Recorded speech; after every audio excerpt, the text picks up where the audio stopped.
Hello everyone, in today's video I will be narrating stories that I found off of Reddit. If you enjoyed this video, make sure you subscribe to my channel, like this video, and comment something down below. Before we begin this video, I would just like to let you know about my new store page, which can be viewed on my channel page. So if you're interested in buying anything and buy something, it's greatly appreciated. Thank you.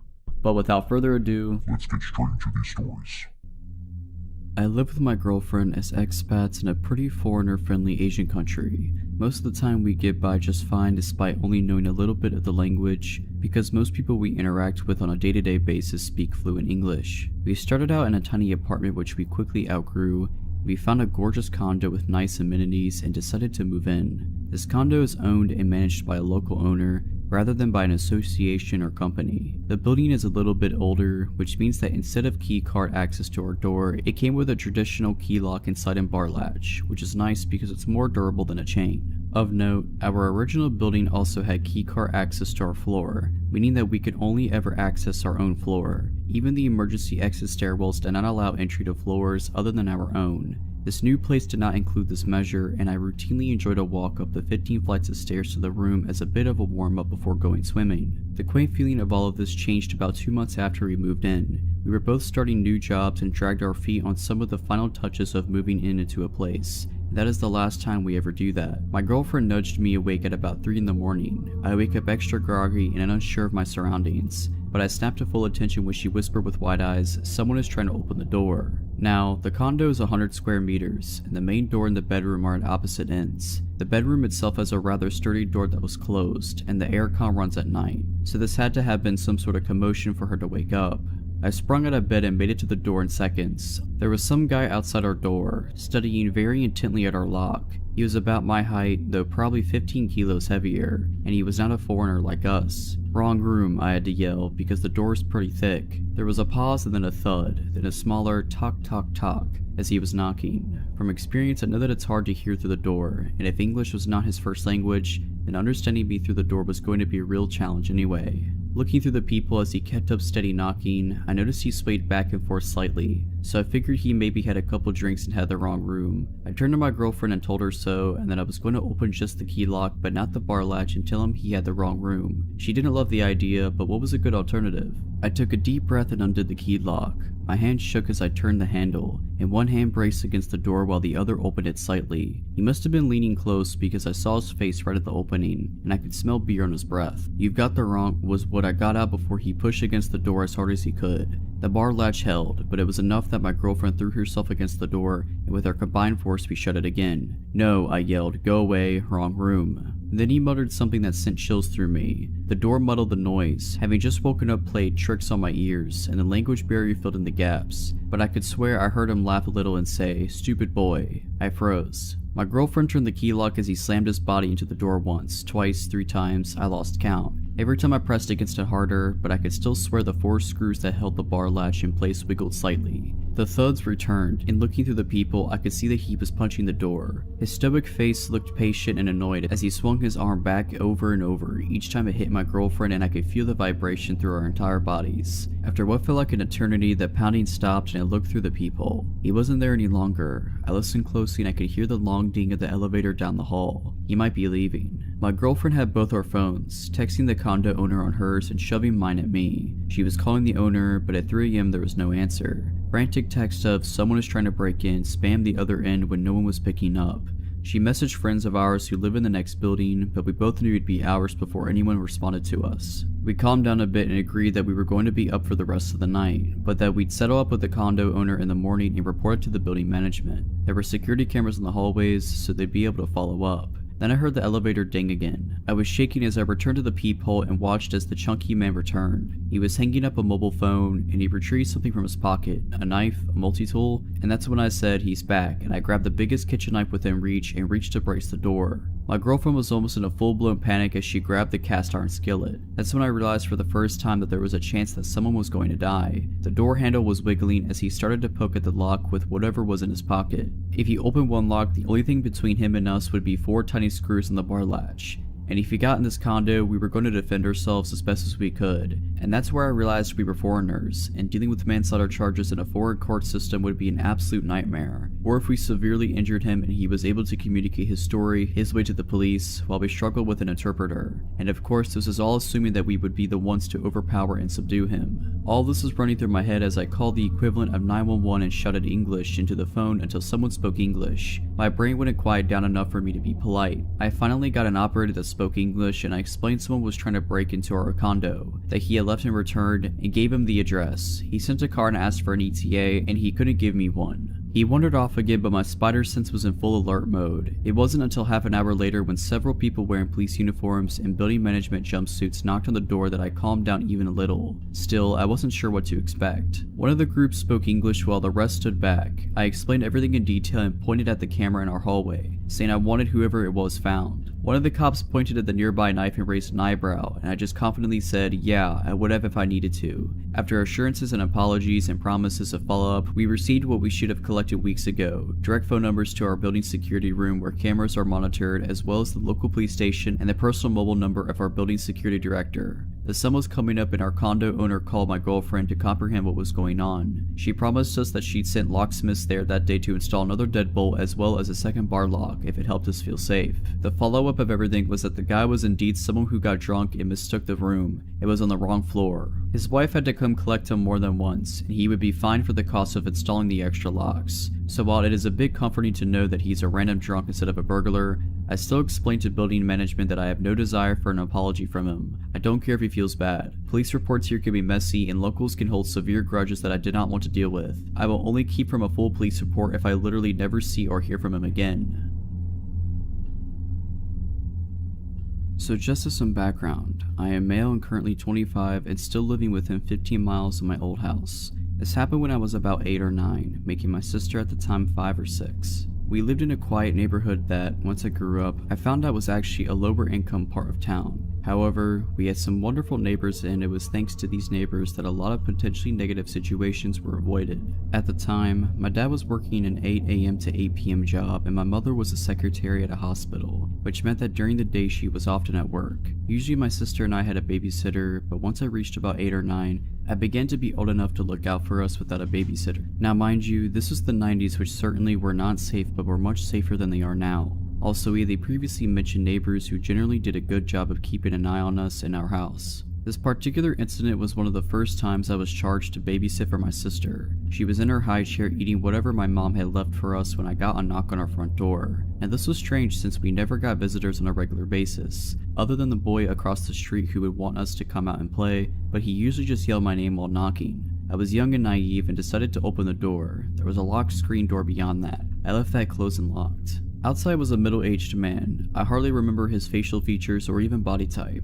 I remember his yellow shirt and dirty jeans. "Can I help you?" I asked innocently, no alarm bells going off yet. "Hey there, are your parents home?" Alright, first alarm bell. My parents teaching me not to trust strangers rushed through my head, but I still didn't quite fully grasp the potential danger here. My mom went to the store. She'll be back any minute. Weird half-lie. I could have said she was here but in the shower, or that she was laying down upstairs. I'm glad I didn't tell him that she wouldn't be back for quite a few hours, but looking back it's scary how naive I was. "Well, that's no problem. Hey, so look, my dog went missing and I think it went into your backyard. Do you mind if I can come in and we can go check it out?" Okay, so I might have been dumb, but I wasn't that dumb. There was no way I was letting this stranger into my house, especially with my sister there. She was my first thought. Sure, I didn't want to have any harm follow me, but she was my sister and it was my job to keep her safe. I should have closed the door right then and there, but once again I went with a less safe but still not totally stupid route. Well, the gate should be unlocked. If you want to go check the backyard, you can. And promptly closed the door. Now, of course I was very curious if there was a stray dog in my backyard.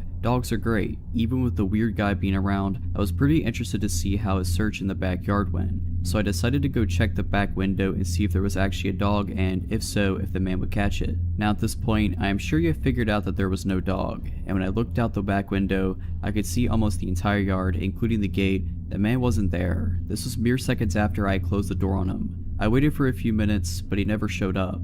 After about 5 minutes, there was another knock on my door. This time I was much more wary and I didn't like this guy showing up. I was pretty tired of the whole ordeal, but I still hadn't fully grasped the situation. I kept the chain lock on the door and cracked it open. "Did you find your dog?" Again, I can't remember his facial features, so I can't really recall his expression, but I remember his tone was a bit desperate as well as annoyed. "No, I looked all over the yard and I couldn't find him. I have a picture of my car if you want to take it just in case you see him." Nope, no more. I still didn't understand abduction, but I certainly was not going to go anywhere outside of the house with a stranger. I told him that he can leave a picture in the mailbox and we will keep an eye out, once again promptly closing the door. What followed is what really creeps me out to this day. Looking back, I was freaked out that I had to come that close to exposing my sister and myself to danger, but this really scared me. Suddenly there was more knocking on my door. Not the screen door separating the door itself. Like I mentioned previously, the screen door was locked, and unless that was open, it was impossible to knock on the door itself. It freaked me out, and I took my sister to my bedroom and crept back out to the kitchen, where I could see out onto the front yard and saw the man quickly getting back into his car, while my saint of a next door neighbor Joan stood on our front lawn smoking and watching him intently. It took a long time for me to add it all up, and honestly, I had forgotten about it for a long time. When I finally remembered it all, I couldn't even believe my own memories. Either way, Mr. Yellow Shirt Man, yeah, let's not ever meet again. Also, thank you, Joan, wherever you are. You saved me on multiple occasions and I didn't even know it. When I was in 4th grade, my family was still living in Denver, Colorado in a small condo near my school. My brother, kindergartner at the time, and I only had to cross the street and walk between a couple of apartment buildings to get to the football field attached to our school. It was normally a pretty quick and safe trip to and from. My mother was taking night classes at NAU at the time, and her boyfriend, whom we lived with, would usually watch us in the evenings, although he wasn't off work until about 6:30 p.m. We grew up as latchkey kids, so this wasn't a big deal. One day, my brother and I were walking home together after school like we'd usually do and had just gotten to the street in front of our home when a white car pulled up in front of us. The man driving the car didn't seem like your typical weirdo, maybe in his late 20s and looking pretty clean cut. Looking back, the fact that he was driving such a fancy car, a Benz I believe, and wearing such a crisp outfit didn't really fit with our neighborhood. He asked my brother and I if our parents were home. I immediately got a serious sensation of stranger danger from this dude. I looked at our apartment across the street, then back at him, and in the most I'm not stupid tone I could find, I asked why. "It doesn't matter," he replied dismissively. "Are they home?"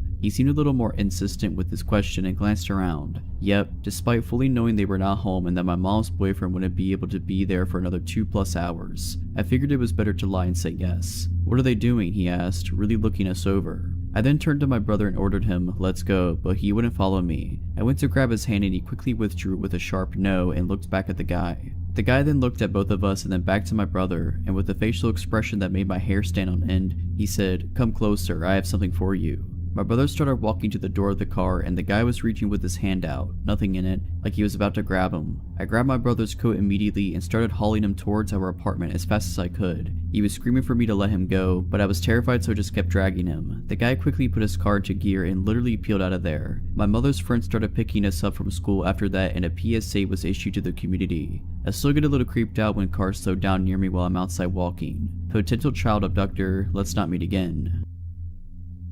It was the middle of summer and my parents had left for the weekend to go to our house in the Cape Cod. It's about a 2-hour drive away, so it's no big deal for them to leave me alone for a few days. My mom had some pulled pork and pasta for me to heat up to eat whenever I had some money if I wanted to order a pizza. Things were all good. The first night I was alone, I stayed up till 3 in the morning playing Xbox, so I woke up really late the next day. I checked my phone when I woke up and saw it was a little past 1. I had made plans to play some street hockey with my friends at 3, so I threw myself out of bed and stumbled into the shower. I take really long showers, so when my parents are gone I go mental. I was in there for about 45 minutes on my phone scrolling through Reddit and Twitter and whatnot, when I heard my front door open. The bathroom is directly up the stairs from the back door, and the thing is pretty loud when it opens and closes. I immediately froze, since obviously I was supposed to be alone. I waited for about 2 minutes, ears trained and trying to hear anything else. Nothing. I figured it was just the wind or maybe my parents were home early, so I turned off the shower, wrapped my towel around myself, and slowly walked down the stairs to check it out. Even though my house is old and each step on the stairs makes a super loud creak, I still took my time and tried to be as quiet as possible. I probably took 45 seconds walking down all 12 of the stairs. So when I get to the second to last stair, right before I could see around the corner to the kitchen, I take a little breath to compose myself. In my mind, I knew I was being stupid. There obviously wasn't anything in the kitchen. There's no way I wouldn't have heard another noise, and there's no reason for them to still be in the kitchen even if they were burglars or something in the house. After sort of mentally chastising myself for being such a wuss, I sort of chuckled to myself for being so stupid and just normally walked the last 2 stairs and turned the corner to the kitchen. Standing about 2 feet away from me in the middle of my kitchen is a man staring straight at me, perfectly still, with a massive smile across his face, just staring at me. The thing I remember most vividly wasn't his face or his smile but his arms. They weren't just at his side. He held them in the strangest, most abnormal position I've ever seen. They were where one would normally hold their arms, but he had rotated them to the point where they were almost completely reversed, as well as lifting them up and a little behind himself. Honestly, I think I almost had a heart attack right there. Looking back, I can realize how creepy the situation was, but in the moment I just took a step towards him and punched him as hard as I could in the jaw, sort of half slapping / pushing him towards the ground. The second I connected, I beelined up the stairs, dropping my towel in the kitchen with my heart beating out of control. I sprinted into my room and locked the door behind me. I quickly put a chair up against the doorknob like you see in TV. Almost without thinking, I immediately called 911 and nearly in tears told the operator what happened. As I sat on the floor of my room in practically the fetal position, staring at the door praying that a cop would be here soon, I noticed the light coming from the gap between my door had stopped. The guy was standing outside of my door. There's no words to describe the feeling I had. I was paralyzed with fear, watching the shadow across the bottom of the door shift in tiny ways. I stayed balled up, staring at the gap, praying the man would go away for what seemed like an hour. All the while, the 911 operator was asking, "Hello, sir? Sir, are you there? Hello?" I didn't want to make a noise, and even if I wanted to move my arms to bring the phone to my mouth, I don't think I could have. Eventually the light returned to the gap and I heard the faintest of footsteps, slowly creaking the wooden floorboards as he walked down the hall. It was silent for minutes as I just sat there curled up, unable to even speak. I heard banging on the front door and the sound of 2 officers entering my house. I finally felt safe, and I opened the door to the 2 of the men standing there as I almost cried. Nowadays, my parents don't even leave me alone home anymore, and I check every lock on the house before going to bed. Even working with sketch artists in a few lineups, the police never found whoever was in my house. I have no idea what he wanted or who he was, but regardless, let's not meet again, ever. I'm 29 now. This story happened 10 years ago. At the time I was jobless, and I found a job as a security guard in an office building. The office building was in a forested area, away from any busy streets, like secluded. The person who had the job before me had a car accident and apparently was paralyzed from the waist down. Nobody was interested in the job since you worked during the night and the office building was so big, it was just really boring. But hey, a job is a job. Once I started, a supervisor worked me in for a week, what to do, etc. This was my first night working by myself. I came to work and took the shift over from my colleague at 9 p.m. and he told me there will still be some people left in the building. Before I went up to the 15th floor, I closed the main entrance in such a way you could only exit when you're inside, so no outsiders could come in. After I did this, I went up to the 15th floor where these people still worked, to ask them if they needed to go anywhere else in the building, and if not, I could make my round and close off all the other floors, which I did. So I made my rounds and found nothing peculiar. I went back to my front desk. This was around 11:30 p.m. and the last people who were working on the 15th floor were just leaving. And the guy told me he was the last one to leave and wished me good night. Once the last person left, I went up to the 15th floor, checked all the offices and locked it down. I went down to my front desk again. Since there were no people left, I put on the alarms, which work on motion detection and also when you open a fire exit on every floor, except the ground floor where my desk was. Within 5 minutes, I put the alarm on all floors. The alarm went off on the 10th floor and there was nobody on the building. The rule is if an alarm goes off, you first call the security company before you take action. I told them I would investigate the alarm and I would call them back once I checked it out. Otherwise, if I don't call back, they would send a police car to check it out, just as a precaution. I checked the whole 10th floor and I found nothing. Went back to call the security company telling them it was a false alarm. I kid you not, the alarm on the 10th floor went off like 7 times in an hour, and every time I checked the floor, I couldn't find anything out of order, or even that there was someone there. Since this was my first day working alone and the alarm went off so many times, the security company thought I was screwing things up and wanted to file a complaint to my boss, which would mean I would lose my job I just had for a week. In retrospect, the following was the dumbest thing I could ever do, because the alarm went off again. Since I didn't want to call the security company again and cry wolf, I went up to the 10th floor without informing the security company. The only thing I had on me was a mag light, since security guards in the Netherlands are not allowed to carry guns. I went up to the 10th floor, checked the floor, and as before, found nothing. The only difference now was I pretended to leave, turned off the lights, and stayed on the 10th floor, listening if someone was there. In about 5 minutes, I heard someone or something moving. I was relieved and anxious at the same time. Relieved I wasn't wrong and that there was something on the floor. Anxious because of what was on the floor. I turned on the lights and tried to sound as manly as possible, saying something in the line of, "I know there's someone here, show yourself." As you can imagine, no response. So stupid I didn't go down to call for help, but stupid me went looking to whatever it was I heard on the 10th floor. I walked to the office I heard the sound from, turned on the lights, and found a little girl who couldn't be older than 13 with long brown hair, in white pajamas squatting and rocking front to back on a desk, looking straight at me. The scary thing was there was no emotion in her face or in her eyes. I collected my nerves and took the girl by the hand. I took her down to the front desk, offered her a Coke, but she didn't respond whatsoever. The only thing I could do was call my supervisor and told him about what I encountered. My supervisor's response was, "Stay there, I'll be right over." The time I hung up on the phone until my supervisor came, I just had this underbelly feeling with this girl, that there was something really wrong with her. Before my supervisor turned up, he called me and told me to call an asylum which was pretty close to the office building I worked at, just to check if someone was missing. Why would there be a 13-year-old girl in an office building with no houses nearby whatsoever? So that's what I did. I called the asylum, asking them if there was someone missing from the asylum, and I got the scariest response you can get. Yes, as a matter of fact, someone is missing. I gave them a description of the girl sitting next to me, and it was in fact the girl who was missing from the asylum. They told me she was really dangerous and that I should watch my back at all costs. They immediately sent people over to take the little girl with them. A week later, my supervisor told me the story of the girl I found, since he talked with the people from the asylum. It turns out the girl killed her mom and dad and little brother whilst they were asleep when she was 11. Even in the asylum, she wounded staff members, either by stabbing them with a pencil or in another case biting a piece of an ear off. To this day, we still have no clue how she ever came in the building. We checked all the cameras and there was no footage of her ever entering the building. I grew up in a very safe, very affluent neighborhood. It was unheard of for anyone to lock their cars or houses, and when someone new moved to the neighborhood, it was mere moments before they were welcomed with open arms and open doors. Despite being surrounded by what could be described as one large neighborhood family, my mom was very particular about house rules being followed, one of which was never going out alone. Walking to a friend's house, 3 of us had to go, so 2 could walk home together after dropping you off. It was rare, but occasionally just 2 of us would be able to sneak out from under her watchful eye and run to the corner store a few blocks down for some candy or soda.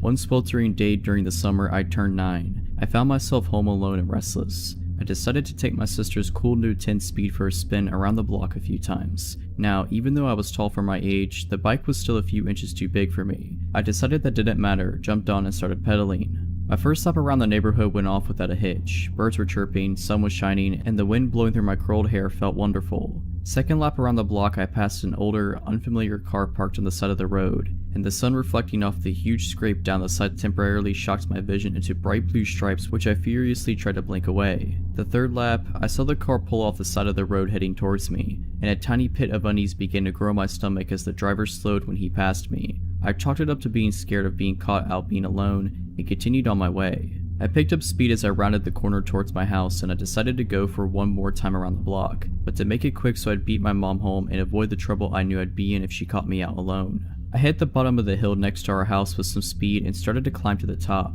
slowing more and more the closer I got. By the time I reached the top of the hill, I had to stop and catch my breath, teetering the too tall back at my hip. As I struggled to catch my breath, the hairs on the back of my neck stood up. My arms locked on the handlebars, and every inch of my body froze. I had been caught, I just knew it. I heard a car creeping up behind me, and it just had to be my mom, but it wasn't. When relief should have washed over me, the unknown dread only deepened, further stiffening my frozen still limbs. I turned to see the same old car, with the same blinding scratch down the side, slowing down right next to me. The man stopped the car right next to my bike on the wrong side of the street, and through his opening driver door started to ask me if I had seen a stray dog running around, because his had come off the leash and run off. I froze. This cliche question is the one they warned us about in school, the one every kidnapper supposedly uses. I decided if I answered him firmly and rode my bike away that he would know his plan wouldn't work on me. Plus, he might just really be looking for his dog. This was my plan. My terrified body betrayed that plan, and a trembling no is all I could manage. As I fumbled my feet to the pedals of this too big bike, his car door flew open and out he lunged. No, I said again as I wobbled my way past his open car door, his hand brushing the back of my shirt and knocking my back tires. I pedaled as fast as I could the 50 feet to the next driveway I saw. I pedaled, legs burning, up the drive, running my front tire so hard to my neighbor's front tire that it bent the wheel. My body catapulted over the handlebars, and I burst through the neighbor's front door. Eddie, help. My neighbor was not home. I ran into the kitchen, still calling in hopes I was wrong. "What are you doing?" a man's voice behind me, and I froze. I slowly turned around, not knowing what else to do, and there stood my neighbor's son, home from college. I dissolved into tears, gulping out what happened. He tossed the bent bike into the back of his truck and drove me around the corner to the safety of my home. My mom was home and had the look of death in her eyes until she saw my tear-streaked face. The police were called. The neighbors were called. The car had been spotted frankly circling the block the few minutes following our encounter, but he was gone by the time police arrived. To this day, 20 years later, I still have a hard time riding my bike alone. This all happened when I was 19. I'm not the best looking dude, so I've never had much luck with women, and I ended up on Tinder. I wasn't having much luck there either until the 3rd month of using it when a blonde woman named Katie messaged me. She was pretty enough that I just dismissed her as a bot. It wasn't until 3 days later that she messaged me again, which was odd because bots almost never message more than once. I clicked on her chat and replied, then looked at her profile. What I saw was pretty generic, but it definitely wasn't a bot's profile. We had been talking for like a month when she proposed the idea that I come see her. I was pretty reluctant as she lived nearly 8 hours from me by car, but I had to admit I really did like her quite a bit, and I had been thinking about asking her if I could come see her for a while now. After a bit more badgering from her, I finally said that I would take the drive to go see her. At this point, I had no reason to doubt she said who she said she was. We had video chatted every other week and called most days, and I just assumed I got really lucky. Things did get a little weird on the way there though. She kept messaging me, asking me where I was, and making sure I was still coming. At some points, when I took more than 30 minutes to respond, she would send me a slew of annoyed texts. Admittedly,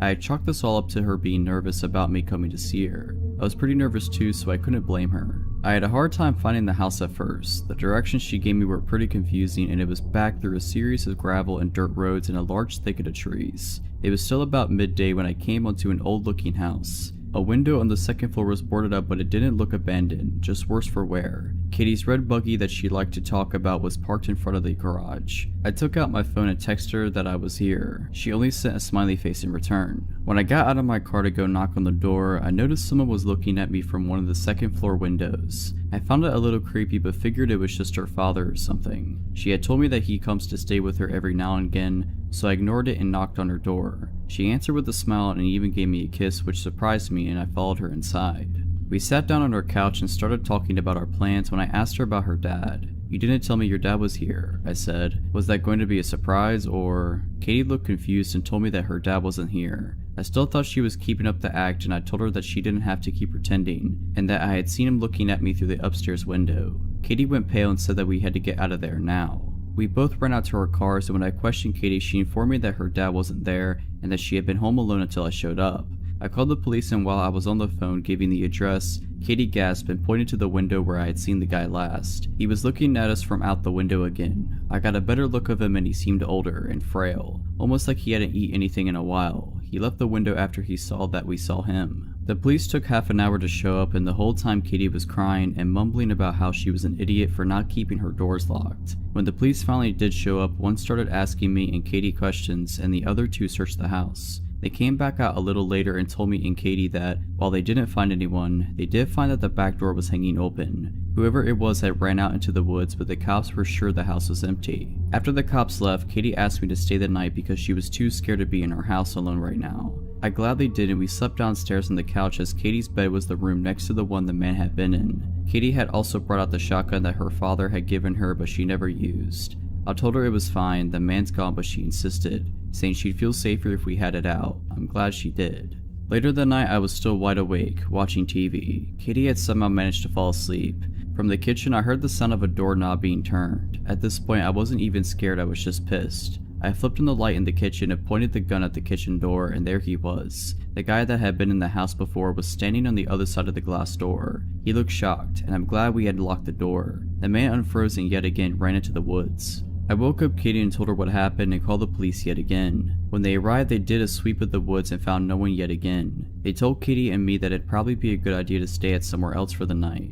Me and Katie said our goodbyes. She was going to stay at our friend's house and I was going home. I left a little after Katie did, and I was on the phone with my brother telling him about what happened. My headlights were on. As I was talking, something caught my eye. That man was standing at the corner of the house just watching me. I gunned it out of there and didn't even bother calling the police again, but I did text Katie and she said she was going to call them again. I don't think Katie ever even went back into the house alone. I had to fly out to a small town I'd never been to in order to look for a place to live. I'm moving there in the fall to start grad school. My boyfriend flew with me. Before the trip, I researched all sorts of apartments on Craigslist and set up a bunch of appointments. Our first appointment was in the afternoon in this sort of remote residential area. The landlord sounded fine over email and asked me to call him an hour before the appointment to confirm that I was coming. I called, he didn't answer, so my boyfriend and I started walking to the house and just hoped that he would show up. Maybe 10 minutes before the appointment, he called me. "Are you coming?" he asked. He sounded like an older man and had this very strange, slow way of talking, but I just thought that he was just older. "Yes, we're in front of the house now." He got extremely upset. "We? Oh yes, my boyfriend's with me. You never told me you had a boyfriend. You never said that." It had never crossed my mind to tell him this information, since my boyfriend would not be coming to live with me. He was just helping me look for apartments on the trip. I told the man so, and after a very long pause he said, "I'm sorry, it's just sometimes people don't tell me when they're married, and it surprises me. I'll see you soon." Then he hung up. I told my boyfriend about what the man had said and he was immediately weirded out. He wanted to leave, but there were slim pickings in terms of real estate at this point, so I stupidly said that we had to stay, in case this place was the place. As we're discussing it, we see a man leave the house we're going to view. This man was young and extremely sketchy looking, greasy hair, furtive eyes. He took one look at us and ran out of the house to his car and pulled away from the curb with a screech. Okay, so now we're really weirded out, but this isn't enough for us to bail just yet, and as we look at each other wondering what to do, the landlord arrives. He's in his 50s, very tall and very strong looking. His eyes are completely blank and empty of warmth or emotion. He slowly walks up to us and says, "I'd shake your hands, but mine are dirty." "What from?" my boyfriend asked. "Work," is the flat reply. He asks us a lot of questions about me, completely ignoring my boyfriend. The entire time he stares into my eyes without blinking. What am I going to school for? What other places am I considering for living? Is my boyfriend moving to this town too? I try to give answers that are as vague as possible. Meanwhile, my boyfriend asks the landlord questions of the same kind, which he refuses to answer. Then he says, "Apropos of nothing, let me show you the basement." At this point, I should have noped out of there, but I didn't. I kept thinking this was an eccentric old man from a small town. We're city folk, and that we were just feeling paranoid. My boyfriend, on the other hand, wanted out of there, but he followed us as the man led us back to the house, away from the street to this sort of detached shed. He opened the door and we saw that there were stairs leading down into the utter darkness. He flipped the switch at the top of the stairs and the light didn't come on. Normally the response for this is, "Oh, the lights are out," or something like that, but he just said, and slowly walked down into the darkness. Then he stood there without moving in the dark and said, "Aren't you coming down?" "There's nothing to see if the light's out," says my boyfriend. The landlord just stands there for a long time, then slowly walks up the stairs and closes the basement door without saying anything. He took us into the house. Weird and increasingly creepy things ensued. The front door, the only exit to the house, locked automatically, and when my boyfriend tried to fiddle with it, the man got really upset and told him to leave it alone. He managed to get it open secretly though. The man kept trying to box us into small rooms and, according to my boyfriend, kept reaching his hands into his pockets, only to take them away when he caught us looking.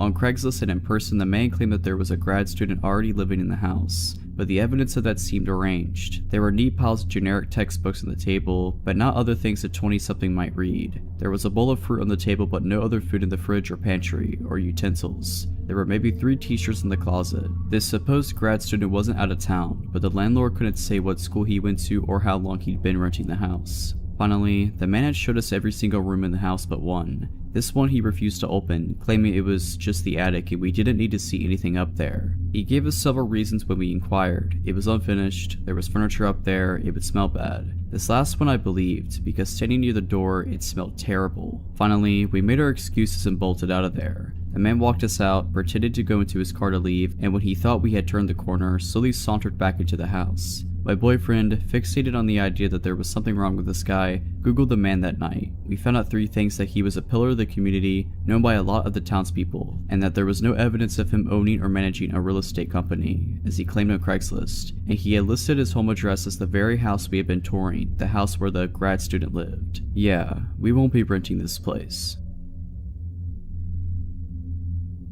This happened sometime in 2011. I had been married for a little over a year and had given birth to a son a couple months prior. I was 23 and had just started working in a hospital while I took classes to finish my degree and hopefully apply for the police academy. I had met one of the security guards named Joe a few times as I frequently assisted in the ER with various tasks. As I got to know him, he had a son a little younger than mine and was a veteran also applying to police academies, and we formed a friendship. We exchanged numbers as he offered to help me train and give me pointers for the physical portion of the police test since I was out of shape after having a baby. One day while talking to him, I mentioned how where I would study when on break was so loud and wish I could find a quiet place to sit. He offered to give me a tour and show me all the hidden places employees would use. It was a Sunday, so the hospital was quiet and I met up with him. We walked around and he showed me gray areas and offered to show me where the helipad was. We went through areas that were blocked to most staff. As we climbed the stairs and got closer to the roof, I started to get anxious and felt my stomach drop. I couldn't explain it and felt fear as we got closer. I'll admit, I'm afraid of heights and thought maybe that was it, but when we got on the roof, the fear got stronger, but it was directed towards Joe. Something was off, and I had this feeling that at any moment he might try something and push me over the edge of the building. I just had to get out of there. Fortunately, at that moment, the phone I carried rang and my coworker wanted to know where I was and if I'd be back soon to help her with something. I told him I had to get back and followed him back out, making sure he was never behind me. After that day, I avoided Joe at work and would only keep text messages short. I felt bad at first, thinking I was overreacting because he had never done anything to me to make me feel that way. As time went on though, the texts became more frequent and he would try to ask me what I was wearing. I told him it was inappropriate as we were both married. I started seeing him more frequently and felt he was everywhere, just lingering like he was waiting for me. Finally, one of my coworkers, Stan, asked me about it and I confided in him what was going on. I told him how I was scared to report him because he was part of security. I also mentioned how I would see him sometimes when I would leave at night around midnight and was scared that one night he'd be waiting by my car even though he didn't know what kind I drive. After that, Stan walked to my car every night I worked since we had the same shifts together. After he noticed I was never alone, he stopped bothering me. A few months later, I found out that he was fired for harassing another girl, who had the courage I didn't have to report him. I feel bad that I didn't speak up at the time and someone else had to experience it. So Joe, I hope we never meet again and I hope you never got into police academy.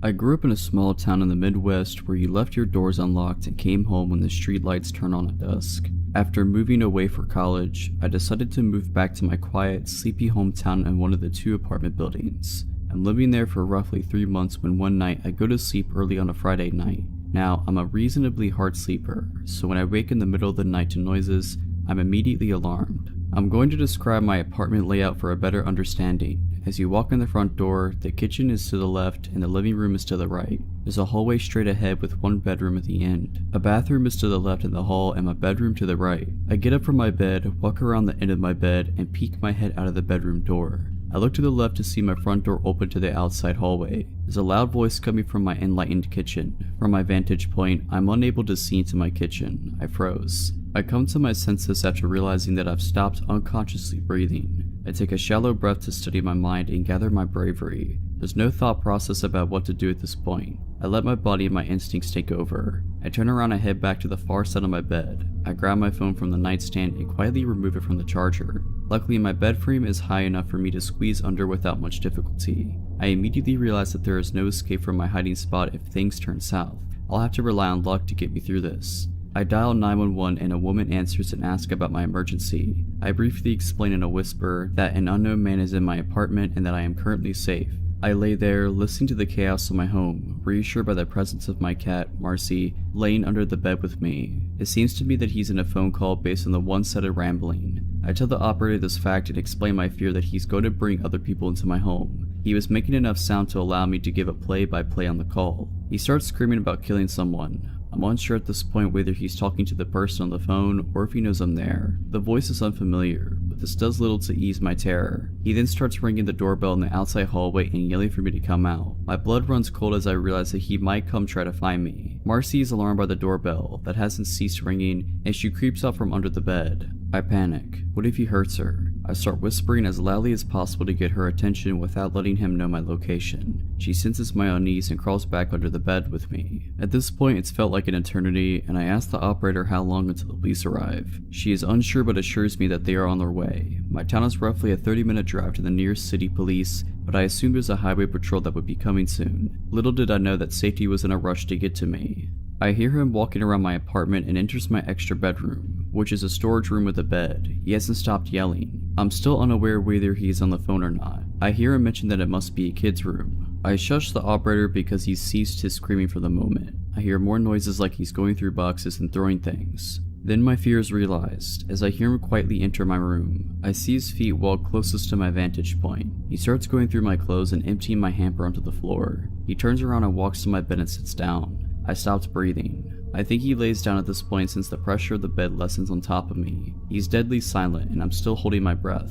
They're shuffling and moving around and he gets up and walks out of my room. I take a shallow breath and steady my conviction. He starts making noise again like he's throwing and punching things. I inform the operator that he was just in my room and the police need to hurry. I don't know how long I can keep Marcy under the bed and concerned about what could happen if he finds me. He walks back into the kid's room quietly. I shush the operator again because she is continually asking for a play-by-play. I hear him breathing from the other room. After the quietest few minutes of my life, he yells, "Who's there?" I freeze again listening for movement, nothing. I'm starting to get lightheaded from my shallow breathing. The silence is deafening and I fear he's trying to detect me. After a lifetime, I hear footsteps entering my apartment. I hear a man's voice say, "Hey bud, you're in the wrong house." I've never felt more relief in my life before this night or since. I hear my door close and I crawl from under the bed and break down. The adrenaline and anxiety take over as soon as the feeling of safety washes over me. A female officer comes around to my side of the bed and puts her hands on my shoulders. I'm trying to keep it together and failing miserably. She let me put my clothes on and I could hear 3 male voices coming from my apartment. The woman left and came back with a handful of clothes asking if any weren't mine. They all were, and I answered in kind. She shut the door behind her as she left again. I turned and looked out my window and see no lights from the cop car on the street. I look on my phone and realize the call to 911 took 19 minutes. I can't explain the feelings I had at this time since many hit me all at once.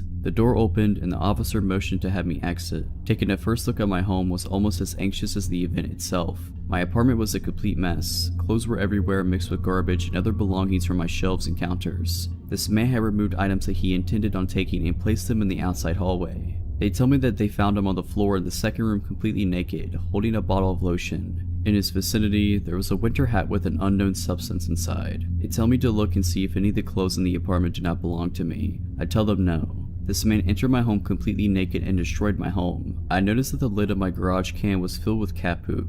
It seems that it had been separated from the rest of the bag. The rest of the garbage was littered across the outside hallway. They asked me if I would like to stay here or go elsewhere. Thankfully, my parents lived down the street, and I had an officer drive me there. I explained to my parents what had just happened, and in the next few days, I have to explain the situation to what felt like half the town. The ridiculousness of the story catches people's attention and becomes a slight joke. Now I should feel better knowing that he is in custody, but the events after the break-in do little to comfort me. An officer shows up with a subpoena to appear in court to testify, but I receive a call for a postponement. I just want this to be behind me. After a month, I call the phone number on the paper I received and ask when they are rescheduling for since I hadn't heard anything. The woman informs me that they mailed another and I had not shown up. I asked where was it since I have not received a summons. She tells me that they sent it to my address, but the wrong town. It has been 2 years since this happened and I've since moved 3 times. I don't know if I'll ever be content and happy anywhere, but I'm hoping that is not the case. He was released 6 months after his conviction for some reason or another on parole. He immediately disappeared and fled from his parole officer. So naked man, I hope to never meet you again. So about 6 years ago, I was 21 and I was home from college for the summer and living with my parents. This is deep Texas suburbs, so the houses are all cookie-cutter houses built around the same time by the same developer. Every few blocks there's a pool or a park of some sort. Well, every year, the community people, I honestly don't know how this gets organized or by whom, have a Rock the Park event at one of the pools/parks within walking distance of my house. Some old guys bring their garage band and cover songs by Aerosmith and the Eagles, etc. The pool stays open late, there's a playground, and you can hear the music from every corner of the park. It wasn't too loud though, unless you were nice and close. Well, my parents went on a dinner date that night, so I decided, with my 21-year-old brain, to pour some vodka into my Coca-Cola bottle and walk up to the park for some tunes and have a good time. It's only about a block away from me, so I get there pretty quick and down a good amount of vodka along the way. I'm feeling pretty good by the time I get there, so I head right up to the closest bench to the stage. They were just standing within some cones and speakers on the grass. There's a person sitting on the far edge of the bench, but I don't really pay attention to him first. There's a good 4 feet of empty bench between us. It didn't take long, however, for him to strike up a conversation. He had a bony face and looked to be about at least 30. He said hello, how are you, etc. I was polite back, but pulled out my phone so he might get the message that I didn't really want to talk. He asked if I'm having a good time, and like a fool, I tell him that of course I am. I'm a couple shots worth of vodka in. I shook my Coke bottle and the small amount left in it fizzed. That was when he started to ease his way in. I stayed on the far edge of the bench, but as he kept talking to me, he kept moving closer. He asked if I lived around here and I said yeah, don't worry, I walked. I honestly thought he was asking because I was not sober enough to drive. He told me he lived in some vague direction and then asked if he could have my number. I started getting uncomfortable because for the first time in my life, I was alone somewhere and in a compromised state. I told him I didn't know him that well and he said something like, okay, well, get to know me. I told him I needed to walk around because the music was too loud and I had to make a phone call. I ventured to the other side of this large playground equipment with lots of climbable walls and tubes. I make sure he can't see me, but I know he watched me where I went. I texted a bunch of my friends from college telling them what was going on and asking for advice. They told me to leave, but I knew he could see me and I didn't want him to follow. I started hitting up my friends from high school, hoping some might be home for the summer already, and luckily one of my friends was. I told her what was happening and asked if she could save me. She said she could, but that she couldn't make it for another 20 to 30 minutes, which was still well before the event ended. I went over to a different part of the playground where the swings were and took a seat where I could see the stage, hoping maybe he'd forget about me and leave me alone. Sure enough, the moment I sit, he's approaching the swings. He takes the one next to me and starts trying to be like, what did you want to know about me? What do you need to know? I was like, actually, I'm getting really tired. I am probably going to go home soon. I just want to enjoy the music a bit longer without talking. That was when he became adamant about walking me home. It was a suggestion at first, but the more I told him no and that I'd be fine, the more aggressive he got about it. My parents wouldn't be home for another few hours, so if I did go home and followed, he'd know where I live and have me alone. He asked which direction I lived in and I pointed in the opposite direction of my parents' house. He got up and took a few steps in that direction, then turned back to me like he expected me to follow. I told him that I wasn't ready to go home, but it became very clear that if I was walking home that night, he was coming whether I wanted him to or not. He stayed near me for the next 10 minutes or so until my friend arrived. I saw her car pull up and immediately got to my feet like, hey, that's my friend, and I sped off towards her car. She parked and got out and started heading back towards the park. I was like, no, hey, we gotta go now, but it was too late. He followed me and touched my shoulder. He said, hey wait, you promised to give me your number. I hadn't, but I felt rather trapped and figured that if I gave him a fake number, he'd be satisfied enough to let me leave. Sure enough, immediately after I spouted off, he calls it and starts looking at my phone, expecting it to ring. That's when my friend goes, hey, didn't your phone die? And I was like, oh yeah, I forgot, I'll get you later man, text me. And I waved to him and we both walked back to her car. He didn't follow, but he watched us drive away. I told her to go to the opposite direction of my house and to take the long way around. So weird guy from the party that wanted to walk me home, let's not meet again. I am a 21-year-old senior in college, living with 3 other girls in an old one-story house. We are located about a 15-minute walk from main campus and the majority of our neighbors are college students. That being said, this town is notorious for being a little, well, sketchy. Millie is home to one of the first insane asylums built in America. After the majority of it being closed down / abandoned for years, the final building was shut down about a month ago and the remaining patients were released. Now, I doubt this is directly correlated with my creepy experience, but I am not the only one who has interesting encounters with strangers since the release in this town. 2 nights ago, after getting off work around 11:30, I came home to my roommates getting ready to go for a night out. I realize now how stupid it was, but we often had an open door policy, free for anyone to come over and visit as they please. We would lock the door at night, but the one time we forgot to really came to bite us. Around midnight, I was hopping in the shower as my roommates were heading out the door. We said our goodbyes and I told them I would be meeting up with them later. I had just stepped out of the shower when I heard what sounded like the front door slamming shut. I automatically assumed one of the girls had forgotten something, so I called out their names, no response. I then hear footsteps in the hallway. I call out again, no response. Fear and dread came over me, and I immediately grabbed my clothes and ran into my bedroom. I threw my clothes on, leaned my ear to the door, and waited in silence to hear if someone was in the house. I hear nothing. I decided that it must have been one of the roommates grabbing something and leaving again, so I head into the living room to get my phone. 6 missed calls and it's still ringing. My roommate, Carrie, was on the other end. I answered and immediately could hear the panic in her voice. Lay, are you in the house? Me? Yes. Why? Carrie? You need to get out. Sam drove by and he said he saw a man walking through the front door. He called the police, but you need to leave. Nothing was going through my head besides pure adrenaline and fear. I wasn't sure of the man's intentions, but I sure wasn't going to wait and find out. While remaining on the phone with my roommate, I bolted out the front door and hid behind my car. I watched the house from afar, waiting anxiously to see any movement. As my friends approached in a truck, I sprinted out from behind my car and jumped in the back of their truck bed. Just as I did that, a dark figure scurried off into the woods running in the opposite direction. I can only assume he had been inching closer to as I was waiting for them to arrive. I screamed and we floored it out of there. I refused to go back into the house until the police arrived and it had been triple checked. There were no signs of anything being touched or stolen, which makes me wonder what the man's intentions were. You can guarantee that I've locked my door every night since, and to the stranger who walked into my house while I was in the shower, let's not meet again.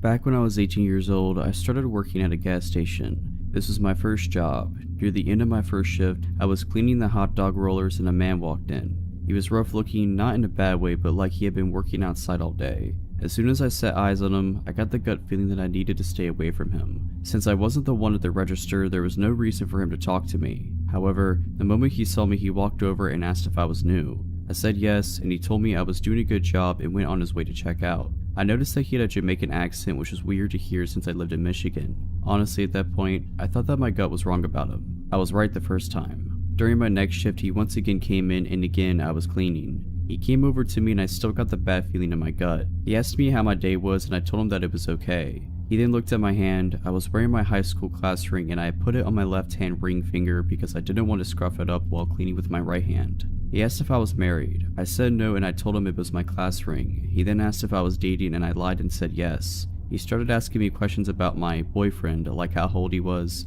did I want to marry him, and if we were in a physical relationship.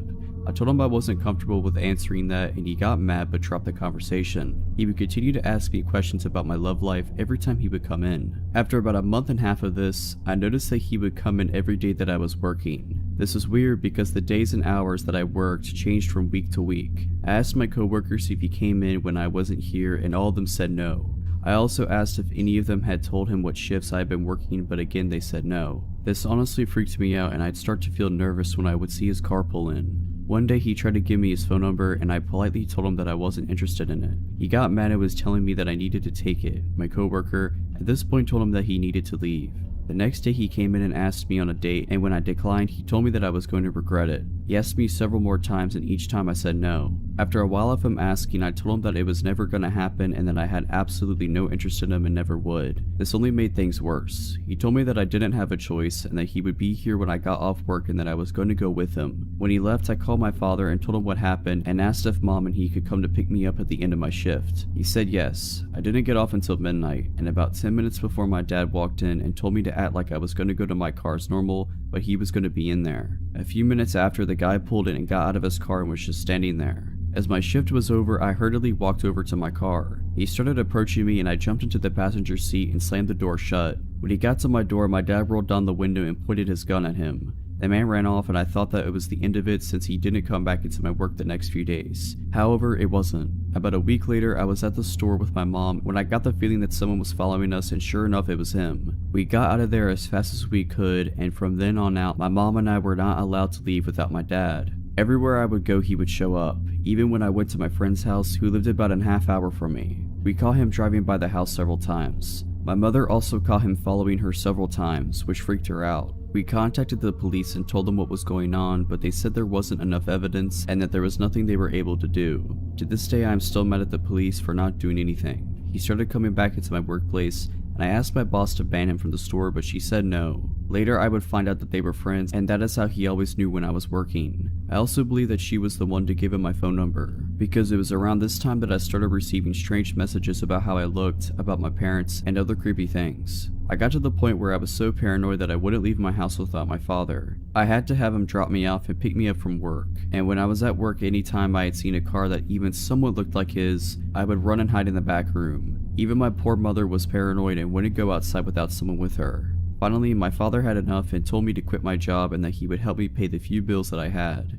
Even after quitting my job, I was freaked out and decided to go stay with my aunt and uncle, who was a police officer, who live about 6 hours away from me. When I got there, it was the first time in nearly 6 months that I was able to relax. It didn't last for long. One night, my uncle and I went to pick up a pizza. Less than a minute after he walked in, the glass on my door was broken and hands were grabbing me. It was the Jamaican man and another guy. They got the door open and were pulling me out. I fought them as hard as I could. I got a few good hits on them, but it didn't do much good. Thankfully, my uncle came out and both of them ran after my uncle when he announced who he was, and my uncle chased down the Jamaican man after I shouted which man he was. That day he was arrested. Later on, I found out that he was illegally here and was deported. It took me about 2 years before I would go anywhere by myself. Honestly, it wasn't until I got my CPO that I was comfortable going places without someone with me. So Jamaican man, let's not meet again. I was in college and I lived in a house with 5 roommates. I lived on the 2nd floor, and the way it was set up is important. There were 4 bedrooms on the 2nd floor and 2 bathrooms. 2 of the bedrooms each shared a bathroom, which was accessible only by the bedrooms, not the hall. So I could walk through the bathroom to my roommate's room and vice versa. My door had both a handle lock and a deadbolt, which I used every single night because it was a habit I'd had since freshman year. Because in dorms, drunk roommates or floor mates tend to wander in and wreak havoc if you don't. The door to the bathroom, however, didn't have a lock, so I could never secure that. One of my roommates had her boyfriend visiting, and he'd brought a friend with him. I hadn't spoken to the friend or gotten to know him at all, and I didn't really have any opportunities to since I didn't hang out in any of the common areas of the house, and frequently didn't even sleep there because I was casually seeing someone at the time. My first interaction with him was about 2 days into his visit. I was coming home around 6 AM from the house of the guy I was seeing, and I walked into the living room. When I came in, the visitor was alone and shirtless in my kitchen, which is open to the living room. He didn't even say hello, he just angrily asked me, "Where were you?" which I was taken aback by, because he sounded like a jealous boyfriend, but I told him I had been at my boyfriend's house and he said, "You didn't tell me you had a boyfriend." Well, of course I hadn't told him, I've never spoken to him. I made a weird face at him and went upstairs and didn't see him again for the rest of the day. I slept in my own room that same night, deadbolt secure. I woke up at around 7 in the next morning to him entering my room from the bathroom. Before I could say anything, he saw that he woke me up and said, "Sorry, I was looking for the bathroom." I replied, "Well, you're standing in it, so," and he retreated and closed the door. I didn't think much of it at the time because I was groggy and I just fell back to sleep. Now, despite all that, up to this point he didn't really creep me out, he just seemed weird. But later that day is when it got worse. I came home from my classes and went up to my room. He followed me and let himself into my room without knocking. The door had been closed, and I made it clear that that wasn't okay, but he was being friendly, so we chatted normally for a couple of minutes because I didn't want to be rude. Then he decided to say, "I think you're the one. The first moment I saw you, I knew you were the one and you're gonna marry me." Obviously, I was taken aback by this as this was only our 3rd interaction and we'd spoken for maybe 2 minutes total. I told him that I had no interest in marrying him, that I wasn't even attracted to him, and told him to leave me alone now. I decided to leave and called the guy I was seeing and told him what was going on, and he told me I could stay over at his house until this weirdo left. A couple of days go by and the weirdo was supposed to have left for good, so I went back to my house. I slept in my room that night with the door locked as usual. I woke up to hear someone trying to come in through my main door, but thought it was just one of my many roommates. Then I hear the bathroom door open and someone walking into my room. I rolled over and he was standing maybe a foot away from my bed and said, "Hey beautiful, where have you been?" I said, "Weren't you supposed to leave? Why are you in my room?" He said, "I wanted to wait for you to come home. I couldn't leave without saying goodbye." And then he tried to climb into my bed with me and kept touching me while saying, "Scoot over, I want to say goodbye properly." To which I started yelling, "Get out of my room. I didn't invite you in. Leave now." I smacked his hands away from me and he got upset but left without much of a fight. I immediately left my house and went to my boyfriend's. The guy did finally leave later that morning. The next day, despite me yelling profanities at him and telling him how creepy he was when I last seen him in my bedroom, the guy still decided to find me on Facebook and try to add me. Nope, blocked immediately. So, creepy guy, let's not meet again. This is back in November of 2018 and takes place in North Carolina. I was 14 at the time. My family and I just moved across states. We had just gotten to the city where we planned on living after a long road trip. We were all hungry, so decided to go grab dinner before we went to pick up the keys to our new house. We went to this local pizza shop. Since we had our dogs with us, we hadn't moved into our house yet. We decided to eat in the car. I'm a pretty fast eater compared to the rest of my family, so I finished way before them. After I was done, I decided to bring my puppy out to do her business. We were standing just a little ways up from the car, playing in the leaves on the ground. I grew up in Florida, so I wasn't used to seeing piles of autumn leaves, so was just living my best life, not paying attention to my surroundings, when a man taps on my shoulder. My dog notices him and immediately tries to jump on him, as she does with anyone, so I pull her back while I'm backing away from him. He looks to me in his mid-40s to 50s. He smiles creepily at me like it was forced. He says in his scruffy southern voice, "You have my dog, my border collie." Immediately a red flag goes off in my mind, as my dog looks very obviously like a boxer, nothing like a border collie. I just say nervously, "I think you're mistaken, sir, this is my dog." not even telling him how my dog does not look anything like he was describing. I look over to my parents' car that was just a couple feet ahead of me, unsure of what to do. They hadn't even noticed the man approach me.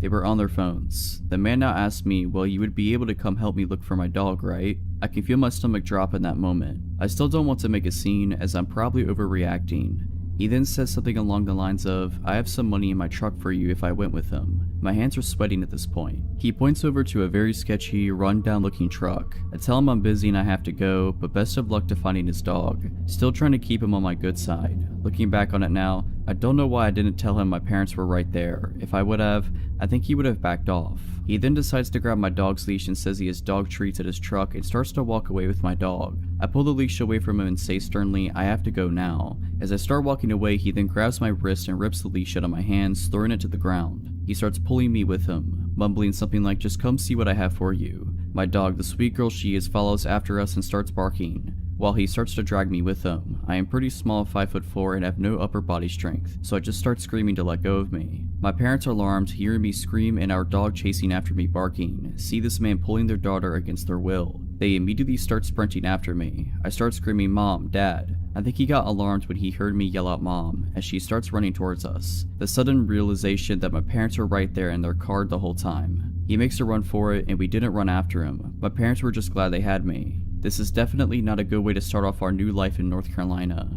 not even have lived there a day yet. I do not wish this to ever happen to anyone, as it was terrifying. But my advice is for you, don't be afraid to use your words, even if they offend the person. If you're liking this video, all I ask is that you make sure to subscribe to my channel and like this video. Thank you. I'd like to begin by describing myself, because I believe it's relevant to the story. I'm 25, male, and a bit above average height. I have been doing sports 5 to 6 times a week since I've graduated high school: gym, running, CrossFit, squash, swimming, and any team sport my friends decide to play at any given time. My favorite hobbies are mountaineering, hiking, and bouldering. I've just recently purchased a new pair of high-altitude mountaineering boots because it's near the end of the summer season and they were on sale. The plan is to wear them in the Alps next summer on a few ascents. I live in a European capital, one that's surrounded by wonderful nature with many trails and opportunities for hiking. I decided to break in my boots last Saturday, more specifically because it would have been my granddad's birthday, and he also loved hiking before he died. These boots are overkill for these woods, but I needed to try them. I selected a nice route that's around 25 kilometers and set off at about 9 in the morning. It rained just the day before, so I expected a fair amount of mud and not so many people as they were easy scared off by the weather. Since the summer was extremely hot, it was a nice change of temperature, especially between trees and such, where it's a few degrees cooler than in the city. In the not so distant past, my dog would have definitely joined me on this hike, but she's turning 14 this year and she doesn't enjoy long distance walks anymore. My girlfriend had to do something for work on short notice, so I knew from the moment I woke up I would be doing the hike alone. The first half of the hike was perfect. The altitude difference along the trail is minimal, I barely broke a sweat, and I misjudged how many people would be out due to the storm the day before. I met at most 6 to 7 people during the first 2 to 3 hours, and most of them were cross-country runners. It's worth mentioning that I wasn't walking quickly. I stopped on many occasions to take pictures or study some animal tracks. There are deer and wild boars in these woods, nothing more menacing, not animals anyway, but I won't get ahead of myself. Between 12 and 1, the path ran into an actual road, one where cars can go.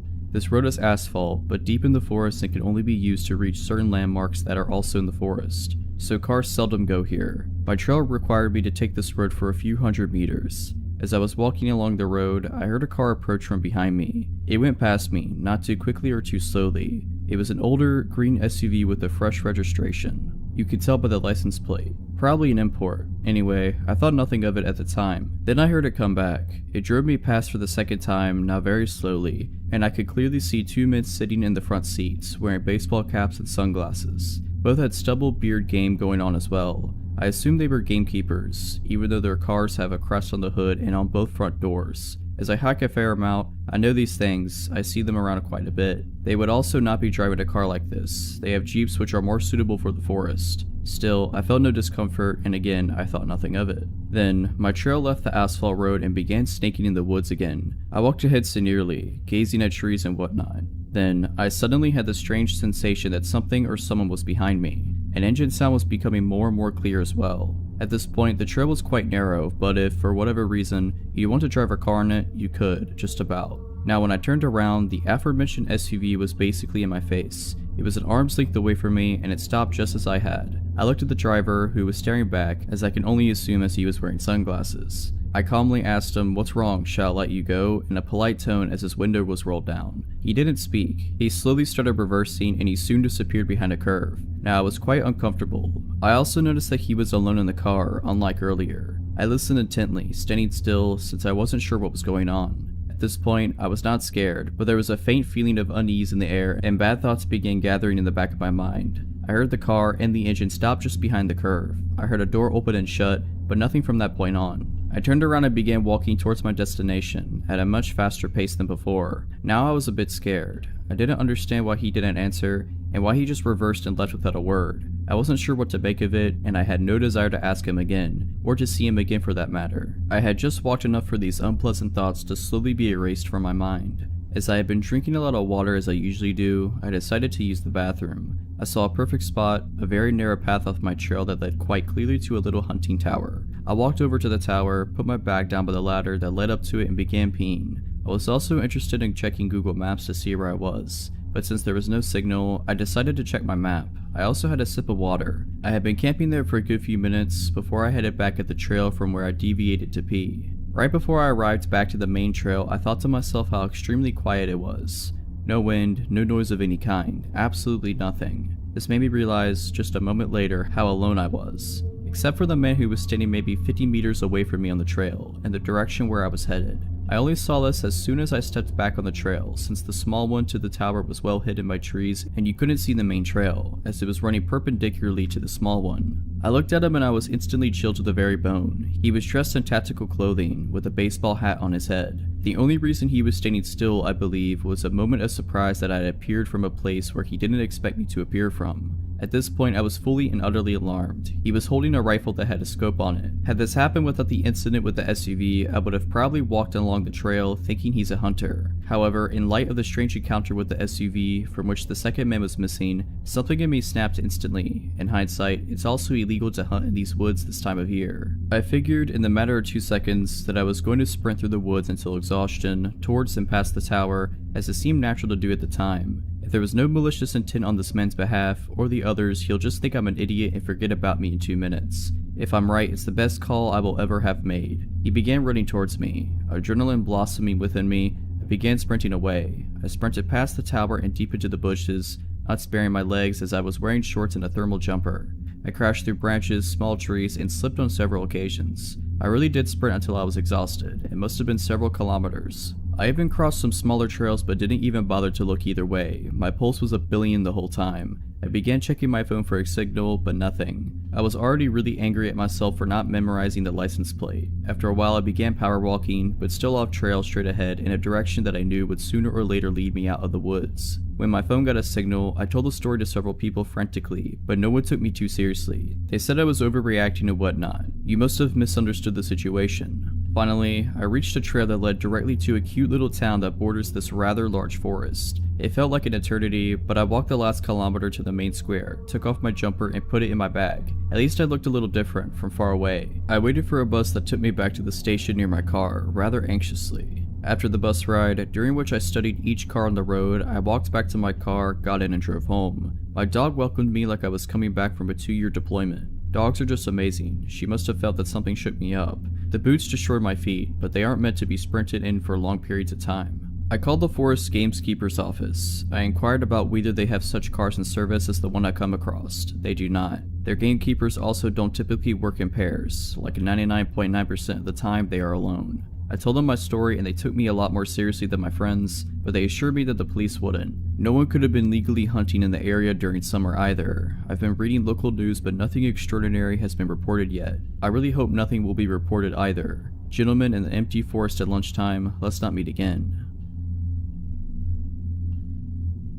This happened a couple years ago. In 2016, I had just turned 18 and was in my second semester of community college. I was lucky to get to take a few specialized classes that were requirements for my major. These classes require me to drive about 45 minutes every Monday, Wednesday, and Friday to the main campus of my community college system. This is relevant because I was going to a town that I didn't know much about and didn't know anyone who lived there. There was a man in my class named Eddie. He was a big guy in his late 40s. We spent a lot of time in the lab for these classes, and he was stationed right across from me. I was a bit more naive and unsuspecting at the time and wanted to be nice, so I talked with him and my other classmates quite a bit. It was a lot friendlier to him than I would be nowadays. He started being overly friendly to me and would stand too close and ask too many personal questions. He'd flirt with me in class, to the point it seemed to make other people uncomfortable to watch. He also started staring at me a lot, with an intense look that scared me. Of course, being young and not wanting to hurt his feelings, I decided to ignore it as best as I could. I told my boyfriend about it, but again, Eddie hasn't actually done anything to me, so there wasn't a lot I felt like I could do. A few weeks after that started, all of us were hanging out in a small break room type area, studying for an exam in our next class, which was about 30 minutes away. I was sitting at one table chatting with some middle-aged women in my class,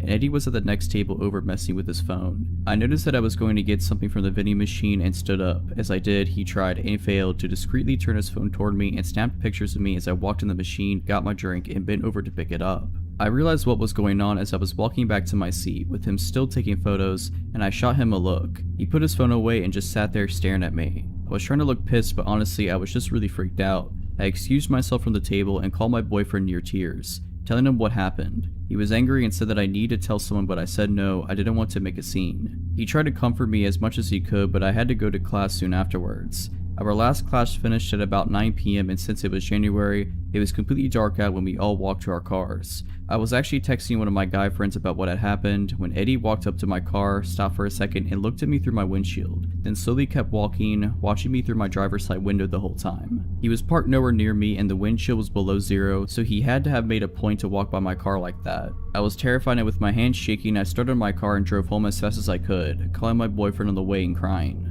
After that, I decided I needed to talk to my professor about what was going on. I was so nervous, but I asked her the next week if I could talk to her privately when class was over. We went to her office and I told her about Eddie and what he had done and how he acted weird toward me. She told me that she had noticed tensed up and went quiet when he got close to me, and had noticed paying a lot of attention to me, and told me she believed me about the pictures. She was honestly amazing with how she handled it. She promised me that she would move things around where I'd be away from him in the lab, and asked if I wanted her to talk to him about it. I said no, that I didn't want to make him angry, and she said that she'd respect that, but she was gonna have the security guard stand at the door and watch me go to my car every night, and that she'd tell the program director what was going on, but Eddie wouldn't know that I had talked to her. By the time we had got done, it had been around 30 minutes since class had ended, and she offered to walk me outside. I'm glad that she did, because when we came out the elevator to the first floor, Eddie was sitting there in the foyer alone. Everyone else had gone home. My blood ran cold, but I tried to act as normal as I could. He seemed as surprised to see our professor there as she was to see him. She asked why he was still here, and he said he noticed my car was still parked out front and wanted to make sure I didn't have to walk out by myself.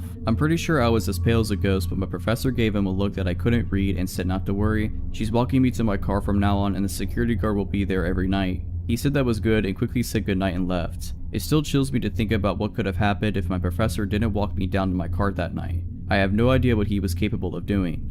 After this, she rearranged our seating, made sure we were never grouped together, and I started making sure I walked out to my car at the same time as a few other women in my class. The security guard was usually in the foyer, and we only had a couple months left of class, so there weren't really any other incidents, but I still caught him staring at me sometimes and he looked like pure rage. It's been a few years, and I don't go to that school anymore, and I'm moving to a completely different city soon. But Eddie, let's not meet again. I recently ran into an old coworker from our time we worked at the sandwich shop in the truck stop. We chatted for a while before he had to leave, but I started thinking about my stint at that place, specifically the creepy sandwich guy. In college, I worked some overnights at the truck stop. It was a pretty safe place in a smaller town, and there had only been 3 incidents in the 4 years the place had been open before I got hired in. One trucker got robbed, one group of ladies arrested for servicing the truckers, and one OD. I was never really worried, even though my coworkers seemed a little concerned that I was a young girl working overnights at a truck stop when there was only one other employee in the whole place. Usually it was really slow. Most of the time I'd get 3 or 4 truckers come in within the first hour. A couple people came in with the munchies and ordered 3 dozen cookies one time, but usually it was maybe 1 or 2 people an hour, if that, so I'd spend about 3 hours cleaning ovens, finishing dishes, deep cleaning the lobby, that kind of thing. And then I get to spend whatever time between customers doing homework. The overnight boss on the other side, the gas station side, was cool as long as everything was cleaned and tipped regularly. A few weeks before I inevitably left this place, a guy came in about 20 minutes before my shift was over, so it's about 5 AM by this point. My coworker had arrived early so he could fill out some paperwork he had to get done, so he was sitting in the back office already. I started making this customer sandwich, making chit chat like usual. Nothing seemed out of the ordinary. He told me he was driving from New York to Wisconsin, asked me a little bit about how my night had been. Nothing crazy. I wrapped up his sub, rang it up, and threw in a small discount for him since he seemed nice and I was just happy I was getting ready to go home for a few hours of sleep before I headed to campus. When I went to take his change, things went wrong. He dropped the coins in my hand, but suddenly he had his grip tight around my wrist. The next thing I knew, I'm on the other side of the counter on the floor. He had yanked me across the counter and still had a tight grip around my wrist. Thank God my coworker was there. The manager on the other side had slipped into the bathroom, so to this guy's knowledge I was the only one there at the moment. But my coworker, while filling out his papers, was looking at the cameras and had seen everything. He was out of the back just seconds after I hit the ground, and before I really knew what was going on, he had chased the guy outside. He didn't pursue him far, afraid that someone else was nearby who would come after me. So he ran back inside, locked the door to our side of the store, and shouted to the manager to call the police. The cops came, they searched the area and watched the security videos, but nothing ever came from it. The guy disappeared and I never really heard anything about him. I put in my 2 weeks notice the following day after my nerves had calmed down. I was switched around so I worked during the day around my classes for my last few days, and they made it a policy that 2 people were to be working both sides of the truck stop on overnights from that point on. I still live about an hour and a half away from there, and honestly I haven't went back since my last day just because that memory is still in my mind almost 8 years later. So creepy sub guy, let's not meet again. This took place about 8 years ago. I had been single for a very long time. My kids kept telling me to get back into the swing of things, but I just kept making excuses. My nephew told me about this dating site. He said that there was no harm in talking to people, so I did it. I put everything out there so there were no surprises when or if they met me. I thought that if they still contacted me after reading all I had described myself and we matched, then maybe I would have coffee with them. I met with one gentleman who was way too regimental for my crazy life and kindly declined any more involvement with him. Another guy seemed too pushy and acted like I should be honored to be in his presence, but then there came, we will call him Richard. Now please keep in mind I had very low self-esteem at the time. That being said, Richard seemed great. We carried on conversations for hours. He lived an hour and a half away, so all we could really do was talk to each other. We talked about our kids, dreams, goals. My daughter even friended one of his sons on Facebook. I was a secretary for some self-help meetings in my town, and he was going to school to be a counselor. Perfect, right? We talked for at least 4 months, but after a while, I noticed that he kept having small problems come up. Arguments with his mom with whom he was living, no money for gas, his truck broke down, his oldest boy was mad at him, just little things, you know? Not anything that would set me off, but it was his poor me to heck with it attitude. I tried to let that go and really be a positive influence in his life. His mother and boys loved me and told me that they had never seen him so happy. Time went on and we were still talking every day. I had an opportunity to come see him, and of course, my daughter went with me so she could meet his son in person as well. I took him and his son out to eat at the only little coffee shop in that town. He knew I was on a fixed income, but I paid anyway because he was going to school and didn't have an income as of yet. We had a good time. We met at his son's house in a hilltop town. We were having such a good time that we didn't notice that the snow was coming down hard and the roads were icing up, so my daughter and I stayed the night in one of the rooms. It seemed like the closer we got to his family, the more distant they became to him. It was odd. The next day the roads were clear, so we said our goodbyes and went home, but before we left, I received one extra hug from his son's mother-in-law. She whispered in my ear, "Don't fall for him." I thought that maybe there was something she didn't like about me. That came out of the left field. The next few days we didn't talk. I thought that was odd. Did I do something wrong? Someone from the self-help meeting told me that there was a man looking for me. She said he looked disheveled and smelled like alcohol. This wasn't a surprise to me because I helped quite a few people get back on their feet, and maybe this one fell off the wagon and just needed to talk. As I was driving down my street, I saw a truck in my driveway I didn't recognize at first. It was him. He found out where I lived and was sitting in the front of my house. At first I was happy until I looked in his truck and saw him slumped over reeking of booze.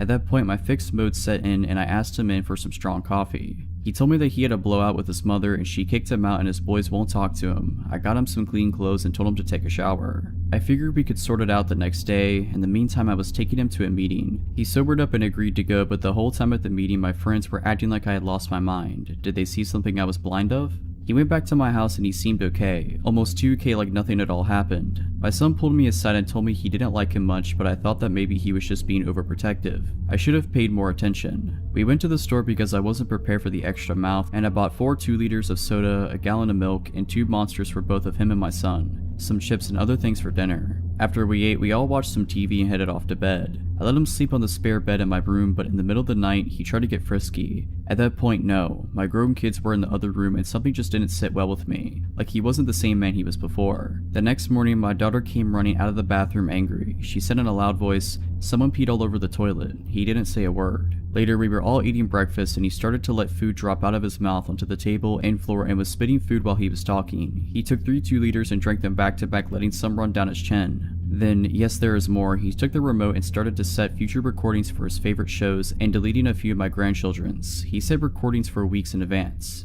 Wait, what are you doing, my friend? This is not cool. I told him, but he acted like I said nothing. Then he went to the refrigerator and told me that I had to go to the store and buy more soda and stuff because it was all gone. Like it was gone. He even drank my son's Monster and the whole gallon of milk. One day, mind you, only one. At this point, my daughter was also livid, so she contacted his son and he proceeded to tell her that Richard's mother kicked him out because he wouldn't get a job and was stealing money and eating her out of house and home. His other son won't talk to him because he keeps asking for money and won't pay it back. He himself was mad at him for lying to me by telling him that he was going to school when he wasn't and using me as his next big meal ticket. Well, that was it. I got all of his stuff together and took it to his truck and asked him to leave. It doesn't end there. He had loosened some bolts on his transmission, making it impossible to move. He begged and pleaded for me to let him stay. He was at that point snot was coming out of his nose. He said that he just wanted to be close to me and if that meant sleeping in his truck, he would do that and he couldn't live without me. Well no, I called his oldest son and told him that if they didn't come with a tow truck and get their dad, his fate was not going to be nice. They arrived 2 hours later apologizing for their father's actions. We found out that through his son that for many years he had gone through quite a few unhealthy relationships and took advantage of a lot of women that fell for his lies. He still tries to friend me on Facebook to this day.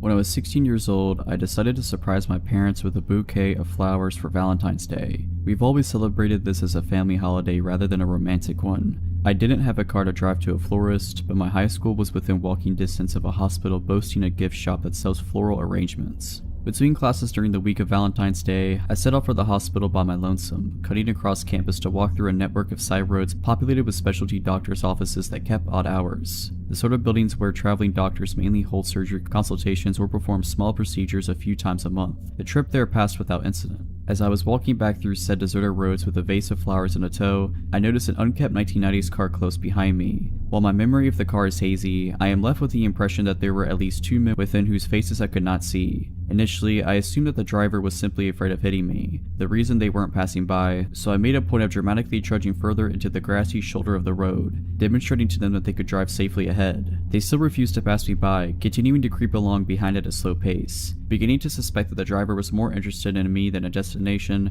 I began to walk faster. The car confirmed my suspicions by matching my speed. Despite the impracticality of my shoes and the threat of spilling water from my vase, I commenced to run as fast as I possibly could. They hit the gas and again matched my speed. I realized at this point that the car was following me, that there was no one in sight to notice, and I needed to get away. I bolted into the first parking lot that I saw. The car turned in after me. Despite there being only 2 or 3 cars in the spacious front parking lot and there being no other sign of activity at the office, this car did not stop to park in the numerous spaces available there. The driver instead opted to pursue me in the partially under construction back portion of this lot, behind the office. It passed every available parking space to corner me against a pile of debris and rubble from the construction, coming to a diagonal stop less than 3 feet away. Before anyone could emerge from the vehicle, I somehow managed to scale the small prominence of rubble against my back. Base in hand, it jumped from its peak to land painfully on the other side, which fortunately was a plot of undeveloped land within sight of my high school campus. I took a quick peek back over my shoulder to see if they were still in pursuit, but the car had sped off after it reached the top of the rubble pile and was nowhere in sight. They had not parked in the lot at all. They had no business there. The driver was following me. I sprinted at top speed and didn't stop until I was soaked with sweat in the dead of winter and panting in the student lounge among my classmates, who didn't seem to care when I told them. In retrospect, I should have told an adult, alerted campus security, and called the non-emergency line at the local police station, but I was young, foolish, insecure, and afraid of getting in trouble for leaving campus when I didn't have a signed permission from permitting me to do so. I kept trying to convince myself that I had misread the situation or was overreacting. I don't know what I would have even told the police had I called them, as I was entirely ignorant of the subject of cars and I couldn't have identified the make of it if I had been asked, and I couldn't see the faces of the occupants. I was also worried that my parents would restrict my already extremely limited freedoms if they knew I had been in any danger. Whoever followed and tried to trap a 16-year-old girl with flowers at a doctor's office just before Valentine's Day of 2016, let's not meet again. So when I was in probably 2nd or 3rd grade, we had an early dismissal. For those of you who don't know, that's when school goes for longer than half a day, but we still get out an hour or so early. I remember sitting silently in class working on math problems when the phone rang. I joked to my friend next to me that I hoped it was for me. We all watched the teacher answer the phone because we knew that 90% of the time it meant someone was leaving class. When the teacher's eyes met with mine, I suddenly got pretty worried. My teacher said something into the phone and then asked me, "When are you getting off the bus today?" I thought this was really weird. My mom knew I would be getting home because she had to leave work early so she'd be home when I got home. I just told the teacher the normal time. The teacher talked for a few more seconds and then hung up the phone. I asked her what it was about and she told me that my parent just wanted to double check what time I got off the bus. I didn't really think about it too much for the rest of the day. Later I got off the bus and walked home without incident. When I walked in the front door, my mom asked me about my dad and took my coat. I remember the look on her face when I asked her, "Why did you call the school to see what time I was getting off the bus?" She looked shocked. She said that she hadn't called the school. I told her the whole story and she immediately started making frantic phone calls. I knew that something was wrong. I watched some TV while my mom talked. About 20 minutes later, my stepdad came home early from work. About 10 minutes after that, a state trooper pulled up. I was pretty scared because I thought that somehow I was in trouble. The state trooper asked me a few questions like, "Has anyone tried to talk to you while you've walked from the bus stop? Have you seen anyone parked at the bus stop who didn't have a kid get into their car? Has anyone tried giving you a ride?" The answer to all of his questions was no. I had never seen anyone suspicious as we lived in a pretty nice neighborhood and it was mostly old retired folk who live around us. My mom asked me to go upstairs to pack my bag as it was my dad's weekend for visitation. When my dad got there to pick me up, he was questioned pretty heavily by the state trooper. I had been eavesdropping from upstairs. My mom called me back down and I left with my dad for the weekend. My dad ended up teaching some basic self-defense, which I thought was pretty cool. I never heard anything about the situation and eventually I forgot about it. Fast forward to today. I was watching a horror movie when I then remembered the whole incident. I asked my mom about it and what she told me chilled me to the core. She told me that someone had called my school posing as my dad. This man knew my dad's full name, my full name, and my mom's full name. He kept saying that my mother wanted him to pick me up from the bus stop because she wasn't going to be able to leave work early. The school didn't even bother calling my mother. I believe that the only thing that saved me from being abducted was the fact that I had told the man that I'd be getting off the bus at the normal time, which was around 3:15. I had actually gotten off the bus at around 1:45. So creepy guy who wanted to abduct me, let's not meet. For context, I am a 19-year-old girl and was taking summer classes at a community college this summer. One of the classes I took was public speaking, which met Tuesdays and Thursdays. This guy, I don't even know his name, immediately gave off weird vibes. To get from our classroom that was on the 2nd floor, he had to go down a hallway, down a stairwell to the 1st floor, through the main lobby, and out the sliding doors. He started waiting for me after class and followed me all the way down this route to my car. Didn't matter if I pretended to be on the phone, had both earbuds in, kept my head down, literally power walked away from him, gave him bare minimum responses, etc. He would wait for me, follow me / try to walk with me, and the whole way would be talking to me and asking me questions. Like asking me about each of the cars I drove to the school, since my family has to share cars. Even after I suddenly dropped I had a boyfriend, so he definitely knows my car. I got a very bad feeling after a while of this happening and told the class's professor.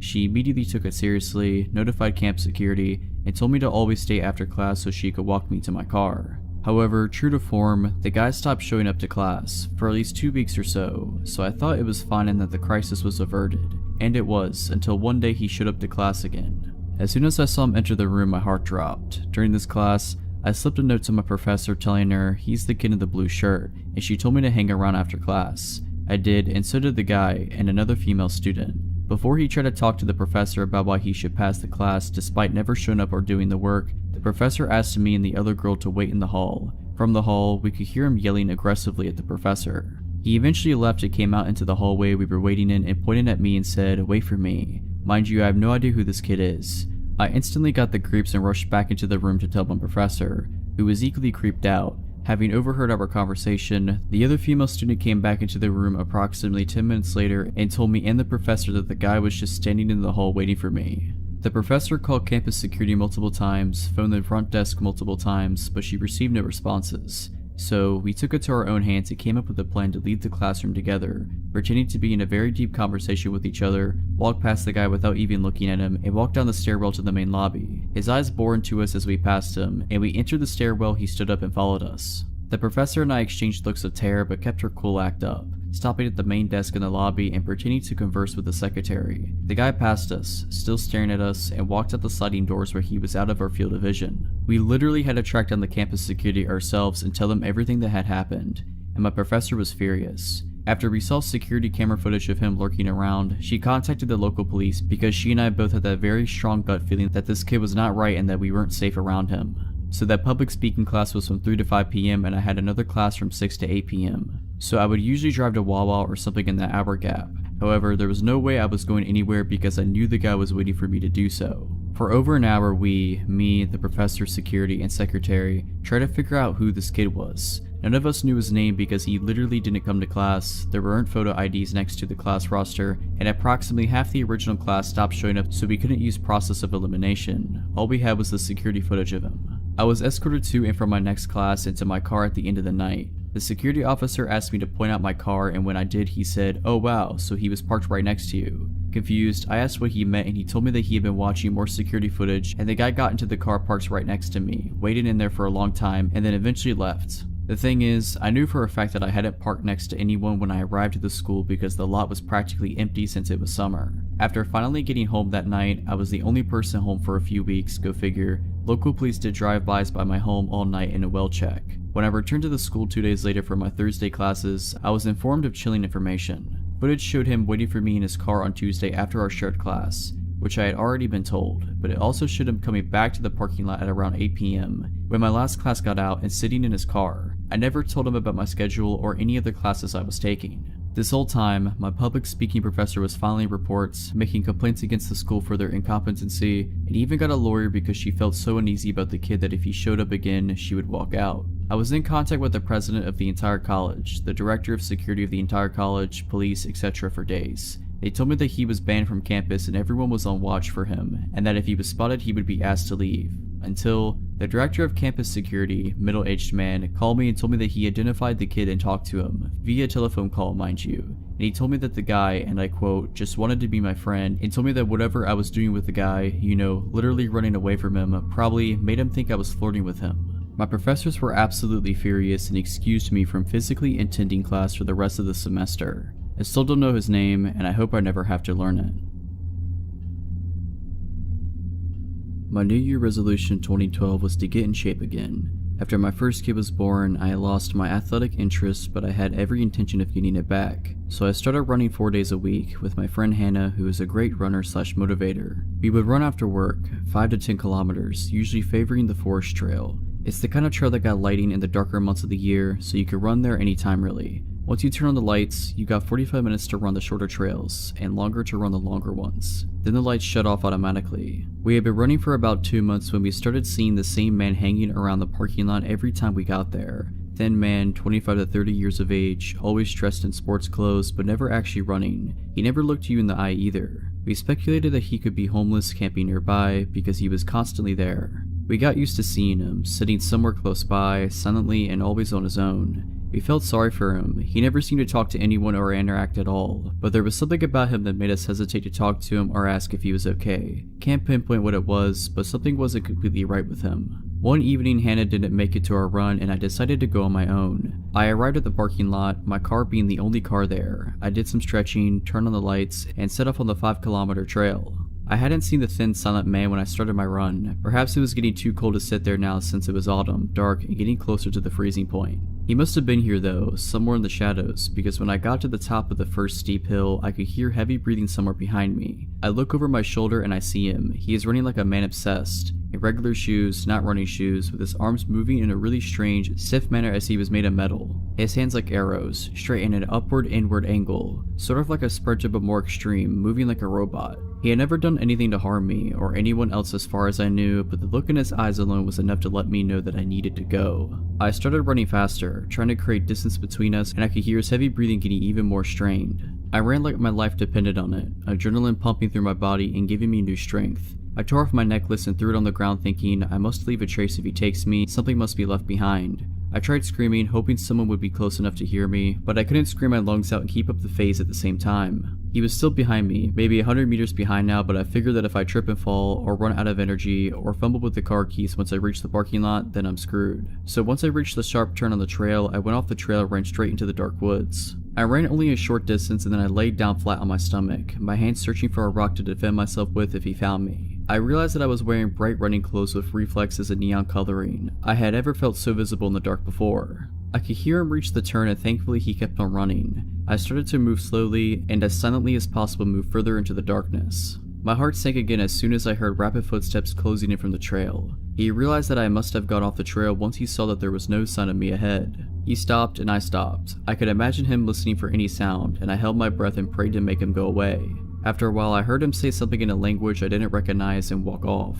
I didn't move. I feared that he would wait for me by the car and realized that I had to get off the trail and onto the main road and stop someone. I couldn't go back to the parking lot. I started to make my way further into the woods, knowing that I would eventually end up on the last part of the long trail and close to the main road. The lights on the trail suddenly shut off. That made me calmer at first. The dark was a comfort and protection, but then after only a few moments it switched on again. This could mean that another person had just started their run and soon I would have someone there to help me, or that he was out looking for me. I decided against waiting to find out and continued my way towards the main road. It was dark and I fell multiple times, my clothes getting wet from the damp vegetation and I started to get cold.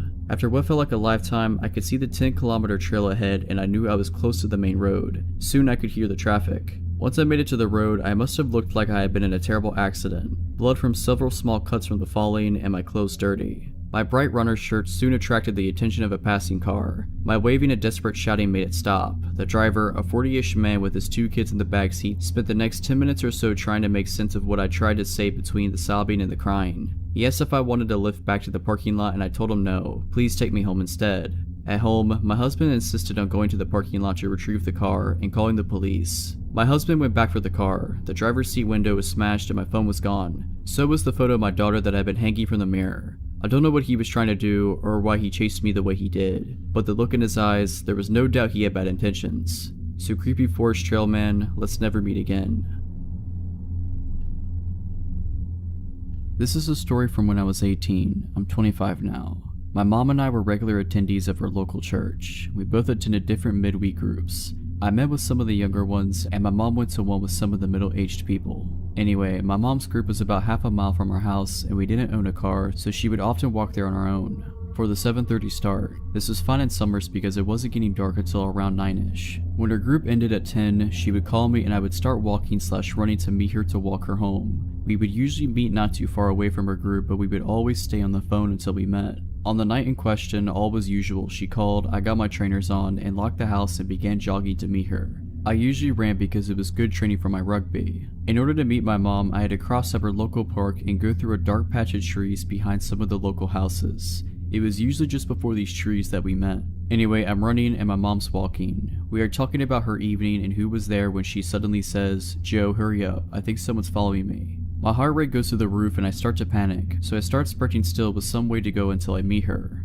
I tell her to stay calm and keep her updated on my position. My mom is tough but short. I hear my mom scream through the phone and also hear it in the distance ahead. Get away from me, what do you want? I don't have any money and you can have my phone if you want. This panicked me. I ran like I had never run before. The distance I had to cover usually took me a good 45 to 60 seconds to run, but I did it so much faster. By now I can see them in the distance. My mom's screams were piercing through me. I could see the guy has her by the hair and is dragging her about. She was fighting him all the way. I shouted get off of my mom and charged in. He was tall and lean but had hardly any weight to him. What happened next is something of a blur, and only through me and my mom talking about it have we come to some conclusion on what really happened. And the guy's injuries, of course. He saw me and immediately let go of her. She fell to the ground sobbing and tried to run. I caught him fairly easy and took him to the ground hard. My mom says I took him clean off the ground before smashing his head/shoulder into the ground. He grunted and we rolled, but I beat him up. It's at this point that I blank out, but apparently I hopped over the guy, headbutted him, and repeatedly beat his face. Someone from the houses behind had heard the screams and called the police. One guy from the street was a policeman and had come out to investigate. I remember him dragging me off the guy, and it was then that I saw the blood and scratch marks on my arms. He had clawed me, but I hadn't noticed it. The police arrived quickly and we had to be interviewed by them, which is all still a bit blurry. Apparently the off-duty cop had thought I was the attacker, as I suppose anyone would have seen me beat up the guy. The guy was on their records as a thief. He had mugged a girl in town not that long before. When police interviewed him, he claimed that he was just robbing her, but I'm not sure. He's in prison now, thankfully. You never think a bad stuff will happen to the ones you love until it happens. So, guy who attacked my mom, let's not ever meet again. In 2012, I worked at a tanning salon in a strip mall.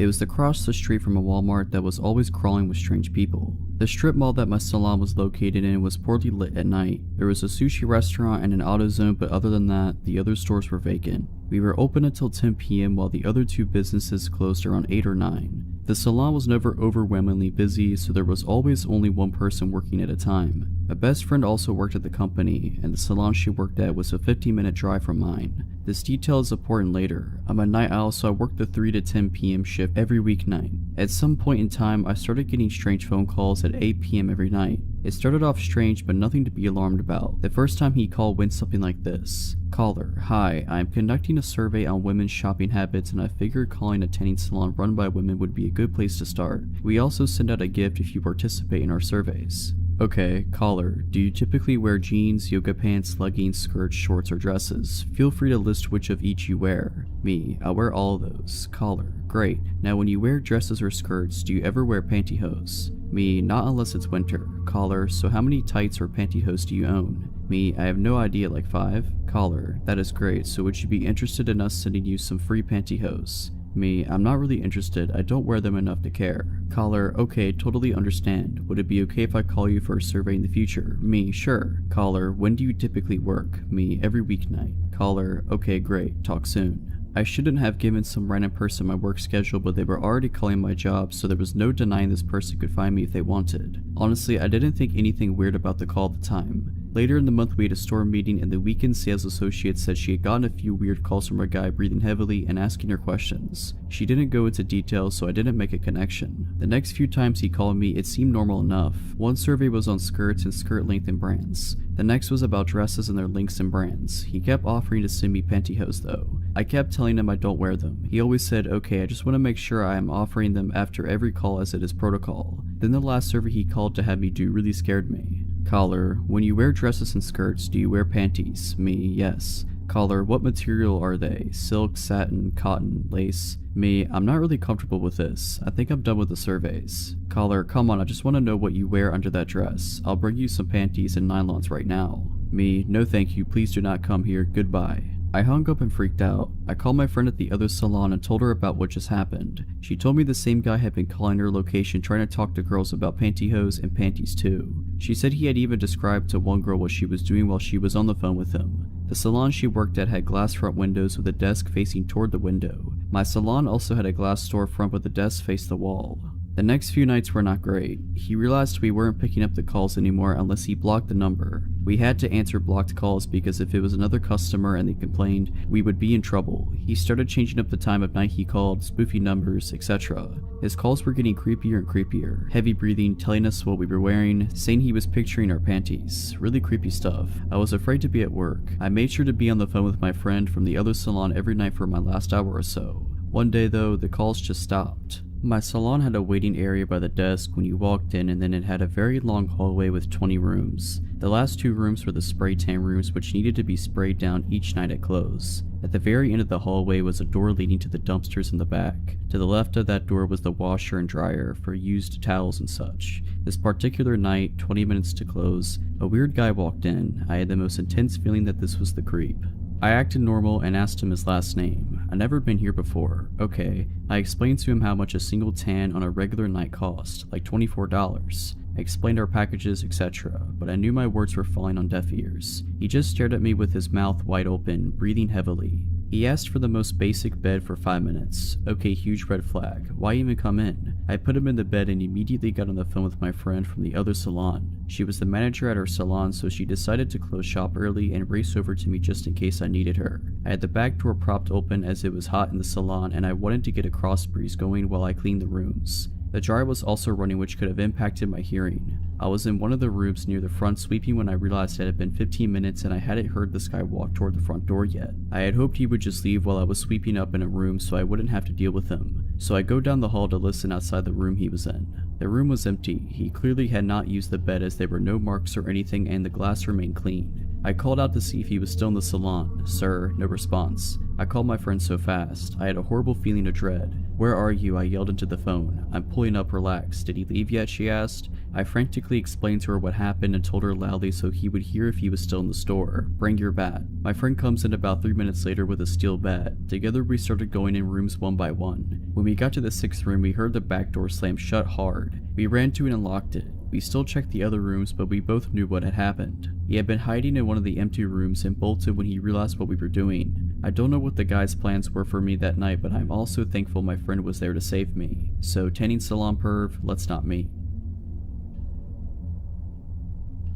About 7 years ago, when I was 17, my parents were out of town for a weekend and left me at home. This was a pretty common occurrence. My parents trusted me. I would usually spend these weekends away staying with friends or family, as my parents' house is a bit creepy to be alone in, even during the day. We live in a small rural town where everyone knows each other, and generally it's pretty quiet and pretty safe. Saturday I was supposed to stay with a friend, but her parents decided at the last minute not to let me stay. It wasn't a big deal that I had to leave. I was somewhat prepared to have to go home because her parents got weird about company sometimes. I left her house, which is about 15 minutes away from my parents' house, at around 9:30 or 9:45. While I was on the way home, I got a weird feeling that I can't really explain. I just knew that I didn't want to go stay at my parents alone. I called my brother and asked if I could stay with him. At the time, he was living with a woman who had a small child. He told me it would be quieter and easier for him to just come stay with me, since his dog would bark if I tried to come in the house. He said he would be at our parents' house in 20 minutes. After hanging up, I decided to stop at a gas station and grab a snack before going home so that my brother would be there when I got there. I pulled into the gas station. There were only a few cars in the lot, which is typical because this is a small town in the rural south where everything pretty much stops after 8 p.m. I parked and walked up to the door. There was a man standing outside the door smoking. He opened the door for me without saying anything. This is normal southern hospitality. I smiled and thanked him. Inside there was another man standing by the door. I noticed him staring at me as soon as I came in. He gave me that gross up and down look and said something to the effect of, "Hey, what are you doing alone?" Creepy. I just ignored him and walked towards the back of the store. He yelled after me and called me a name. I still ignored him. I figured he was drunk or high or just a jerk. Most people around here talk a big game but rarely back it up.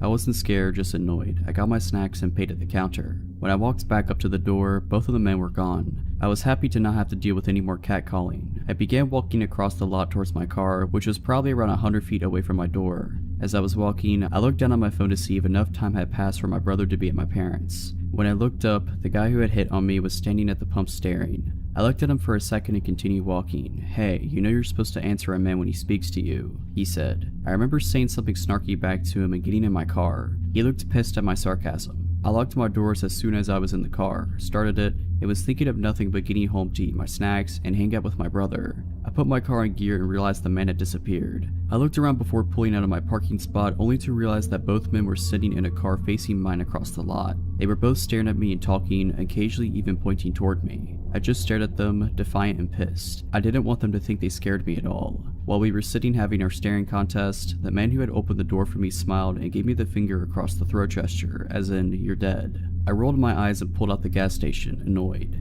To my dismay, they pulled out behind me. I hadn't been scared up until this point because, as I said, most people here are a lot of talk with no follow-through. Instead of going home, I took a few back roads that connect back in a sort of circle to see if they were really following me, which of course they were. When they realized I was testing them, they drove up really close to me and started laying on the horn. I couldn't see their headlights, they were so close. I called my brother and told him what was going on. He told me to come home and he would handle it. I started driving home. The two guys were still in my car blowing the horn. Even with my detours, I was only about 3 to 4 minutes from my parents' house. I slowed down to pull in the driveway and was immediately relieved. At the end of my driveway, my brother was standing hands crossed in front of his stomach, clearly holding a pistol. I drove around him into the yard. The two guys actually started to pull in behind me until they saw my brother, then they hightailed it out of there. I have no idea what they would have done if I had stopped somewhere alone or kept driving. I'm thankful my brother was there. This past New Year's Eve, I went away for the night with my two best friends and one of their moms. I was home for the holidays from college, and my friend Sarah invited me to go to Palm Springs to celebrate New Year's with her mom and our friend Rachel. I didn't have any other plans, so I decided to go with them. We went to a cool city about an hour from where we live that is big on shopping and resorts. We planned to have a pretty calm night, watch the ball drop at a block party thing downtown, have a few drinks at a bar. Since we're on the West Coast, the ball drop is at 9, so at around 8, we ventured from our hotel, walking to the block party about a mile away. On the way, we passed by a very lively bar. We decided to stop by and spend 15 minutes dancing, but didn't get any drinks. We continue on to the block party, get some dinner, a glass of champagne. The ball dropped and they had a DJ, so we spent about an hour there dancing. After we got tired of it, we decided to head back to the bar and hang out there until midnight. Once we get there, Sarah's mom pays for a drink for each of us, but leaves soon after that because she was tired. It's about 10:30 at this point, and Sarah, Rachel, and I are enjoying our drinks and having fun dancing. Rachel tried some of my drink since it was the one she hadn't had before. I went back to the bar to get a second drink, and that's the last thing I remember. The rest I've gathered from Sarah and Rachel. Almost immediately after getting my second drink, I asked Rachel to go to the bathroom with me because I wasn't feeling well, even though I was completely fine 10 minutes before. Once in the bathroom, I just collapsed on the floor, and I was almost unresponsive. Rachel, not worried, somehow drags my half-lifeless body out to where Sarah was waiting for us. Security, seeing my condition and assuming I was wasted, asked us to leave.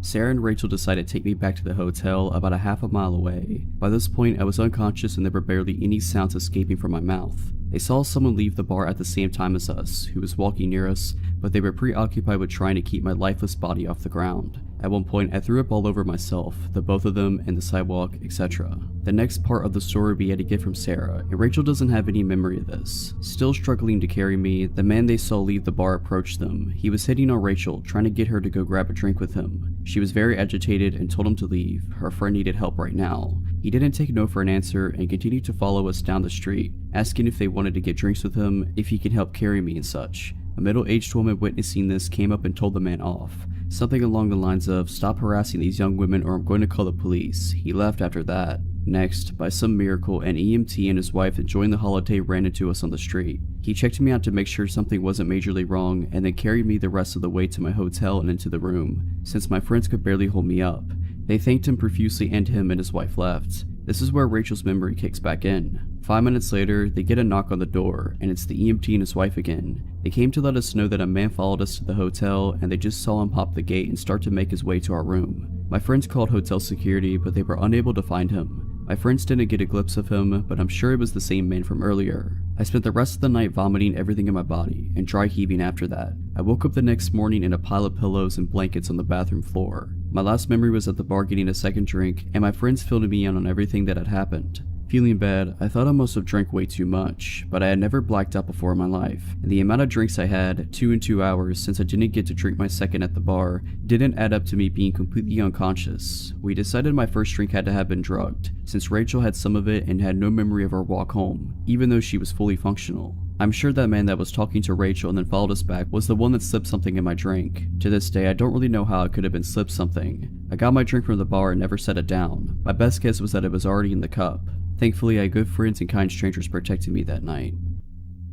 This happened back when I was in 4th grade. It's always stuck out to me as odd, but when I became an adult, it dawned on me just how dangerous it was. I had been invited to a friend's birthday party, which was to be held at a popular pizza joint that had a bunch of arcade games and stuff. This pizza place was right next door to a small movie theater, and the movie Titanic just had come out, so there was a decent amount of people in this part of the shopping center. My mom had to run some errands and pick up one of my other brothers, so she dropped me off along the way. She said she was going to stay until others arrived for the party, but I knew she had a lot to do. The place was familiar to me, and I knew my friends were either already inside or would be there shortly, so I just told her to drop me off and I went inside. My mom had also arranged a ride home for me from one of my friend's parents. No one had gotten there yet, so I had to look around at the different games and then went outside the restaurant to wait for my friends to show up.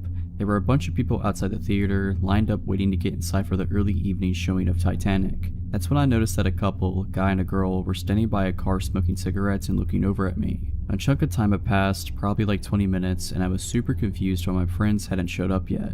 I knew for a fact that I was at the right place and that I showed up at the right time. I was going over all the reasons why they might be late when the cigarette smoking couple came over to me and started talking to me. They asked me what or who I was waiting for. Obviously at first, I was hesitant to talk to strangers, but they looked to be my oldest brother's age, late teens, early 20s, so I had been around older people and wasn't too bashful or shy around them, conversationally. I explained to them I was waiting for my friends to show up for my birthday party, but they hadn't showed up yet, and they were all pretty late. The couple made some other small talk. They told me they were wanting to see Titanic, but when they showed up, all the tickets had sold off for the showing they wanted, so they were just going to hang out until the next showing, which they had successfully gotten tickets for. After a little while longer of waiting and talking with this couple, they asked if I was hungry. I said I was, and they offered to buy me pizza. As a hungry kid who was seriously looking forward to pizza, but was unsure if the party was still going to happen, I wasn't about to pass it up. We went inside and ordered and sat down. I ended up hanging out with this couple for a long time. They were being super nice to me, gave me money for the arcade games, bought me as much pizza and soda as I wanted. I had almost completely forgotten about my friends and the party that was supposed to happen, until I saw what time it was. Almost 2 hours had passed, and I started to get pretty nervous/anxious. I wasn't sure how I was going to get home. I didn't have a cell phone, this was 1997, and neither did my parents. My mom would be furious that A, no one showed up to the party, and B, I didn't seek out help from the restaurant or some kind of security guard or police officer, and C, I'd spend the 2 last hours with strangers, accepting food and money from them.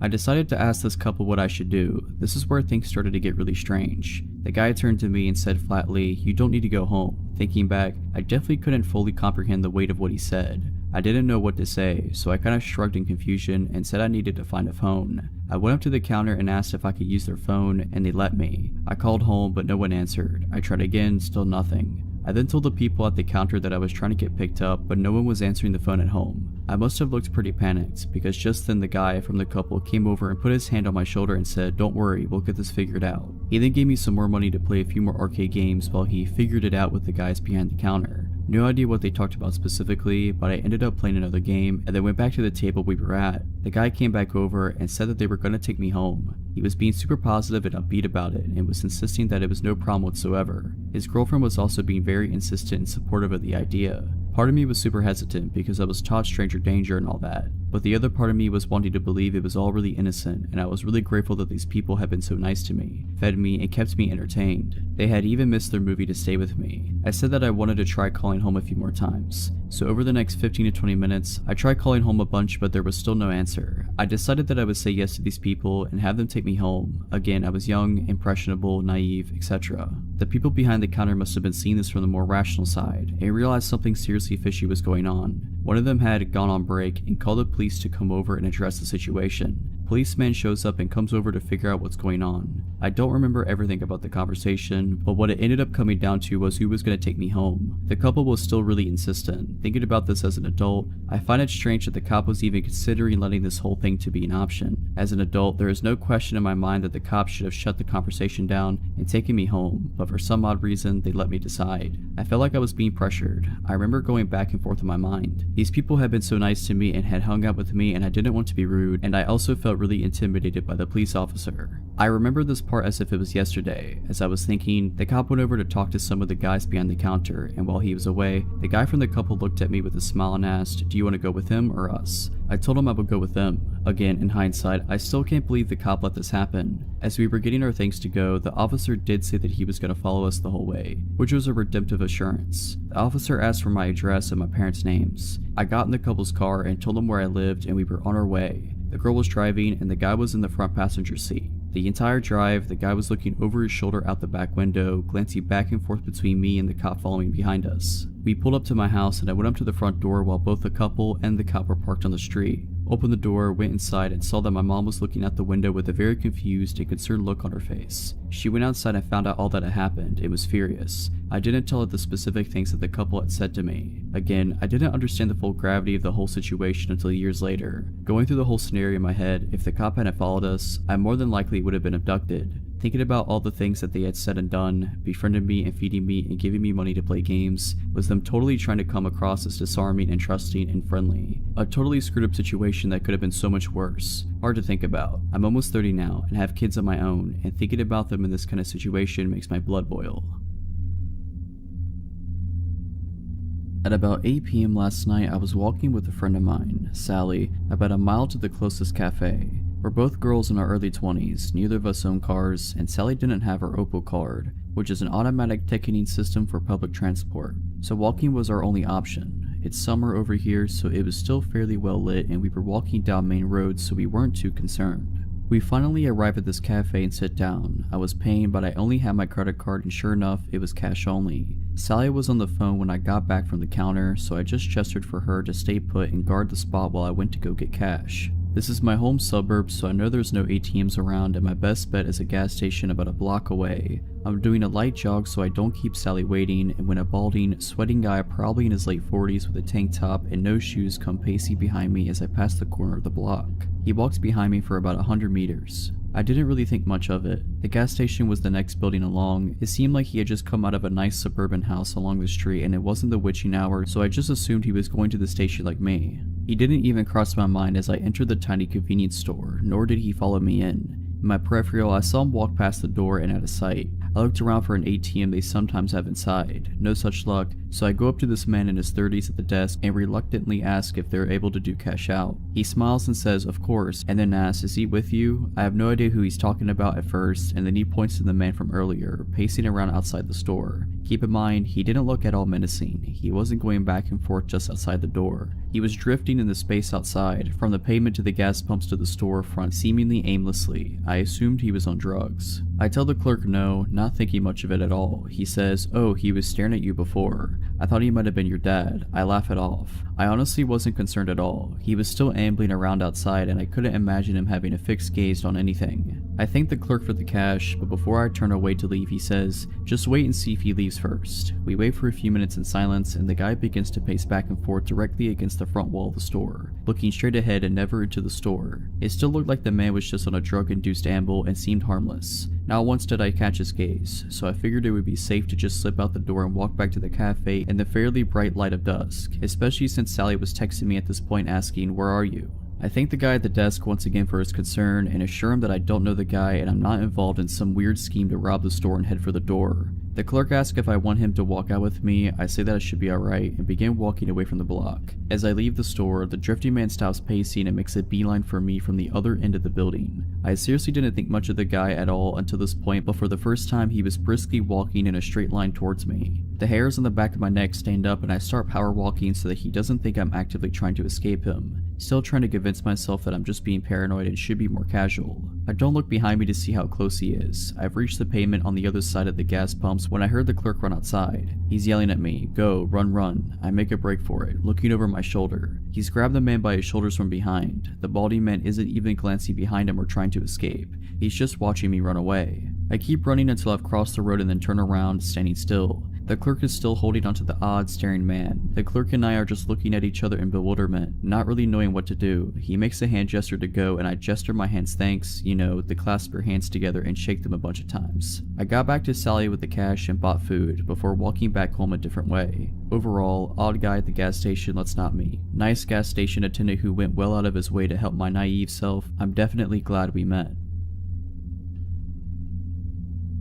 I was selling my old car as I had bought a new one. I posted it on a couple of selling sites and Facebook. I arranged 2 visits that day and was home alone. It was broad daylight, so I assumed everything would be fine. The first one that came made an offer a little lower than what I was looking for, so I said I would get back to him later as I had another viewing. The guy from Facebook pulled up in a blacked out Range Rover and 3 other guys got out. I opened the car and explained why I was selling the car. You know when you just get a bad feeling? I wasn't sure why 4 people would need to come view an 8-year-old car. He asked if he could take the car for a drive. At this point, I was not going to get in the car with him, so I said, yeah, take it, I'll wait here with your friends. He asked me to get in the car. What if you just took it? I said, well, it wouldn't matter, that's what insurance was for. I was not getting in the car with him. The 3 guys left and didn't even speak to me, just to themselves, and I found that odd, but it made me feel very unsure if the car would come back. The car was not putting up a fight for or arguing over. He then pulled back up. He got out and offered the same price as the other guys earlier buying the car for his daughter. He wanted me to get in the car with him to go collect the cash. I said it was fine, his friends could take him if he needed to go, but I had another viewing and I would contact him later. I didn't want to walk back to my house as I had now decided to sell to the other guy as they were just giving me the creeps. He then offered more than honestly the car was worth if I went with him now. I said no and locked the car and started walking towards the main street as I had seen my neighbor walking down and shouted to him and his dog. They spoke to each other and drove off. I texted the other guy and told him the car was his and he was welcome to come over anytime to get it. I sorted and filled out the V5 and off he went. That night from my living room, the black Range Rover came back and parked outside. I live in a cul-de-sac, so I am set back to where we had been. I told my husband and he looked out and he said that was strange, and then my phone started blowing up. I politely said the car had gone and that I was sorry but I couldn't help. The car drove off and came back again 30 minutes later. This happened about 3 times that night and was a bit strange, but thought nothing more of it as the next few days nothing happened. On the Friday 4 days later, I finished work early and get back and get the dog ready to go out. We were going to head straight to the park and run like the wind. As I got to the end of the cul-de-sac, the same car pulled up and one of the guys jumped out and said hello. I held the lead tighter and my dog was thoroughly unimpressed. She gave a bit of a grumble and he asked if he could pet her. I said no, she's a guard dog and doesn't like to be touched, and went to walk up to me. He then grabbed my arm and the dog latched into his forearm. Q was screaming there was only one other guy with him in the car and he jumped out and started to shout. This is the most placid and loving dog you will ever see, and to be honest, it was a warning nip, as if she had meant to really hurt him she would have gone through the bone. His friend was shouting and pulling him away. I called her back and got her to sit with a few neighbors and came out when they went towards their car. I haven't seen their car since, but honestly I wouldn't sell something that meant someone had to come to my home online again. So a stranger who clearly wasn't interested in the car, let's never meet again. If you're liking this video, all I ask is that you make sure to subscribe to my channel and like this video. Thank you. When I was 11, my single mom, 9-year-old sister, and 6-year-old brother moved into a beautiful, older, craftsman-style house. I heard it was around 80 years old back then in 1994. Soon after we moved in, we found out it was infested with cockroaches. I've never seen anything like it. You turn on the lights at night and they'd scatter from every surface. We had to store all of our food that wasn't canned in the fridge so they wouldn't get into it. We tried bug bombs and professional exterminators numerous times with no effect. Those things really can survive a nuclear war. Anyway, they weren't the reason we lived in the house less than a year before fleeing for our lives. I remember my mom discussing our next door neighbor's creepy son with my grandma.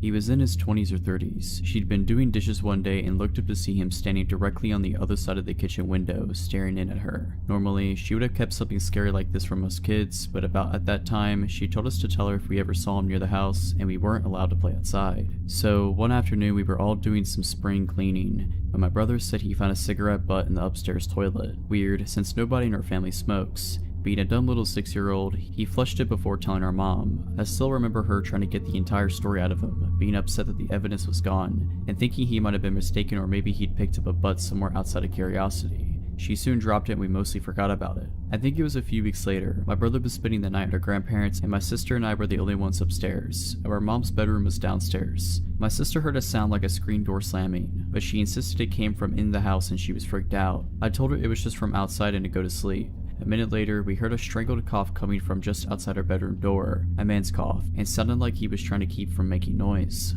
I whispered that we needed to get downstairs. We sneaked out of the room and I had the irrational urge to turn on the light in the bathroom, which was just across the hall from our bedroom, and check to see if anyone was there. Then just as strong of a feeling to get away from the bathroom and get downstairs now. The scariest moment of my life was when we were creeping down the stairs in the pitch black. It was a spiral enclosed stairway with walls, the perfect place for someone to hide. The stairway light was burned out and the wood steps were creaky, so it was terrifying making our way down. We got downstairs and woke up our mom, panicked that there was a guy upstairs in our bathroom. She started to tell us to go back to bed, but could see we were seriously scared. She went over to the bottom of the stairway to go up and show us that there was nothing to be scared about. Then she just had strong of a feeling to close the stairway door and lock it now. She did, called the cops, they found nothing and didn't really take us seriously. The next day, she called a PD detective friend of hers from high school to come over and inspect the house. Remembering the cigarette butt in the toilet, she had him look at the upstairs bathroom window. It was a high, narrow rectangular window, not very big but just wide enough for a person. Who knows how many times the intruder climbed our roof to get in and was upstairs while we were sleeping across the hall.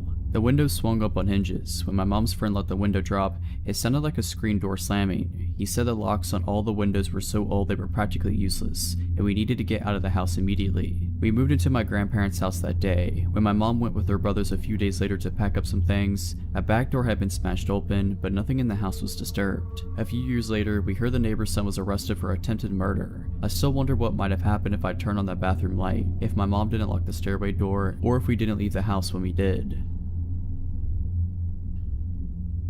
Backstory: my wife and I don't live together. She had become abusive over the last few months, mostly towards our daughter. Our daughter is almost 18 months old and is my whole world. I am unemployed at the moment, but my mother had been helping me out a lot. Today at around 4 p.m, I took my daughter to the store. I usually do this around the time she wakes up from her nap.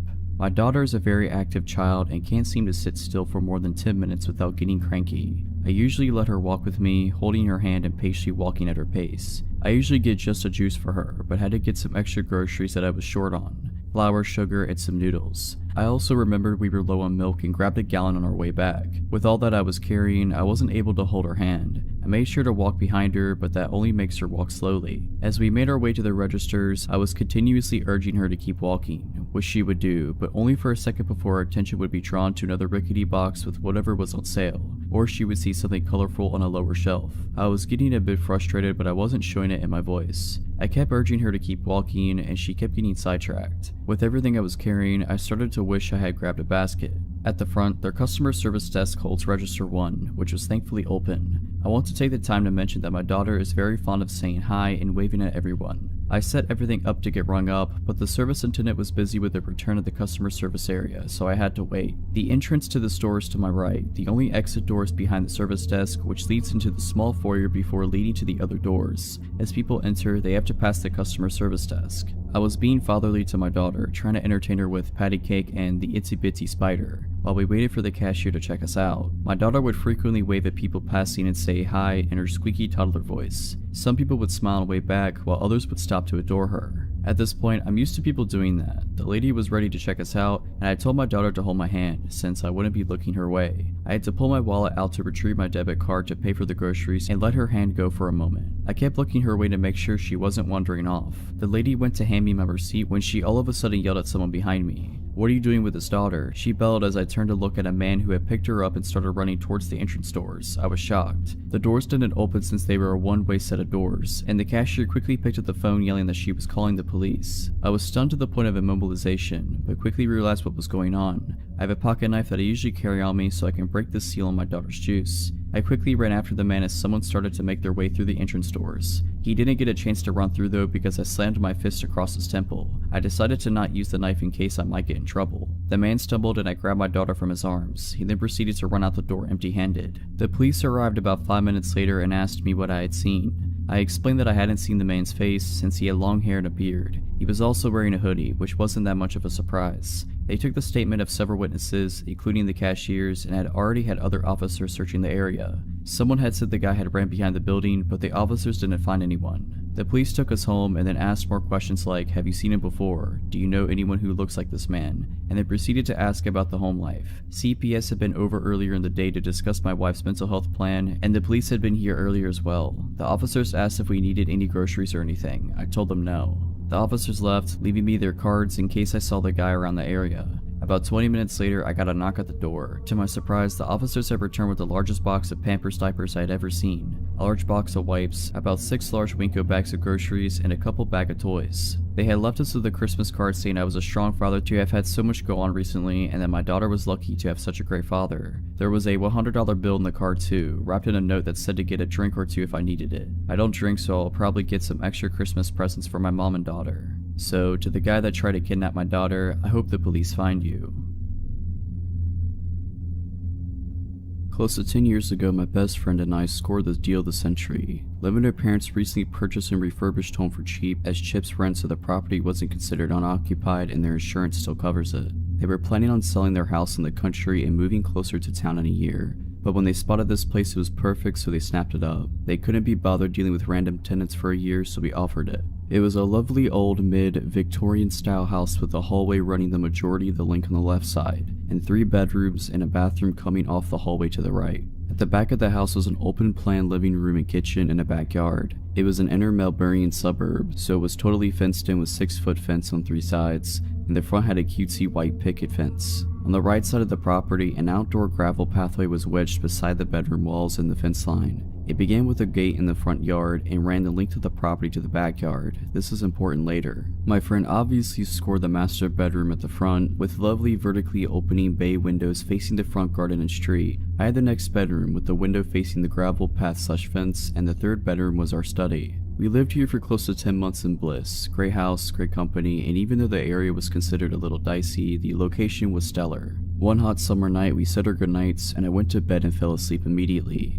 My housemate stayed up in bed to read for a bit, with just her bedside light on. She was doing that just for over an hour before she heard a weird scratch in the front window of her bedroom. Initially, she put it down to an overhanging tree branch, till she realized there was no overhanging tree branch. She sat frozen in fear, blankly staring at her book for what felt like an eternity, till she heard the noise again and again. Scratch, scratch. Slowly looking up, she saw a dude wearing a hoodie trying to open her window, looking her dead in the eyes. She screamed, jumped out of bed, and ran straight into my room. I woke up super dazed as she was pulling my hand and whispered, yelling that someone was trying to break in. She had a tendency to be a little overdramatic sometimes, but I swear I've never seen someone look so genuinely terrified. I went to grab my phone to call the cops, but we just went completely still when we heard the distinct crunch, crunch, crunch of someone walking down the side path of the house. We both rolled off my bed onto the floor and went completely still. The crunch, crunch, crunch continued, getting closer to my bedroom window. I don't know what it is about distinct sounds at night when it's otherwise quiet, but it sounded deafening. And then I realized why it was so loud. My window was wide open. I jumped up, slid the window down, and slammed the lock shut just as he reached the window. He looked at me, but he didn't react at all. He just calmly tried to open the window, but when he realized he couldn't, he continued down the pathway to the backyard.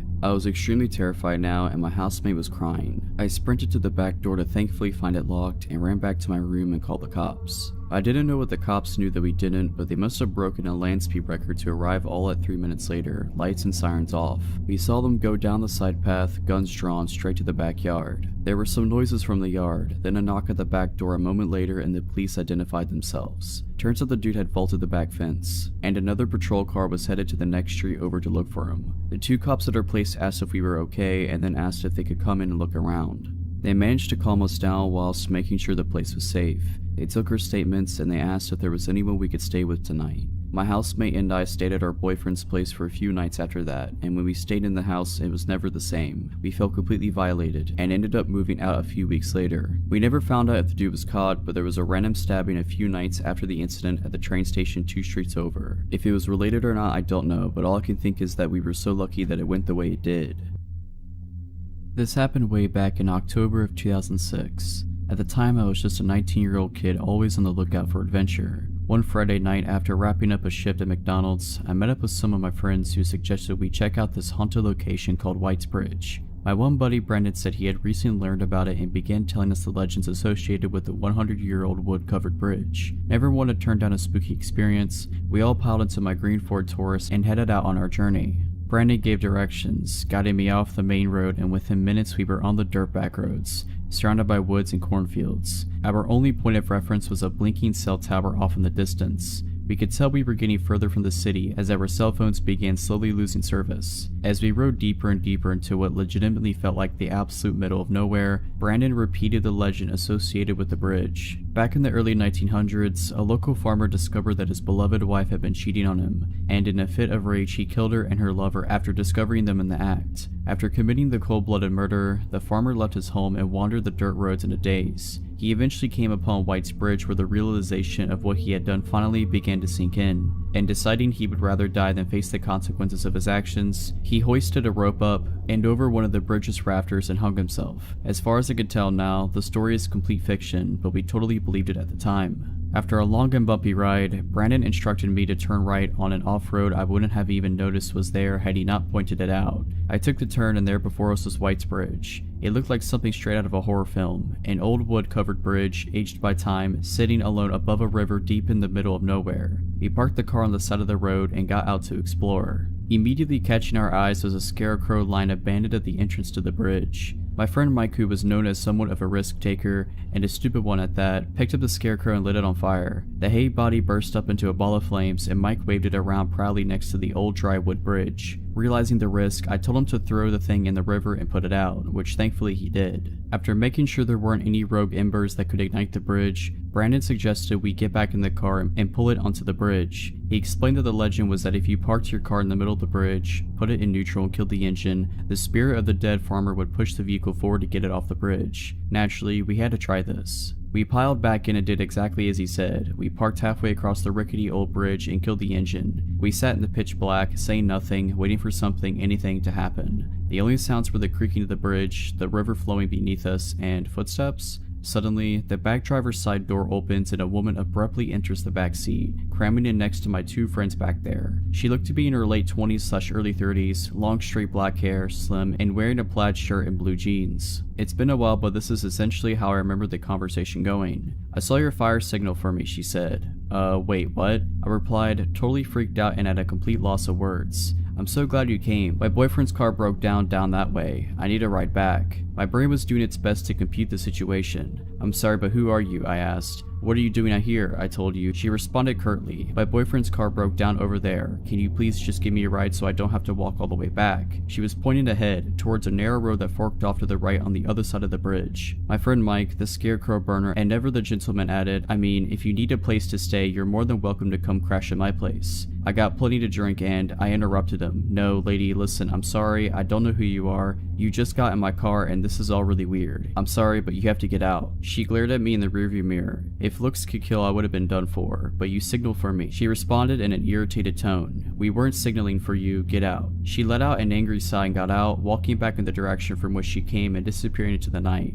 I started the engine right up and looked at my friends. They all had looks of disbelief on their face. Without saying a word, I put the car in drive and slowly rolled forward and off the bridge. We needed to turn around and go back across the bridge to get to where we had come from, and the only way to do that was to pull onto the side road that the woman said her boyfriend's car had broken down on, and then reverse. As I pulled onto the side road, my headlights illuminated the 3 posted signs that I hadn't been able to see from the bridge. No trespassing, private property, and do not enter. Looking up the road, there was no sign of the woman. Wherever she went, it didn't appear she went that way. I didn't want to stick around though, so I backed up and crossed the bridge again, and from there began the journey home. We didn't have much to say on the ride home. I think we were all equally stunned, except for Mike, who asked if he knew anyone that would be awake at this hour that he could score some weed from. I visited White's Bridge a couple other times after that, but nothing of note happened in my subsequent visits. Sadly, some people burned down the old White's Bridge some years ago. It was rebuilt, but from what I hear, it's just not the same as the original. I don't have any plans to go and check it out. To the strange lady who entered my car out in the middle of nowhere at 2 a.m., let's not meet. This happened in 2019. I was in my second year of college and living in a townhome about a 10-minute walk from campus. I lived with 2 other girls at the time, but they were all back at their parents' house for the holiday. I work in healthcare and was working Christmas this year. A little bit of backstory. There used to be 4 of us living there, but one girl had moved out due to issues with her boyfriend. He was a jerk who abused our kindness and allowing him to stay there, was only supposed to come every so often but basically ended up living there. We told her she needed to kick him out after an incident with him one night after he got physical with her and verbally abusive with the rest of us. She wouldn't listen and we told her we would have to talk to the landlord then. Long story short, she ended up moving out and left on bad terms with us. At this point, it was affecting everyone and we didn't feel safe with him there, etc., so she moved out. Okay, so back to the story. It was Christmas Eve and I worked the next day, so I was getting ready for bed, locked the doors, turned the lights off, and went downstairs where my bedroom is. I was scrolling on my phone for about an hour. It was Christmas Day at this point, when I heard what sounded like the chairs in the kitchen move. The kitchen is right above my bedroom. I thought maybe I was hearing the neighbors next door as we share the same walls and sometimes they can be loud. But I remembered one of them texting me and asking me to bring in a package they were expecting while they were all gone at home. The noise was short-lived, so I brushed it off. Next thing I know, my bedroom door is being opened slowly, but my phone screen is lighting up my scared jaw-drop face, so I can't act like I'm asleep. Where I'm laying in bed faces directly to the door, so we're just looking right at each other. So there I was laying in my bed while this guy has 1 foot in my bedroom with the door cracked open. It felt like an eternity, but in reality it was probably more than like 10 seconds of us looking at one another. He slowly takes his foot out and closes my door. I sit there just in complete utter shock. I couldn't make out what he looked like as my eyes were adjusting to the dark again from the phone screen. All I could see was a backwards baseball cap. I knew I had to call the police, but my anxious self knew if I called, it would alert my parents' phones that I called. Me being dumb, I was like, well, I don't want to make them worry. Also, I was scared he might still be somewhere in the house, and I didn't know what he would do if he heard me call, so I texted the guy I was seeing at the time and tell him, some random guy just broke into my house and came into my room. He snapped me out of it and told me to call the police, and so I did. The dispatcher asked me if I felt comfortable to go unlock the front door for them so they didn't have to break it down, and I told her no way, I don't care if the door is broken, I'm not going up there alone. A couple minutes later I see flashlights shining through my window. I hear the police knocking at the door and announcing themselves. They got in and asked me where I was. I came out of my room and they came and got me. They told me to wait on the back porch while 2 of them searched the house and 1 stayed with me. They didn't find anyone and I said nothing looked like it had been taken. They even tried to get fingerprints but were unsuccessful. They then started asking me questions and informed me that the back door was unlocked and had no signs it had been broken. I told them I had locked it. Luckily the guy I was talking to stayed with me that night, but I still couldn't sleep. I kept having to go check every inch of the house over and over. I placed chairs under the door handles on the front door, back door, and my bedroom. The next day I informed our landlord and she refused to come out and change the locks, and she never ended up changing them for the rest of the time we lived there. Every time I go to bed now, I triple check all the doors have been locked. Doesn't matter where I am. I have a dog now and he helps my anxiety of intruders, as well as a recent purchase of a Ring doorbell. I believe it was our old roommate's boyfriend. I think they may have made an extra key for him because he was basically living there, but I don't understand why he didn't do anything to me, the house, or our belongings. If it were someone random, I don't know why they wouldn't have done what they intended, and that could be many different possibilities. I don't know what their intentions were that night, but to the man who broke into my house on Christmas Eve, let's not meet again. Over the summer, me, my fiance, and my stepdaughter, then 2 years old, went on a vacation to Presque Isle in Pennsylvania. We stayed there throughout the afternoon and decided to get dinner in a nearby town, Erie, Pennsylvania. We go there and see a water fountain that kids play in. We think our kid would like that, so we get food and take her there. Now, it was kind of a pretty sketchy area, but there were also kids and it was still a little light out, like 6:37 p.m.-ish. Me and my fiance sit down and watch our kid play for a bit. At some points, our kid wants me to run in the water with her, so I do. I kinda keep going back and forth between playing with her and keeping my fiance company. After playing with my kid for a while, I come back to my fiance. She looked kinda pale and said, "Go get our kid. We need to leave right now." I didn't know what was going on, but I got my kid. As I was turning to go back and get her, I noticed a group of about 3 really weird guys staring intently at us. When I looked over, one of them stood up a little bit and was giving me a stare. I grab our kid and start following my fiance who was booking it. As we were walking away, she tells me that somebody is following us now. I look over and see the creepy looking, shirtless dude getting into his old, beige sedan behind us. My fiance explains to me that the same man kept approaching her whenever I would get up to run around with her kid. At first he introduced himself and tried talking to her. She thought he was being benign but just trying to hit on her. When I came back, he apparently bolted. I sat with her for a couple of minutes and then went back to play with our kid. Apparently, as soon as I went, he returned. He asked her if she was married to me. She said that we were going to be hoping that it was the end of that. He goes away before I came back to sit with her again. The third and final time I go to play with our kid, he apparently came back. He told her that she thought she was a beautiful lady and asked if that was her daughter, pointing to our kid. My fiance said yes, and the guy said that our kid was also a beautiful lady and that his night was going to be made, whatever that means. Q and I come in and we book it. We're walking back to our car, which is kind of far away. Erie in general was pretty abandoned outside of the park, and we noticed the car pull out and start driving extremely slowly in a street parallel to us. At this point, I don't think he knew we saw him. My fiance is freaking out, and I tell her to wait near the vestibule of a closed Starbucks where we weren't in this guy's vision. We stayed there for about 5 minutes and I was watching the roads, not seeing anything. We continue walking but are still on high alert. I found my car parked outside of a McDonald's and we're now power walking to it holding our kid. I look behind and lo and behold, the same beige car going at 3 miles per hour just barely inches out from the side street so I can see it.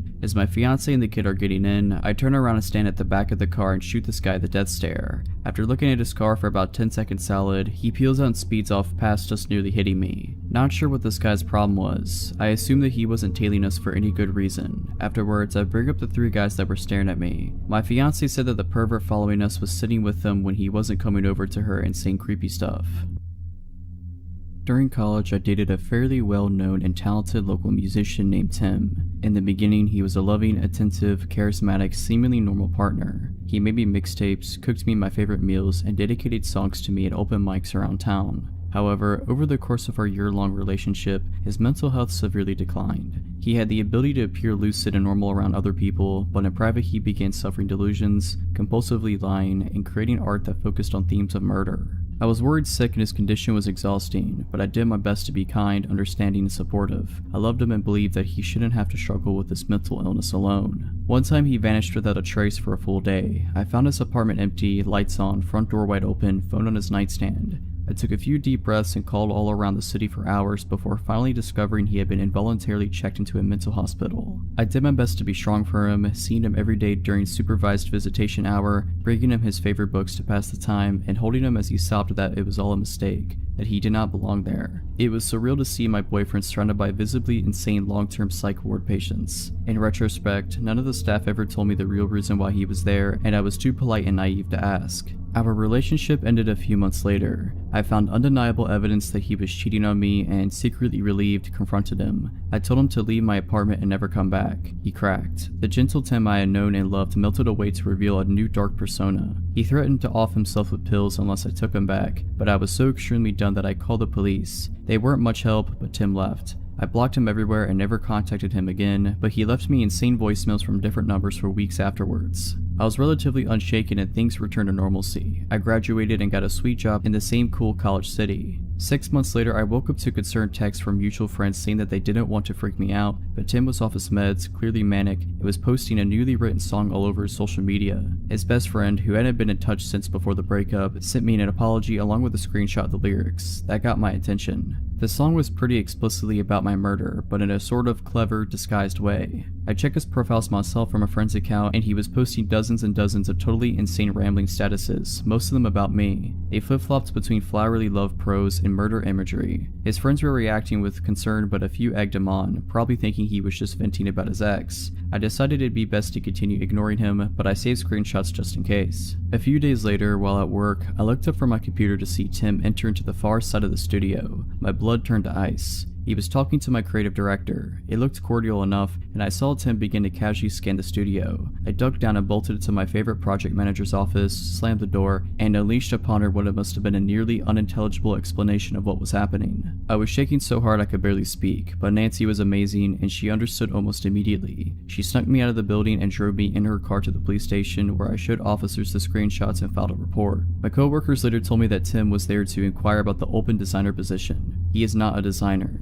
He had brought with him a portfolio and an elaborately fabricated work history that sounded legit. At the end of his interview, he casually asked if I still worked there. He said we used to collaborate. Oh, and he had written a song for me, and it had been picked up by the local radio this morning. He asked my coworkers to let me know with warmest regards. That phrase still makes my skin crawl. He then left, found my abandoned car in the parking lot, and paced behind it until the police arrived. Unfortunately, he wasn't enough of a public menace for police to bring him in that day, but the incident helped me to secure a restraining order against him. My company was amazing too. I was deeply embarrassed about my literally insane ex coming to the studio, but the CEO filed trespassing charges against him and created an action plan to keep me safe if it happened again. Not long afterwards, I moved to a different city, and that was that. Haven't heard from him since. But I discovered the most alarming part later. His roommate at the time, Liz, went through a similar experience with him during his breakdown, and when he compared notes much later, she said she had seen a large axe in Tim's car the same week it had all gone down. She said that she was worried about Tim's Facebook activity, so she removed the axe and hid it. Tim was so angry that he completely trashed their house and never came back. And if our timelines are correct, that must have been just before he came into my workplace for his interview. When I was about 12, I decided making a newspaper for my entire neighborhood was a really great idea. My friend and I were both at middle school and decided to get together once a month and write absolutely enthralling articles about the weather or when the pool would be open, and then deliver our front/back one-page newsletter to every single house in our 2-street neighborhood, whether they wanted it or not. We kept this up for about 2 years until the time of the story. So we were on our once a month paper route, if you could call, walking around our small neighborhood and putting a single sheet of paper in every mailbox of paper route. It was raining this particular time, so we had umbrellas and we were carefully walking to each mailbox, trying to keep our newsletter as dry as possible. This also meant all the cars that came by had their headlights and windshield wipers on, and also made sufficient noise with their tires splashing through the puddles. My point is that we knew when a car was approaching behind us. We were about halfway through, on the street we weren't so familiar with, the one we didn't live on, when we noticed this souped up old white car coming really slowly up the street. Now, the way my neighborhood was set up, the only reason why you would be on the same street as us is if you lived there or you made a wrong turn. So there were even less cars on the street, and the ones that passed usually were people that we knew. We continued walking from mailbox to mailbox, while periodically checking to make sure the white car wasn't just parked. It was moving very slowly, and the headlights and windshield wipers were either broken or just not turned on. This car drove slowly past us as we walked, going roughly the same pace as our steps if not slower. Something was so off about everything. There was no reason for this car to be on this road in the first place. We definitely didn't recognize it or the driver inside, and it was going so incredibly slow. Car trouble? I don't know. We pretended one of the houses was ours and walked up the driveway to avoid the car as it got close to us. It continued at the same pace, and we watched it until it eventually disappeared around the corner. We laughed about it, thinking it was weird, but nothing happened. It was all well and good until the car showed up at the end of the street behind us again, going just as slowly as it had before. What was this person doing? We were so confused and walked a little farther from the curb to avoid the car again as it came by. We didn't laugh about it this time. The car showed up a third time at the end of the street, and at this point we decided we should cut through some yards to get home. Better safe than sorry, right? We crossed the street, but the car passed again and we shrugged it off and kept going. The fourth time this car came around, it pulled up right next to us and the driver had his window down. Being 12 and living in a bubble, my friend and I hadn't really experienced shady people, but we knew something was up with this guy. He had a white towel draped over half his head, was wearing a white tank top, while we were in long sleeves and rain jackets, had his window down, and when he spoke his speech was slurred. We were polite and said hello, and he asked us what we were doing through his open window. We continued walking as this interaction took place because we knew this dude seemed sketch, but at the same time we didn't want to assume anything and be rude. When we told him we ran a newspaper, he immediately perked up and enthusiastically asked us about placing an ad. He also took his hands off the steering wheel and leaned over so he could get closer to the window. He smelled of cigarettes. My friend and I looked at each other. We knew something was wrong. We told him no, we don't place ads in our newspaper, even though we did. He told us we were pretty girls and probably cold. Our idea to cut through some yards was decided. We hurriedly said something about needing to go home, and he began shouting at us from inside the car as we crossed the street. We bolted to a neighbor's backyard when we heard the car begin to move quickly and hid in some bushes until we were sure the car was gone. We stopped writing our newsletter after that. Meeting a creepy person while you're alone in the rain in your own neighborhood was a good deciding factor for calling it quits. So, weird and probably high dude that tried to talk to a 12-year-old me and my friend, let's never meet again. To start off, I am a 16-year-old female. Okay, I was visiting my mom's apartment for the weekend with my sister. We go there every weekend or every other weekend to see her. We arrived at about 10 in the morning and brought in our pillows and movies or whatever from my grandma's car. We get inside and chill there for a couple hours watching TV before my sister says that she's hungry. My mom asked, okay, what do you want? I said I was okay with having a pizza, and my mom said that she would have to run to Kroger's, which is less than a mile away. She said she would also get some movies from Redbox. My sister then asked if she could go with my mom to Kroger's. My mom said she could and asked if I would be okay in the apartment by myself. I said I would because I knew I would. I'll be gone in 20 minutes tops, my mom said. She didn't like leaving me alone, but she thought it would be okay, as she told me later. Now, my mom's apartment is kind of in a crappy place, where people have been spotted with drugs and thieves and stuff, but I was on the 3rd floor in one of the many surrounding apartment buildings, with tons of neighbors. I would be fine. Okay, lock the door, and you know not to open unless it's me. They left soon after, and I was sitting in the couch, on my phone with Jerry Springer playing in the background. It was about 10 minutes after they left when I heard the doorknob jiggle. I looked up, not feeling scared right away, but also feeling a little wary. I should mention that I carry a pocket knife everywhere with me, and the blade is about 3 to 4 inches long. It was sitting on the coffee table in front of me when I got up to go to the door. I'm only 5'3" and I knew not to open the door, so I grabbed a chair and stood on it to look through the peephole. That's when I got scared. On the other side was some guy, just standing there trying to open the door. Of course, being how I am, I tried to laugh myself out of being afraid because I had no reason to think he was going to do something to me. Maybe he just had the wrong room. I'd never seen him before and I don't know everyone in the building personally, but I had seen them all at least once, and he wasn't one of them. Hey man, I think you got the wrong room. He froze, his eyes glued to the door handle, and then at the peephole. He probably could tell exactly where I was when I spoke. I swear we made eye contact and the whites of his eyes were so yellow I thought he had jaundice. Then he all of a sudden started ramming his shoulder into the door, like full on shoulder ramming like in football. I jump off the chair and grab my phone and knife and run into a room with a window and lock the door.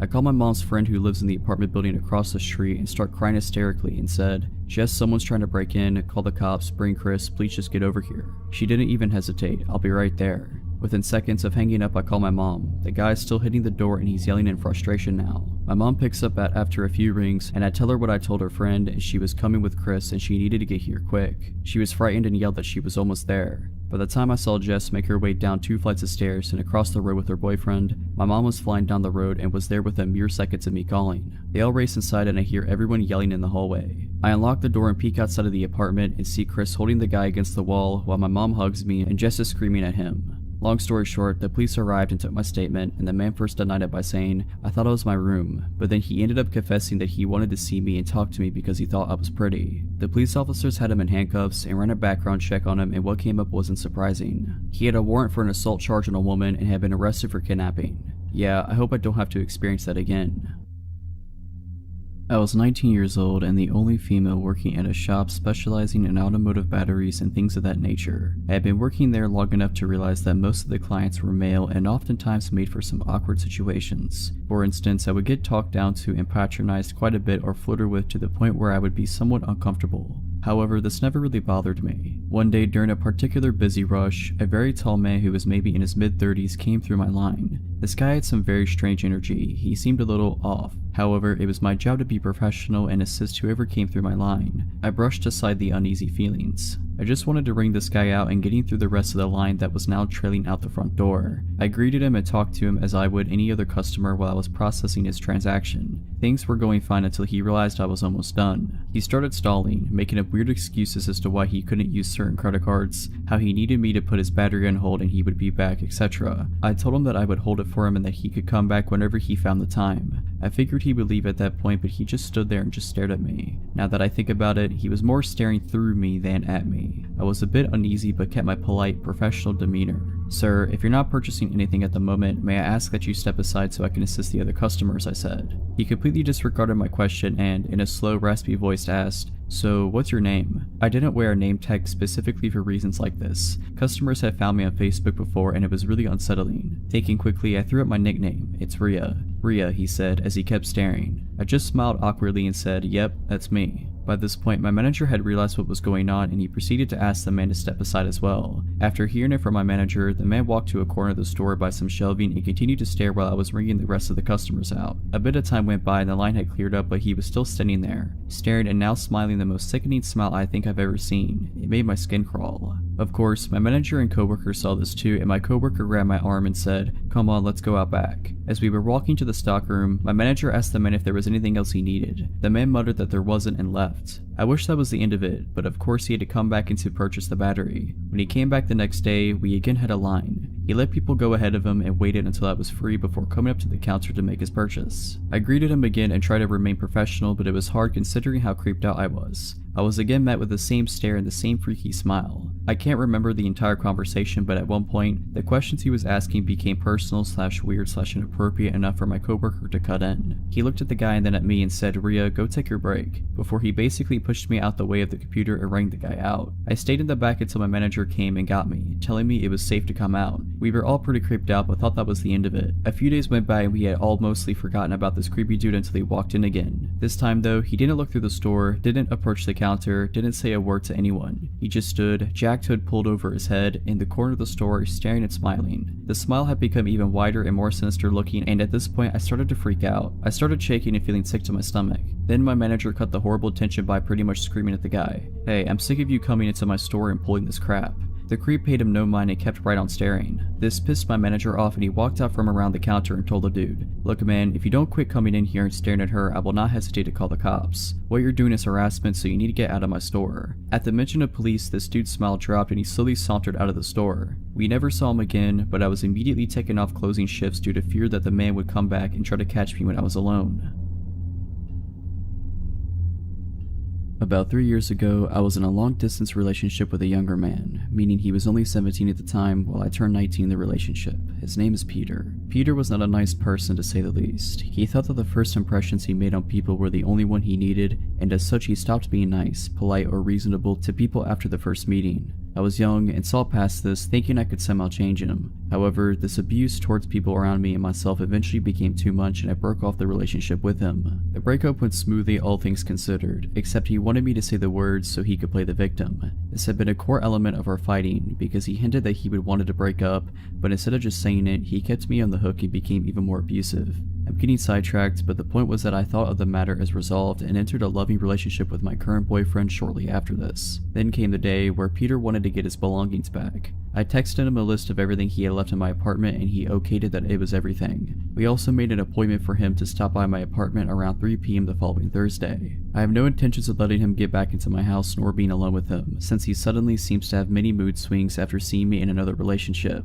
He has been blocked from my Facebook account, but somehow knew I was in a new relationship, which was a major red flag to me and my boyfriend. Thursday came and I felt eager just to be done with it. My boyfriend and I are walking home from high school when my phone rings. It's Peter. He yells at me that he has now been waiting at the train station for over an hour. I try to reason with him, agree to meet him there with his belongings since he needs to catch a train. My boyfriend walks with me to the train station, but we arrive only to find it vacant. I live in a small town and the train station is mostly used during rush hours in the morning and evening. It is also located rather bizarrely among normal residences, and there are a lot of off alleyways leading all over town from there. I get a text stating that Peter can see us, but won't come out of hiding when my boyfriend is there. We leave his stuff on a bench at the train station, calmly replying that I'm not actually interested in meeting him. When I say calmly, I mean that my reply is calm. I'm shaking and my boyfriend is furious over this child's play. On our way home, I receive another text. This time, he states that he has a gift for me and it is in my mailbox. This freaks us out even more, mostly because this indicates that he might be waiting at my home. It is entirely possible that he watched us on the train station and then ran all the way to my apartment. However, there is no trace of him and nothing except a bill in my mailbox. By now, we figure that he is acting out of spite and proceeds to ignore the bombardment of text, calls, and so forth that follows that day. After a while, life returns to normal. Then I get another call, this time from my ex-elder brother who is worried about his sibling. Apparently he has disappeared, taking one of his brother's gas pistols. I am speechless, but since I haven't seen anything, I shake it off as another childish act. The same day my boyfriend sees police officers walking around the basement staircase on the exterior of the house we lived in while doing some grocery shopping. He did this every day around 4 p.m. The next day we are contacted by my boyfriend's mother. In the newspaper, there is a description of an unnamed young man from the same town as Peter, who has been arrested for attempted robbery of the pizza place I lived above. He was armed with a knife, a gas pistol, and lighter fluid, while stating that he was not attempting a robbery but was there to visit his ex, presumably me. Contacting the police, I discovered that he also had a mask, fake papers, and a wig in a duffel bag, which he had thrown down in the staircase when, around 4 p.m., he had jumped a fence and tried to enter the pizza place. This means that my boyfriend went out our front door, while my ex was hiding right beside the front door armed. I have never been that freaked out before. The sad truth is that my ex never got charged with anything because he is a minor, has a father with a military background and money. Luckily after this, me nor my boyfriend ever saw him again. So this happened when I was in 7th grade, a 12-year-old kid. At the time, it was just my mom, my brother, and I living in a rental in a rundown low-income area. We moved in during the summer before the school year started, and we were welcomed by our next-door neighbors, which wasn't too uncommon, but not super common at the same time for that area in Oregon. My mom worked 8 a.m. to 5 p.m. every day, so my little brother and I would ride the bus home every day from school. My cousin would also sometime ride back to my house with us, and her parents would pick her up later. Important for later. One day when I came home, I noticed our small laptop we owned was gone off the counter. I figured my mom had moved it. Later when my mom came home later, we determined it was missing and that a lot of other things were missing, like my iPod and wallet and my mom's safe with her handgun in it, and lots of family valuables. We called the cops and reported a robbery, and they came to investigate. They determined the person probably slid through the doggy door leading into the garage and then entered the house through our unlocked garage door. Cops stayed in their cars on the curb all night and said they would stay on watch for our house more than normal. I was terrified all night and my brother and I slept in my mom's room. The next day we locked all our doors. It was Wednesday and it was a random half day at my school, so I rode the bus home around noon, and my cousin came with, while my brother went to a friend's house for the afternoon to hang out. I used the key under the mat my mom leaves for me, and my cousin and I hung out for about an hour or two until her mom came and picked her up. After she left, I hear the doorknob of the closet right next to the front door slowly open, and out comes this skinny, what looked like a 35-year-old man that I recognized as our next door neighbor. He seemed to be constantly shaking, intense eyes, had a really unhealthy look to him because of the extremely sunken face. Terrified, I'm in the living room just standing looking at him while he looks at me, with a surprised look on his face. I think he thought everyone left when my cousin did, until his face changed to an amused smirk when I believed he realized that I was alone in his house. He begins to walk towards me while I stand there shocked, not sure what to do. He grabs me really hard on the shoulders. He seemed crazy and excitable with his intense eyes. I instinctively jump and buckle my knees to allow my full weight to be the force that rips me from his grip and fall down. He then bends down for me when I heel kick him as hard as I can. He then yells and falls to his knees. I use that time to run past him to my front door. I open it and run to a kid I rode the bus with's house about 6 houses down. He and his mom were there and she called the cops and my mom while I waited. The cops got to the house and he wasn't there but had managed to steal a few more small valuables. I gave my testimony that it was our next door neighbor, and he was later caught the same day selling some of our stuff at the pawn shop in town. He ended up being a crystal meth addict, stealing our stuff to sell and pay for his addiction. He was super weak from all the drug abuse, which is probably why I was able to get away from him. He also was apparently somewhat high when he spontaneously decided to attack me, being that I was alone. He had apparently watched us for a few months, learning our schedules from when we left and got home. He took the time to take the key from under the front doormat while we were gone, get a copy, and then put the original back under the mat for my brother and I to use when we got home. The cops were surprised he was smart enough to do that, as he seemed to be mostly dim-witted with everything else due to the drug abuse. Either way, I testified against his physical attack, and he got a few decades of jail time being that he was already on parole for drugs. I was terrified and slept in my mom's room for the next year. About 25 years ago, when I was in middle school, 7th grade, I had a real bad problem with bullies. I couldn't handle the ridiculing I took while riding the school bus, so I started walking 3 miles to and from school every day. The path I walked was pretty safe, mostly on a sidewalk and always on a busy road, with the last 2.5 miles being a straight shot directly to the school. Back then, there wasn't a stigma attached to kids being outside on their own, so this wasn't deemed unsafe or noticed by anyone, or so I thought. I lived alone with my father, parents being divorced, and my mother saw me on weekends. He didn't see any harm in the walking, and my mother wasn't aware of the bullying or the walking. I did not want her to know, so I continued unimpeded for over half the school year. Now, I wasn't really an active kid, and I sure didn't like having to walk 6 miles every school day, so I assumed this was the motivation for the error I was about to make. One day on the way home, a car pulled up on the shoulder and stopped, about 100 feet ahead of me. That car looks familiar. Hey, it's my father. He's gonna drive me the rest of the way. I started to jog up to the car, seeing him in the driver's seat waiting patiently. His hair looks darker than normal today. Wasn't the inside of his car tan and not red? The thoughts left as soon as they entered, and I caught up to the car and opened the passenger side door and started to get in. As I was tossing my backpack on the floor in front of me and swinging my legs into the car, I started saying, "Thanks, Dad," but the sentence never completed. Before I knew it, I had shut the car door and we began to move. This isn't my father. This man was much older, by at least 20 years, hair obviously dyed black, and hands propped at 10 and 2 on the steering wheel. The shirt he was wearing looked just like one my father would have worn. A short-sleeved collared button-down, brick red with black horizontal lines, not pressed, but not too wrinkled either. He was smiling at me, which probably would have felt warm if it was coming from my grandfather, but instead it felt menacing. I heard a click and looked over at the door, which had just been locked. I stared at the door for a moment longer, then turned and faced front and completely froze, terrified. "Hello, I saw you walking. I figured I'd come give you a lift." I did not move or answer. His voice matched his smile, deceivingly friendly. We were roughly a mile away from home, and half a mile from the next turn needed to head in that direction. All I could concentrate on is how I was going to get out of the situation. "Are you on your way home?" This snapped me a little out of my zone. "Yes, I want to go home," I answered. "Stay calm, talk normally, don't act scared." "Where is your house?" "I can take you there." Feeling just slightly relieved, I told him to take the next right turn. I felt myself begin to breathe, and I realized how tense I had been. My body relaxed slightly, and I finally moved and wrapped my hands around my backpack straps. We started to come up on the intersection, and I pointed ahead, reiterating that this was my turn. "Okay, but if you want, we could take a ride instead." It sounded like a question, but it didn't feel like one. The dotted line for the turn lane had begun, but he did not get over. Instantly, I tensed back up, and my grip and my gaze on the backpack straps tightened. Through strained muscles, I choked out that, no, I really need to get back home." He swung the car into the turn lane and began to make the turn. Wide-eyed, I glanced up and verified that yes, indeed, we were making the turn. "Are you sure? I'll make sure you get home before anyone realizes you're gone." Grip tightening further, I abruptly stated that no, I need to get home now. My father's expecting me home now. He's waiting. I just hoped it sounded more convincing than it sounded to me. We completed the turn.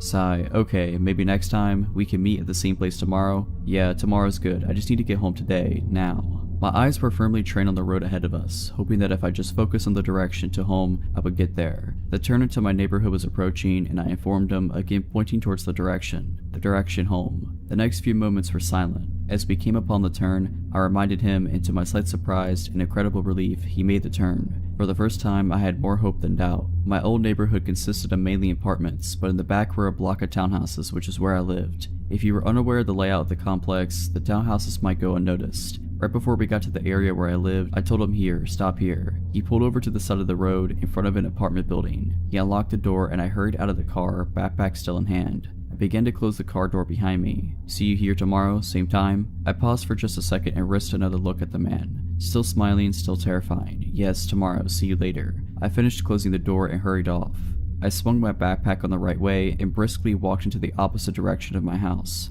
I could hear the car still idling behind me, and it wasn't until I was able to turn off that road and leave his view that I heard him start to move. He had to drive up to where I was walking to turn around, and I glanced back as he was making an awkward turn, instead of going around the block to leave. He caught my gaze and gave a slight wave before driving off. My hand was in the reluctant process of waving back, but I was slow enough that he was gone before I completed the motion. I turned my head and kept walking, and the moment I could no longer hear his car, I ran, as fast as my legs and heavy backpack would let me. I ran around to where I could hide between two buildings, and hid there for a while, until I felt enough time had passed for me to feel confident he was not driving around waiting looking for me. It was probably 30 minutes, but it felt like hours to me at the time. I ran the rest of the way home, keeping a lookout, making sure he couldn't see me going through the backyards. I reached my front door, unlocked it, and almost spilled inside. I was moving so fast. It wasn't until I locked the door behind me that I felt safe.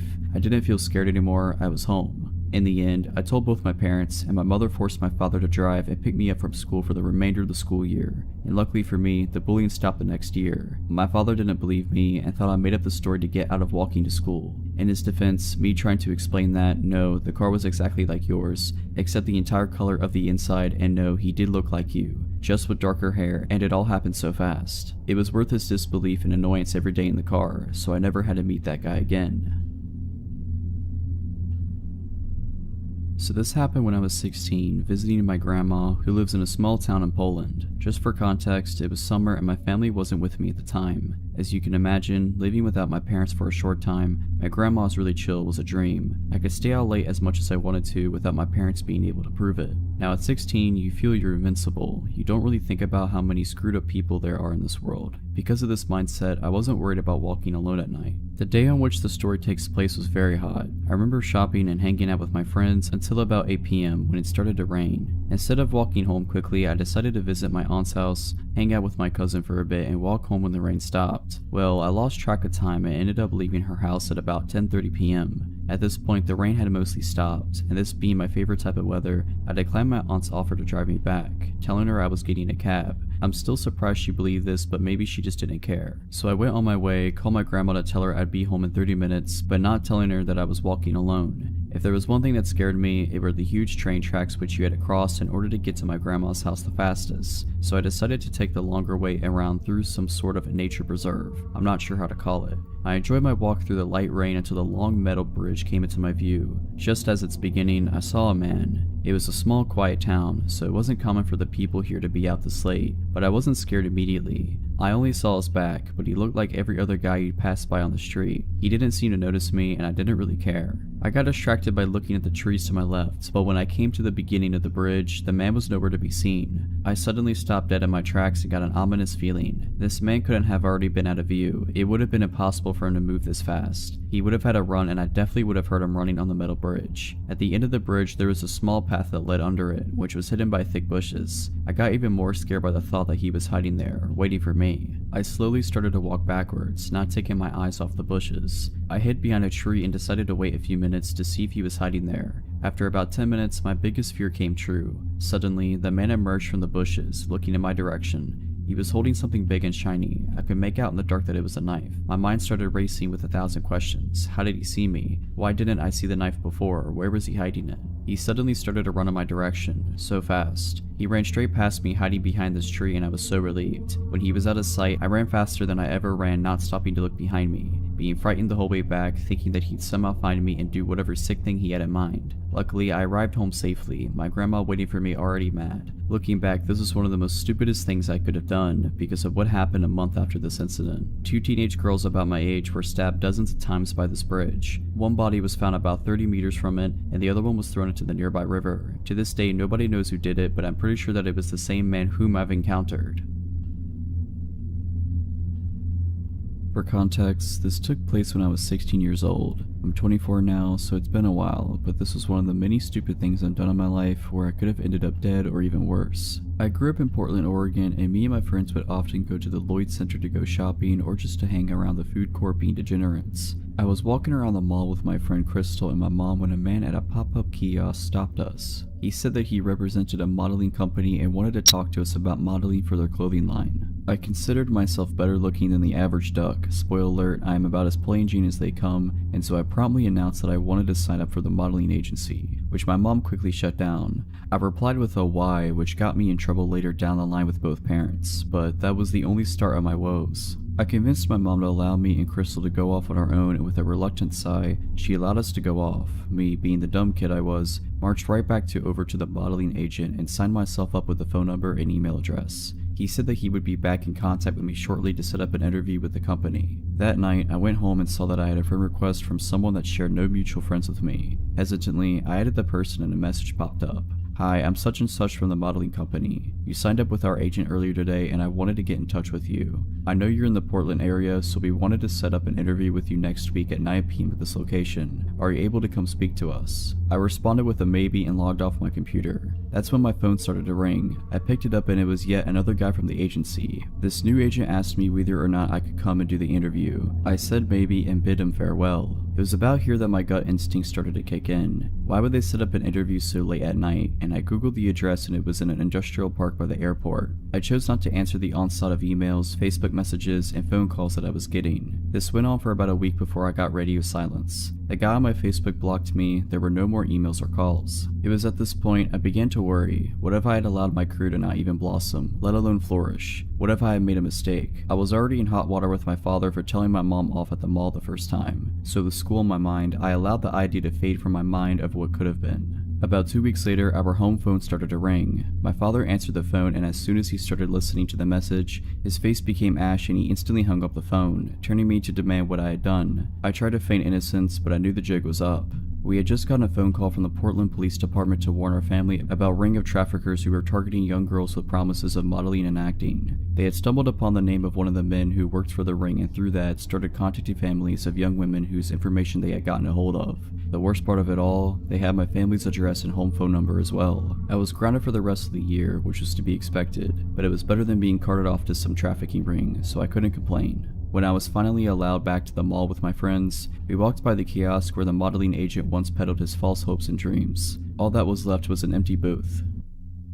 This happened about 4 years ago. I had just graduated from high school and was a month and a half into summer break. Needing money for college, I began working full-time for the school district I had just graduated from. Due to a music festival I wanted to attend as well as monetary concerns, I did not go with my family to North Carolina, which was fine by me. What 18-year-old doesn't want a house to themselves for a week? Furthermore, my parents' house is out in the country, so I had little to no fear about my neighbors complaining about parties or being bothered in any way whatsoever. But I was wrong. I often take the back roads home from my friend's house, but on that night I decided I wanted some McDonald's, so I took the main drag and came home on a different route. This way takes you past a mechanic shop not a mile away from our cul-de-sac. It was between midnight and 1 a.m. and as I passed the mechanic shop I noticed a car's lights turning on. Or should I say light, for this car had only one headlight working. I remember thinking that it was strange that this car all of a sudden turned its lights on as I was passing, and began to become even more concerned when it pulled out behind me. But I tend to be paranoid by nature, nothing serious, but I always question if the person behind me is following me and whether they mean me harm, so I brushed this off as an unfortunate coincidence. But as I neared my street and the car was still tailing me, I started to become freaked out. I looked at my gas tank and my heart sunk as I saw I was on E. Either I pull on my street and go home, or I risk driving around some and seeing if this dude follows. Yet that option held the risk of my car running out of gas and leaving me stranded on the road, and I figured I'd rather take my chances on my own soil than on the side of some dark and lonely country back road. So I turned onto my street only to have my heart sink when the one headlamped car makes the turn right behind me. At this point I know I'm screwed. With nothing left to do, I began pulling up my driveway. It's a hill about 100 yards long. To my utter horror, they begin to follow me up.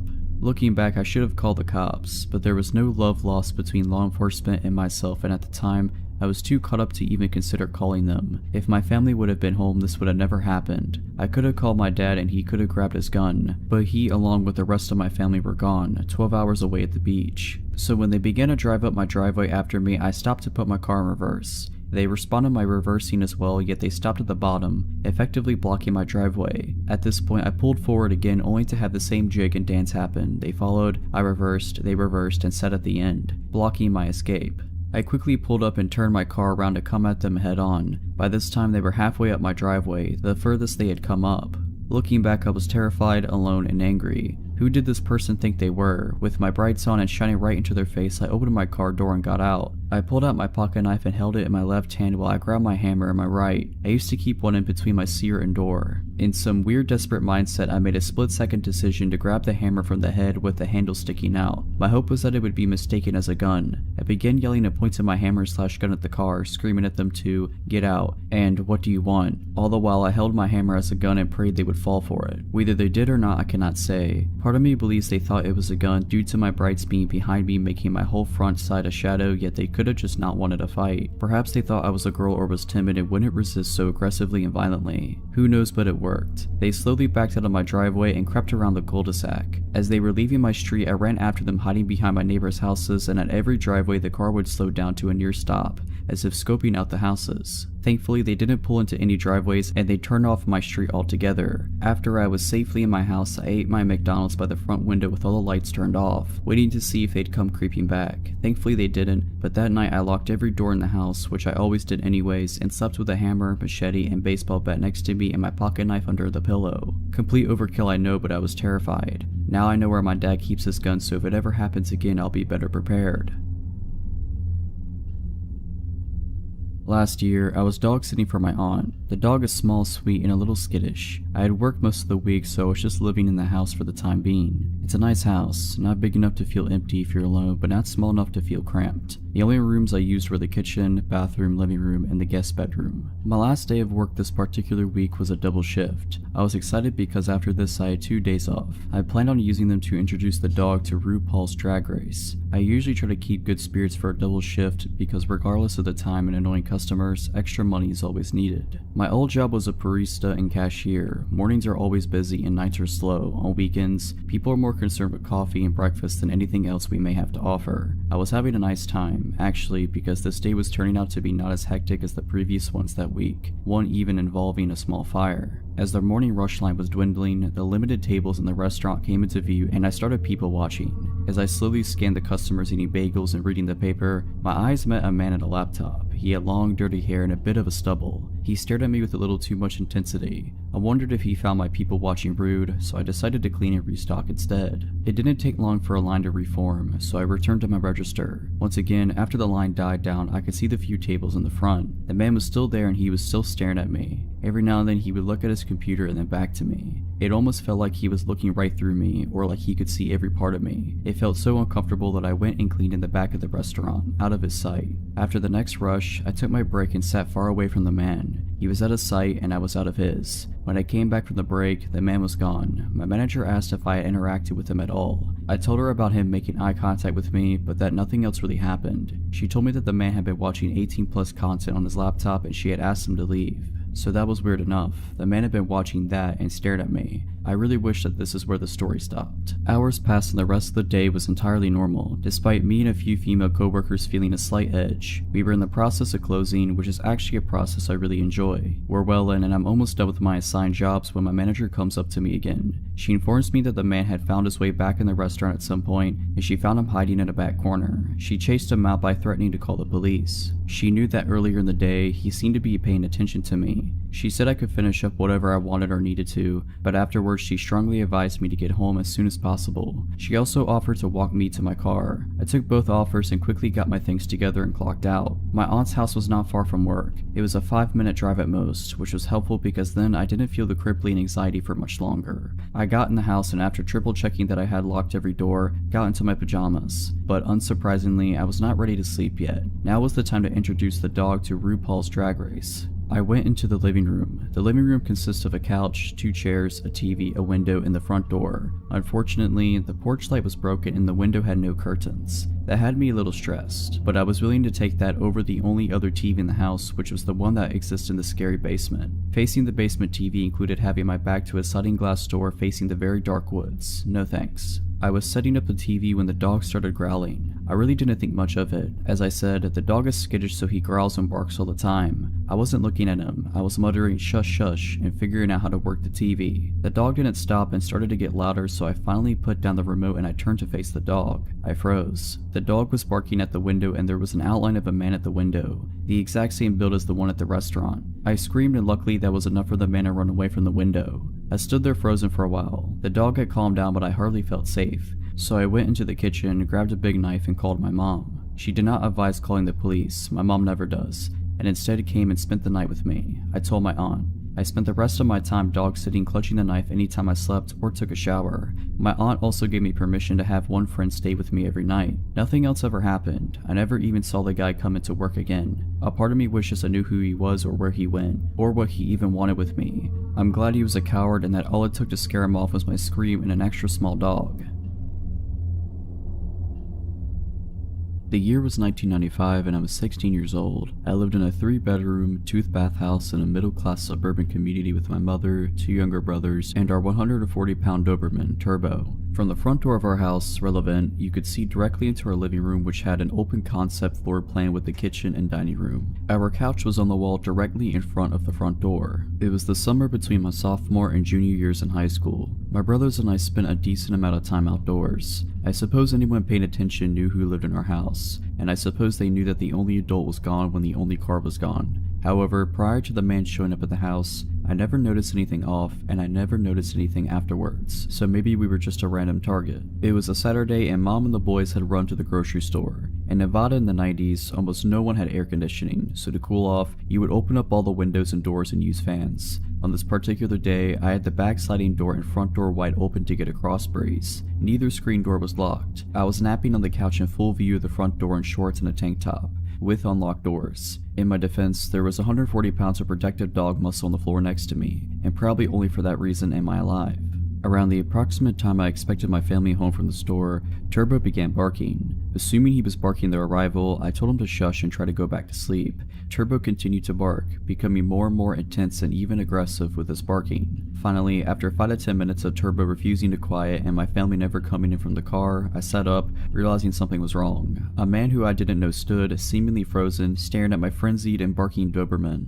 Assuming that the man had some appropriate business at my home, I hurried the 10 steps to the unlocked screen door, constantly shushing Turbo. I apologized for my dog and for not hearing his knock. He never knocked. The man explained that he was from the phone company and he was here to check our lines. He never took his eyes off Turbo. Turbo never stopped snarling. I leaned forward far enough to see the street. Only unmarked, privately owned cars lined the street. I looked at the man who was dressed in tennis shoes, jeans, and a t-shirt. I was 16 and dumb enough to nap in front of an unlocked door, but I was no fool. Phone company personnel A. Always wear uniforms, B. Always drive company vehicles, and C. Don't come without being called, and D. Don't work weekends. I looked at the man who had yet to look up from the 140-pound dog that was now foaming at the mouth. I grasped the screen door handle and held it. This got his attention. He met my eyes as I said, "You have 30 seconds to show me identification or I'll open this door." I don't even think he made an incoherent excuse as he ran away. I fell to my knees and hugged Turbo. I then gave him all the meat in the fridge. I believe with absolute certainty that I would have been attacked if we hadn't had him. I like to think that if I hadn't had a huge, overly protective dog, I would have been in the habit of locking doors. But what would a screen door latch do against an intruder? And that creep stood there and watched me for 5 to 10 minutes. Perhaps he was paralyzed in fear, but maybe he was working his angles and only Turbo's insistent display of his willingness to kill anyone who threatened to be changed his mind. That's my theory. Turbo is long past, but his legacy lives on. And 2 loving, loyal, and lethal when necessary dogs sleep in my room every night. If you're liking this video, all I ask is that you make sure to subscribe to my channel and like this video. Thank you. For context, I'm a 5'3", 24-year-old female and working as a programmer for an IT company in the Philippines. Now the area where my office is in comprises of 3 buildings. Building A, where my office is in, Building B, and Building C. To get to the other building, it would take you like around 10 minutes to get there, important for later. This happened to me a year ago around the end of February until March. I just got out of a bad breakup at the time and I really intended it just to focus on myself and not meet anyone yet. I just got out of work and it's around 7 p.m. on a Friday night and went to my usual waiting spot, which has benches and is located at the back of our building near the entrance of the underground parking. For our company shuttle, and Omar, shuttle dispatcher, is there. Now, I've known Omar for 2 years and is someone I consider now as a friend, and we would often chat about our lives, even the breakup with my ex then, and joke around. He's a 40-plus-year-old guy and he gives out this big fatherly vibe, so he's really someone that I trust. That night, he was there and with someone new that I didn't recognize. Our conversation went like this. Omar, oh hi. Good thing you're here. I would like you to meet someone since he told me he already wants to meet you for a long time now. And then this guy stood up and shook my hand. I greeted him as just to be polite, and this new guy, let's name him Ray. He's average looking and a little shorter to my height, 5'1" I think. And he instantly gave off an all 5 as soon as I shook his hand. I thought that would be the end of it, but he proceeded to talk to me for a few minutes while I wait for my shuttle to arrive. Omar has purposely left me and this Ray guy so that we could talk and get to know each other. I'm actually puzzled at this point because 1. I have no clue who this guy is and why he would be so eager to meet me, and 2. I clearly told Omar before that I'm not into meeting anyone just yet. But for the sake of being polite and nice, I talked to Ray, but we never reached any personal questions, exchanging numbers, social media accounts, or even telling him my full name.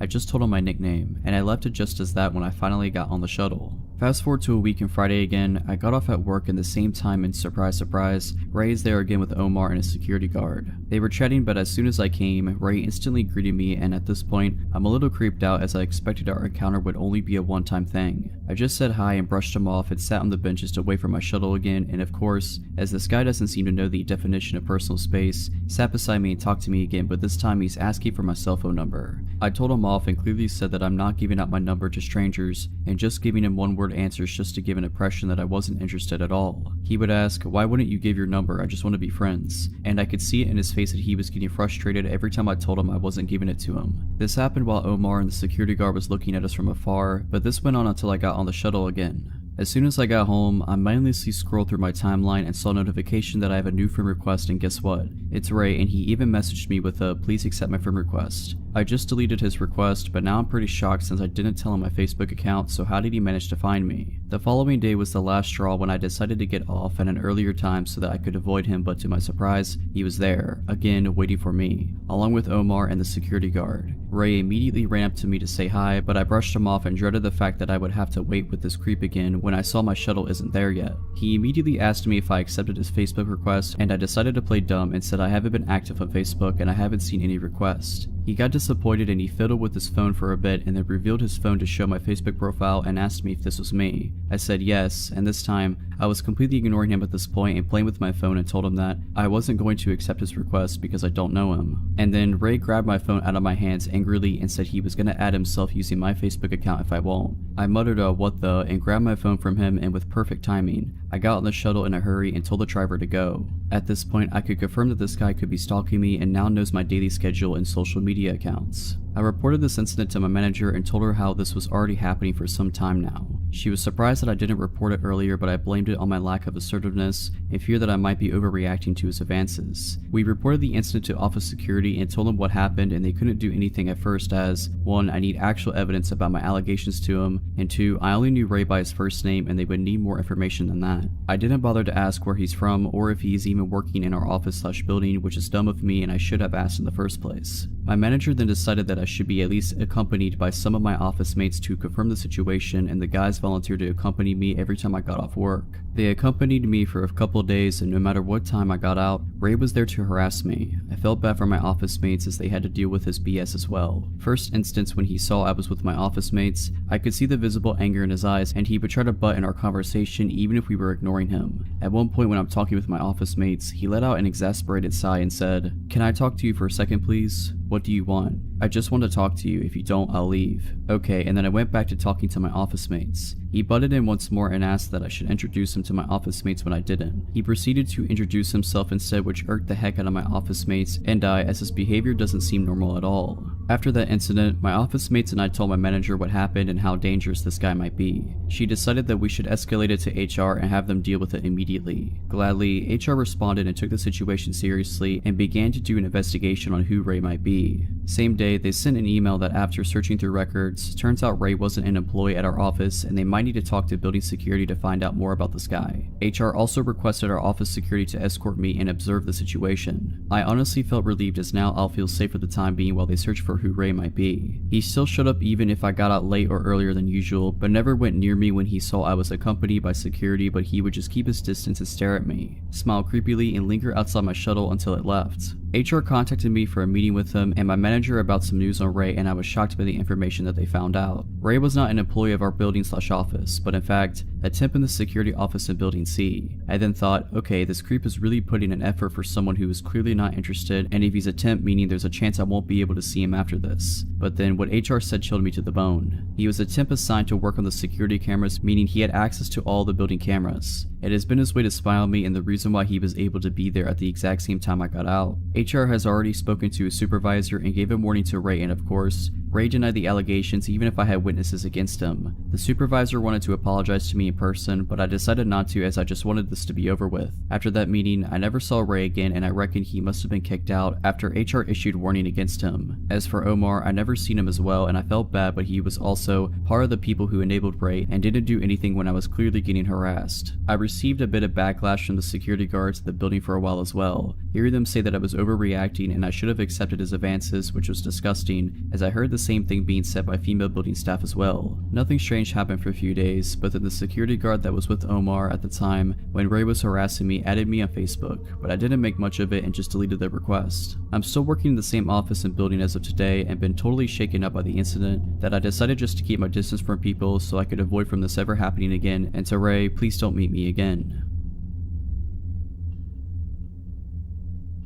This story is of my brief friendship with a guy that near stalked me, and I'm sharing it for some closure, I think. I started my freshman year of college at a university in my hometown that's pretty nice. I'm not going to share too much about it, but it has a smaller amount of students but enough that you don't really run into people often. I lived on campus and I was only 17 at the time. I had Tinder, of course, as I was fresh out of a relationship and looking to experience new things in college. I matched with this one boy, Asher, who seemed nice enough, pretty socially awkward, but I never really minded because I have anxiety issues myself and I'm really sympathetic to it. Because of that, I ignored a lot of warning signs I shouldn't have. We texted for a while and he seemed really nice and caring. He wanted to know a lot about me, which I wasn't too keen on sharing, but I told him the basics and we texted kind of regularly. He lived on campus as well and invited me to hang out. At that time, things didn't seem too sketchy, so I was completely down. When I first met him, that's when things started to get uncomfortable. We hung out in his dorm, which is pretty standard overall. I got cozy with him on his couch. I'd say almost cuddling, but not quite. Still, really standard. When we started talking more, I realized how uncomfortable things really were. He kept making comments that just put me off, but I tried to ignore them. Things like, I've never really cuddled with anyone before, sorry if I'm doing it wrong. And so many comments about how he already liked me a lot and wanted me to stay forever. Weird word choice, but whatever, he's just trying to be nice. I let him down easy. I ended that hangout pretty quickly for some fake excuse, and went right back to my room. He kept texting me and professing how much he was into me, and I told him sorry, but I'm not looking for any kind of relationship, so I do not want to keep things romantic. A bad lie, but I'm very non-confrontational and I didn't want to be mean. That's when things started to get really weird. He sent me this long paragraph saying about how it was okay I didn't want a relationship now, and that he'd wait for me to save his virginity for me. We had never talked about anything sexual. I had never really even told him I liked him or flirted back. I just never turned him down. It was one of the creepiest messages I've ever received. Unfortunately, this was just the start of all the things weird to come. He wouldn't leave me alone even though I kept trying to de-escalate things, and I kept running into him all over campus. I wasn't sure how he suddenly was nearby when my classes ended, and I wasn't sure why suddenly we'd both be in the dining hall at the same times, even though I hadn't changed my regular routine, but I just tried to brush it off. Definitely a mistake. I ended up turning him down completely because I was getting creeped out and couldn't figure out how he wasn't understanding that I didn't want anything romantic or sexual with him, telling me how he was gonna off himself and no one was ever gonna love him. I've been in a manipulative relationship in the past, and I recognized that behavior right away and shut it down. I told him I couldn't be friends with him, and in my head that was that. He didn't reply for a while, but when he did, everything broke loose. I was luckily out of town at the time for a concert, so that made me feel a lot better. He went off, sent me paragraphs after paragraph about how horrible of a person I was, and how I needed to get put in my place, etc. I could handle that, I just ignored it. Then once the regret set in, he made it his mission to win my love however possible. He apologized profusely, told me how he couldn't be all alone and I was his only friend, and how much he loved me. Whatever, terrible, but I didn't care about that. Then, I guess to prove his dedication, he did the creepiest thing yet. First, he told me he was outside my room. We did not live in the same dorm building, and you can't get into the buildings unless you live there. I don't know who let him in. I wasn't there, and my roommate was out, so that was okay. I texted back at that point and told him to leave and how wrong and creepy that was, and he pulled out his last resort. He just sent me screenshots of my contact in his phone. On Apple devices, you can fill in tons of information and have a note section. Everything was entirely full. He knew my home address, my room number on campus, my parents and brothers' names, my pets' names, my schedule. It was terrifying because I'm a fairly private person. My Instagram is my only social media and I do not share that much on it. I don't think I'll ever find out how he discovered all that about me. I blocked him on everything right away and reported him to school. The school did nothing at all. I still see him on campus, but it seems like he doesn't care about me anymore gladly.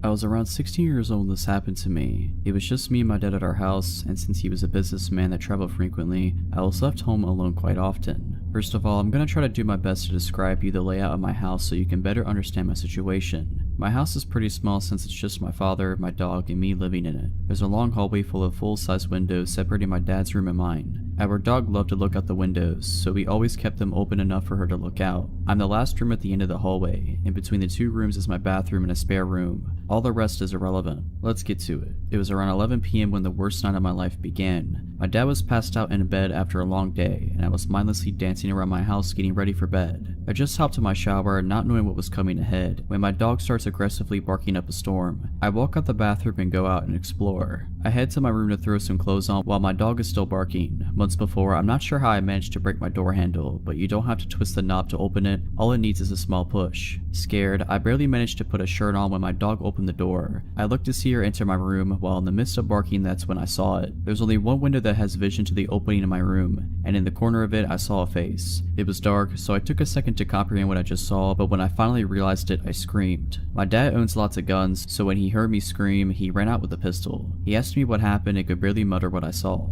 He ran outside to see if the man with the terrifying face was still near. We stood out there for maybe a minute scanning the area. A man was casually strolling towards us from the opposite direction from about 100 yards away. I knew it was him. I got that feeling in my stomach that you can't mistake. It was like he was trying to cover up that he was there by coming from a different direction. But he didn't fool me. You better stay away from my daughter. You see what I have here, you know what this does. Holding up his gun, I could have sworn my dad was going to shoot. The man brushed these threats off easily. My dad and I went back inside. He went back to bed like nothing had happened, but I could not sleep a wink. I kept thinking he was going to come back and hurt me because of the threats to him. We called the cops the next morning and they came and scoped out our house. He looked around the house trying to calm me down, but I was still pretty shaken up. He went to the front yard and that's when he saw it. In front of the windows in the long hallway there were small bushes, nothing much. The cop from outside went to the window that had view of my room and there it was. If he tried to tell me the news without making me more upset, he failed. There were incidents in the dirt right in front of the window. That meant he knew where he needed to look for you, and it seems as if he had come here more than once because of the broken pieces of bush and the divots in the ground.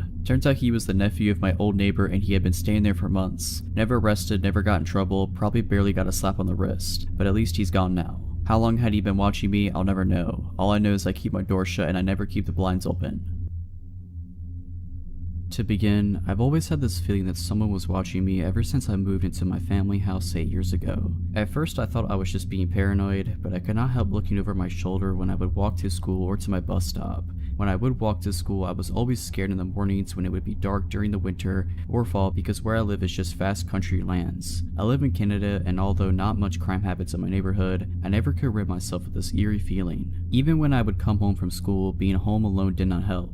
I would triple check my windows and locks to make sure everything was locked. However, in my basement, our garage door would never fully lock since the door hinge was broken and detached from the door. Therefore, it would never properly close. I always told my dad to fix this door, but because he would always go away for work, he never found the time to do so. Stupidly, I thought nothing bad would happen since my garage needed a 4-digit passcode to get in. Now, my theory is that he knew the passcode of my house. Therefore, he had free reign for 7 years to go through my things. At first, I thought I was being forgetful. Maybe I was the one who misplaced my underwear somewhere. Maybe I was the one who misplaced my favorite top, or maybe my dad accidentally donated it. But I should have known better. During my 4 years in high school, he never really contacted me. It was when I went to university that things started to change. Since I live in the countryside, I decided to go to a university an hour away. My dad did not want me to live on residence because he didn't want to leave the house unattended for long periods of time. So we came to the conclusion that it would be the best if I drive to and from school. Now, I would leave for university very early in the morning, around 6 a.m., and come back around 6 p.m. at night. I stopped being aware of my surroundings at this time because I would be tired from my 12-hour days, and now that I wasn't walking alone, everything would be fine. When I would come home from university, I would find certain things moved in my house. I am a neat freak and I like things a particular way in my house. When little things like my makeup or candles would be moved, I thought it was odd and would frequently bring it up to my dad, but he would just say that it must have been me who was doing it, but it wasn't me. During my second and third year in university, I started getting weird notes in my mailbox. The writing on these notes looked almost childlike and it would always be written in blue ink. I have those country-style mailboxes at the end of my driveway where the little red flag goes up whenever we get mail. From my way back from university, I would always check the mail and sometimes I would find these letters.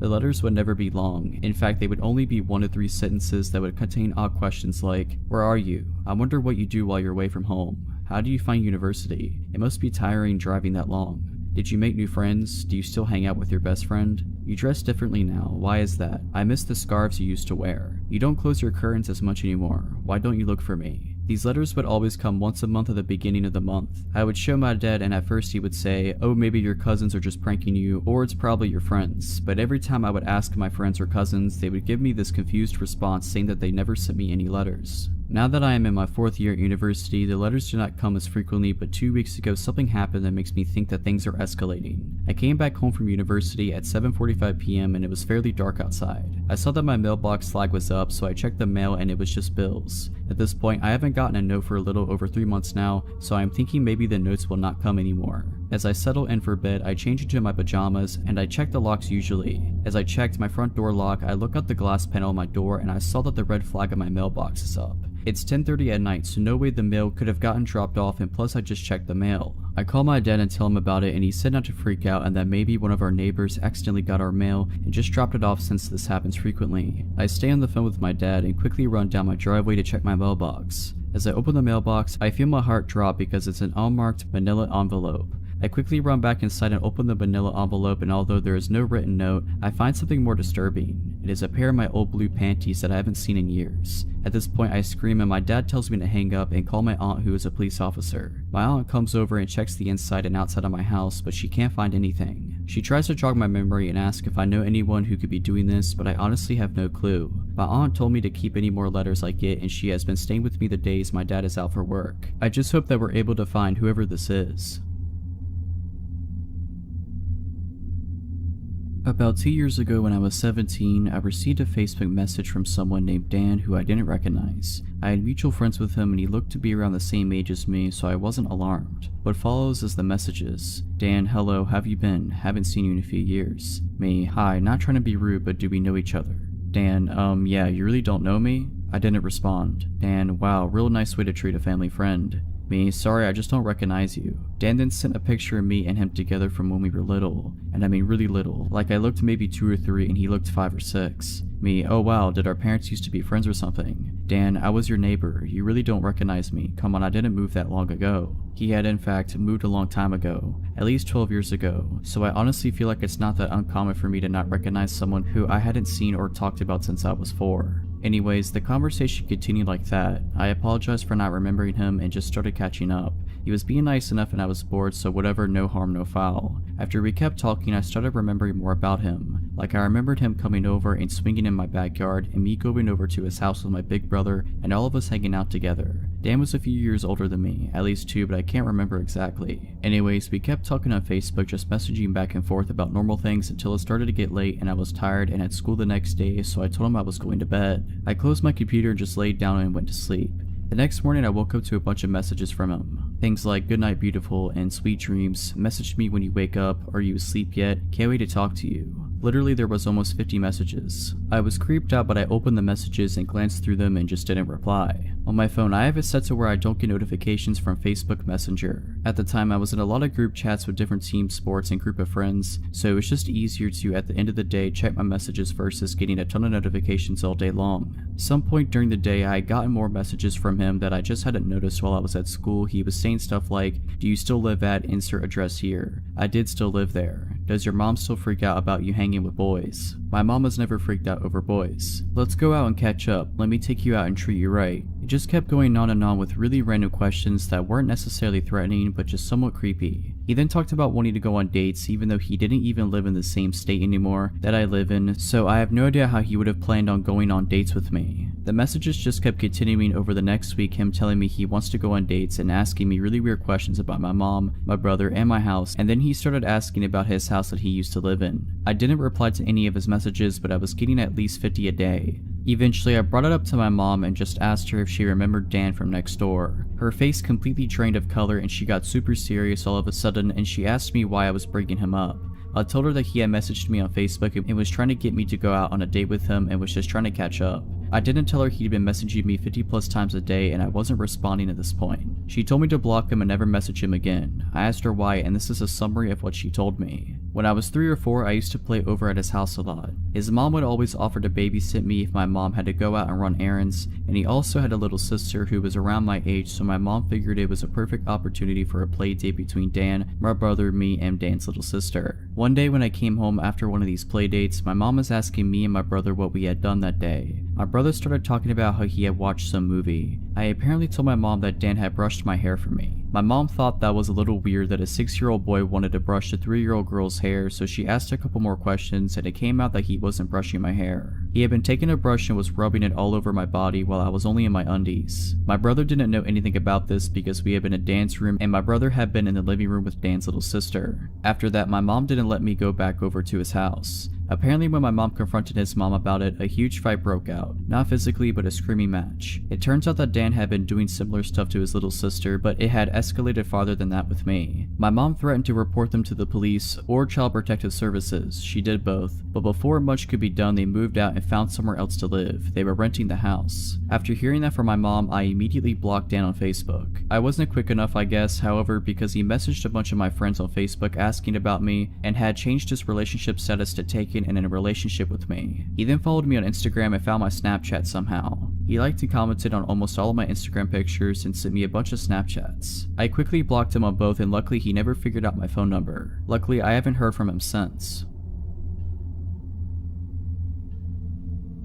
We were both 16 and 13 respectively. My sister and I were home alone while my parents were out of state for a couple of days to attend the funeral of a longtime family friend. Our grandfather lived only a couple miles away and was originally supposed to babysit us, but he trusted my sister and I would be fine, and he would be on call if anything were to go bad. Well, of course, something did. Just our luck. It was around 10 p.m. or somewhere close to that on the second night and I was upstairs in my bed trying to sleep after a long day of biking around with a couple of friends. My sister suddenly came running up the stairs, which she almost never did unless she was in a hurry for some reason. She came into my room and was frantically talking to someone on the phone. I lied there in confusion while she talked. I don't remember exactly what was said, but when she hung up, she hugged me and told me that everything was alright and that Grandpa was on his way. What had happened was that my sister was sitting outside on our stoop talking to a friend of hers on the phone when a pickup truck came rolling onto our driveway. My parents don't own a pickup, so I immediately threw up a red flag. Once she saw a man get out carrying a duffel bag, that's when she came running inside and called our grandfather. My grandfather may have been 60 at the time, but he's no pushover, being 6'4" and having the strength of Godzilla with a demeanor to match when it comes to protecting his loved ones. He also owns firearms, which I wouldn't doubt for a second he would bring alone in case something really hit the fan. We also lived in an area where the police would take a bit of time to reach, which is another reason why my sister called him and not the authorities. Suddenly, we hear what sounds like a door being kicked open downstairs. Almost immediately afterwards, we began barricading my bedroom door, since none of the bedroom doors had locks in them at the time. Once we're done, she looks at the window while I sit there, covering myself with my blanket.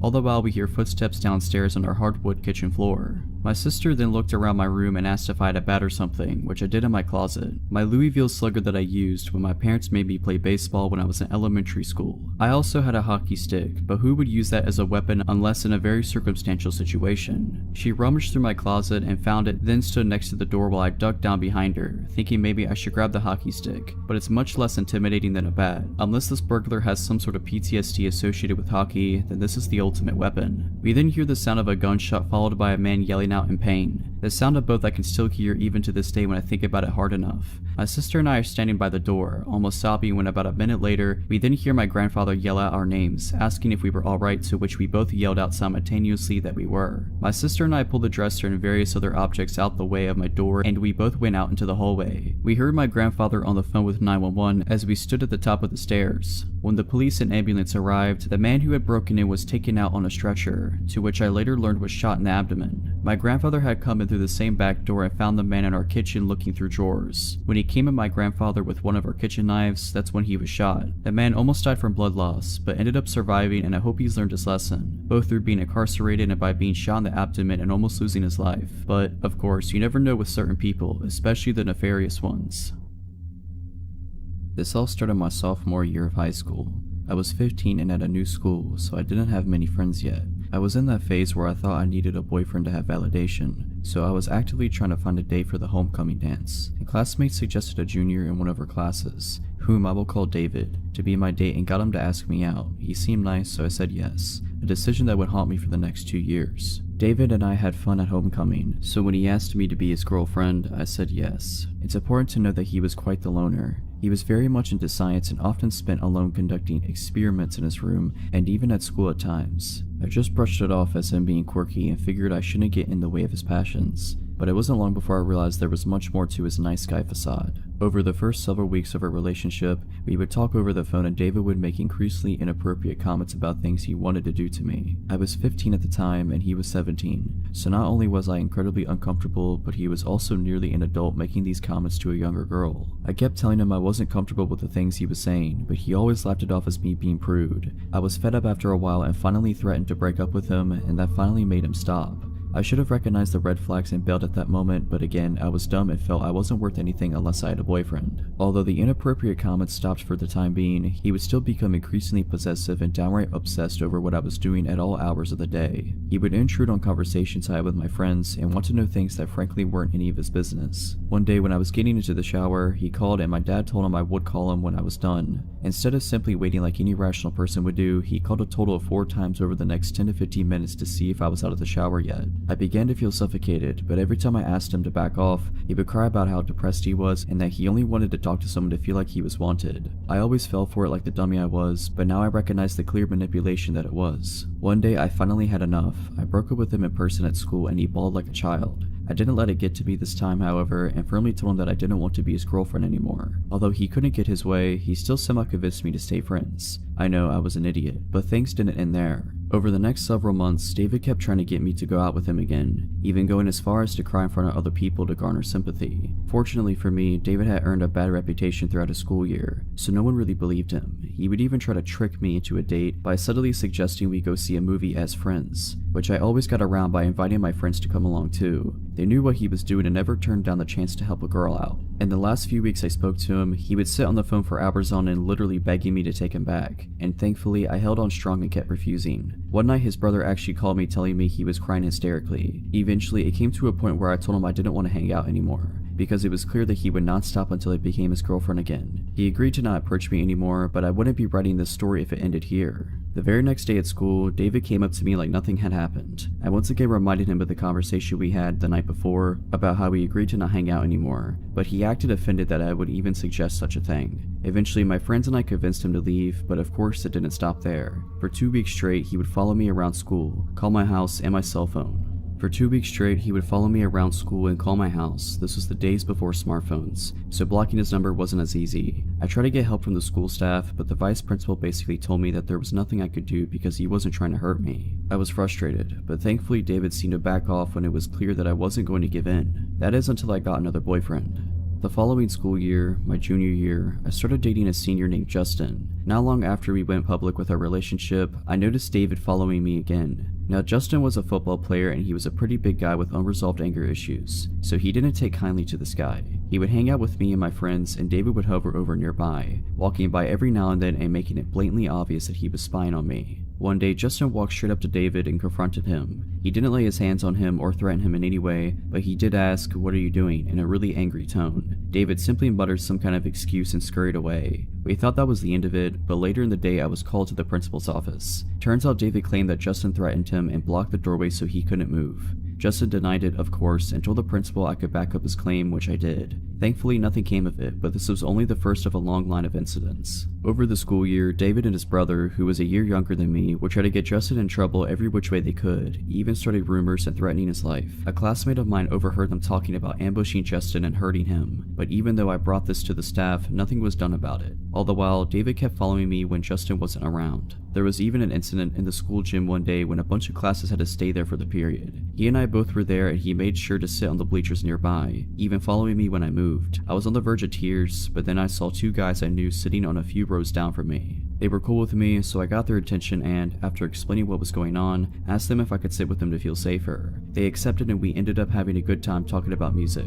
In spite of this, things just kept getting worse with David. Finally, it came to a head when David's brother wrote a letter to Justin's sister. They had been good friends before this whole mess started, and in the letter David's brother threatened physical harm to me and to Justin. The sister gave the letter to Justin, who then came to me, and we both brought it to the principal. That was when the principal called everyone involved into his office and had a nice little chat with us. The principal showed the letter to David's brother and said, "I can expel you for this right now, but I'm willing to let it go on one condition." David and Justin were both about to graduate, so the principal gave them the ultimatum. He stated that David and his brother were not to contact me or Justin in any way, shape, or form for the rest of the school year, or he would see to that neither of them would graduate. I was pissed because Justin did nothing wrong, but in the end, we just wanted this whole mess to be over with. From that point on, David didn't bother me again, thankfully. Justin and I ended up breaking up that summer for unrelated reasons, and the following year I didn't have to see either of them ever again. A few years later, however, David tried to send me friend requests on Facebook. I deleted the request and blocked him. I even unfriended and blocked the 2 mutual friends we had for good measure. Sure, I was being paranoid, but it made me feel better. There was one last incident involving David, not with me, but with my younger brother. When he was 14, he took his then girlfriend to see one of the Transformer movies and David walked in. Upon recognizing my brother, he sat behind him in his date and kept laughing uncontrollably at inappropriate times and even started kicking their seat. My brother tried confronting him, but it did no good. They didn't bother getting the manager because my brother's date was too afraid he would attack them if they tried to leave.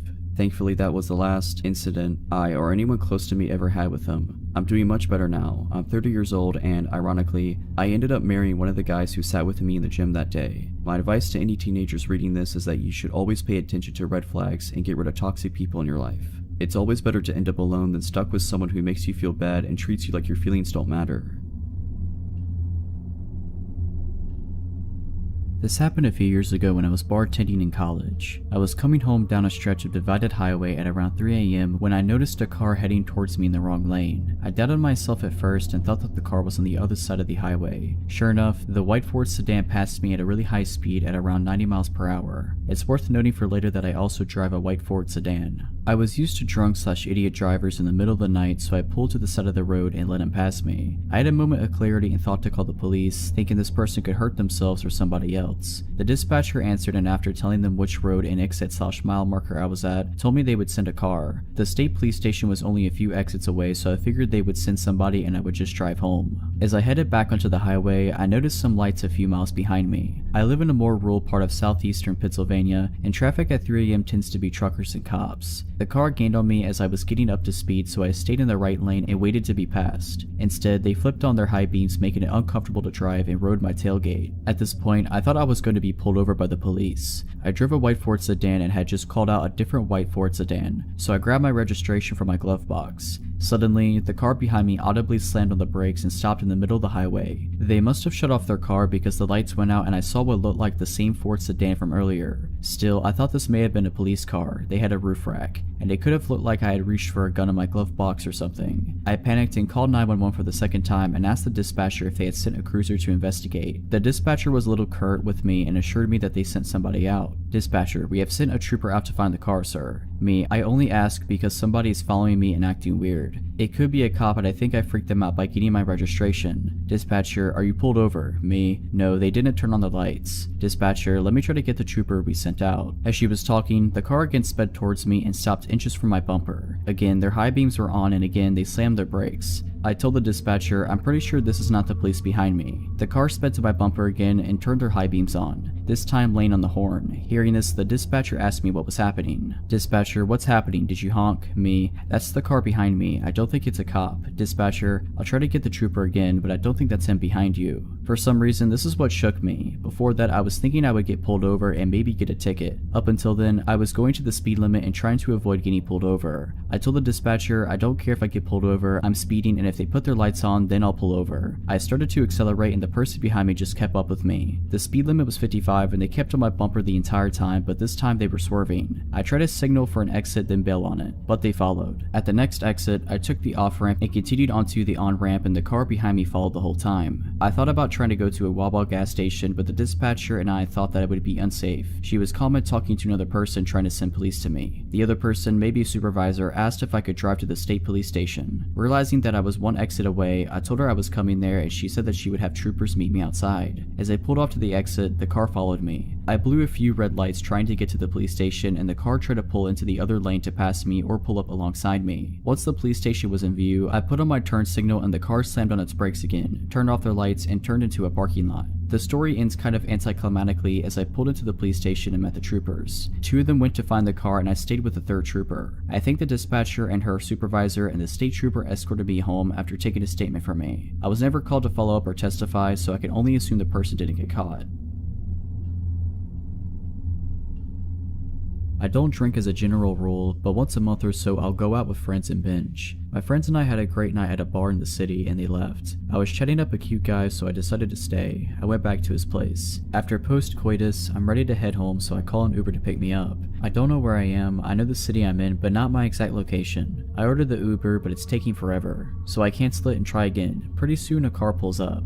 I drunkenly mumble something like, "Is this the Uber?" and I hop in. Mistake. Ubers apparently are supposed to have some kind of marking on their vehicle. The guy pulls away and starts driving. We're chatting, I'm fumbling for a cigarette, and the next thing I notice is that we're headed for the highway, but in the opposite direction of where I thought we needed to drive, and we're going at a solid 90 miles per hour. Then I get a call from an Uber driver. He's there and I'm not, because I'm in the car with someone else. I start texting my friend, frantically counting off mile markers for her. Then I realize that's going to do jack, because she's probably drunk too, so I call 911, but I realize this guy is crazy. He's refusing to let me out of the car, so I've got to do it on the sly. It's been about 40 minutes now. I'm terrified. I don't know where I am. I don't know who this is. We're driving at over 100 miles per hour, weaving in and out of traffic. This guy is trying to get me to hang up my phone call, and also smoking pot, so I don't want to do anything that might provoke a violent reaction from him. I start chatting to the 911 dispatcher as if it's my friend, praying that they'll catch on. "Hey girl, it's me. Yeah, I'm with someone right now. We're driving past highway exit." "No sweetie, it's not my Uber. I thought it was, but it's not. It's a shame you can't come and meet me and bring friends." Thankfully, the operator catches on. He gets me to stay on the phone while he sends cops, and we develop a code. If I see cops, I'm supposed to casually put my hand out the window, which looks semi-normal because I'm smoking a cigarette. We pull into some random little housing complex, and he busts out some powder and forms 2 lines. I now have confirmation that he does drugs, which means he's probably emotionally volatile. I relay this to the operator in code, "Oh girl, I wish you were here right now. This guy just busted out the coke. You'd love it. He's taken a really big bump, man after my own heart," etc.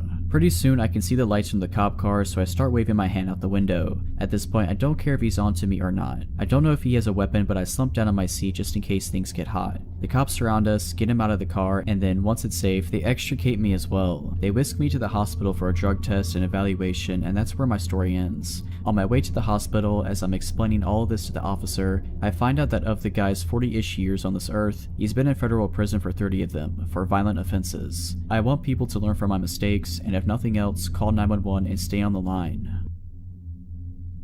For background, I'm a 24-year-old woman living in Australia and work at an establishment that caters for an adult audience. One night, as my shift is coming to a close, one of the patrons asked me to buy a drink, which I accept because employer policy. I talk him up to a couple of expensive drinks for the two of us, have a quick conversation, and make my excuses about my shift being over, but he should come back to see me soon. He starts to gaze at me and it feels uncomfortable. He stands up and with this creepy grin asks to walk me to my car. I know never to put myself in that position and politely decline, and I tell him I might see him next time. I walk out past our biggest bouncer and the guy doesn't follow me. Great, nothing extraordinary, just standard par for the course of my profession. But sadly, this isn't where our story ends. For this creep, it's only just the beginning. I'm off for a week after that night, but when I come back into work, I'm told a patron has been coming in every night for the last week asking for me. Says he wants to buy me another drink. Naively, I think, oh great, a bigger pay this week, and get set for my shift. The night rolls on and who should roll in but our man of the hour, and he asks for me. So I saunter over and he buys me a drink. The whole thing I'm sitting there with him, he just has this creepy grin on his face. Not like a normal creepy grin, that's just normal. No, this is the kind of grin where he knows something you don't and is very pleased with himself about that fact. So we're talking and I'm getting him ordering himself drinks and trying to upsell him where I can. About half an hour goes by and I make my excuses to leave so I can try to spread the tips around. But this guy isn't having it. He won't let me leave, and the more I insist, the angrier he gets. He's practically hissy at me by the time I give a look to one of the bouncers, who promptly comes over and diffuses the situation, giving me an opportunity to walk away. Great, crisis averted. Wrong. Bouncer doesn't throw him out, just gives me a buffer so this guy starts following me around the place, even attempting to walk into an employee-only area, which is where another bouncer finally notices and kicks him out. I finish my shift and walk over to my car. There he is, I kid you not, sitting on the bonnet of my car. How he knew it was my car I will never know. He wants me to give him a ride and tells me how pretty I look. He's spewing greasy slimeball creep lines at this point and I'm not interested. I try to give him a hint nicely and decline to give him a ride, but again he just turns to me and grabs me by my arm, insisting I give him a ride. I tell him to screw off and jam my key in his shoulder as hard as I can. He lets go and I push him with all my might so he falls down. I jump in my car, lock the door, and shove that key in the ignition. He's back up and banging on the window angrily to let him in. And I mean hard, so hard I think his hands or my window might break. I gun the accelerator and I'm out of there. When I get 5 minutes down the road and I'm sure I'm not being followed, I pull over to the side of the road and call back to work.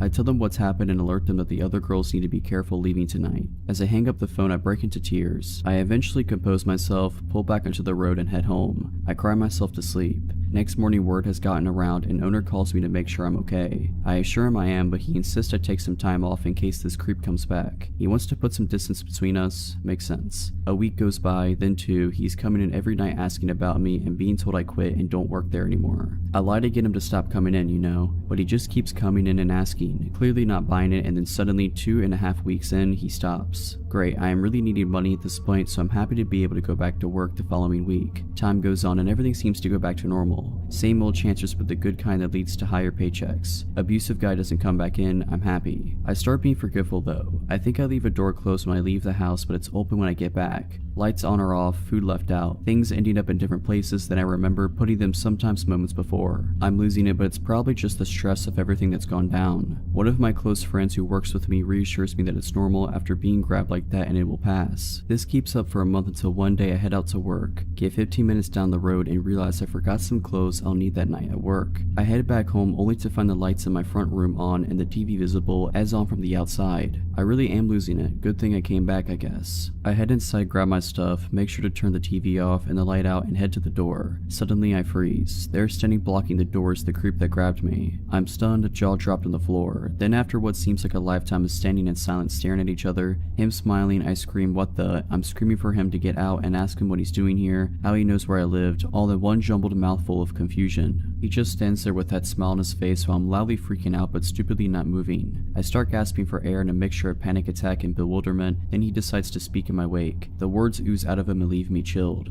Welcome home, honey, you're back early. A switch goes off in my head, I throw everything I have on me at him and sprint to the back door. I'm out ski. I leg it faster than I have in my life, screaming bloody murder as I go. I hide in some bushes around the corner, tears running down my face, gasping for air. I check my pocket and my keys are still there. No phone though, I threw that at the stalker creep along with everything else. I sneak back to my house, jump in my car and nope out of there. I head to work, tell them what's happened and call the cops. Cops head to my house and send others to my work. Stalker guy is gone, but when they turn up, they search the house and turns out he's been living in my crawl space. I'm paranoid that's what all those doors and lights and misplaced things was about. I pack up whatever I can fit in my car while cops are still there, that they'll let me take, and I drive. Haven't been back since. I moved states, knew everything.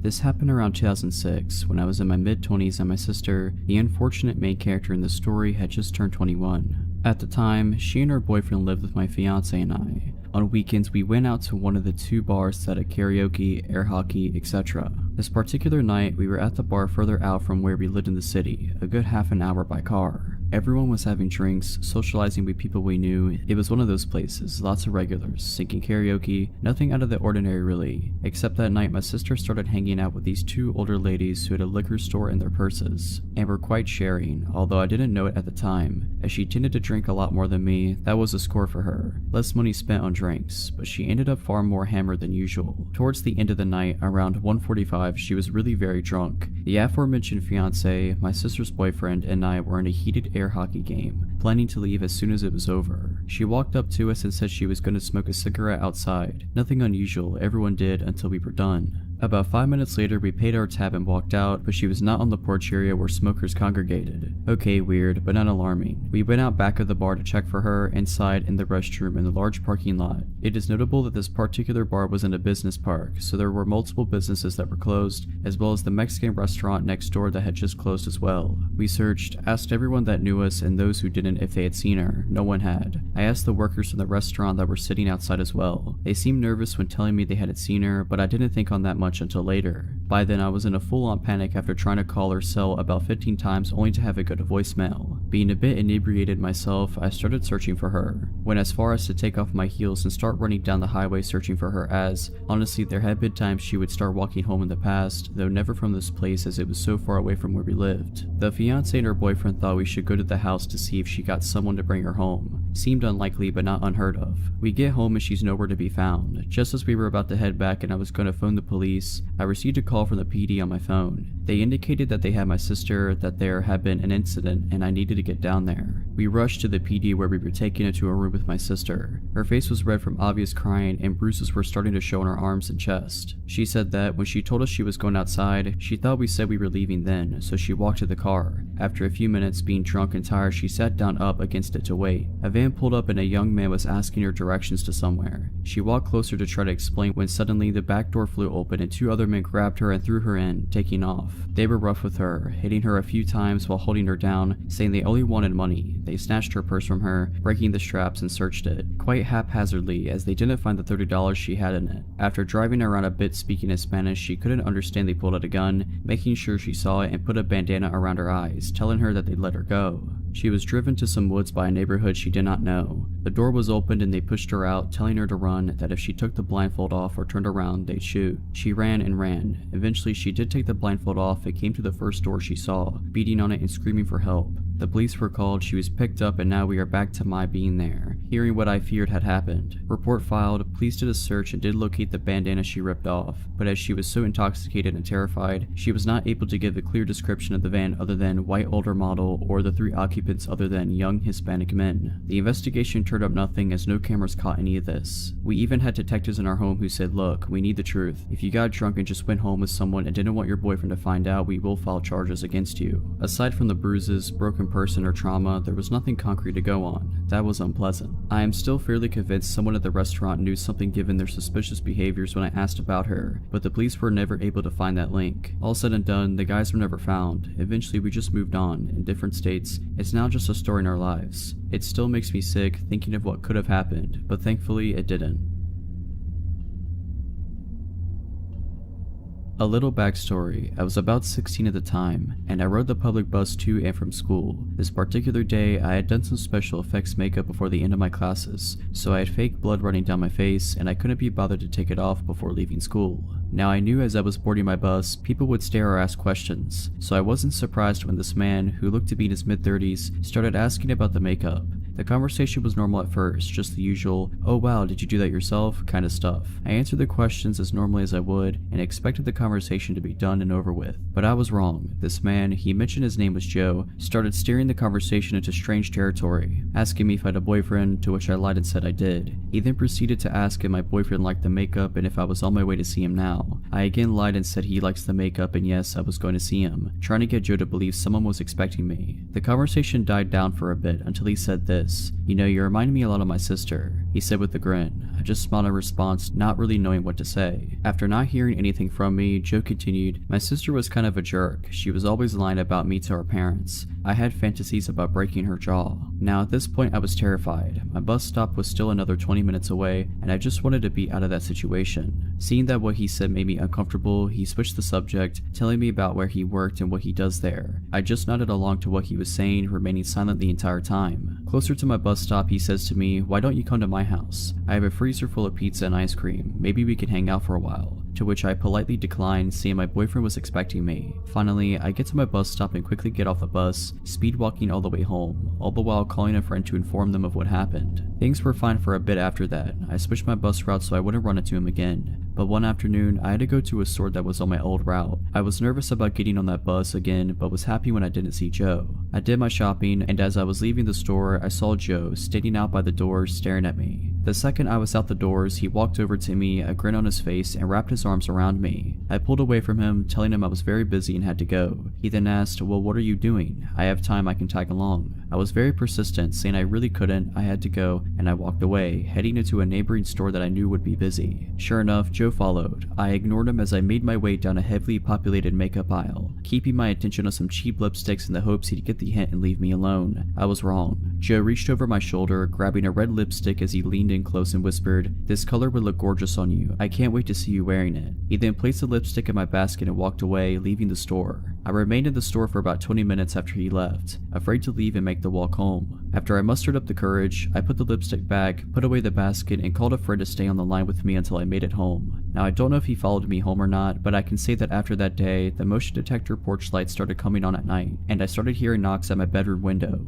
Thankfully, I moved shortly after and haven't seen Joe since. If you're liking this video, all I ask is that you make sure to subscribe to my channel and like this video. Thank you. This happened 2 summers ago while I was house sitting out in California for an older couple I had met at a conference for work. It had seemed like a dream scenario. The couple wanted to vacation in Hawaii for 2 weeks, but didn't want to board their cats, and I had been chatting with them about wanting to visit California again, where they happened to live, because I had loved it for the first time I went, and we figured that we could mutually benefit if I came out and house sat for them. So I flew out there and they showed me around for a few days, taught me how to take care for the cats, 2 of them, one that was extremely shy and I barely saw, which is important later, and their plants, gave me access to their house and cars. These people were so generous, and before I knew it I had dropped them off at the airport and I was on my own. At first, it was really the dream vacation. I was staying in Oakland and making forays into San Francisco, Sonoma, Monterey. In the mornings I could walk out the front door and shortly be hiking the paths surrounding nearby Mount Diablo, and I was just ultra content with the world. I was so enamored by the area that I had actually started looking into taking some steps to relocate out there even. But then one day, about halfway through my final week there, when I got back to the house I felt really odd, almost like I shouldn't go inside. I shook it off and went inside anyway because it was getting late and I needed to put out dinner for the cats. Once I was inside, I forced myself to ignore how off I felt, and I made some food for myself, went to bed, and was shocked to find the shy cat hiding under my bed and crying. This was the first time I had ever seen her close up. The entire time I had been there up to that point, she never left my host's bedroom unless she didn't realize I was around. Again, I ignored feeling weird and just assumed she had decided I was okay and went to bed. I did start locking my bedroom door that night though. I also remembered that about halfway through that night, I thought I heard someone walking around in the gravel outside my window, but after listening for a bit I didn't hear anything else and went back to sleep. The day after, in the morning, I still felt a little odd, but kept up with my plans for the day. I drove out to a little musical festival in Sonoma and went clothes shopping and had an overall great day. When I got back to the house though, I found the front door locked in a way that I hadn't left it. Basically, my host never locked the deadbolt, only the lower second lock, and that's the only lock my key worked on, so I never messed with the deadbolt, but it was definitely locked. So I had to call my host and find the hidey key, which, to their credit safety-wise, was buried like a whole foot underneath a bush outside and had definitely not been unearthed for a long time. So I used that, went inside, and kept the key with me just in case it happened again. And it did, but with a different door. This time I had stepped out into the garage to get a drink, and when I turned around to go back into the house, the door was shut and locked. I could use my normal key on that door, but I was still getting pretty bewildered. My own cats are whack, so I think in my mind I was trying to come up with a way that the cats could be locking me out the house, but I was coming up empty. I decided I must have been misunderstanding how the locks worked and just wrote it off and started checking and triple checking locks when I went out of the house or into the garage. That night when I went to bed, the really awful feeling of unease was still there, and so was the shy cat, who was clearly unhappy to see me, but also wouldn't leave my room. But again, I just locked my bedroom door and went to sleep.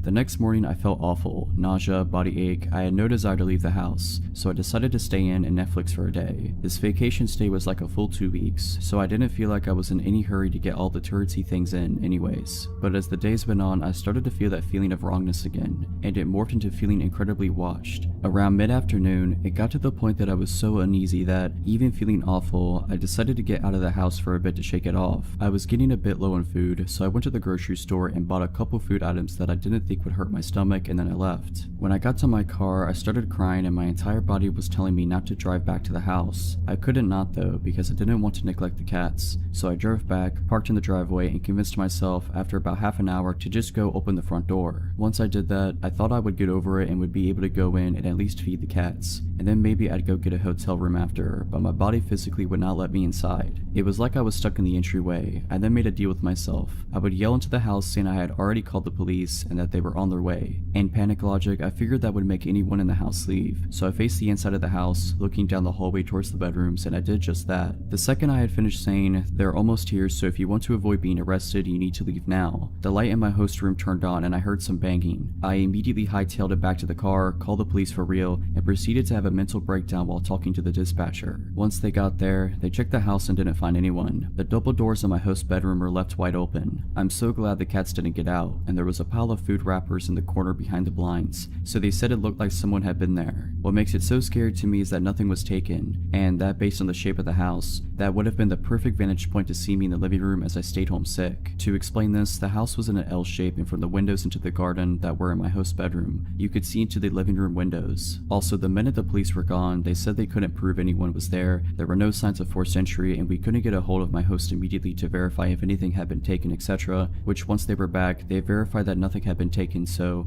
they said they'd patrol a bit but nothing else. The shy cat was right back into my host's bedroom, and I didn't see her again until I left to go back home. So basically, I I think the intruder had been there at least 2 days, forcing her to choose between two strangers and leading her to choose the one that was at least a little less strange, me. It messed me up pretty bad, especially because they didn't catch the person and didn't seem to have any desire to look, and I still had to stay in the house for the next 3 days. Nothing else odd happened and I didn't feel off the rest of the time I was there, but the damage was done. I've never felt completely safe in a home without doing a complete search before bed since, but I am extremely glad my gut spoke up. I guess I'd rather have some residual anxiety than be dead.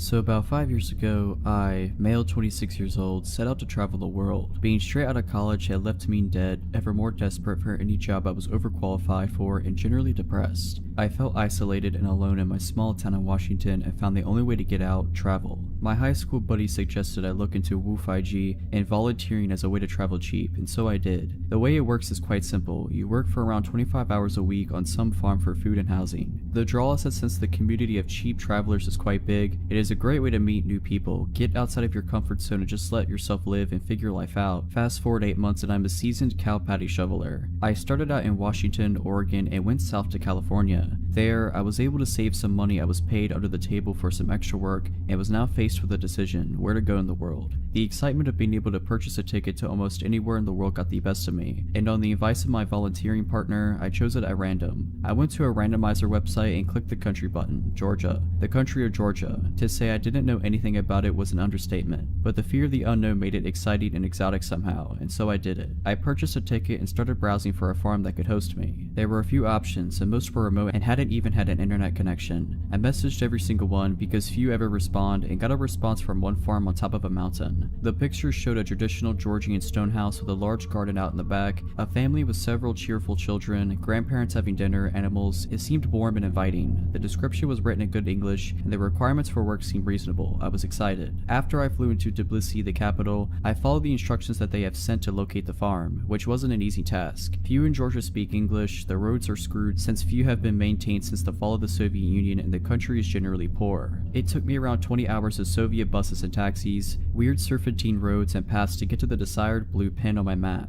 It was a dirt path leading up a steep hill into a national park up in the north of the country. There was nothing for miles on end but trees and their silence. As I got up that hill, I saw the house about half a mile away on even a steeper hill, surrounded by the trees. From that viewpoint, it seemed abandoned, overgrown, brown, and dreary. As I walked past the gate, Giri, fake name, the apparent owner approached me. He was a heavy, small, middle-aged guy with a big smile on his face. He shook my hand and in broken English started to show me around. He also smelled of booze. As he was showing me around, I noticed that there wasn't anyone there but us. I asked about his wife and kids and he brushed that aside and said something to the extent, "They're away right now." By this point, I am creeped out. From browsing around, it was apparent that the farm was in deep decline. Apple trees and crops were dying, the roof of the small barn caved in, and the house itself full of trash and smelling of mold. It was obvious that Giri was going through a rough patch, but I wasn't going to turn around and just leave in the middle of nowhere, without a plan, having not slept for the past 36 hours. It was evening, and after feeding me well and trying as best as he could to hold a conversation in English, Giri showed me my room on the second floor and I went to sleep. I almost immediately blacked out from the exhaustion and stress, and would have slept for 10 hours if I wasn't awoken by a strange noise in the middle of the night. It sounded like something metallic and heavy was being dragged across the wooden floor. In that sleepy in-between state, I listened to it for a few minutes, thought nothing of it, and went back to sleep once it stopped. In the morning, Giri, now sober and grumpy, asked me to repair some of the windows and doors in the house as he himself planned to go and fetch some components in a nearby village. Again, I got this weird feeling creeping down my spine. Something wasn't right. He didn't maintain eye contact and was evasive. There was no cell reception, no internet. Once he left, I checked around the house to get a general idea of the place, and it became apparent that the place was hardly ever lived in, like one of those abandoned houses. There was broken furniture, newspapers, and old photos on the floor, a shattered mirror. I took my phone and looked through the saved listing again. The photos didn't match neither the backyard, the garden, or the walls. Giri wasn't in any of them. It was a completely different house. Now by this point, I am full-blown panicking. I pack my stuff and start to leave when I see a group of 3 men going up that first hill. There aren't any other paths I can take, so I go behind the house and rush down this hill into the forest. After some time I stop and listen. I hear them in the house. They're clearly looking for me. Afraid of making any noise, I remain still, hidden behind a bush. I don't know how long I wait, but they were persistent. At some point I hear them leave, so I count until some large number and proceed back into the house and path, and once I find it's all clear, I book the heck out of there. Never ran this fast. But I am still in the middle of nowhere. No traffic, no public transport. I reached a paved road and start walking in the general direction from where I remember coming. Hours go by and finally a car drives by and stops. It was a really nice Russian family that gave me a ride to town. The listing disappeared from the website a few days later I left, and I haven't heard from Geary since. I've yet to make sense of that experience. I have traveled since and volunteered too, and have yet to have an experience like that again, but I trust my gut feeling something was really not right.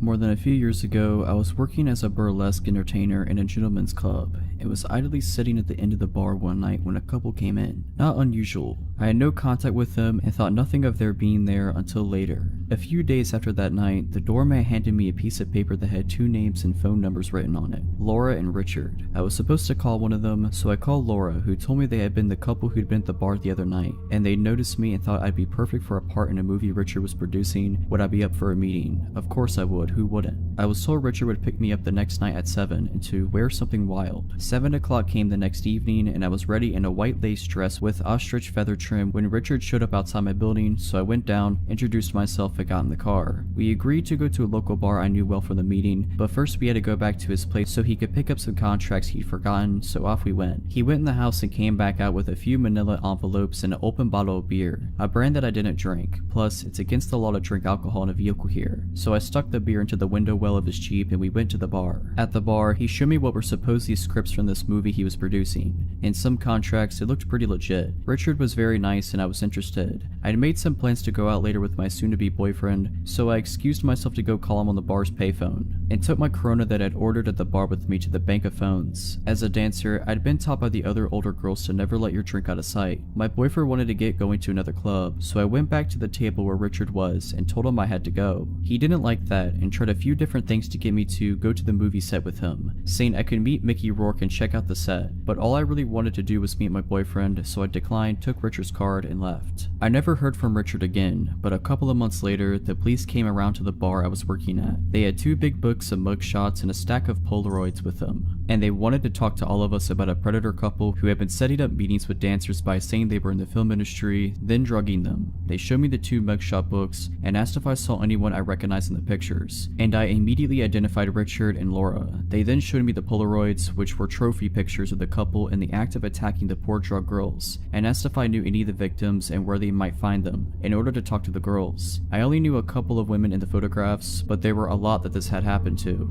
Richard and Laura were prosecuted. He went to jail, but she didn't because she was from a wealthy family and she also turned witness on him. About 12 years after Richard was convicted, I saw in the newspaper that he was up for a possibility of parole, so I wrote a letter to the parole board telling this story and urging them not to let him back out, because he's a dangerous offender who should have to stay in prison for the entirety of his sentence. If I had drank that open beer he had handed me in his Jeep on the way to that meeting, I wouldn't have made it to the meeting and would probably have ended up in that stack of Polaroids. Girls and guys, always keep your eye on your drinks. Have fun, but be careful out there.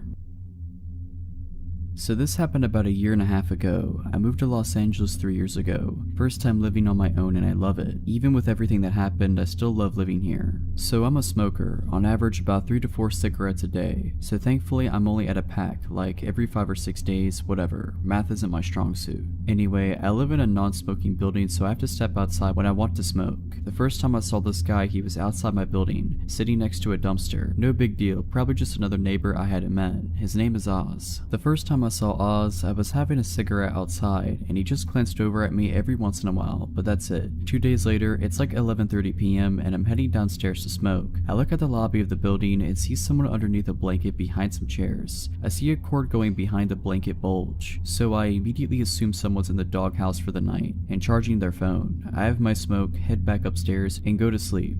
A week later, it's the middle of the day. I've gotten some work done and decide to take a smoke break. I go and sit outside like I always do. Oz is sitting outside as well. This time he's got some paperwork with him. A lot of paperwork. At this point, I feel like I should provide a description of Oz. He's about 6 feet tall, early to mid-30s. He has medium length hair that has been styled into dreadlocks. A full but short beard, if that makes sense. He was wearing worn down pants and jackets. Based on his face, he seemed like he cleaned himself up regularly, but his clothes made him look homeless, and sadly he was. So Oz is going over the paperwork in his hands when he looks over at me and says hi, so I responded kind. He then asked me how I'm doing today. I'm doing pretty okay, I respond. How are you? I'm good, man, I'm good. Good. It's a nice day, right? Yeah, it is. So when are you moving? Now that question came out of nowhere. Was he hoping to find a new place to live? Was he trying to move into this building? Was that what his paperwork was all about? I mean, if he's moving into a new apartment, great. I hope life works out well for him. But why was he asking me when I'm moving out? I know the building at the time had a vacancy or two, so if he was going to move in, why ask a question like that? Why make it sound like he's waiting for someone to move out so he can have a spot?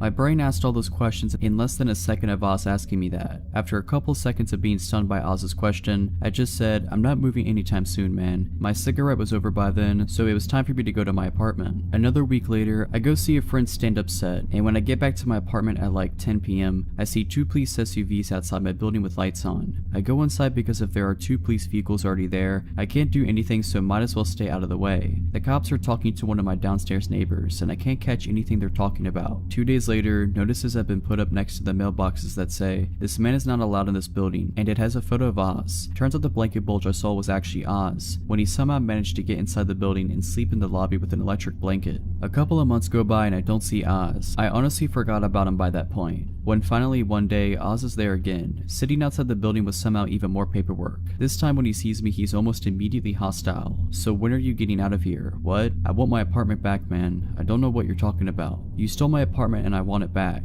I was so confused by this. I snuffed my cigarette out and went back into the building. This exchange pretty much repeated itself every few days for the next 2 weeks, each time making me more and more uncomfortable. On weekdays, I would get home very late, like anywhere between 11:30 p.m. and 2 a.m. Oz never had a predictable pattern to his appearances, so I started getting really nervous about going home. Like, I wanted to avoid going home so I could avoid being accosted by Oz. Finally, one Saturday after lunch, I step outside and have a smoke. Oz is there, and this time he's mad. He's saying that if I don't get out of his apartment by the end of the day, he'll get me. That shook me up a lot. I got back inside and stayed there. Around midnight, I decided to step outside and have a smoke, hoping against hope that Oz isn't there, but lo and behold, Oz is there. Wizard. He's sitting by the dumpster again, and I go to the opposite direction to inhale smoke. I see Oz go up to the stoop and stand in front of the door to the building. Great. When my cigarette is done, I head to the stairs to get into my building. Oz steps to block me from getting to the door. Excuse me, I say as I try to go past him, but he stops me. You ain't getting in here, he says. Why? Because you don't live here. Yes, I do. No, you don't, man. You don't live here. Yeah, I do live here. Now please move out of my way. Maybe if I stay kind, he'll let me go home, but no, he doubled down. Nah, man, you can't get in here because you don't live here. For the last time, I live here. Prove it, man. You got paperwork? Yes, I have a lease. Where? I was getting really irritated at this point, so my answer started becoming really cold. Like I was getting pretty rude to this guy. I don't carry it with me everywhere I go. Now move aside and let me in. No, now you need to get out of here. Move. Nah, now you need to get out of here or I'm calling my security team. No, you need to move or I'm calling the cops. Do it, man. My security guys are already on their way. They're gonna screw you up.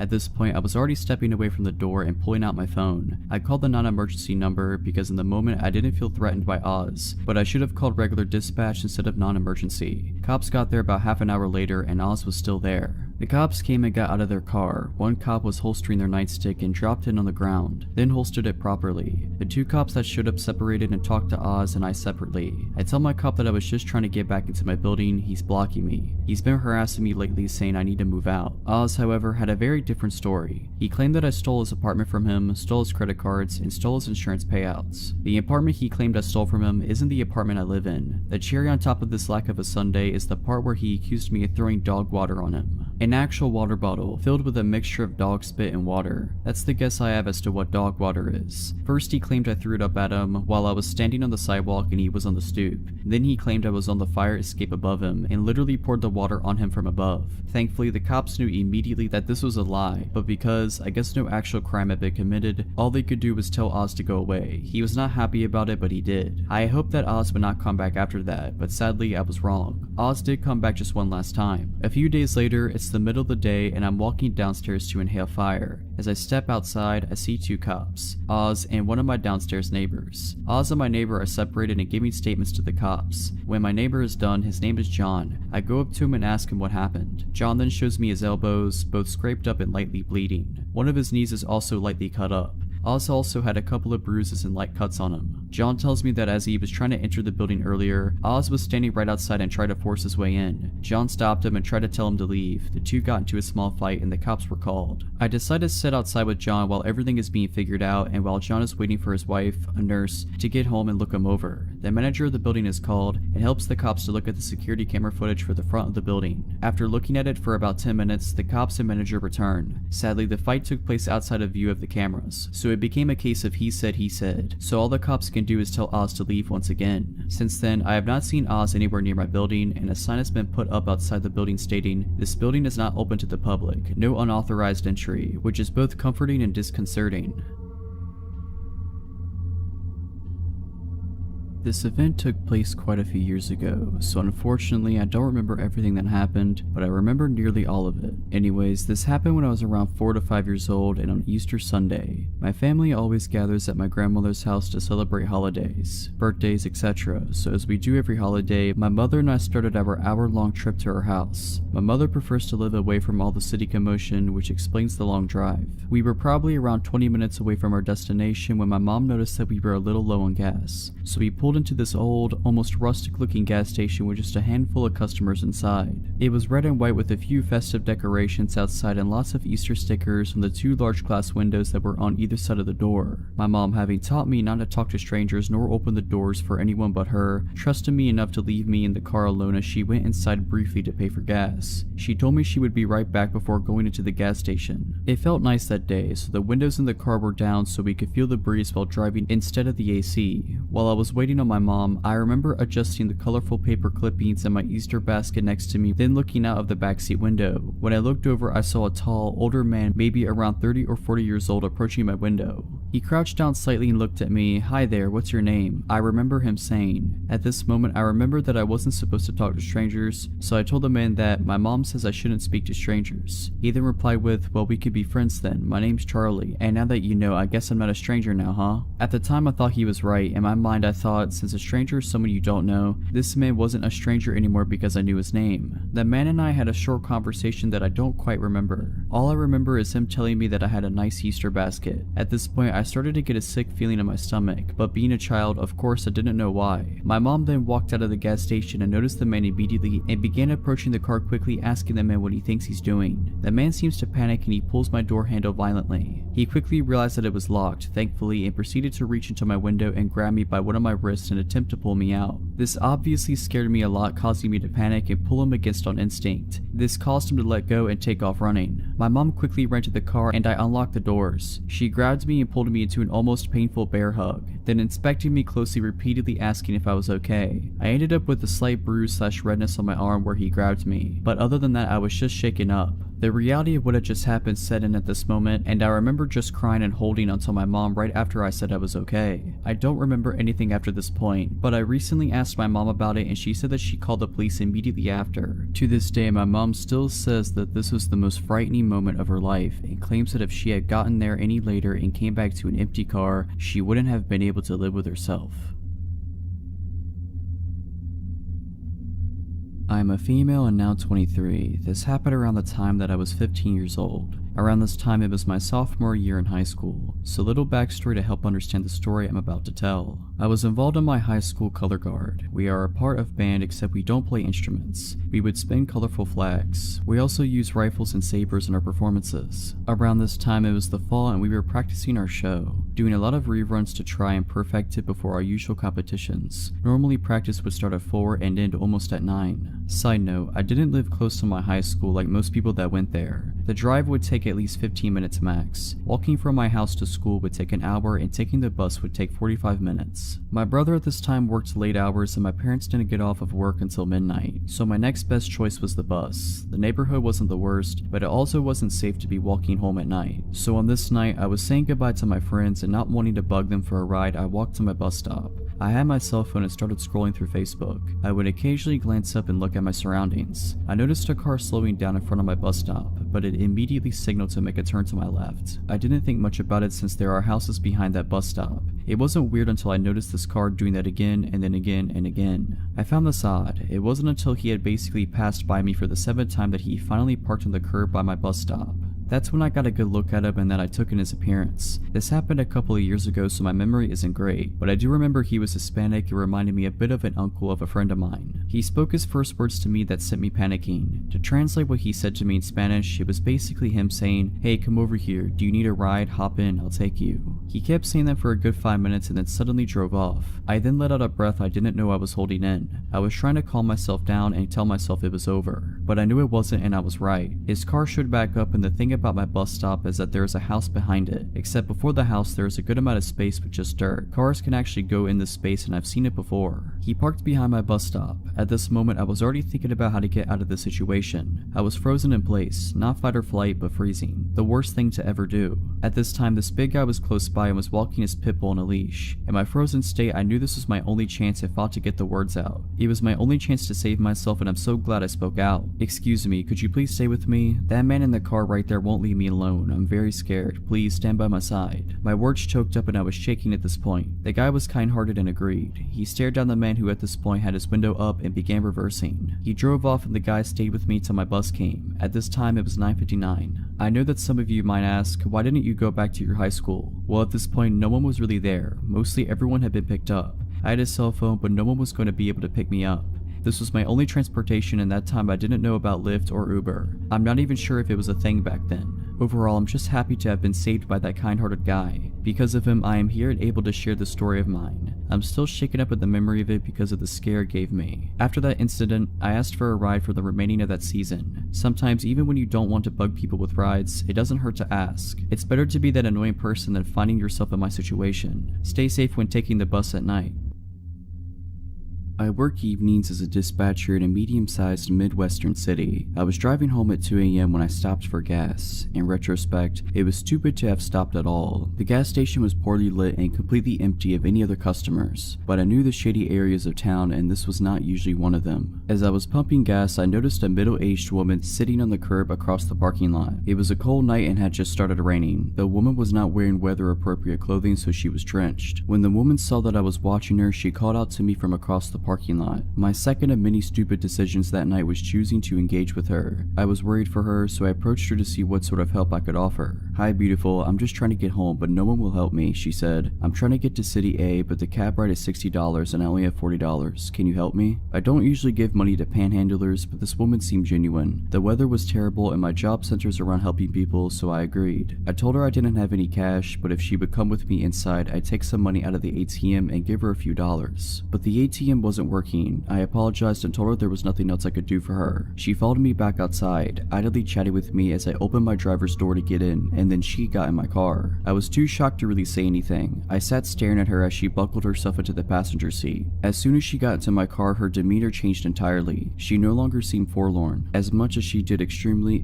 excited and restless. "Just take me to my aunt's house," she said. "She can give me money." Of course, alarm bells are going off in my head. Although my first instinct is to tell her to get out of my car, my gut tells me that would be dangerous. She'd already proven to be unpredictable, she seemed to be high, and I didn't know if she had any weapons on her. Forcing her out of my vehicle, I thought, had the potential to elicit a violent reaction. "Where are you asking me to take you?" I finally said. "Just start driving, I'll tell you where to turn." "No, if you want me to consider driving you somewhere, I need you to tell me where we're going," I say, with no real intention of driving her anywhere. "Don't worry honey, I'm not gonna rob you or nothing, just drive." "No," I repeated. "Where's your aunt's address?" "Okay, it's on Street A. What's the house number?" As I was asking her questions, she got really agitated. We still had not left the gas station parking lot. I considered getting out of the car and going into the gas station to help, but A, she had seemed to know and be friendly with one of the attendants that was inside when I tried to get money, and B, I wasn't about to leave her alone in my car. Finally, she snapped at me and said, "Why are you asking me so many questions? I thought we were friends. You don't trust me?" "I work at a police department," I said. "It's my job to ask these sort of questions." She flipped out. She started yelling at me about being a snitch, about trying to get her into trouble, just in general losing her mind. At this point, I'm more scared than ever. I just wanted her gone, but my instinct still told me asking her to get out of my car wouldn't work, so I decided to take a risk. "I'm not a police officer, I just work at a police department. Why don't I take you to Walmart and see if they have an ATM that works?" My idea was to get her out of my car as peacefully as possible, then lose her in the store. She liked my idea and immediately calmed down. I knew that driving off with this woman in my car was incredibly risky, but it seemed like the best option at the time. As we're driving, she keeps talking to me. Her thoughts were erratic, bouncing all over the place. It sometimes seemed difficult for her to follow through on a thought, but this is roughly how our conversation went. I'm glad we're friends now. I have about 5 or 6 people trying to get to me. I'm going to come to your work tomorrow so we can go arrest them together. Okay, we can talk about that tomorrow. Tonight you said you're trying to get home? Yes, honey, I'm trying to get to City B. City B? I thought you said you needed to go to City A. Yeah, City A, that's what I meant. That's why the cab ride is $40. It's far away. The cab ride is $40? Yeah, you said you have $40. I do. I have $40, but the cab ride is $60. Silence. Are you sure you can't take me to my aunt's house? She lives close by on Street B. I thought you said she lived on Street A. No, I meant Street B, but it doesn't matter because she won't give me my money anyway. You sure you just can't take me to City A? It was obvious that this woman was utterly full of it, because the details of her story were constantly changing. When we pulled into the Walmart parking lot, she finally got out of my car, only after I got out first, and followed me into the store. I told her before we went to find an ATM I needed to use the restroom. My plan was to call the police from inside a stall, but she followed me into the bathroom, and that's when things got really weird. She grabbed the crook of my arm and whispered into my ear, "If you don't got any money to give me, that's okay, but let me ask you something. Do you want to do it in the stall?" I told her no as forcefully as I could manage, bolted it to a stall, and locked the door as fast as I could possibly manage. As soon as I had a barrier between us, I said, "You know, I have some friends at the police department that can probably help you better than I can. I'm just gonna call them and we can figure this out together." Again, at the mention of the cops, she started screaming at me. I just kept reiterating that the police would help her. She snapped at me that she was just going to leave and stormed out of the bathroom. But it wasn't over. I waited to make sure she was really gone. Sure enough, not 60 seconds after she left, she came back into the bathroom and started banging on the stall door.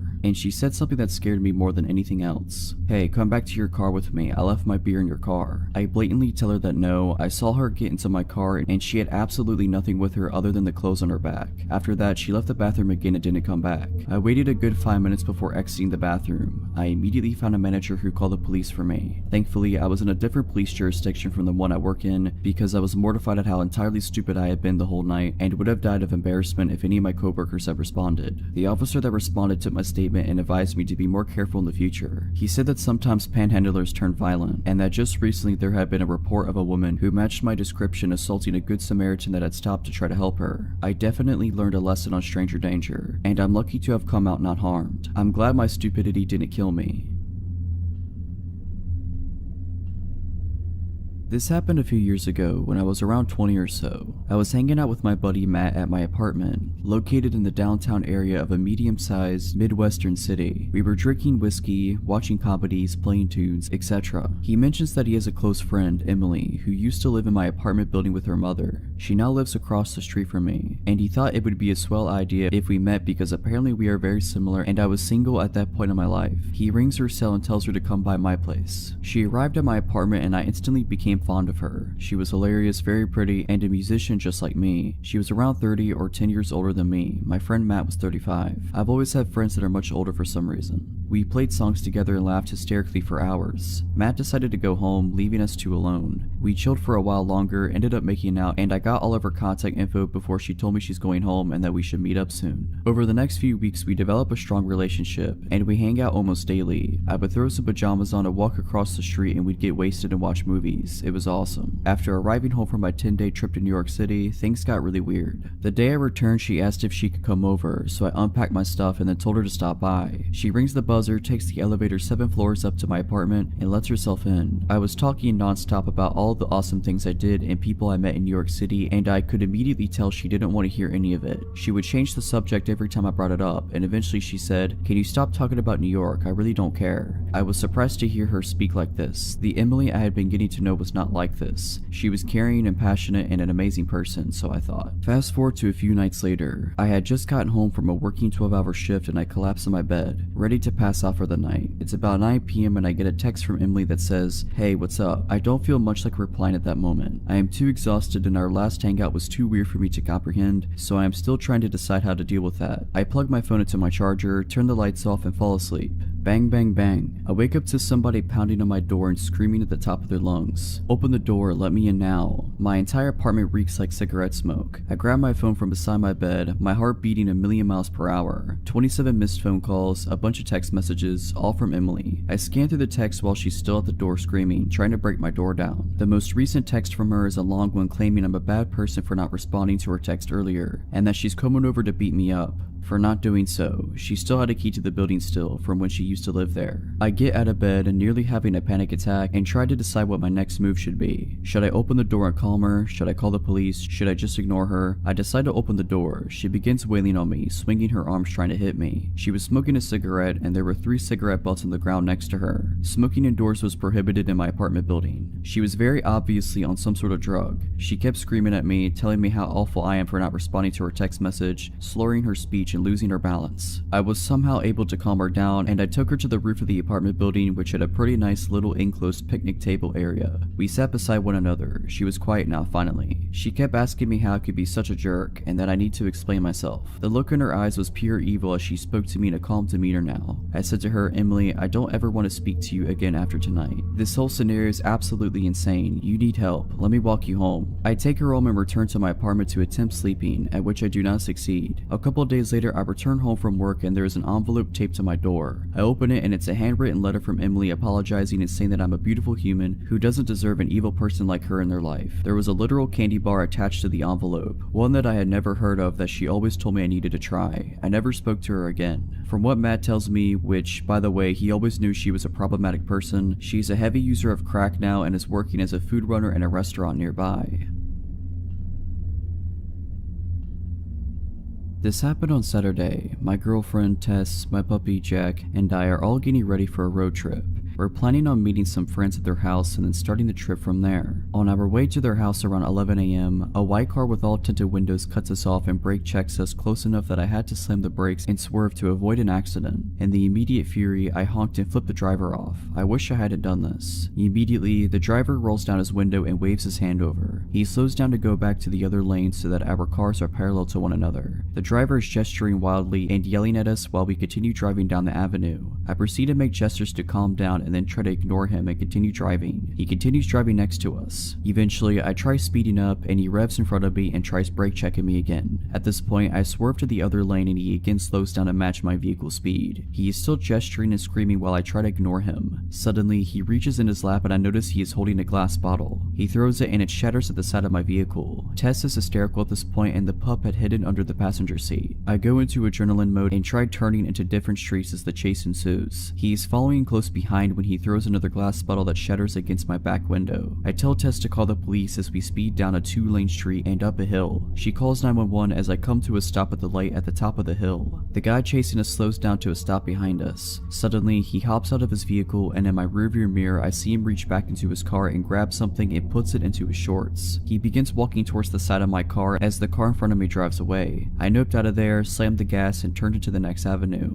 Within a minute, he has caught back up to us as I am now on speaker with 911 explaining the situation and giving them the details of his car and appearance. Tess is crying as we speed down a busy avenue, weaving in between cars at 20 above the speed limit. I'm updating the 911 lady with where we are and she tells me to drive to the station. At the next red light he yells out audibly, "Do we have a problem? Don't flip me off." I'm trying to gesture that we do not have any problem. He's still trying to get me to get out of the car. The light is still red and he again hops out of his vehicle. I again floor it through the red and he continues chasing as I make way toward the police station. We're now accelerating and brake checking each other as he tries to drive off the road. I make gestures that he should continue following, hoping to get him to the station. About a block from the police, we get stuck in a busy intersection. There are many cars around as he again walks up to my car. This time I'm boxed in and Tess is panicking. I'm looking for any escape options to no avail. The drivers around us notice and many put their windows up and lock their doors. He comes right up to my window, slaps it with his palm and asks one more time, "Is there a problem?" I again say no. The 911 lady tells me to not engage over the phone speaker. He says good. He gets back into his car and then speeds away. 20 minutes into this horrible car chase experience, we end up meeting with the cops and they say that there was nothing they could do, even though I updated them with more details of his direction and where he was last. We calmed down and then we continued our road trip.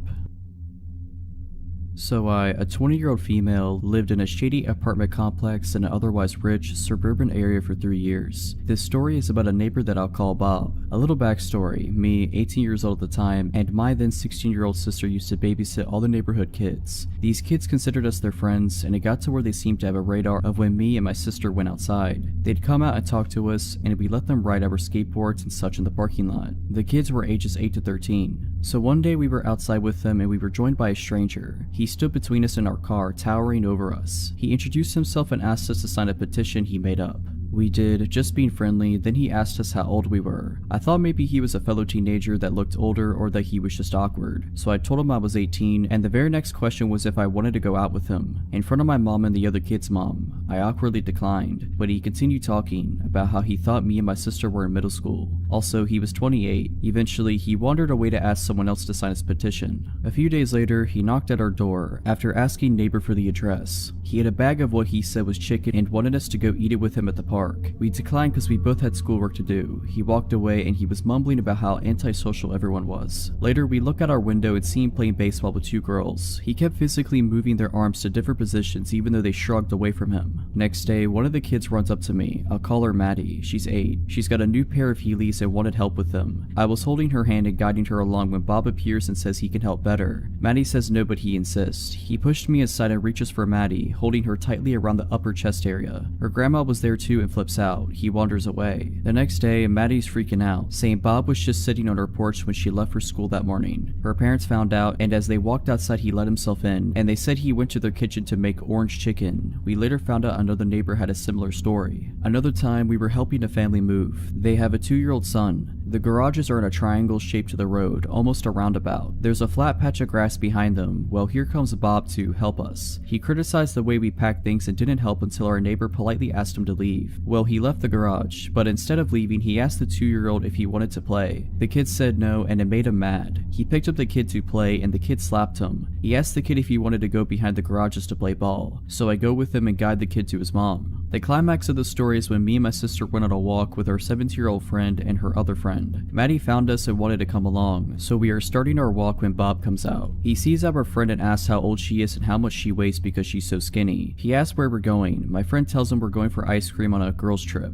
We didn't ask her to say that. He's like, "Aw man," and stomps away. We continue our walk, but halfway through we have a weird feeling. I look behind us and Bob is running towards us. He yells at us for hiding from him while also telling Maddie how pretty she is. An older neighbor sees this and asks him what's going on. He tells them that we're being mean and he needs to go write a song about us. He leaves, but we see him sitting at the park. Well, he saw us and again comes running. We stop and he asks which one of us is over 18. Maddie's dad is here at this point and tells him we aren't interested in him. He explodes, telling the dad to screw himself and that he's so rude. Maddie is crying and the neighbor who saw us before came to check on us since he saw Bob running. Bob goes inside, muttering to himself. For weeks we don't see him. A single dad and his 5-year-old daughter move in and we are introducing ourselves to them. My mom kind of tips him off that there's someone in their building who is a little off, especially around Maddie. The dad says he's seen someone like that giving kids candy at the pool when the kids looked uncomfortable. Well, here comes Bob, as if on cue. He immediately tells the girl in front of her dad that she looks like a movie star and that she's so pretty. He asks to play with her, but the dad says no and they go inside. Turns out they're next door neighbors. We still didn't see him much, but other neighbors were telling us stories about him. There's a woman who's alone most of the day with her 2 kids under 5 who told us he watches her when she goes to and from her car. Also, Maddie's parent continued to see him watching her. Then one day we're again babysitting and here he comes. Only this time he's swinging nunchucks. Maddie screams and hides in our car. Bob strolls over with his nunchucks and starts talking to us all casual. Then his head cranes to look into the car and he says, "Where's Maddie?" We told him she wasn't here and he walked away. By then, most of the kids were afraid to go outside when they saw him. He had a habit of wandering around the complex. We could tell by his height and lanky gait. A few times we'd see Bob with his dad. Those times, neither of them glanced at us. Then one day he just stopped showing up. We'd see his dad and brother come in and out all the time, but never him. We only saw him again a year later, and it was only for one day near Christmas, and then he disappeared again. So I don't know what happened to him, but it was just one of our weird experiences with neighbors in the 3 years living there.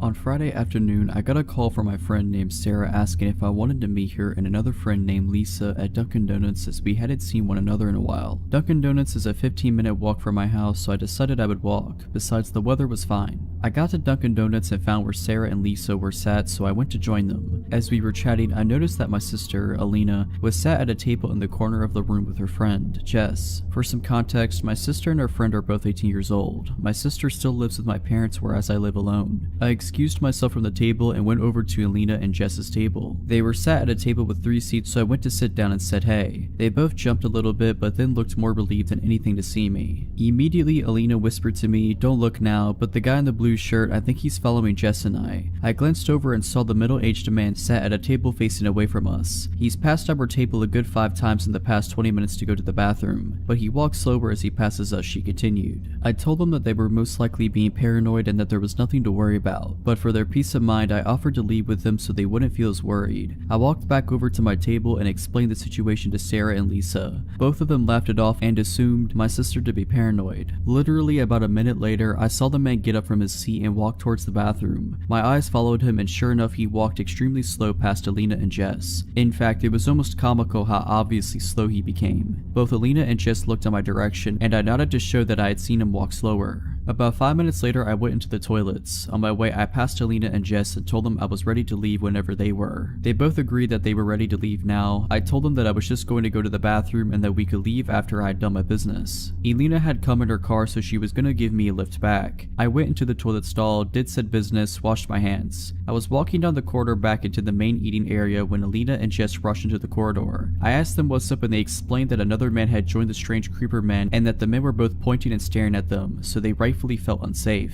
We walked back into the eating area. I put my money on our table and explained to Lisa and Sarah that I was taking off and I would explain what was going on when I got home. We all got into Alina's car and left the creeps in the car's rearview mirror. After a 2-minute drive, we reached my house. Just then I remembered that I had been meaning to return something I had borrowed from my mother, so I asked if Alina could drive me to my parents' house as she was going there anyway. I jumped at the car to get what I needed when my phone rang. It was Alina. She explained that a car had driven past and had pulled into a driveway. She said the driver of the vehicle was the creep from Dunkin' Donuts. I looked out of my window and sure enough there was a car which didn't belong to the owner of the house parked on their driveway. I got the girls into my house and locked the door. I instructed Alina to take a photo of the car and its license plate, and I told Jess to call 911 as she gave the operator more information than what I could. Alina took the photos and we sort of gathered around Jess as she was speaking to the operator. She had finished telling the story and I heard the operator assure us that the police would be at my house soon. A few minutes passed and there was a loud knock at the front door followed by a loud voice shouting, "It's the police." We all did a sigh of relief as I went to open the door. Jess told the operator that the police were here and she hung up.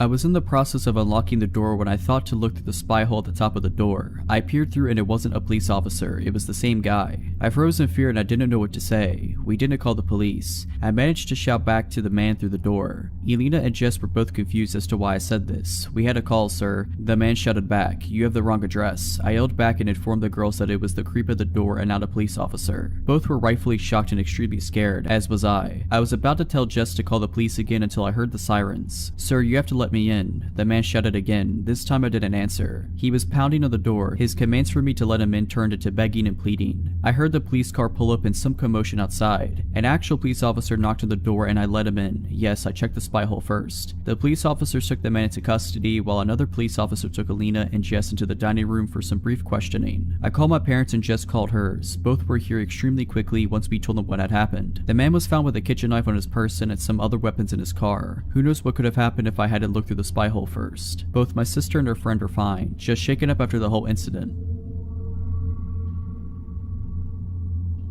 Back when I was 17 or 19, I worked at a small local bakery. There were less than 15 employees spread across all the night and day shifts, so we only had a few people working during the day. One of these people was Dave, the delivery driver. Dave immediately gave me an off vibe. He was in his mid-50s and way too friendly to a teenage girl, but the boss told me straight up that yes, he could be annoying, but no one worked harder than he did, so just ignore his antics. When I signed the paperwork, they never asked me to submit to a background check. In hindsight, that should have been red flag number 2. Over the course of the year or so that I worked with Dave, I tried very hard to ignore him. He was rarely outright creepy, but he was always just a bit too friendly. He would stick around long after his shift was over to talk to me and the other pastry chef on shift. He always wanted to lick the bowl after I made Rice Krispie treats. He would always stand in front of the racks of equipment or ingredients, just enough that sometimes my hand would brush him while reaching for something. He always stood just a little too close. He was constantly asking me about my life, what I liked, what I did for fun, if I had a boyfriend. Almost daily, he would would tell me how a nice girl like me should have a boyfriend, how maybe a boyfriend would be good for me. I let this slide because sometimes older people can say things that were meant differently in their time. Then it was concert invites. Every other week he had tickets to one concert or another. Once he figured out my genre of music, it was almost exclusively tickets to bands I desperately wanted to see. But I also knew I should not go anywhere with him. I don't like to associate with coworkers outside of work anyway, and I had seen way too many red flags about Dave to trust him for even a second. My birthday came. He brought me a t-shirt. It was 2 sizes too small. He told me to try it on. I said no. He told me to try it on after work and text him a photo. He gave me his number. He asked for mine. I said no. He asked for the other pastry chef for my number. She had my back and refused as well. He also brought me 2 tickets to a band I'd been wanting to see. VIP section, 21+-year-old only. He said he could get me in, but I had to go with him and him alone. I refused. He told me he could get me booze. I declined. For months and months this continued. I brought it up to one of my bosses, but they laughed it off as classic Dave. When he wanted a hug on his birthday and hugged me without my consent. That's Dave for you. Offering to get me booze or pot? Ah, Dave, you scamp. When he pulled up his shirt and showed me his abdominal scar from a snowboarding accident, well, that's just Dave. No respect for boundaries, but a good worker. I seriously considered having one of my male friends come in under the guise of being my boyfriend just to placate Dave. I was repulsed by him, but he hadn't really done anything to classify himself as a predator. Besides asking for my number, he had never tried to harass me outside of work hours. And besides the odd hug or two that I was too afraid/shy to refuse, he hadn't gotten super physical. Then one day, Dave was gone. His name disappeared from the employee roster.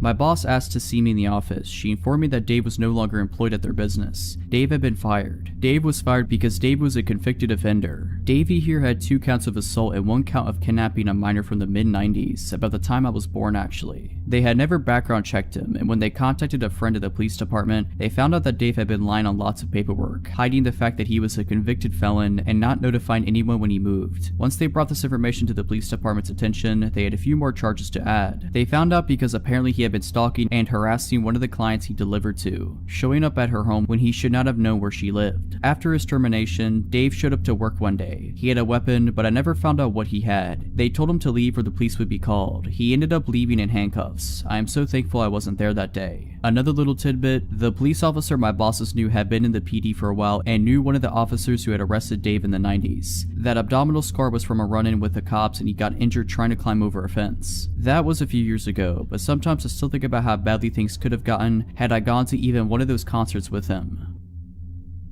This happened when I was a bartender about 4 years ago, but I think about it often and has changed the way I operate throughout life. I now refuse to go to any store alone after midnight. For the story's sake, I will tell you that I was 25 and a blonde at the time. On a busy Friday night, I was bartending with the bar manager and he had noticed that they were very low on some bar necessities after the dinner rush. Lemons, limes, bitters, that kind of thing. So I was sent out to go to a 24-hour grocery store down the road to pick up the odds and ends that we would require to get us through the weekend. I picked up everything that was asked for me without trouble at the store, until I got to the liquor aisle. There were 2 country-looking guys that were probably around my age in the aisle and they were staring at me and whispering to each other in a way that made me uncomfortable, as I assumed they were making comments about me. All pretty innocent so far. Before they could approach me, I grabbed what I needed very quickly and power walked to the self-checkout. I really booked it out of there because when you're a bartender, it's kind of like you are on stage and are required to be charming and interact with people that you otherwise absolutely wouldn't be able to tolerate unless you're getting paid to, thus why I am not a bartender anymore. I get to the self-checkout and the 2 guys are on me. I'm scanning my stuff and they use the scanning station next to me. I get a better look at them now that they are right next to me. One is taller, muscular, and average looking. The other is shorter and more plump.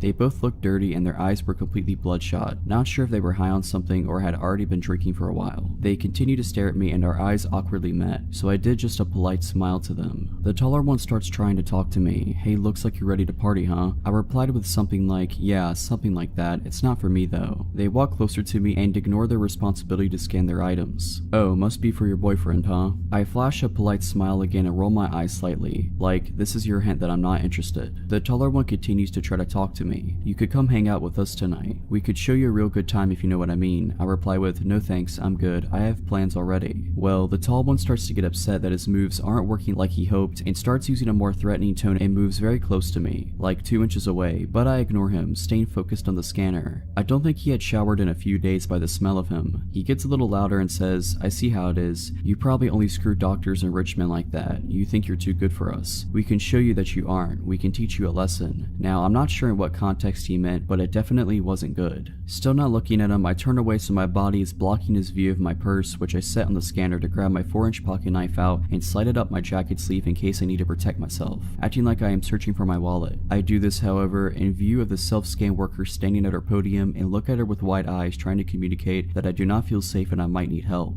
I turn back to the machine and slide my credit card to pay, while the creepy and hostile guys are practically standing on top of me. The machine malfunctions and starts beeping. The lady worker comes over immediately, and the guys standing next to me change their expressions from "I am planning to torture you for a couple of days and toss your body in a creek" to "just your friendly good old country boys making polite conversation over here." They actually try to act like I knew them and we were friends so the worker wouldn't be alerted to their ill intentions. They tried joking with the worker, saying I was stealing something, and that's why the machine went off. The worker was definitely not buying it. She was a 6+ foot tall woman with some muscle on her, by the way. I wouldn't mess with her on my best day. Anyways, she presses a few buttons on the screen, shooting the guys a very unimpressed look when they were trying to act charming, and cancels the order completely. She turns to me and says, "I am sorry for the inconvenience, ma'am. This machine seems to not be working correctly. Why don't you gather your things and I will bring you up at an actual register." She puts her hand on my back and gives me a wide-eyed look, like I gave her a minute earlier, letting me know that she sees I am in danger. I pick up my things to follow her to a register that is near the security office. The guys linger around the self-scan, still glaring at me, and eventually complete their purchase, but stand at the exit assuming they are waiting for me. I felt like I would be walking to my death if I made my exit in that moment. The worker keeps a close eye on the guys and scans my items. As she's scanning, she tells me that there wasn't really anything wrong with the machine I was using. It just misread my credit card. She said, "I had a bad feeling about those guys from the moment they walked in, and I then saw them getting aggressive towards you. I already rang security to be ready to walk out to the parking lot and make sure you left safely when you were ready to leave. Then I saw you take that knife out and put it up your sleeve, getting ready to protect yourself. As much as I'd like to see you show them they picked the wrong chick to mess with, I'm glad I was able to pull you aside and make sure you are safe. I see them waiting by the door for you. I'll just keep pressing buttons on the screen and act like I'm having trouble with your order until they give up and go outside. Our security officer and I are both still going to escort you to your vehicle when you leave." I thought to myself, this woman seriously deserves a raise. I thanked her over and over again and told her what they said to me, and I was getting afraid because I don't know what these guys are capable of.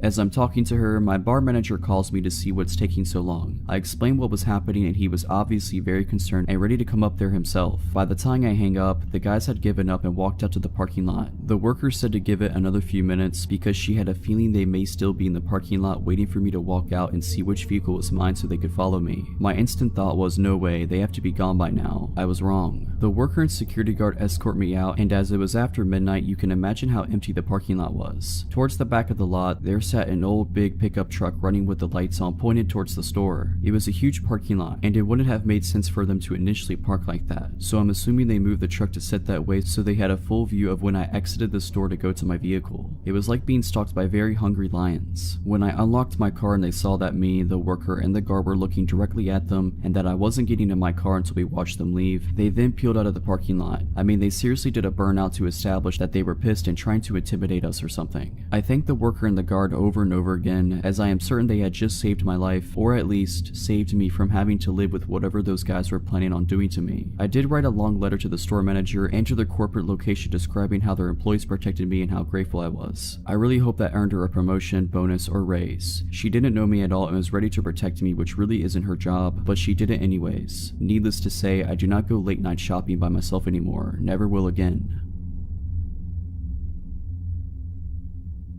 This is my brother's girlfriend's story. She doesn't have a Reddit account, but I've told her about this subreddit and she wanted to share her story because it's creepy but also a good lesson to learn from. I go to a school in a big city that is one of the least safe cities in the US. I chose this school for nursing and definitely not for the location. I live in a row house off the campus with 4 other girls. Cheaper and nicer than dorms, or so we thought. I guess you get what you pay for. We're all sophomores in college. As you would guess, we go out and drink, come back to do things we don't remember. We had just started our rent in August. 3 floors plus a basement which was padlocked by the owners. Understandable, we would definitely have parties down there to avoid immediate cleanup. The house was great, amazing location to the school and work. I am a CNA who works odd hours, important for later. It was not expensive and in good good condition. I had never lived with that many people before, just one roommate, so before we definitely knew if one of us had misplaced or changed something. I started to notice my snacks were either half gone or completely gone. I was getting annoyed, but a house with many people, it's too much work to go and figure out who ate what, so I ignored it. Slowly, we started making comments about someone eating our food, but passive aggressively. We all just let it go because none of us want a whole house fight. I work until about 11 in the NICU. I get home at about 11:30 mostly on weeknights. I started to notice pants left out or snack wrappers around. I thought it was odd cause none of my roommates had done that before, but just thought, oh, they probably drank a bottle of wine, then went to bed and forgot all about this. Again, my roommates started making comments. This time we started to ask because it was getting annoying that all of our food would disappear and things being left out. I knew it was one of them, but no one wants to admit that they ate someone else's snacks in college. We chalked it up to the girl who always smokes and eats her weight in food. She swore it wasn't her. This went on for about 2 months. It got more obvious that someone was clearly taking everyone's food. It definitely had to be the girl that always smokes. I see her eat her whole snack pantry in a night. Come to find out it was not her. One night at work, I was about to get off, but a situation happened and I ended up leaving about 12:30. I took the bus home. I got home and was about to collapse. I wanted to go to bed ASAP. I walked in the front door and the stairs are directly in front of you. You can also see down the side into the kitchen. I walked in and saw someone in the kitchen but was way too tired to say hi. I thought it could end in like a 30-minute conversation about nothing, so I went straight upstairs. When I got to the second floor, I noticed all of my roommates' doors were closed, which always means they're either all in their room for the night or asleep. I got a weird feeling, just something that made it click. I texted our house group chat asking if anyone was in the kitchen. I felt stupid for even asking. 2 responded no, and they said the other 2 had been asleep. I knew it wasn't any of my roommates down there at that moment. I dialed 911 but didn't press call. I crept into my roommate's room across the hall. Thankfully, she didn't have her door locked. I whispered telling her I think someone is in the house. She gave me the widest eyes ever and almost looked like she was going to cry. She didn't suspect anything like I had, but for reference, there was a shooting in the house 2 doors down only weeks earlier by an intruder. She mouthed to make the call. The whole time we were dead silent. We didn't hear anything at all. I was starting to think I was seeing things after such a long day at work and was regretting that I dialed, thinking I'm going to look like an idiot when they show up and I was just exhausted and dreaming. We explained what's going on and they said that they will send someone ASAP. That actually does mean right away since it is a big and dangerous city. The police showed up and I didn't even want to go downstairs, but the operator confirmed it was them, so I did. The police come in and look around. I'm thinking, I look so dumb right now. They ask if there are any other floors. We tell them technically the basement, but it's padlocked, so not really. They check the basement just in case, and well, they were right. A man had been living in the padlocked basement. The lock was pulled off the hinges and just kind of propped against the wall. We never looked at that though. We rarely went out back. The guy had taken a comforter out of the hall closet and had a mattress from somewhere in his clothes. He was the one moving and eating all of our stuff. He would come out in the middle of the night and do it. He started getting more comfortable. I'm not sure if he was drugged out and forgot to clean his tracks or if he didn't really care. Me and my roommates have pretty consistent schedules during the week, probably letting him think that any time after about 12 was good to come out. We never slept with our individual doors locked, and that's what freaks me out the most. He had access to any one of us at any moment and we had no idea. A little backstory. When I was 19, I lived with my mom in a ranch-style house on a road that backed up to a large field. On the other side was the main highway. About a half mile down from me was a loony farmer, and about a mile on the other side of me was pretty much a drug house. I guess someone used to live there, but it was run down. I will say that they were pretty quiet. Other than those 2 houses, we were isolated. At the time, I was working full-time and going to school full-time. One of my classes ended at 10:30 p.m. I often wouldn't get home that day of the week until about 11:15ish. I was driving home one night and I noticed some guy walking down the road. He had a yellow shirt and track pants. I remember his outfit because it was weird. It wasn't weird to see people walking down my road because of the whole drug house thing, but I instinctively looked over at him when I drove past. He turned and smiled and waved, which freaked me out. So I speed the half mile home and pull into the driveway, weirded out. I made sure all the doors and windows were secure and then sat on the couch to be a paranoid freak and wait to make sure the dude walked past my house. Except he didn't, and there was another guy with him, dressed in darker clothes. They actually walked up my driveway and started playing around with my car, testing the handles and stuff. In my hurry, I forgot to grab my phone from my car, so I was kind of worried that's what they were after until the guy in yellow started approaching my door. I'm freaking out, so I go and wake my mom up. She's bleary and I'm trying to explain the situation when we both hear the doorknob turn very slowly. Good thing it was deadbolted. She got out of bed, walked to the door, and then Yellow Shirt knocked. I perched up on the couch so I could get a good look at him and his friend, still in the driveway. The porch light was on because of the sensor. Yeah, my mom said, "You dropped your wallet." I told my mom that I had my wallet, it was in my purse. So she calmly told him that she had her wallet and it was too late to be knocking on people's doors. I remember perfectly what he said next, even though this was about 6 years ago. Okay, I'm not a bad guy, just so you know. We were all pretty still. No one moved, not even the guy at the door. Not even when the porch light went off. Then he tried the handle again. My mom told me to call the cops so she could get the gun, and I told her I didn't have my phone. So she walked to the kitchen to grab hers from the charger. She handed me the phone and walked to the bathroom. I stared out of the window into the backyard. Then she went to her room to grab her Ruger. I was talking to the cops and explaining the situation, all while watching the two guys, explaining that they were two suspicious guys at our door when my mom came back out and said, "One in our backyard too," which explained why she had looked out the bathroom window. She glimpsed him from the kitchen and went to get a more discreet look. My mom walked back over to the door with her gun and loudly said, "If he tries the handle again, I'm just going to open the door and shoot him." I don't know why she said that instead of waiting for the cops to arrive, but the guys took off down the road. I told her and she rushed to the bathroom, where the guy apparently in the backyard saw his friends running down the road and sprinted off too. They were going in the direction of the drug house. The cops searched our house and our yard and went to the drug house, where they found 5 dudes hanging around. One was the yellow shirt guy and I'm assuming his friends were with him. They did get arrested and nothing weird like that ever happened again, but I was on edge for a while. I still make sure the doors are locked at all times every day, even though I live in a much nicer area now. If you're liking this video, all I ask is that you make sure to subscribe to my channel and like this video. Thank you.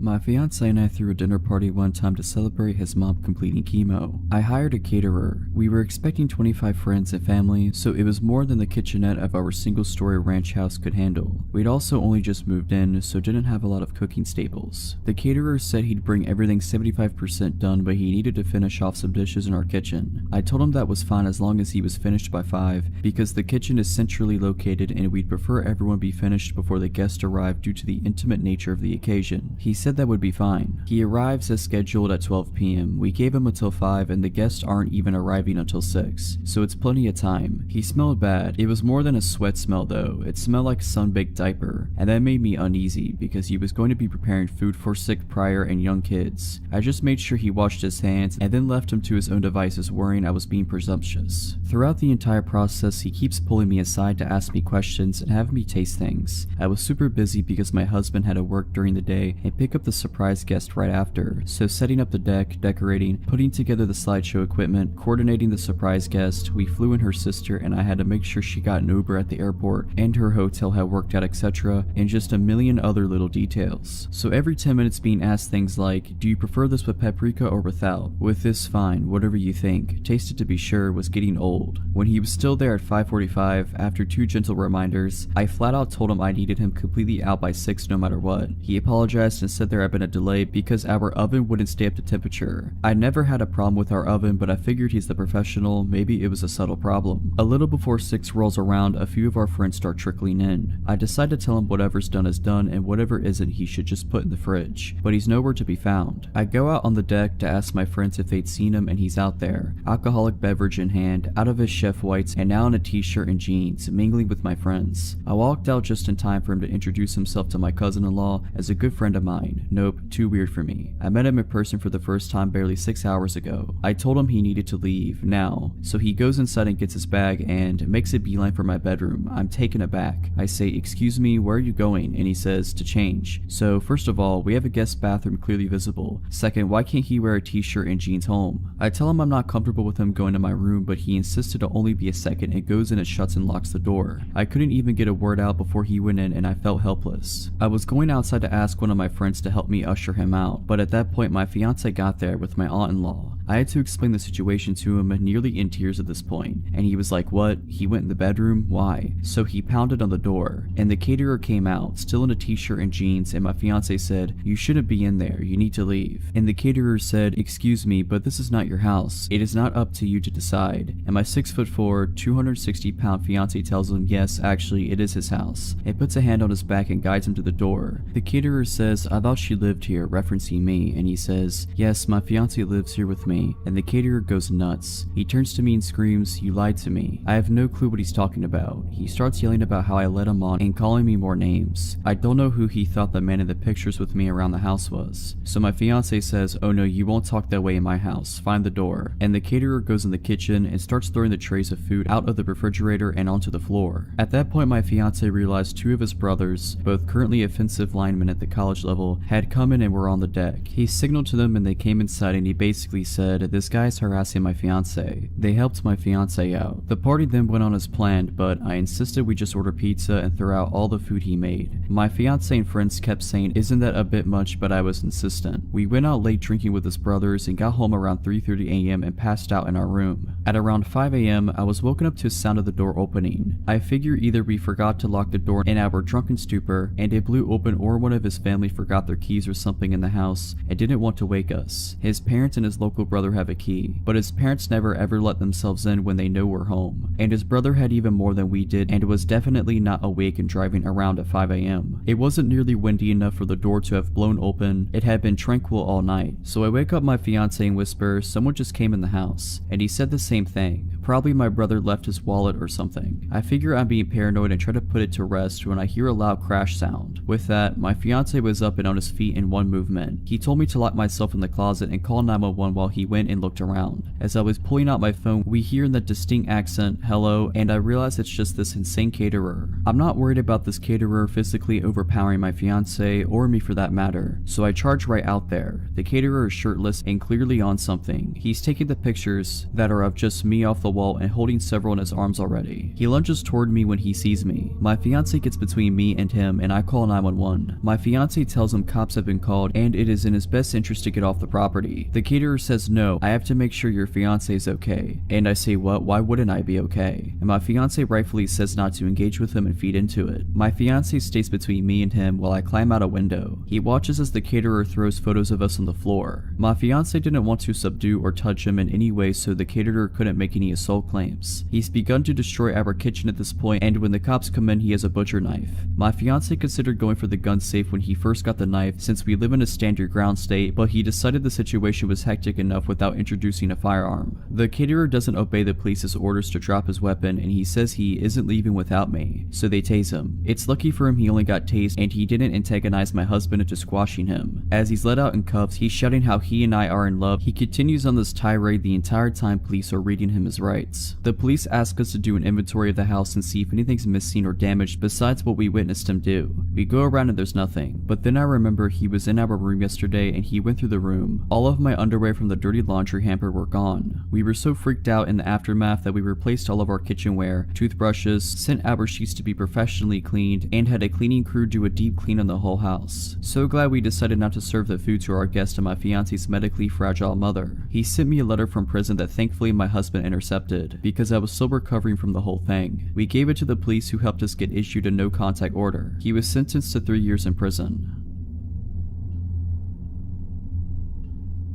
This happened in May of 2015 in California, which will help those of you who are familiar. I had graduated college in June of 2014, moved back into my old hometown, and started a consulting company with my boyfriend, which is going very well. We had just finished a contract in the Bay Area and were beginning a new one about 8 hours south in Torrance. He moved down there first to start setting up, while I took care of loose ends at our closing contract before moving down to meet him. The day comes and I pack my car and head down south to I-5. For the uninitiated, it's a straight highway with little in the way of scenery aside from the occasional strip mall, and its monotony has a reputation for putting drivers to sleep at the wheel. I pass a strip mall with gas and a fast food joint and decide to fill my car and my stomach. I go to park in the food venue's parking lot, but it's completely full, so I park across the street at a hotel, which at the time I didn't think anything of. I go inside to eat my meal, then cross the street to get back to my car. I'm well into the hotel parking lot when a pickup truck pulls down the aisle and cuts off my path and stops, with the passenger side facing me. The driver is alone and a clean-cut white male in his mid-30s. I don't remember anything about him except that he looked very generic and buttoned up. The way he pulled in front of me to block my path didn't initially set off alarm bells, as he has done it pretty organically. He rolls down the window and the dialogue follows. "Excuse me, miss, but could you please tell me where the grocery store in town is? I'm sorry, I'm not from here, so I couldn't say." "Oh, where are you from?" Good question, I don't know, not here though." I didn't say that to be rude. I had just moved through so many cities at that point and was on my way to a new one. I wasn't sure how to answer. He laughs and makes a joke, then asks me where I'm headed. I mention that I'm moving. I will say he was very charismatic, and at this point I just think he's trying to flirt with me. And if I hadn't been so exhausted or in a relationship, on another date it might have worked. He makes another comment about how unpleasant moving can be, and then gives a warm chuckle and extends his hand to shake mine and goes, "Well, I'm glad I got to meet you. I'm Scott." If you recall, the truck is in front of me with the passenger side facing me. I actually take a step forward to grab his hand, and then got the delayed response of every alarm bell that should have gone off earlier. I'm in a hotel parking lot. He asks me a question that establishes I don't know where I am, another question that establishes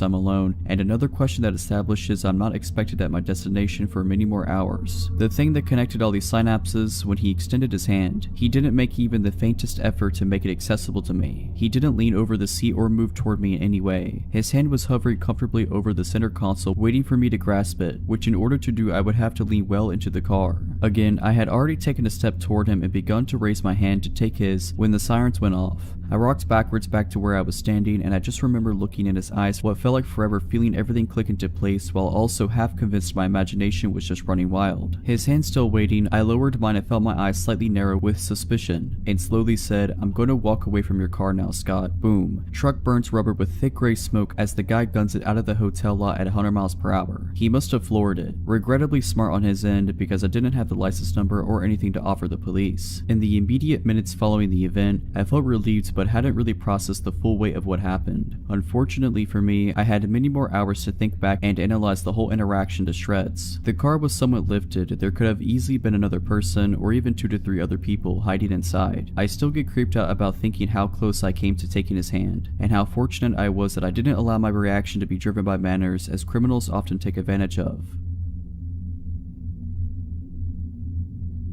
This happened when I was in high school long ago. My mom just recently found the paperwork about it when she cleaned out her office upon retiring from the police department. I remember being upset and scared when it happened, but reading the details as an adult, it sounded even worse than I remembered. I was a 17-year-old female working at a flower and gift shop. It's nighttime. A man comes in, short, overweight, balding, and 40 years old. He tells me about how he needs an apology gift for his girlfriend, so I offer a bouquet. Obviously, it's a flower shop. He says she doesn't like flowers because they die. This is the first weird thing, as he came into a flower shop. Then he goes into detail about how he hit her, and asks me if I think it was the right thing to do so. This was long ago, so I don't remember exactly what I said, but it was something along the lines of, "Not if you want her to continue being your girlfriend." He then tells me what a great job I'm doing and asks me when I get off work. I dodge answering and he leaves. Nothing for 6 months. Then right before Valentine's Day, he walks in the door 1 minute before close. It was dark, and from the outside it looked like I was working alone, as my coworker, about a 40-year-old female, was in the bathroom. Instinctively, it felt like a predator had just entered the room. You know when something isn't right, and everything felt not right. I then noticed he has a tarnished revolver tucked into the front of his windbreaker, which is halfway unzipped. It was obvious he wanted it seen. I quickly scribbled a note to my coworker that said he has a gun, and handed it to her when she came out of the bathroom. She calmly walked to the phone and looked at me, wordlessly asking if she could call the cops. I shook my head no, as I felt like it would escalate the situation. God forbid he heard the police coming and took us hostage or something. I was just going to try and act as calm and normal as I could, and hopefully not tip the situation into something more dangerous. He spends 15 minutes wandering around what was a fairly small shop.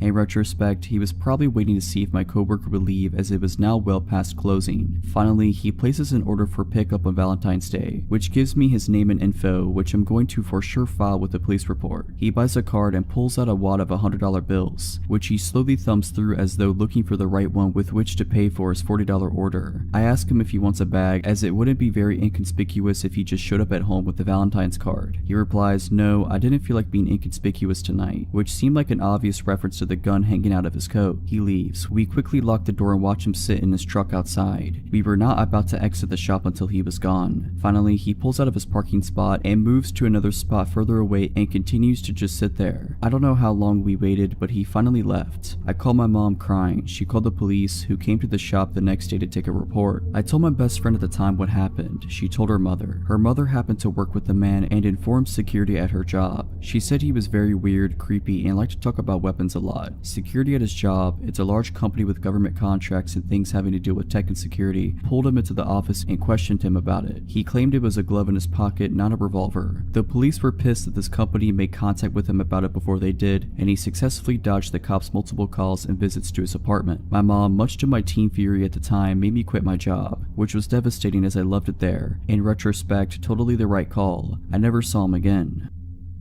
Some backstory before I begin. These events started when I was in 2nd or 3rd grade, 2002 to 2003-ish, and ended during the fall of 2015. I'm a 21-year-old female living in Canada. The RCMP are involved in this story, which stands for Royal Canadian Mounted Police. When I was in elementary school, I was friends with a girl named Jessica. We had a group of 5 or 6 girls that we always played with. Jessica's parents were divorced, and I often went over to her dad's house after school because they had a trampoline and a slide. Her dad was a totally normal dude. His name was Richard, and he held a job as a pilot, which is definitely a job that requires mental stability. Jessica came over to my house as well, and her dad would always come pick her up after the play date, so he was familiar with where I lived. And I think 2nd or 3rd grade, Jessica moved away to live with her mom. I didn't fully understand what was going on as a child, and I still don't know what happened, but something had gone wrong with her father. We didn't hear much from Jessica, but around her birthday the following year, Richard invited our group of girls over for a surprise birthday party. We arrived at the party and we were waiting for Jessica so we could surprise her, but Jessica never showed up.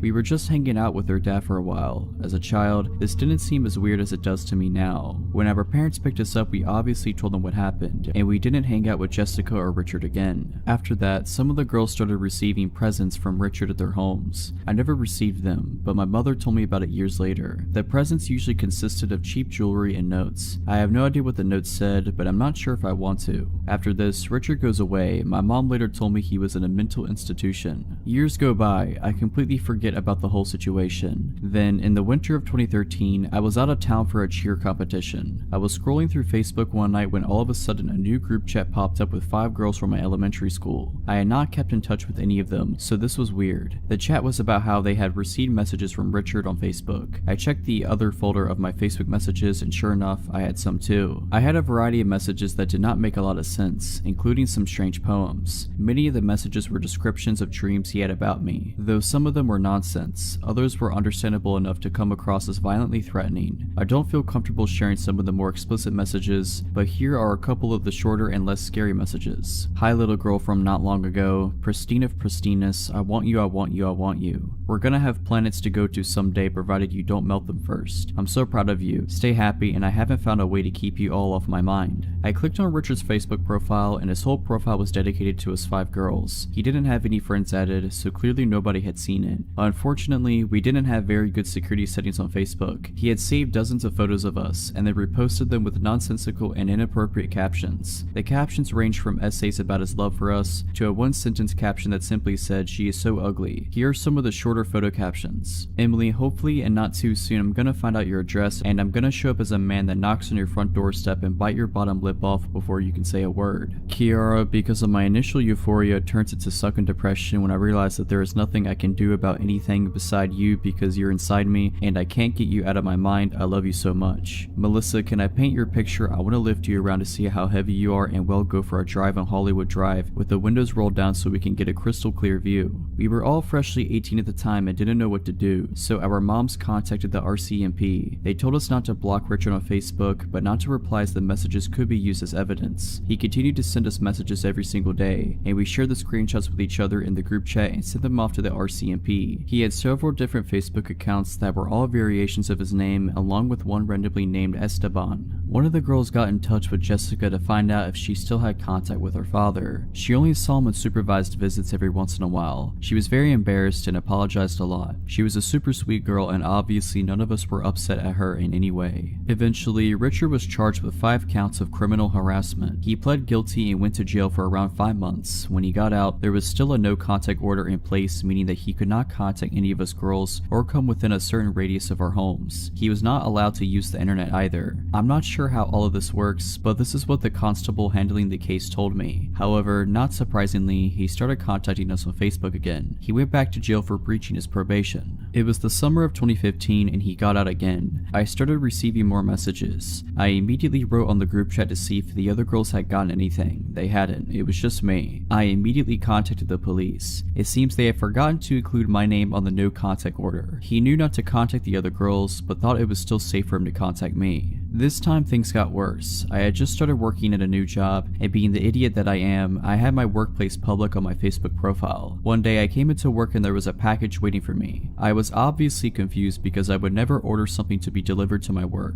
I opened it up with my managers and there was weed inside along with a disc with encryption software on it. He had mailed me weed to my work. I knew immediately that this was him, and awkwardly explained the situation to my managers who thought it was hilarious. The security in my office tower was alerted and given a photo of him. They began walking me to my bus stop after my shifts. It was scary knowing that he knew where I worked. At this point, I hadn't seen Richard in years, but it was clear that he was mentally unwell. I had absolutely no idea what he was capable of or what his motives were. The RCMP did not seem to take this case very seriously, and they moved very slowly, passing the case around to various officers. Meanwhile, I was terrified. I could hardly walk down my street at night without freaking out. Every time somebody knocked on my door while I was home alone, I would drop whatever I was doing and hide under the kitchen counters. I had not moved since I was a child, so it was very possible that he remembered where I lived. The packages kept coming. I received more weed in several different forms, including cookies, what appeared to be cocaine, and a key to his apartment along with some miscellaneous items. I opened all the packages at the police station. One of the packages included a USB stick with a bunch of audio recordings on them, but I decided it was better for me not to listen to them. The return of the packages was to a random PO box in another city that did not belong to Richard, and no fingerprints were found on the packages. During all of this, the Facebook messages remained constant. Luckily, in one of the messages he informed me that he had sent me drugs and the key along with his home address. This confirmed that the packages were from him. He was charged again. I received a subpoena in the mail to appear as a witness in court. However, he once again pled guilty and I never got to go to court. I was actually a bit disappointed as I thought seeing him in person would provide me with some sort of closure. He is still locked up somewhere as I am writing this, but I still get scared walking at night or when somebody knocks on the door. The police provided me zero information on where he was being held or when he would be released. I feel like I am just waiting for the day that he will contact me again. I just hope that he never does. I had just moved out of a share house in the suburbs and into my own one-bedroom apartment in the city. I'm a male and at the time was around 25 years old. My apartment, while old and small, was located about 500 meters from one of the most popular night spots in the inner city. As I was in my mid-20s and out on my own, this was the perfect place for me. This was because my friends and I were quite social and would frequent bars and nightclubs in the city, and the taxi fares were starting to add up. Also, this new apartment was close to my work, so it made sense. I got settled in right away and invited my friends over for pre-drinks before hitting the clubs. Due to the limited space in the apartment, this meant that some friends were inside and some were drinking on the walkway just out front. We had the music up and I just started drinking, but between songs, I could hear the couple next door arguing. Now, the apartment was old and bad, which meant thin walls too, so I pressed an ear to the wall in order to listen in. I hadn't met any of my new neighbors at this time as I didn't take long to move in and I didn't really see anyone during. I was curious. Judging from what I could determine while eavesdropping, they were a gay couple in their early 30s. One of the men was yelling at the other to go next door and tell us to keep it down. The other was arguing that it was just a housewarming and to let it go for the night. Since I didn't want to cause trouble, I marshaled everyone outside to start making our way to the nightclubs, leaving my new neighbors in peace. Later that night, I came home alone as I was tired from the move. I decided to let my friends carry on partying without me. I arrived at my door and proceeded to fumble around for my keys when I looked up to see a man standing in the walkway in front of the next apartment smoking a cigarette. He was tall and thin with brown oily hair. I noticed that he also had a cut lip and a faded but still visible black eye. I said, "Sorry about the noise earlier," correctly assuming he was my neighbor. He replied, "Nah, you're alright man, I'm Chris by the way." I shook his hand. I noticed his knuckles were red and a little bit scratched up, so I knew something was off.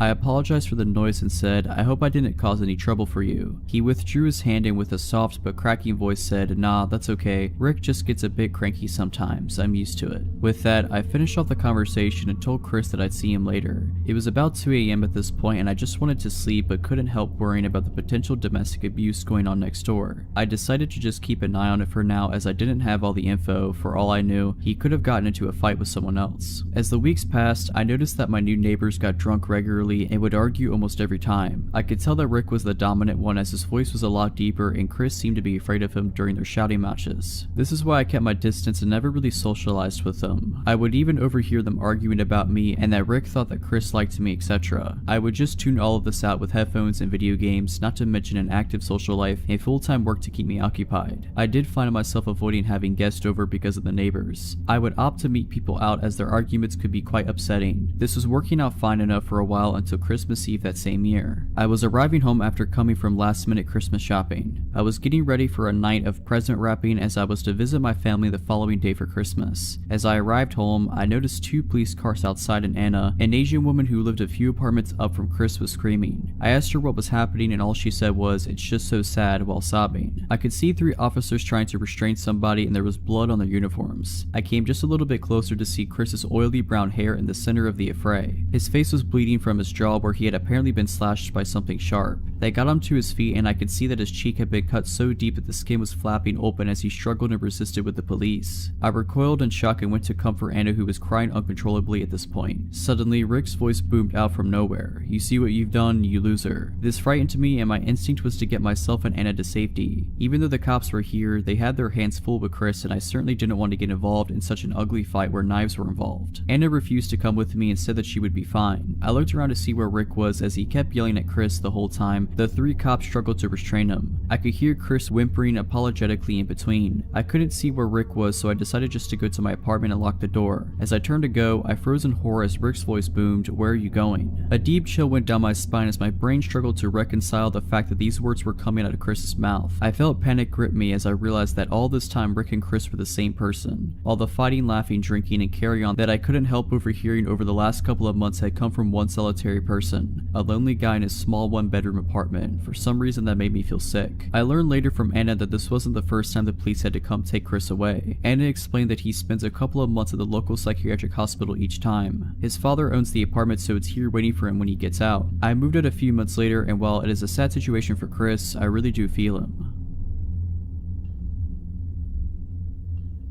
Today was like any other, just another ordinary day, working by myself in the store, checking out customers, stocking shelves and my moments away from the register. A normal day. At some point while on register, I greeted a man with a large dark beard, bald, and wearing glasses as he came through the door. He immediately smiled and got that surprised look on his face after seeing me as if he had just found his next victim. Eventually, after about an hour or 2 of being on register, I'd pretty much cleaned the store out of my customers and moved on to stocking candy. The man before with the beard approaches me with a smile and holds up a large white trash can. Excuse me. Yes, I reply, glancing up from the box I'm stocking. Are there any more of these in the bag? This one doesn't have a lid, he says, gesturing to the large trash can in hand. Oh yeah, I can check for you. I smile and turn away and head toward the stockroom. I notice he's following me and think nothing of it, but glance down the aisles for any other customers as I walk, immediately taking note of the store's emptiness. Well, I guess it's just us in the store, I think to myself. Moving through the stockroom door, I'm quickly relieved this guy stops at the entrance. I'll be right back, I say as I make a turn around some full rolltainers, which due to just receiving a truck, our stockroom is full of them. They stand very tall and are like giant movable walls, but very heavy mind you. Being short myself, I don't have to move them much to make a path through and see what's on them. So after only a minute, I've made myself a little path, having 3 heavy ones on my right and left and in front of me. I decide to give up my search for trash cans. Sign, I go to turn around and inform him of my defeat, only to find he's in my tiny path of walls. A very tight squeeze for a man of his stature, standing directly behind me. Find them? No, I don't think I have any. I try to laugh and avoid acknowledging the creepy situation. I'm in a very small area with walls at my back and sides towering over myself, and this very robust man standing in the way of my only exit. In a room very far from any customers with no cameras and no other employees in the store.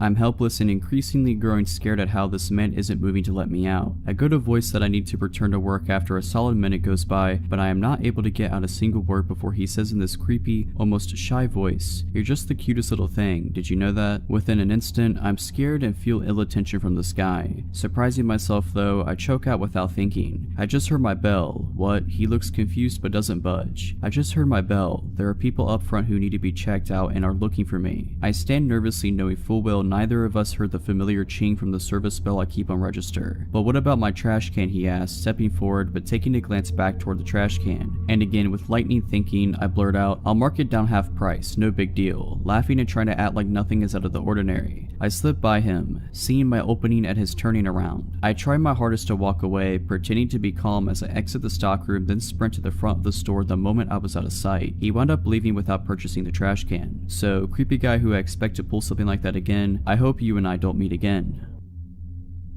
This was back in 2015 or 2016. I'm a career tow truck driver. At this point, I've been towing cars for most of my adult life, and will likely do so until I either retire or die, whichever comes first. At the time, I was working for a pretty small towing company with only 2 employees, and we rotated who was on call each weekend. It was my weekend on call and it was summer, so with people being out and about late and whatnot, I was pretty busy, cleaning up accidents, towing broken down cars both in the city and off the highway. I was fine with it, as I was paid commission at the time, so the more calls I did, the more money I made. So it's Saturday night, now Sunday morning, and it's around 2:33 in the morning, and like I said, I've been busy. I'm tired, a little grumpy, and kinda wanna go home when my phone rings. It's an insurance company calling asking if we can do a tow for one of their customers who is broken down on the side of the highway. The breakdown location they give me is about 15 miles out of town, which I normally wouldn't do, but the tow destination happens to be a dealership that's just a couple of minutes from my apartment. I contemplate rejecting the call, but because I'm paid commission, I figure screw it. I could run up and grab this car, drop it off around the corner from my place, then hopefully I can head home and get a couple of hours of shut-eye. So I take the call and hop on the highway. The insurance company provided me with the customer's first name, which we'll say was Kara, and gave me a phone number for her. Usually I try to make contact with people who are on the side of the highway to let them know I'm on my way and give them an ETA. I try calling her a couple of times, but she doesn't answer, not unusual.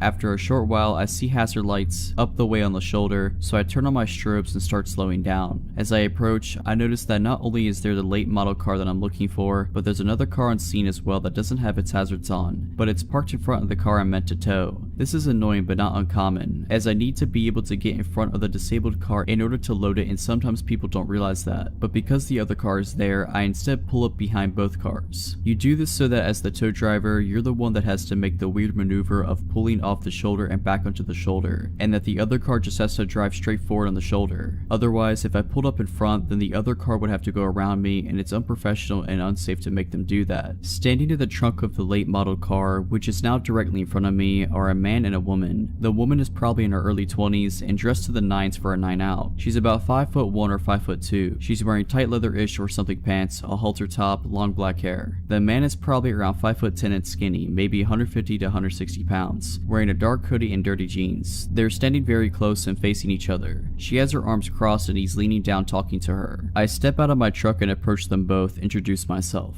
They separate a few feet and I look to the woman and say, "Are you Kara?" She nods. I say I'm here for her insurance company and I ask what's going on with the car. Immediately, the man pipes up and says, "Yeah, it's just having some fuel issues. It's an easy fix. Can you just drop it off at this commuter parking lot? I'm gonna fix it for her there." I'm rather annoyed at this because the commuter lot in question is further up the highway and I'm already 15 miles out of town. Like I said before, I only took this call because it was supposed to be coming back toward my apartment and I really wanted to go home. Not only that, but in order to change the original tow destination, I would have to call the insurance company back, wait on hold for who knows how long for a representative, and then let them know the change and try to get them to pay me extra for the deadhead miles back home after unloading, and I really didn't want to do any of this. And thirdly, this is a late model car. I'm no mechanic, but it's new enough that whatever's wrong with it is likely covered under warranty, so the dealership is really the best place for it to go anyways. I explain all of this to the guy, but he's really not having it. He gets stern with me, saying something like, "Look man, you just need to take the car where I tell you to take it." We go back and forth on this for maybe 60 seconds and he's just getting madder. "Well, you know what man, you're not the name insured, Kara is." The easy way to settle this is to ask what she wants me to do with the car, and whatever she says is what I'll do. Fingers crossed she'll want to take it to the dealership so I can get home sooner. I turn to look at Kara to ask her that question and I don't see her right away. She's no longer standing where she just was a minute ago, which was slightly off to my right. I continue to not see her until I've turned almost all the way around, because she's standing directly behind me, and by directly, I mean within an inch of my back, arms still crossed. I look down at her and she locks eyes with me. Her eyes are as white as plates, almost owl-like, and immediately it feels like she's staring into my soul. She didn't say a word and she didn't have to. I took a step back and did what felt like a double take. I looked at him, then at her, then at him again, and then back at her, and it slowly started to dawn on me that maybe something isn't right. I asked her, "Do you know this guy?" And she ever so slightly shook her head no. Without a word, the guy starts to move for Kara, and I move to stay in between them. He tries to push me out of his way by shoving me in the chest, but because I believe he underestimated my weight, only pushed me hard enough to make me take a single step back. Immediately, I took that step forward towards him and body check him hard as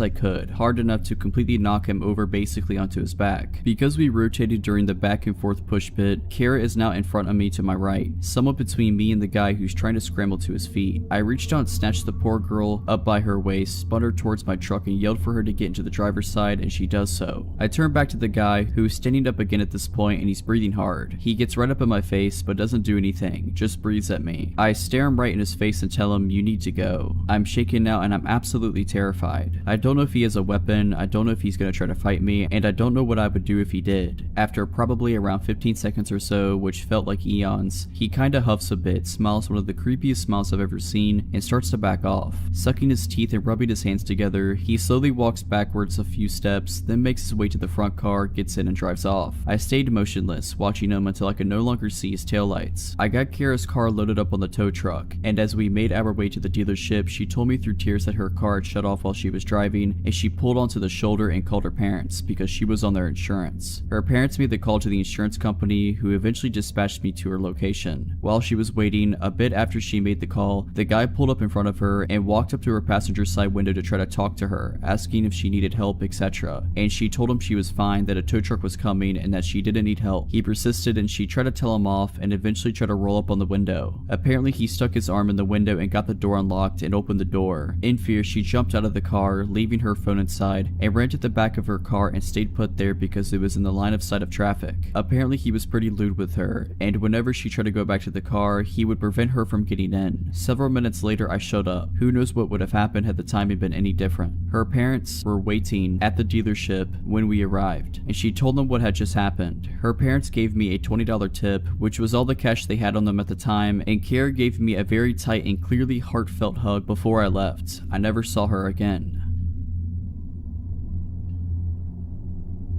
To set the tone, I always hated the town I lived in. I moved there alone when I was 18 for college and quickly regretted it. It was a decent sized town but full of not decent people. Nearly every gas station was robbed frequently, there were shootings in broad daylight, robberies, you name it. Well, for the first 3 years I lived with roommates on a side of town that wasn't awful, but it was sketchy. So when I was making decent enough money, I moved out on my own. The house was tiny, maybe 500 square feet if that, super old and poorly built. It was just me living there, so I didn't mind how small it was. But what originally sold me was that it was in the middle of nowhere. It was surrounded by a bunch of fields and some wooded areas with only a few houses nearby. Considering I hated being in the town due to the continuous paranoia of getting mugged or shot, I loved the idea of living out there. So at the beginning of July I moved in. Everything seemed super swell minus not being able to get good internet. A month goes by and everything is still swell to me, and I decided to get a dog to keep me company. He also loved the place and spent long amounts of time lounging about the yard and trying to convince the nearest neighbor to walk over and pet him. Important later. Roughly 2 months into living there, I started to notice things at a place. Something to note is that an old roommate of mine was using my spare room as a storage place until he got moved himself, so he had a key but was never there. He kind of just popped in every other week to grab something and usually let me know beforehand. But I'd come home to my kitchen chair being pulled away from my table or a bowl in the sink, things like that. There were such small things I wrote off as my roommate swinging by or just stuff I was forgetting. But then my dog developed this crazy bad separation anxiety. Up until now, he didn't even care when I left. He just lay on the couch and chew his toys. He never barked, never did anything weird. However, all of a sudden he began acting really awful every time I tried to leave. He'd literally cram his body through the door as I was closing it, screaming and barking, and wouldn't stop until I came back in the house. He didn't want me to leave him there alone, at all. I couldn't afford a kennel for him yet, so I decided one day that I'd put a movie in while I was out, thinking maybe the sound of people talking might keep him calmed down. I only had to finish one task up at at work and knew I'd be home early, so I put in a copy of Hamlet. I know, boring, but I chose it because the copy I have is 5 hours long. I knew it would be playing when I came back. Flash forward 3 hours, long before Hamlet should have been over, but when I walked in the door, not only was the movie not playing, but the TV and the Xbox were completely off. I immediately called my roommate and asked if he had been over, and he wasn't even in town. I explained the TV situation to him and he shrugged it off as the TV powering off when it idles for a while. Even though this is true, there are several reasons I know this isn't the case. 1, it wasn't idling. A 5-hour movie was supposed to be playing. 2, even if it had shut off, my Xbox wouldn't have. I have left it on by accident for weeks. I was gone out of town or whatever, and it was still on when I came home. Always. But it was completely powered down this time. The weird thing is none of my stuff was missing and the door was locked when I entered. I eventually convinced myself that it was something weird with the Xbox or whatever and shrugged it off. That is until my dog started acting even weirder. Remember earlier I mentioned he used to play with a neighbor? Well, all of a sudden, if she even walked by the house while he was out, he'd start yelping and running at me away from her. This was incredibly weird to me and made me incredibly cautious of her. I put some cheap alarms on my doors, the kind that go off when the door is opened, and slept with my pistol handy. The second night the alarms were on my doors, I was woken up by the one on the back door going off. I flew out of my bed with my pistol, trying to convince myself that I was about to shoot some intruder, but once I got to the door it was shut and there was nobody there. The alarm had been knocked all the way across the room. The door would have had to open for it to be chucked like that. It couldn't have fallen off and landed there. Something else weird, the door was locked, but not the way I had locked it. I always locked the knob and the deadbolt, but upon checking my lock after this, only the doorknob was locked. The police wouldn't do much as I had no witnesses, no lead, and they didn't have much to go on. Needless to say, I changed the locks. I didn't have any noticeable problems inside after that, but later found out that the close neighbor that my dog hated had previously lived in the house I was renting, and the locks had never been changed. I have no way to prove my theory, but it's pretty obvious she had a key and was coming and going as she pleased. Why though, I can't figure out. Nothing of mine ever went missing. The most unsettling part for me though, is that she had tried to come in at night until the alarm scared her off. How many times has she been in my house at night while I was asleep, and why? Not sure. Luckily though, I don't live there anymore and never plan to move back there. A while ago, I was staying in an upscale hotel in the safe area of a large Midwestern city. I am a 16-year-old female and I was in a room all by myself with my parents a few doors down. In theory, this isn't unsafe by any means, but I had bad luck on this particular trip. Our first night there passed without incident. Me in my room, my parents in theirs. I watched a pay-per-view movie and ate way too much from the snack bar. I didn't have any reason to feel unsafe. The next morning, we did the usual tourist stuff that one does when visiting a new city. As we ate at breakfast in the hotel restaurant, I noticed a man who looked to be in his 60s staring at me for an abnormally long amount of time. I ignored it and chalked it up to him thinking I looked like his granddaughter or something. The next night, my parents allowed me to meet up with a friend for dinner who lived in the area. He met me in the hotel lobby and we had a nice dinner and then went back to the hotel for drinks. Yes, I am underage, I had a drink, my bad. Coincidentally, the same man who had been eyeing me earlier was at the bar. This time, I knew I didn't remind him of his granddaughter. Even with my buff guy friend next to me, his eyes traced my body. I felt unsettled and mentioned it to my friend, Ethan, who glanced over and also seemed really weirded out by how obvious this guy was leering. We left the bar quickly and by now it was around 12:30 a.m. Ethan walked me to the elevators of the hotel and once I pushed the button, I left. I wish I would have asked him to stay, because no sooner had he walked away that my creeper came, rounding the corner, and stood there waiting with me for the elevator. I felt so uncomfortable knowing that he would be seeing what floor I was going to, but it hadn't occurred to me to get off on a different floor at the time, and even if it did, he planned on following me, so it would have been just as bad a move. When we were in the elevator together, I tried to keep my eyes averted from his, but they literally bore into my body. He kept trying to step closer and I kept backing up, too scared to even speak. What freaked me out more was that he hadn't pressed a separate elevator button, so he planned on getting off when I did. When I got to my floor, I almost ran to my room, and the guy just stood at the end of the hallway, waiting to see where I was going. I stayed in my room for 15 minutes until I was sure he was gone before I told my parents what had happened. They were freaked out and told the hotel staff, but there was no sign of the guy and it was really late, so I just locked my door and tried to get to sleep. I had almost drifted off when I heard a knock at my door. I obviously wouldn't just go and open the door at nearly 2 a.m. Instead, I turned on a light and froze. At this point, my intuition had kicked in and I knew it was the guy. I was near tears, but the knocking kept continuing, harder and harder, so I finally shouted and asked who it was. The voice that replied to me was the most chilling thing I had ever heard, high-pitched but growly growly, almost giggly, and so disturbing I could barely describe it. "It's hotel staff. Please let me in." I was terrified. A look through the peephole confirmed that it was the same creepy old guy. I locked myself in the bathroom and called my dad's phone. He has a habit of always keeping his ringer on, so he answered me almost immediately, and I tried to tell him what was wrong through my tears. The guy before I managed is at my door, and what happened next gives me nightmares. My dad naturally went into superhero mode and opened his door to find the old man in just a robe, whacking it. It's pretty obvious to piece together what he was planning. My dad slugged the dude in the face and made sure he didn't move an inch while my mom called hotel security. We pressed charges and the guy's in prison now. In my late teens and early 20s, I was friends with a girl named Lucy. She was a very lonely kind of girl whose parents were, well, honestly, not really great parents. Her mother was verbally abusive and her father really couldn't care less about anything. Because of the lack of love in her life, Lucy searched through dating sites for love and comfort from strange men, and she was not afraid of meeting them face to face even if they'd been chatting for only a few days. My friendship with Lucy was a strange one. I found her quite annoying sometimes, but I also felt awful for her because of her loneliness and lack of friends and love in her life. Sometimes I really didn't want to hang out with her, and some days I would accept her offer to hang out. When it was just her and I together, she was normal and okay to be around, but also very appreciative of having someone giving her attention. We had a small group of friends and she would try to get all of us together as often as possible, and honestly, the whole group together was really quite fun. When we were all together, Lucy was very hyper and you could just tell that she was happy to be around people who didn't insult her as her mother does. Suddenly, Lucy tells us she has a boyfriend. We were all surprised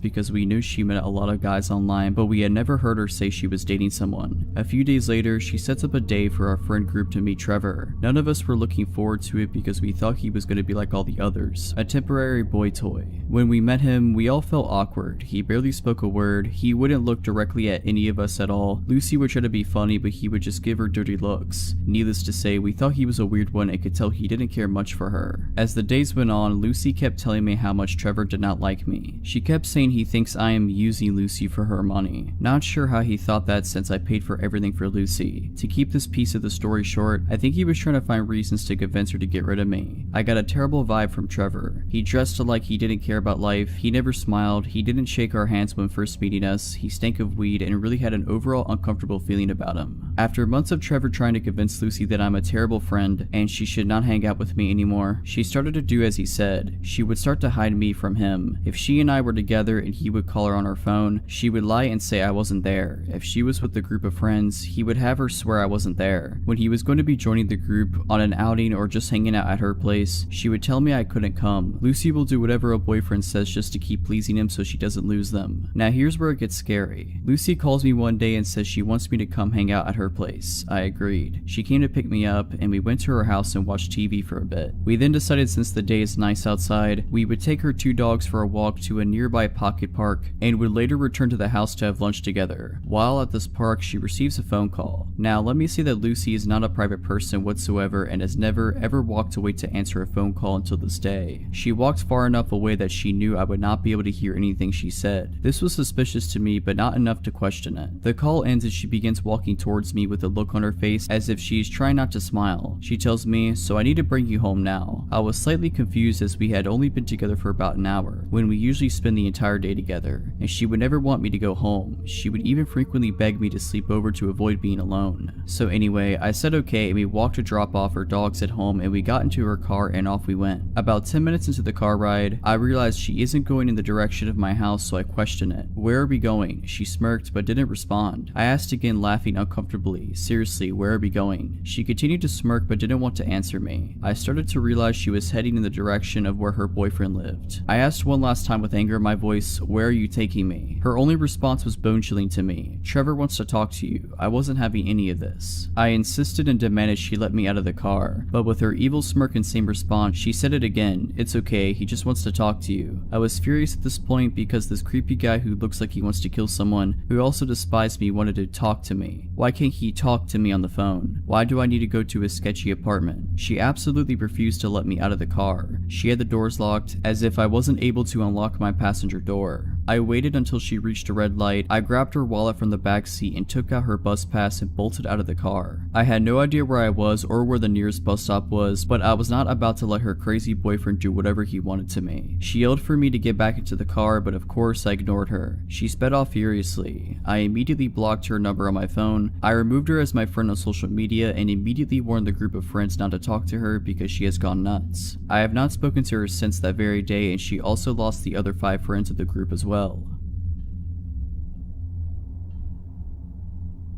I've recently moved into a new apartment 3 weeks and I'm starting to share it with my sister. The only reason we know properly is a single mom who lives in the apartment next to us. Ever since we moved in, she's been giving us advice and helping us out with things, etc. We don't know any of the other neighbors properly yet. Today I was out with my friends, and after that I went to get my sister so we could go out for some food. We got home around 10 p.m. My sister and I got into our PJs and were sitting around watching TV when our buzzer rang. I jumped up to answer it and it turned out to be our neighbor, a single mom. I asked her what was up and she said that our dad is asking for us downstairs. Straight away my stomach dropped. I immediately asked her if she's sure he said that he was our dad. The reason I asked this was just to make sure that is what she actually said, but she replied that yeah, he said he was our dad and he was asking for us. The neighbor then asked me if she could let him up to our flat, but I told her no. I wanted to shout out to my sister, but I didn't want to worry her right away, so I asked the neighbor to not let him come up yet, and I heard her repeat this to him. I couldn't hear anything for a few minutes and I started to get really worried. At this point, my sister comes up to me and asks who it is. I called out to my neighbor a few times, but she didn't answer. It must have only been about a minute, but it honestly felt like ages when she didn't reply. I was about to tell my sister to call 911 because I was starting to panic and I didn't know what was happening out there. But then she came back on and told me that he was gone. She then came up to our flat and explained what went down. She said that she was walking back to her flat after finishing work and she saw a man by the buzzers. At first, she assumed that he was just someone who lived there, but when he noticed her walking up, he asked us by name and asked us if she could let him up to our flat. She asked him who he was, and he told her that he was our dad. Obviously, she buzzed us and told us first, since our neighbor doesn't know us that well, so she doesn't know what our dad looks like. She said that because we were young and on our own, and she didn't want to buzz an estranged man up to our flat. She said that her mom instincts kicked in when she heard me being hesitant to let him up to the flat. She said that apparently after he heard me say that, he got really pushy with her and started trying to move her out the way. He kept on saying to her, "It's okay, I'm their dad, let me in, I'm not gonna do anything." She started arguing with him and told him that if I don't feel comfortable letting him in, there's no way he's getting in. He then got into the car and rode away. Now this is the reason why I hesitated. We haven't spoke to our dad since I was 16. We even considered getting a restraining order from him at one point. He's not even our biological father, but we were legally adopted by him when I was 9. He was very abusive. It got to the point where me, sister, and my mom had to leave him in the middle of the night. He was always really controlling, and after we left, he would secretly follow us around and leave threatening voicemails on the phone. I found out that he has a criminal record, as well as I believe he was convicted of manslaughter in the 80s. I have no idea of the backstory behind that, and I honestly don't really want to know. Like I said, we haven't from him since I was 16, which was 3 years ago, and as soon as she said the word dad, I almost had a panic attack. I asked her to describe him, and she said that because it was dark out, she couldn't really see him. We ended up staying with her because me and my sister are really shaken up. This happened a long time ago when I was around 15 or so. I'm 25 now. Back then I was really into singing and dancing with my friends, and I was introduced to K-pop as a result. This was way before K-pop became noticeably mainstream, so whenever events relating to it came up, we got very excited. There was a global audition for one of the big companies in my town, and my 3 friends and I decided to go. I was the only non-Asian girl in our friend group. I'm only mentioning it because this pertains to the story later. The K-pop fandom back then was pretty much the same as now. People of various ethnicities were into the idol music genre. We all knew the likelihood of getting into the industry was super low, and for me even more so, as I wasn't of Asian descent. But I knew that going in. That wasn't the point of us going though. We just loved being in proximity of something important to the genre we enjoyed. Just kids having fun. By the way, I looked pretty young for my age then, and wearing pigtails this day didn't help with that either. So we get dropped off and meet up at the audition place, a community center of some sort. We kind of dilly-dally around a bit until we have to line line up for our respective auditions, i.e. singing, dancing, etc. I was going to go sing, so I was mentally preparing myself in the crowded space outside of the audition rooms. That's when out of the corner of my eye I see a tall, older, maybe 40 years old, white man beginning to approach me. I remember thinking, is he going to audition too? It was strange because everyone else in there was younger, maybe he was a parent. He walks up pretty close and goes, "Can you help me please?" I'm confused and I ask him what he needs help with. "Oh, the staff here, my son's trying to audition but they won't let him audition." Okay, this was weird. I then asked him why. He said because he's not Korean. That was when I started to get creeped out. I looked around to see a pretty diverse crowd and then back at him. I don't know, that's terrible. You should talk to," and then I point towards the staff. "They should be able to help." I knew he was lying, but I was too scared to say anything else. I went on, "Anyone can audition here." He didn't listen and insisted on me helping him. Then he said something that sent a chill down my spine. When I was trying for the 5th time to convince him to approach the staff instead of me, he beckoned me to come outside with him. "My son's just outside in my car. Can you come talk to him, please?" That was when I repeated what I said earlier and began to firmly walk in the opposite direction. He kept trying to coax me out to see his son. I managed to lose him in the crowd of people. Only seconds later, I see him talking to my friend about me and helping his son and all that. I was shocked. The man had clearly been watching me for a while to know who I came with. We were split up at that point. I went up and told her we should get going without looking at the man. He ignored me and kept on talking to her. Without speaking, I went up to her, grabbed her hand, and pulled her at once to get her away from him. She was super gullible and didn't understand why I was so worried. The man clearly was unnerved by what I did and left my friend and then disappeared into the crowd. So about 20 minutes later, I'm in the lineup for the audition when I get a cold feeling in my body, and I turn to look towards the entrance. My audition room was close to it, and there he was, standing. But he wasn't just standing, he had his arms crossed and he was glaring at me. I've never seen someone look at me with such vitriol. He looked like he wanted to kill me. It was terrifying. The crowd of people was sparse because we all had lined up outside our assigned rooms. This man waited there, staring at me nonstop for an hour. He glared at me all the way until I got into the audition room. I was so scared that he'd be there once I got out, but I guess the auditions went on longer than he expected and he went home. With his son in tow, I'm guessing. I was so scared that he'd be there once I got out, but I guess the auditions went on longer than he expected and he went home. With his son in tow, I'm guessing. If you're liking this video, all I ask is that you make sure to subscribe to my channel and like this video. Thank you.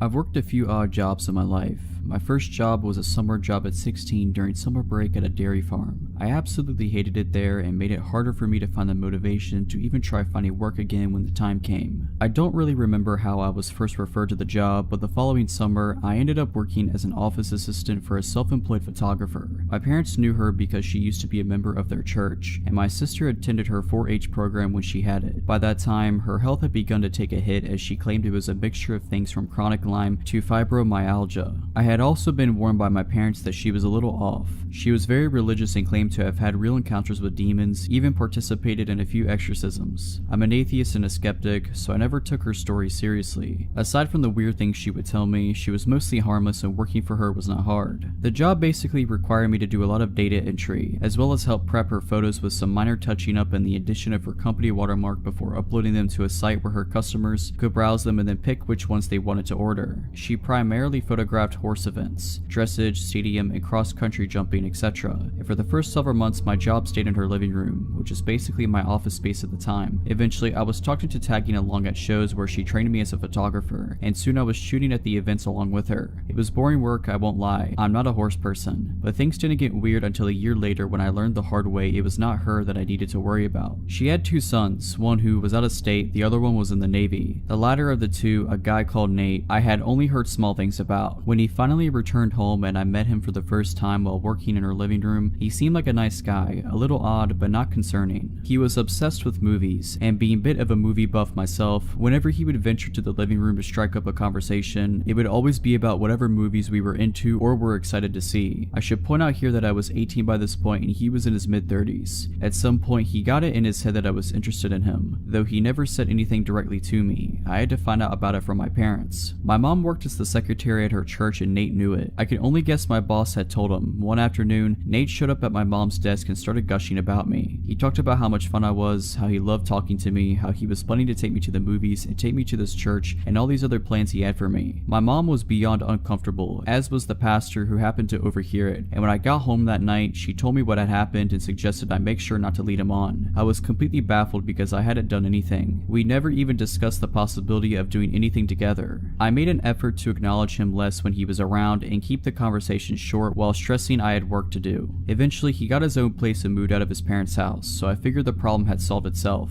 A couple years later, I had moved out, my boss's company had closed, and I was working someplace new. I was friends with both my boss and Nate on Facebook, and around that time I was finally coming out as an atheist, something I couldn't do when I was still living at home. One night, my old boss messaged me, asking about a ring I had on my finger. It was a black ring with a white solid star in the middle of a black circle. Already knowing where she was going with this, I told her it was just a ring. She started accusing me of wearing a pentagram, because she didn't know what a pinnacle was, and that I was promoting Satan. I tried several times to explain to her that not only was it not that symbol, but that also paganism has nothing to do with Satan anyways, but she refused to listen, so I just ignored her. It was typical behavior of her and not worth the argument. The next morning, I had a message from Nate telling me I needed to come to his church with him. I told him no, and the messages I received back gradually grew angrier and angrier. He went from asking to demanding I go with him. He told me I was lost and that I would not find the answers I needed by living the life I was. Eventually, he outright said he thought the fact that I was wearing a pentagram was disgusting and that I was opening myself up for possession. Knowing there would be even less of a point in arguing with him than there was with his mother, I went ahead and blocked both him and her, deciding I was done with the both of them. Then, he started showing up at my workplace. He would always search through the store until he found me, and then once he did, he would corner me and not stop talking to me no matter how many times I tried to dodge him or tell him I needed to get back to work. Eventually, the managers caught on and started intercepting him whenever he showed up. I wasn't making enough to pay the rent with that job, so I had to take up a second one. Within a week of working my second job, which was in a different town, he showed up there too. This time I told the managers outright who he was, and after that, every time he showed up, I was allowed to hide in the back room behind a locked door while they sped his order along and got him out. One of those mini encounters, while I was hiding in the back, one of the managers was back there with me, inputting employee time punches into the computer when the both of us heard Nate shout in our directing, "I know you remember me." That was the last straw for them, and they told him his business was no longer welcome there. He started showing up at my other job as well for a while, which was a relief. Fast forward to a few years later, I was getting used to not having to look over my shoulder every shift or checking the parking lot for his truck. Then one day he reappeared. He was browsing a section I was walking past when he spotted me and got this deer in the headlights look. I made a beeline to the break room because just seeing him made me scared. After that, he started showing up regularly. I would always find ways to dodge and avoid him, but he would still eventually spot me and know I was still there. I was debating whether or not to tell the managers because at this point it had been a while since he had done anything, and saying something just because I was nervous didn't feel right. Call me a coward or an idiot, but that was my thought process. What happened next made me regret not speaking up. It was bound to happen eventually, but one night he managed to catch me while I was at the customer service desk. He approached me and said hi, and I immediately started to look for someone to signal over so I could make a break for it. But before I could say a word, he said something that made me feel sick. "How's your little girl doing? She's 3 now, right?" I looked at him horrified. I had him completely blocked from all of my social media, I had his number blocked, I was living at a new address, and I had not seen or spoken to his mother since she confronted me about my ring. I had not told either of them I was a parent now or that I was married, and I was not friends with anyone who knew them, but he knew.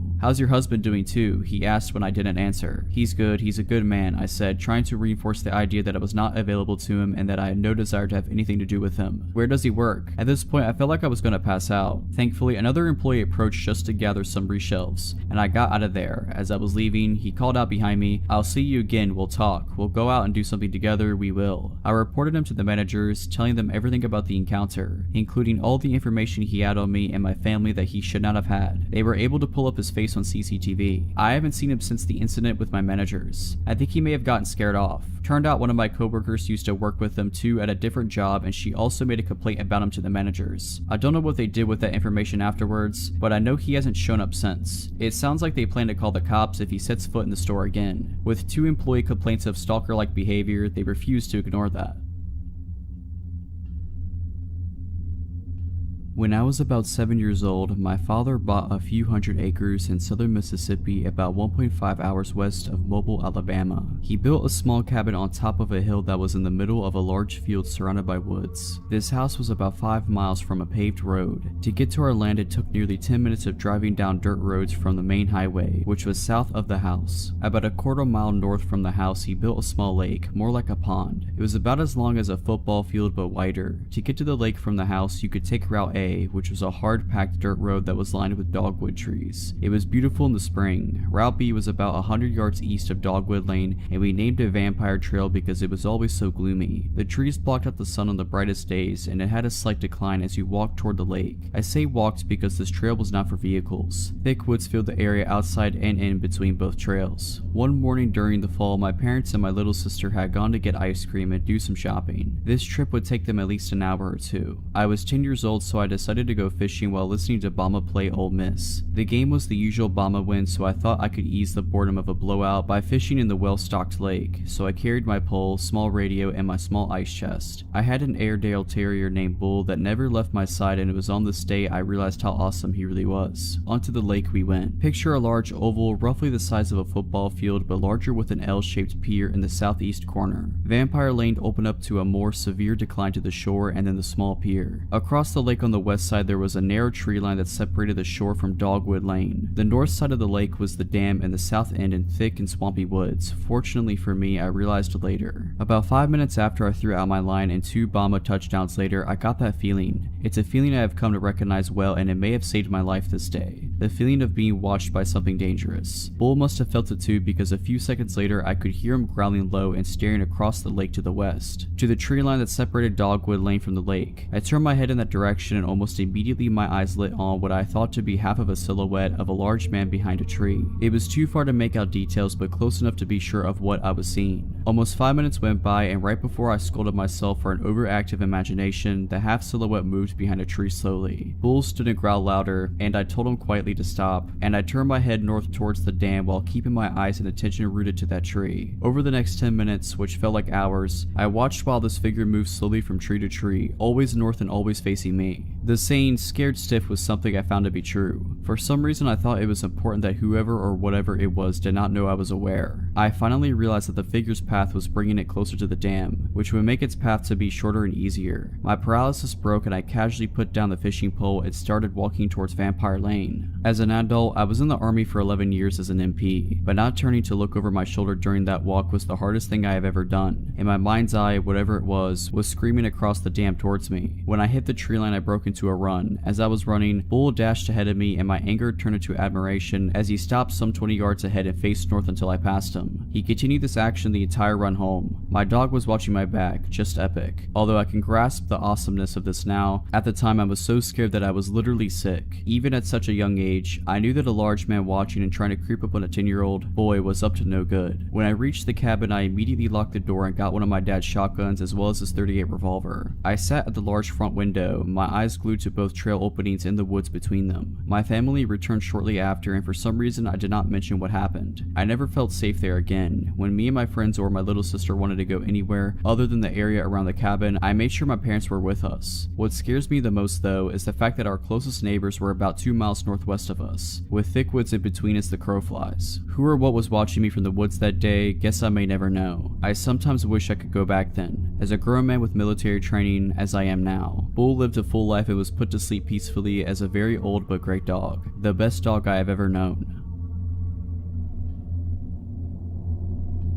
This happened a few years ago, and since then it has made me look at people very differently. I used to work in a strip mall out in a fairly rural area. Most people are recognizable even if you don't know them personally. People from out of the area frequently stop on their way through to other towns, so it's not like there are never out-of-towners, just that they might be easy to spot. Like in many places, we have a few homeless folks that hang around the shopping center, and they occasionally ask people for change or food. It could be a nuisance, but the folks that worked at the shops kind of kept an eye on them to help them out or to keep track of how they are doing. There's this one guy, let's call him Shane, that over the course of years has slowly gotten in worse and worse shape. He would be filthy and was clearly not doing well mentally, and was usually intoxicated. He always had several layers of clothing, and the pants that he wore on the outside of his other pants always sagged, making it hard for him to walk. He'd go missing for days and then show up again. We'd wonder what happened to Shane and ask around a bit, and a few days later he'd appear again. He was always so dirty. I always wished there was a way we could get him some help, but I didn't really know what to do. One day I was out in a major city that is about 80 or so miles away from where I work. I happened to see a well-dressed, very well-groomed gentleman that looked exactly like Shane, but at that moment I figured my eyes were deceiving me. This guy has an expensive-looking shoulder bag, a new iPhone, and an Apple Watch. We were both in line at a popular food truck, and it was usually a long wait to order and get your food. Most people just mind their business and scroll on their phones while waiting. This guy, on the other hand, is staring daggers at me. I keep avoiding looking that way, but I keep glancing to see if he's still there, and at the time I want to look at him because I'm so curious about how much he looks like Shane. I glance his way and I have to stumble back because he's practically right up against me. He has such intense eyes. He sort of whispers to me, but really intensely, and tells me he knows where I'm from and what shop I work at. He gets closer and I can tell he smells good, and I can even smell his minty breath. I ask how he knows and he just smiles. I ask again and he smiles brighter, exposing a perfectly clean set of teeth, minus one tooth. I'm almost positive Shane is missing that tooth. I edge away, feeling more than a little uncomfortable. His order gets called up, but they say his name is James. The next few days I don't see Shane anywhere around the shopping center, and I ask around and no one had seen him for a few days. Someone says they hope he's okay, another person shrugs and says they wish they could do something to help him. The next day he is here, filthy as ever, grimy teeth, dirty fingernails, and wearing all his layers. He sits on the curb outside my shop and asks people for change. I decide to venture out and confront him. I'm 100% sure it's him, but I don't understand how he could get so filthy and smelly in such a short time. I ask him if he was in the city, and he looks at me through bloodshot eyes and mumbles that he'll kill me if I tell anyone. This takes me aback and I look at him puzzled. He slurs again that he will kill me if I tell anyone that he's not actually homeless. He starts to get worked up, but I ended up calling the police because I didn't know at that point what he was capable of.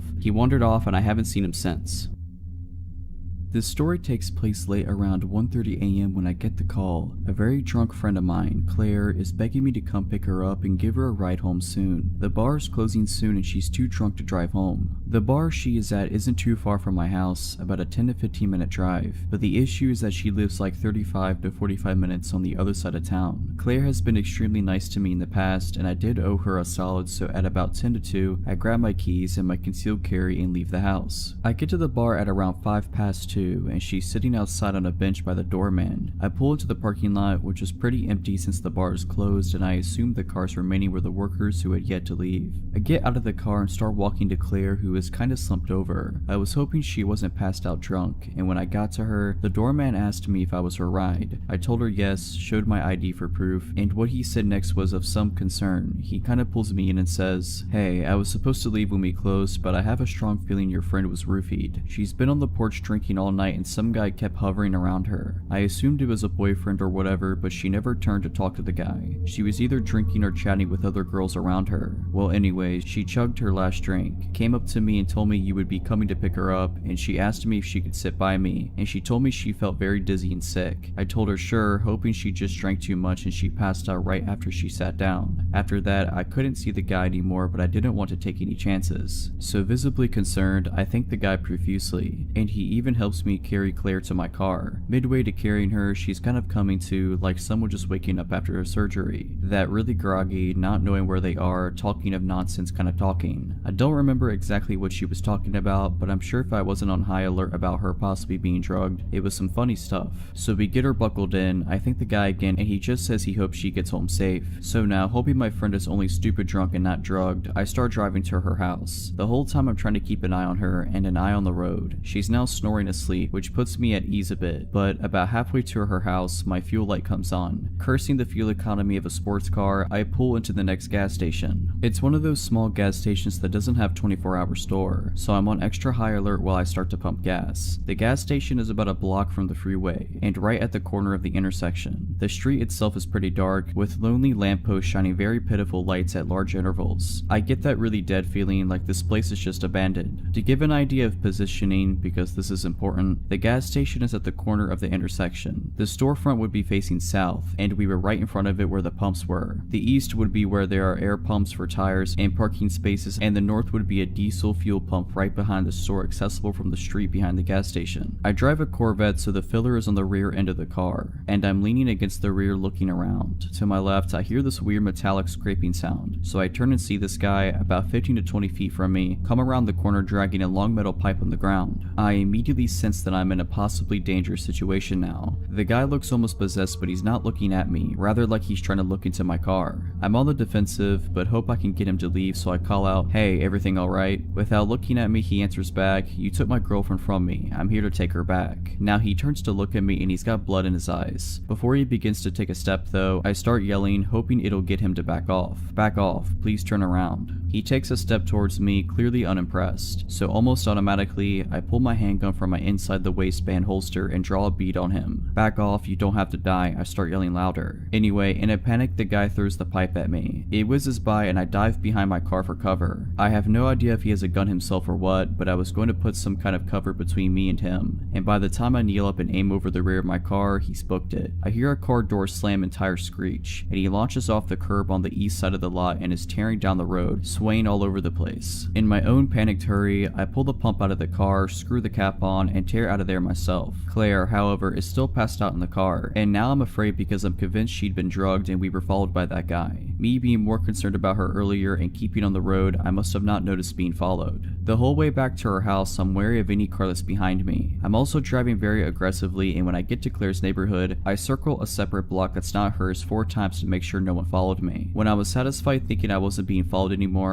I pull up to her house and try to shake her awake. She's doing that groggy waking up stuff from before, but now she's able to get up. I'm able to walk her. Thankfully, I was worried I was going to have to call an ambulance if she didn't wake up, and I get her keys from her bag. I managed to walk her inside, and at this point she's kind of coming around, asking me what's going on, where she is, etc. I tell her she's home and get her to lie down. She's completely lost looking, and her eyes start welling up. She clings to me and starts sobbing. She's still very out of it, but I'm guessing she realizes something bad was going on or attempted on her. I was able to get her to lie down and get her to sleep. I write a note for her which pretty much said, "Hey, I'll be in the next room. We're going to the hospital in the morning to get you checked out." Fast forward to the morning, she's sick as a dog, and after she expelled some demons from her stomach, I drove her to the hospital where she got tested and treated. I still shudder to think what might have happened had I not had my CCW with me. Claire still doesn't remember much from the night except calling me and wanting to sit next to the doorman. They did a urine test at the hospital and found traces of rohypnol, roofies. In the days after we went to the bar and let them know what happened, I gave as good description I could of the guy. Claire decided against filing a police report, and I respectfully went with her wishes. My advice is, either be with friends you trust when you go out, or at least be vigilant if you're by yourself. That night could have ended badly in 1,000 different ways, but thankfully everyone made it out safe.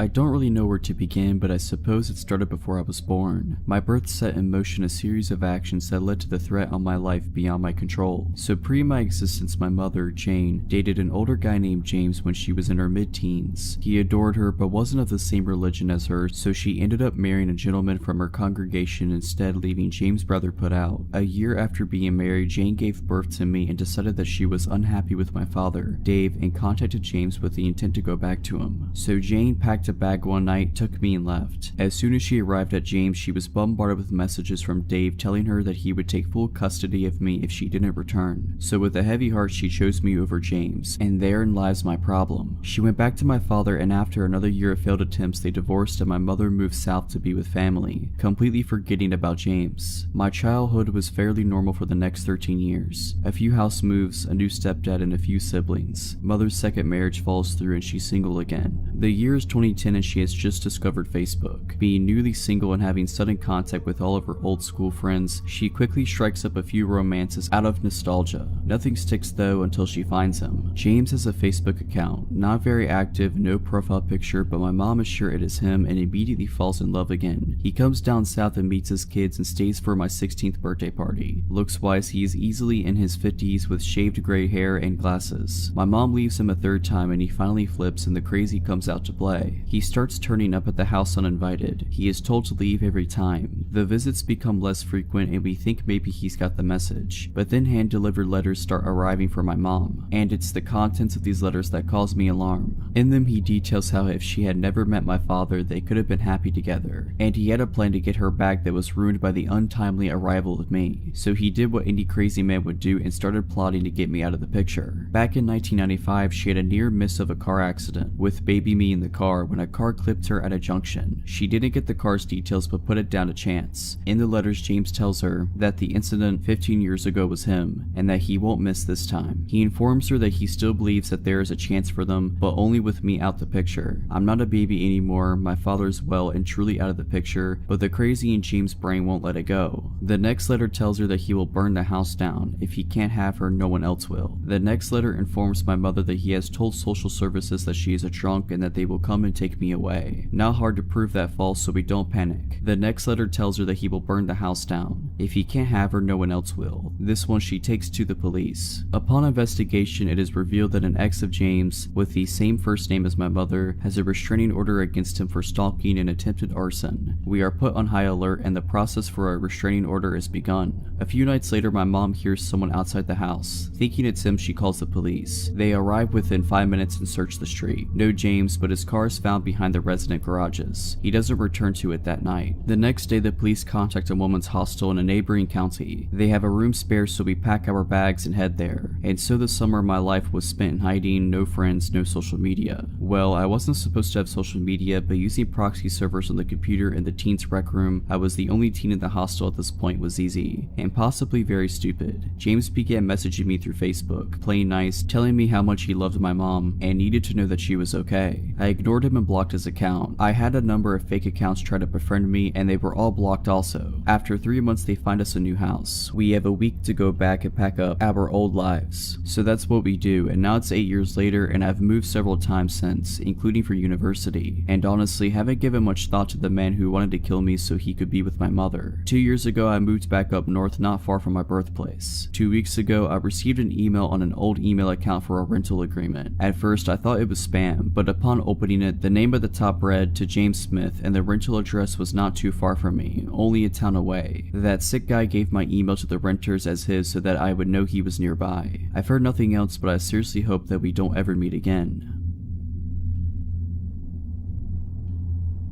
This just happened to me a few nights ago and I am still shaken up, so bear with me. I am a female bartender at a small cafe that doubles as a venue. During the day we serve coffee and lunch, and at night we have a full bar with bands, comedy shows, etc. On this night, there was an open mic comedy show. Not a lot of comedians showed up, so we ended up closing up shop early and I was ready to go home. I had a patron come in and order a single beer during the comedy show. He was acting nervous. I get customers that are shy or don't want to talk to people, so I didn't think much about it. He sat down, sipped his beer, and watched the show. Since we closed early, everyone was pretty much gone and I wanted to lock up and clean so I could get home. After I escorted the last couple out of the bar and got ready to lock the door, I see the man from earlier walk down the back hallway and into the men's restroom. Not even a minute later, he burst through the door yelling, "Hurry, come back here, I need help." I stood at the opposite end of the hallway and asked him what was wrong. "The toilet is overflowing, there's water all over the floor, help me clean this up." I could tell that something was wrong and I replied, "It's okay man, it happens, I'll mop it up, I'm just trying to close it up right now." He continued to argue with me, trying to get me to come into the bathroom with him as I stood about 20 feet away down the hallway. Finally, he walks towards me very aggressively and tries to grab my arm. "You need to come back here now," he says. I immediately put my hands out in front of me so he cannot come any closer and I tell him he has to leave. He walks outside and I lock the door behind him. I check the bathroom and it is completely spotless, no water on the floor at all. I flush the toilet and the urinal and they are both working fine. I start to get nervous and I take my large pocket knife and clip it to my waistband of my pants just in case. As I'm cleaning our espresso machine and putting toppers in the liquor bottles, I hear a tapping noise. I look up at the front of the store, which is one big window that has a few curtains covering it. The same man is tapping on the window, waving at me and laughing like a maniac. I watch him walk over to the door and pull on it. It doesn't open since I had locked it after he left. He starts screaming and pounding on the glass, saying, "Open the door, I'm gonna kill you." Fight overcame flight at this point and I walked around the counter and about 6 feet from the door. I pulled out my knife and locked eyes with him and yelled, "I'm calling the cops, get out of here." He smiled and walked out of the view of the window. At this point, all of my adrenaline had crashed. I locked myself in the office and called 911 crying, explaining that I'm alone and a man tried to lure me into the bathroom and was outside trying to get into my bar. I waited an hour and a half, no police showed up. I called my boyfriend and he drove up to the shop. My manager watched the security cameras from home, making sure that the man didn't come back. I did the deposit and immediately drove home, my boyfriend following close behind me. My male busboy has been coming into work with me, so I'm not alone, and the managers have been keeping an eye on the security cameras while I'm working. This story happened more than 10 years ago when I was still a student. A bit of backstory. As with most students, I was always broke and had a few ventures apart from my part-time job to bring me extra money. One of them was house and pet sitting. I have always had a love for animals, so when this couple contacted me to ask to house sit for them for the last few days before they returned for their overseas trip, as the last sitter had bailed on them and their 6-month-old golden retriever puppy would be alone, I jumped at the opportunity. The fact that they promised to pay me the full 2-week fee for staying there less than a week made it just more appealing. Little did I know how bad it would turn out. I got the details, got the keys from the agent, and headed over to the house as it was already after 5 p.m. and almost dark, as it was early spring. I got to the house, which was a really nice place, but it bordered a not so good area that was and still is prone to crime, house break-ins, robberies, etc. The first 4 nights went without a hitch, watching movies, jacuzzi, and just generally enjoying myself. The owners would have returned on the 5th day, fairly late at night. I went over to check on the dog. I got a call from them at about 10 p.m. saying their flight got delayed, so they're going to stay in a hotel and do the 3.5-hour drive back the following morning, and asked if I could sleep there again that night, which was fine. I was already there and had my overnight bag still in my car. I called my dad to let him know of the plans, as I was still staying with my parents, and he specifically asked what the address was. I normally did not give them details like that because I was old enough to look after myself. I still believe to this day that probably saved my life.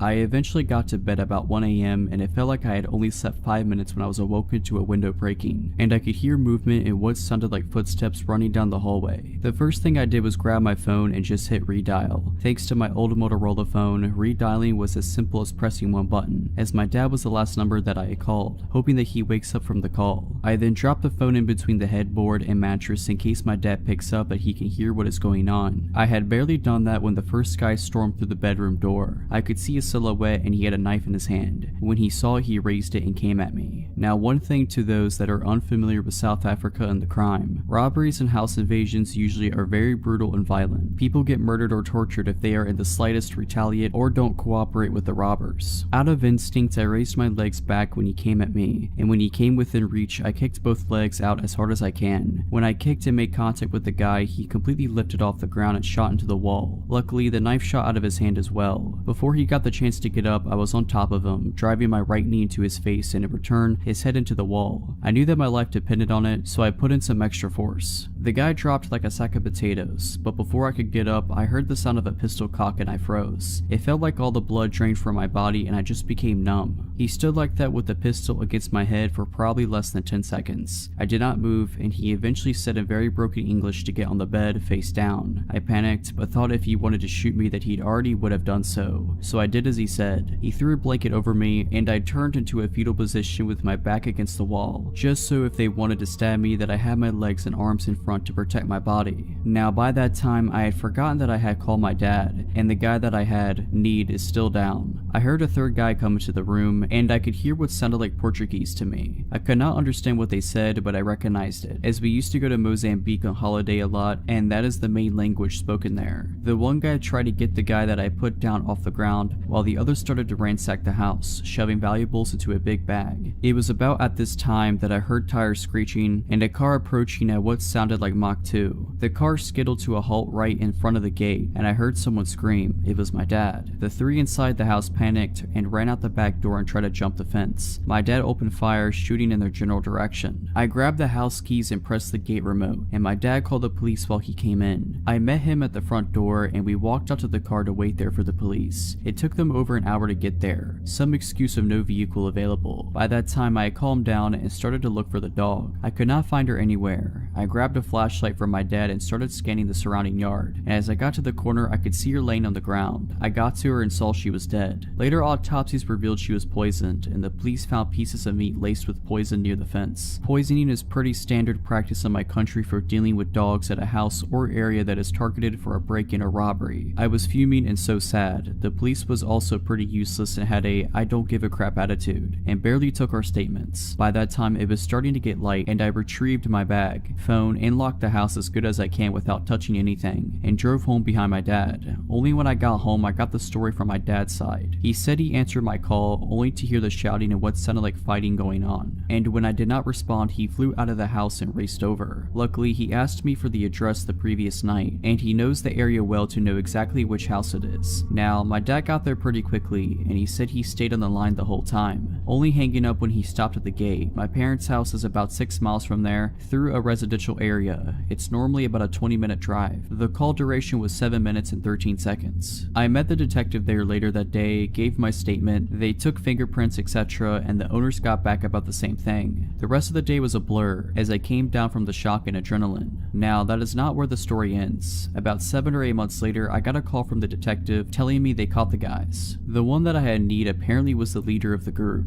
He had 4 counts of murder, I think 8 to 9 for attempted murder, multiple assaults, aggravated assault, over 100 house break-ins and robbery. I was shocked. The detective told me that if I had not taken him out first and fast that night, I would have definitely not gotten away so lightly. Now, this is also not where the story ends. 3 days later, I get another call from the detective saying that I should be careful as he had escaped from custody and they have not caught him yet. I was not worried too much as the robbery wasn't at my house and I had changed cars, so he would probably not find me. Also, I got my firearm license and carried my pistol on me 24/7. I did not hear anything after that until about 2 years later when I saw the detective in the grocery shop. We started talking about the case and she told me that he was killed during a home invasion. He broke into the wrong house and the owner was waiting for him, pistol in hand. Shot him once in the stomach and one in the neck. This whole ordeal has made me more vigilant, heightened my situational awareness, and made me a little paranoid to double and triple check all doors, locks, etc. But I'm just glad that they were brought to justice. Back in the winter, I had returned home to New York City and was getting used to the usual schlep on the subway to get to and from work and around the city in general. I had just left a cancer fundraiser event around 7 p.m. and was only going a few stops over to where my house was on the N train. My little sister and I sat chatting quietly as the train began to move. A medium-built man with a gray pea coat and a beanie made contact with me and hurried over. He bent down close to my face, extending his arm out for a handshake and said, "Hello there, you are very beautiful. How you doing? What's your name?" I sort of just recoiled back, giving him a confused, "what are you doing in my personal space" kind of look, shaking my head in a clear disinterest to make his acquaintance. All of a sudden, it was like a switch flipped and his previously sweet tone turned to an ugly rage. "You think you're better than everybody? Get out of your clown." He screamed at the top of his lungs and I noticed everyone turning and staring in our direction. "Screw you anyway." He made a waving off gesture while I kind of just sat there staring at him wide-eyed, wondering what he was going to do next. His entire stance was very aggressive. He then stopped screaming and to my surprise made a direct pass to try the exact same thing on my sister who was right next to me. "Wow, you are beautiful too, can I shake your hand?" And he reached directly next to me to touch her. I extended my arm and said firmly, "Hey, leave my sister alone and back up out of our space." This guy smacks my hand out of the way. Now he's fully pushed my buttons. I stand up and realize I'm about eye level with him, so he must have been around 5'9", maybe 5'11" at most. "Don't touch my sister," I said, and I was officially heated. This part is a blur as I don't remember what he said when he pushed me and we began to scuffle, but I landed a very sweet uppercut on his jaw. This enraged him and he had me on my back within seconds, kicking me and screaming, "I will kill you." After what felt like an eternity, 2 good people of the subway had run up behind me and grabbed him off of me. I heard one guy say, "Leave her alone, dude," and when I looked up I saw several horrified passengers staring at us as we engaged in a full-on brawl. Adrenaline was pumping through my veins, so everything was bright and my vision was pinpoint and I felt numb. The conductor said something over the speakers about holding the train at the platform, and I stood there shaking as the guys threw him onto the platform and made a barrier between the platform and door as he attempted to get back into the car, clawing at the air and sputtering curses at me, staring me dead in the eye.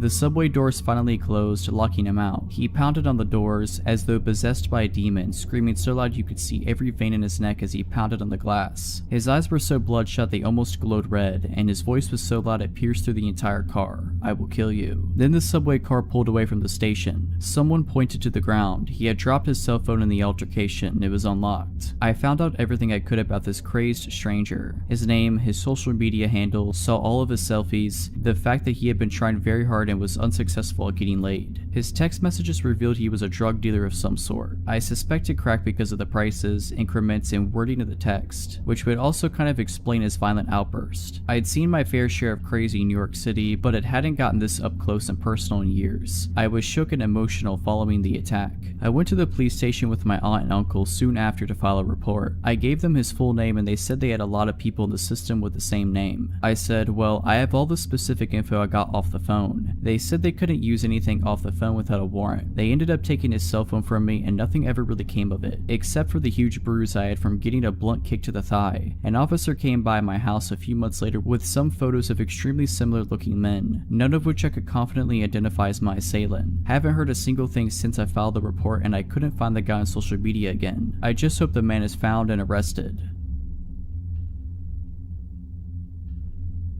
So, a little backstory. I was a dancer for 6 years. I have worked in many cities and clubs. At the time of the story, I wasn't a rookie. I was well versed in the industry. At the time this took place, I was like 20 or 21. It was also in Texas at one of the upscale clubs. I never imagined something like this would happen in this place, but apparently I was wrong. I started my shift at about 6 p.m. I like to get there early, meet with some of my regulars before the crowds come in. It was like 8:39 and this really good looking guy came in with some friends. They were all older, like 40 to 45. I grabbed some of my hustle friends and we went and sat with them. It wasn't hard to convince these guys into a VIP room with a bottle service, but this is where it kinda gets weird. The guy I was talking to wanted a separate room for just us. I thought maybe because his friends seemed rowdy and wanting to party hard, he wanted to have a more relaxed area. I wasn't complaining because this meant I wouldn't have to share my cut of the room, so stupid me saw dollar signs and went with it. We get some mixed drinks and shots. Now a lot of the guys that come into strip clubs really want to let loose and brought drugs as well. These guys had just about everything besides crack, meth, and heroin. I was definitely a party girl at the time too, so yes, I partook in some of these. So at this time, we were all hanging out in one room together. I took a little hit of coke off the back of my hand and continued drinking. After we were all hyped up and ready to party, my guy pulled me into the other room. This guy was like 6'4", obviously worked out a lot and was attractive. I, on the other hand, without my heels was 5'6" and was like 120. I sat down in his lap and I started talking to him and laying down my moves to get him to empty his wallet basically. We were having a really good conversation and my bouncers were really good about checking up on the girls in the rooms because they were pretty secluded on the second floor. After about 20 minutes of talking, something snapped and all of a sudden he literally put his hands around my neck, lifted me up and slammed me against the back of the couch. The couch backs were tall and padded, so it wouldn't have been heard on the other side plus with all the music. I was literally frozen in fear. After almost 3 years of dancing, I had never been in this situation. He started calling me names, spit in my face, and his grip on my neck would get tighter when he would feel me take a deep breath like I was going to scream. Luckily, there were also VIP rooms across the large overlook and a bouncer noticed me kicking and flailing. I faintly remember, like all the bouncers, running into the room. They had to pry me out of his hands. When I was finally back sitting on the couch, they had him on the floor outside the room and his buddies acted like they didn't even know him. My manager grabbed me and carried me like a baby to the dressing room, asked me if I needed any medical. I said no, I was just really shaken up. His buddies talked to my manager and basically gave me guilt money for that happening. Apparently he was going through a bad divorce and just snapped on me instead of his ex.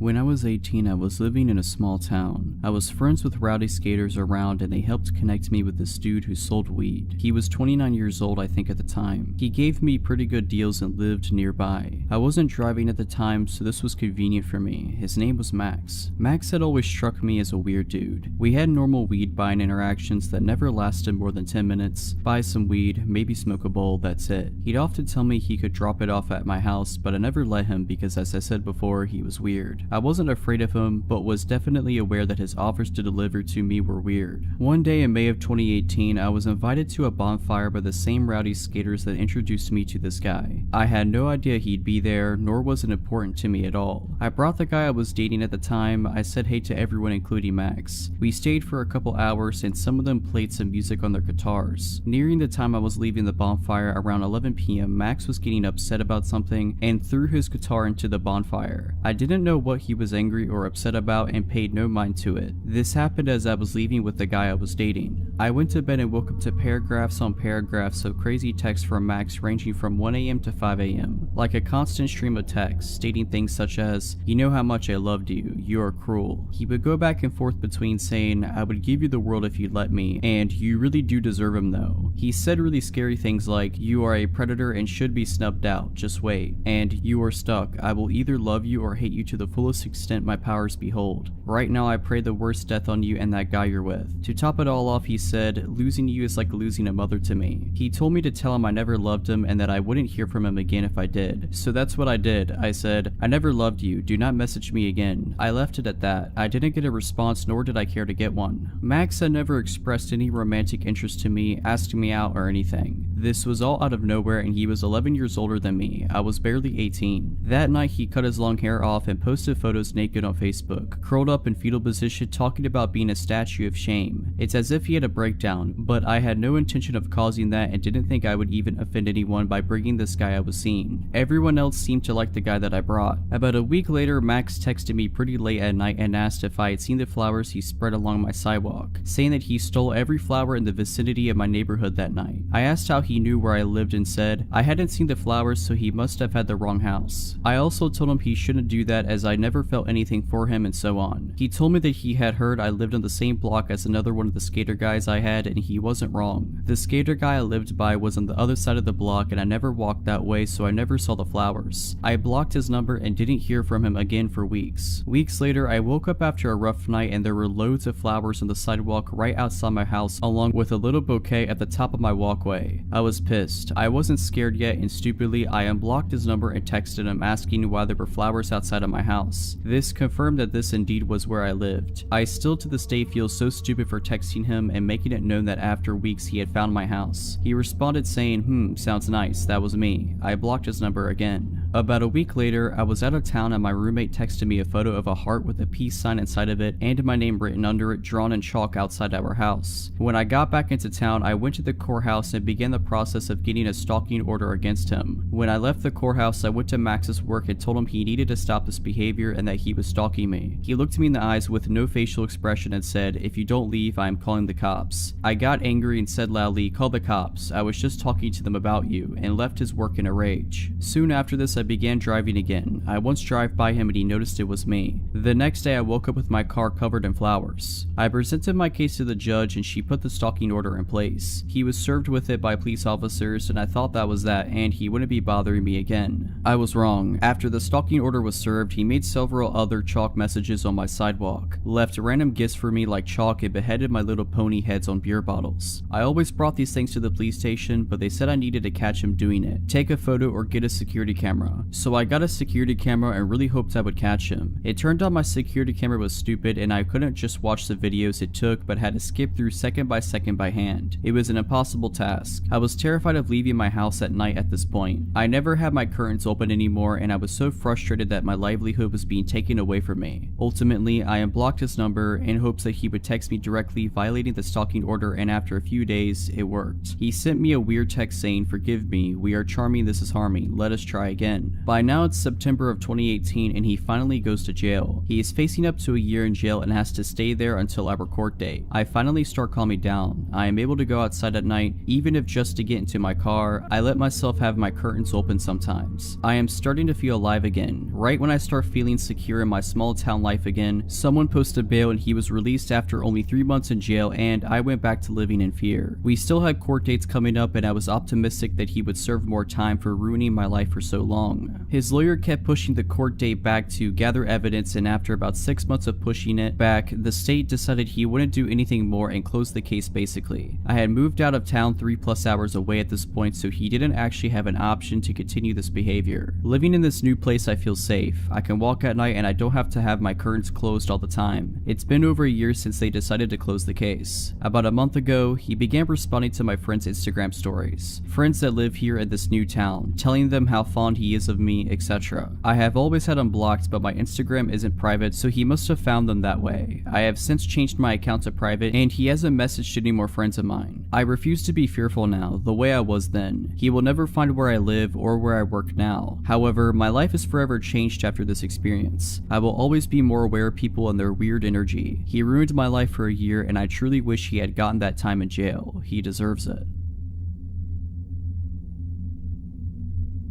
So a 19-year-old female, was at a house party a couple days ago. I only really knew a couple of people there, and it was packed. I hung around with my 2 friends there for a while, having some drinks. After a while, my friends went into this room that everyone was hotboxing. I didn't go because I really didn't feel like drinking and being stoned at a party where I barely knew anyone, so I just mingled for a bit, then went on my phone talking to my other friends. I noticed this guy that keeps staring at me up and down, and instantly felt my stomach sink. I instantly had a bad feeling about the guy. I looked back down at my phone and sent my location to my friends, just letting them know where I was because things were changing from feeling chill to sketchy. There were a bunch of cans of soda in the kitchen, so I got up to grab a Sprite instead of having any more drinks. As I'm there, the same guy that kept looking at me comes in and started trying to get me to take this drink in a red Solo cup. I was like, nah, I have a Sprite, thanks though. He kept trying though, and I was getting annoyed because he kept being super pushy about it, and I'm pretty blunt, so I just said, look, I don't want your drink or your company, and walked away. I thought that'd be the end of it, and pushed it to the back of my mind as one of my friends came out from the hotbox room stoned and happy. We hung out some more, and my friend wanted a cigarette, so I went out on the balcony with her. As we're there, she put her cigarettes on the ledge, and as she's talking gibberishly, her arm pushed her cigarettes off and they fell down into the yard. I was gonna go downstairs and outside with her to get them, but she told me she had to grab something from her car anyways and that she'd be right back. I decided just to wait there for her. I'm on my phone and hear the door open, and I expected it to be her. As I'm about to say, that was quick, I spin around, and now I'm face to face with that guy from earlier. He just grabbed my face and kissed me, and I pushed at his chest and said, dude, did you not hear what I said? He proceeded to say something in Spanish. I can't speak Spanish, but I could tell it was Spanish. I told him to screw off and went to push past him to go back inside, and he proceeded to push me up against the wall outside and try to kiss on my neck. That's when I pushed him away as hard as I could, but he then let go of my wrist and grabbed my throat hard while maintaining eye contact and smirking at me the whole time. Just when he used his other hand and grabbed my butt, my friend came back from getting her cigarettes, poked her head out, saw what was happening, and she tried to intervene, but he pushed her with his other hand. I heard her say, oh nah. She grabbed the closest guy to the door from inside and brought him out. Random heroic guy from inside then grabbed the crazy throat grabber, putting him in some type of hold, and started screaming at him. He got kicked out, pretty sure someone punched him in the face too. Everyone was super apologetic and said they didn't even know that guy and weren't sure who he even was. I wasn't about to call the cops or anything because I didn't want to get the party busted, but I went to the bathroom and immediately broke down crying. Called my friends. My friends here weren't sober enough to drive, and they came to get me. I have a couple finger mark bruises on my neck still, and I'd hate to think of what would have happened had my friend been distracted by something and not came outside when she did. All I know is I'm not going to a party where I barely know anyone anymore. That was scary.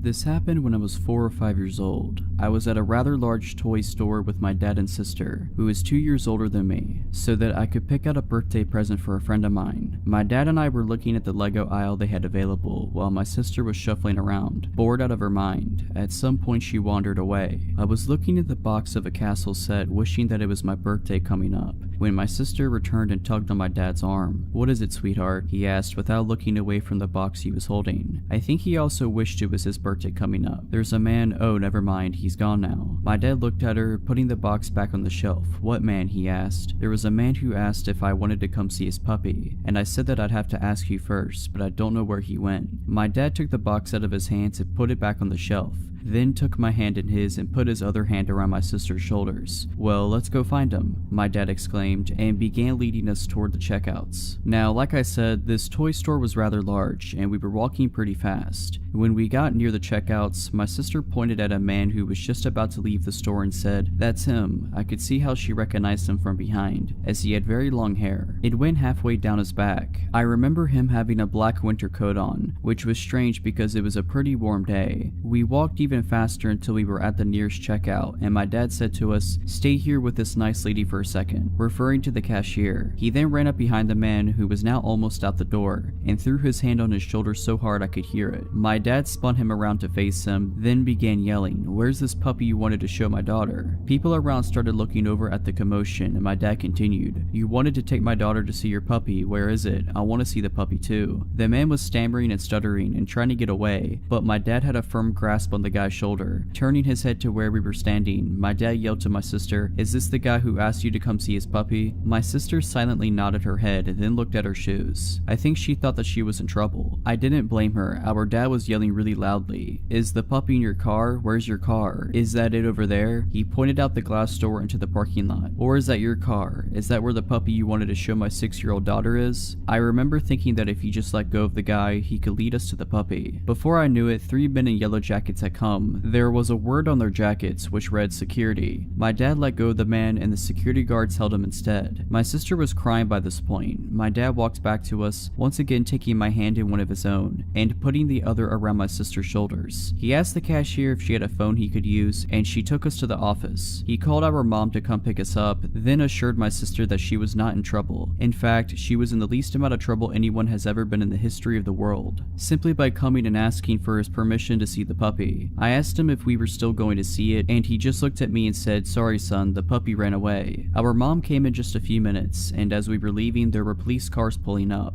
"Are they gonna help find the puppy?" my sister asked my mom, but she said no, they're here for something else. After a while, I remembered this incident and recently asked my dad about it. Apparently when the cops searched his car, they found rope, duct tape, a knife, pliers, and a hacksaw. My dad and sister testified at his trial, and the guy got 20 years.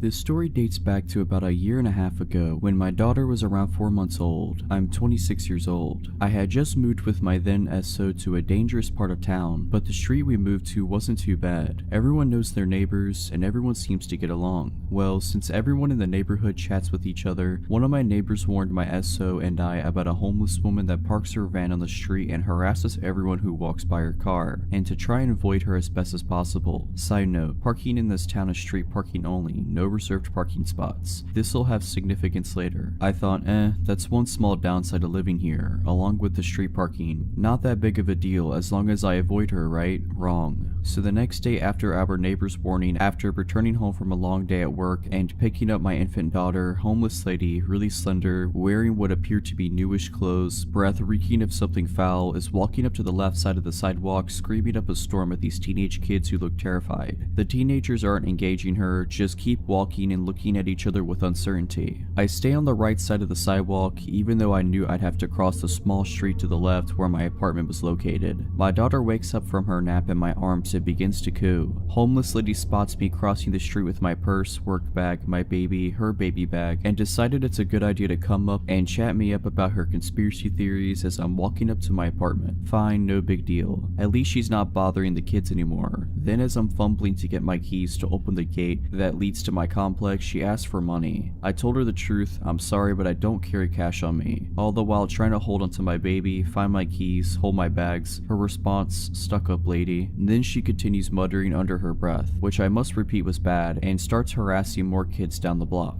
A couple months go by and she continuously comes up to harass me, as if she doesn't recall who I am every single day. Every day I politely apologize and say I need to get home, or I don't have any money, still, or I simply don't have time to chat right now. Every answer I gave her was met with an insult both directly and under her breath. At this point, I am still not concerned. I've always had a soft spot for the homeless, and I am aware that this lady has severe mental illness. I always apologize for not having money to give, even through the insults. One night, around midnight, my daughter wakes up crying horribly. My SO and I take her temperature, 103 fever. I tell him it's time to take her to the emergency room immediately before it gets worse. We gather everything up, and I gently take her from bed and lay her against my chest. She's so helpless, weak, burning hot, and whimpering terribly. I still want to tear up thinking about it to this day. So as we walk out of the apartment, my SO says he will run down 3 blocks to grab the car. Remember, it's all street parking, so we often had to park blocks away. I say okay, I'll stand in front of the apartment so he could just pick us up and we can book it to the ER. Wrong choice. I watched as he ran all the way down the street and turned the corner out of sight. Then I look back at my baby and start rocking and shushing her, so that maybe she could get a little bit of sleep/rest before being up at the hospital all night. Moments later, when I look up, homeless lady walks around the same corner that SO just ran around and makes a beeline straight towards me. I get a little uneasy as I have a sick baby in my hands, but maybe she'll leave me alone this time, right? Nope, that was wishful thinking to the max. I'll label homeless lady as HL and me as me. Homeless lady, in a voice loud enough to wake up the entire block. Oh hey there sis, daddy just told me that baby's done sick and she needs a healer. Me, still trying to gently rock my baby as she startled back awake and wondering why he told this lady about my baby being sick. What? Sorry? Homeless lady, I'm a healer. My mama and I have been healers since birth. Give me that baby. Me, still trying to give her the benefit of the doubt, knowing she's mentally ill. Sorry, I'm waiting on her dad to bring the car around so we can take her to the hospital. Can you keep your voice down? She's trying to sleep. Homeless lady, nah girl, I'm a healer. Didn't you hear me? I done said I was a healer. You know what a healer is, don't you? Give me that baby. Now at this point, she reached out and put her incredibly dirty hands on my daughter's leg/foot and wouldn't let go. Me, excuse me, let her go now. Homeless lady, give me that baby. Me, she's very sick, you're waking her up. Stop. Her, let me heal her. Me, if you don't let go right now, I will kill you. It was at this point that she and I locked eye contact, and her facial expression was what I can only describe as the most terrifying, evil look a person can give, with her eyes and smile widening with every passing second. She then broke out in a laugh so loud and terrifying that I can't believe I didn't piss myself. By this time, my daughter was crying hysterically. My internal dialogue went something like this. Where is SO? I'm gonna have to set my sick infant daughter on the ground and beat this lady up just to get her to not kidnap my kid. It also crossed my mind that if I did that, I'd probably be the one arrested. Like a Hail Mary, my SO comes around the corner in the car and I reiterate to the lady that my SO is now here and if she doesn't stop harassing me, I will kill her. This finally struck some chord inside her brain and she took off running down the street, cursing profanities very loudly. My daughter's cry has me in tears too after being yanked so hard by this lady. I still wonder what could have happened if she yanked hard enough to take my sick daughter. My SO ended up admitting that he felt bad for her, so he told her that our baby was sick and even struck up a conversation with her about it. All the while his daughter and I were waiting outside past midnight alone in a bad area for him. Needless to say, he's now my ex. He even later laughed about the entire thing and told me I was exaggerating and she was harmless. He also still struck up regular conversations with the woman after that anytime he'd see her, and it infuriated me. I don't think anyone who would have seen the look in this woman's face would label her as harmless. She looked very much like she was ready to harm. From 2006 to 2011, I worked in the electronics department at the local Walmart in the small city I lived in. Through those 5 years I had worked there, I had plenty of creepy encounters with strange customers, especially considering the state hospital was directly across the road. This story isn't just a regular old creepy encounter, but something that would lead me to being stalked for nearly a year. It all started in 2010 on a night I was working second shift. I was doing my end of shift ritual when a woman in her late 40s interrupted me. She was with a little girl no more than 3 or 4 years old. Excuse me, I need help with my cell phone. She spoke softly and proceeded to tell me her problem. I need to turn my phone into a straight talk phone. The girl earlier said you could do it. I said sure, let me see what I can do. She handed me a 6-year-old phone from Verizon and I knew as soon as I saw it I wouldn't be able to do what she wanted. I explained that she would have to buy a new phone from Straight Talk and transfer her old number. Basic stuff really. Now, I always took my job seriously and held myself to the highest standard of customer service. I did nothing to actually piss off this lady, but sure as it is, she was pissed. Why would I buy a new phone? I already have one. She starts screaming at the top of her lungs. Her claims of me upselling her and being a corporate goon. I finally managed to defuse the situation, and as she left the apartment, she gives me the classic, "You'll never get a job in this town again." As I'm getting ready to leave my shift, my manager stops me and tells me I got a complaint at customer service from a lady claiming I swore at her granddaughter. Apparently I told her to screw off. I explained what happened and he just laughed it off. My managers knew it was very unlike me to say anything like that to a customer. I wish the story ended there. For the next several weeks, I would get complaints about things I'd never done, sometimes even on my days off. I would come into questions from management nearly every day. It was complaints ranging from me being rude to a customer all the way to me doing drugs in the parking lot on break. All these complaints were coming from two women. As it turned out, it was the cell phone lady and her adult daughter. It turns out they have even been scoping out my work schedule and started coming in nearly every day. They would walk through electronics to make sure they saw me, and later that night I would have a complaint. This happened for months. It happened so much management deemed her, my name, favorite customer. To be honest, I didn't care much. I even thought it was pretty funny. I never got in trouble and everyone knew these ladies and just blew it off. I started caring when she took it to a new level. She started to follow me around. I would see her when I was around town. She made it clear she knew where I lived and would regularly walk by my house. I would see her standing out front just looking at my place. I began getting complaints to the city about my property, grass too tall, the old shed in my yard, my fire pit, basically everything. She even found out my girlfriend's name and began complaining at her job. I knew it was her. She would make it so clear that she was following me. Sometimes she would stop in and ask me questions at work and act like the nicest customer. A few times she asked me things like, "How's your girlfriend?" or my favorite, "How can you afford that big house on your little Walmart wage?" For about 7 months she stalked and slandered me. I started telling her I knew what she was doing and to stop. But she played it off. I couldn't report her. She never once threatened me. She was just making my life hard. By this time, everyone in my life knew about this woman. One night, I'm grabbing dinner with my friends from work and we're joking about it when someone says, "What if you just counter-stalk her?" At first, I thought it was a terrible idea, but this convinced me it would work and they would all help me. So we hatched a plan. It went as follows: find her job, find her name and address, make complaints in the same manner as her, find out all the rumors she told about me, make it clear that we know, show her that we have numbers. I found out her information easily enough. Turns out she didn't live anywhere near me. I was even friends with a few of her coworkers. They would keep me informed on crazy stuff she said about me and even told her to stop. We began doing exactly what she was doing to me. We did this for about 4 months. The more we dug into her life, the more I found out about how obsessed she was over getting me in trouble. She had claimed that I assaulted her. She urged others to report me and follow me. She told police I was a potential drug dealer. Eventually we won though. She started putting together that there were 6 of us digging into her life and asking questions about her. My last month at work I didn't get a single complaint. In fact, I never even saw her anymore. The day after I quit though, I heard she was in the store complaining about a new person after asking one of the managers why I quit. I'll honestly never understand why she was so bent on destroying me. I just told her to buy a $20 prepaid phone.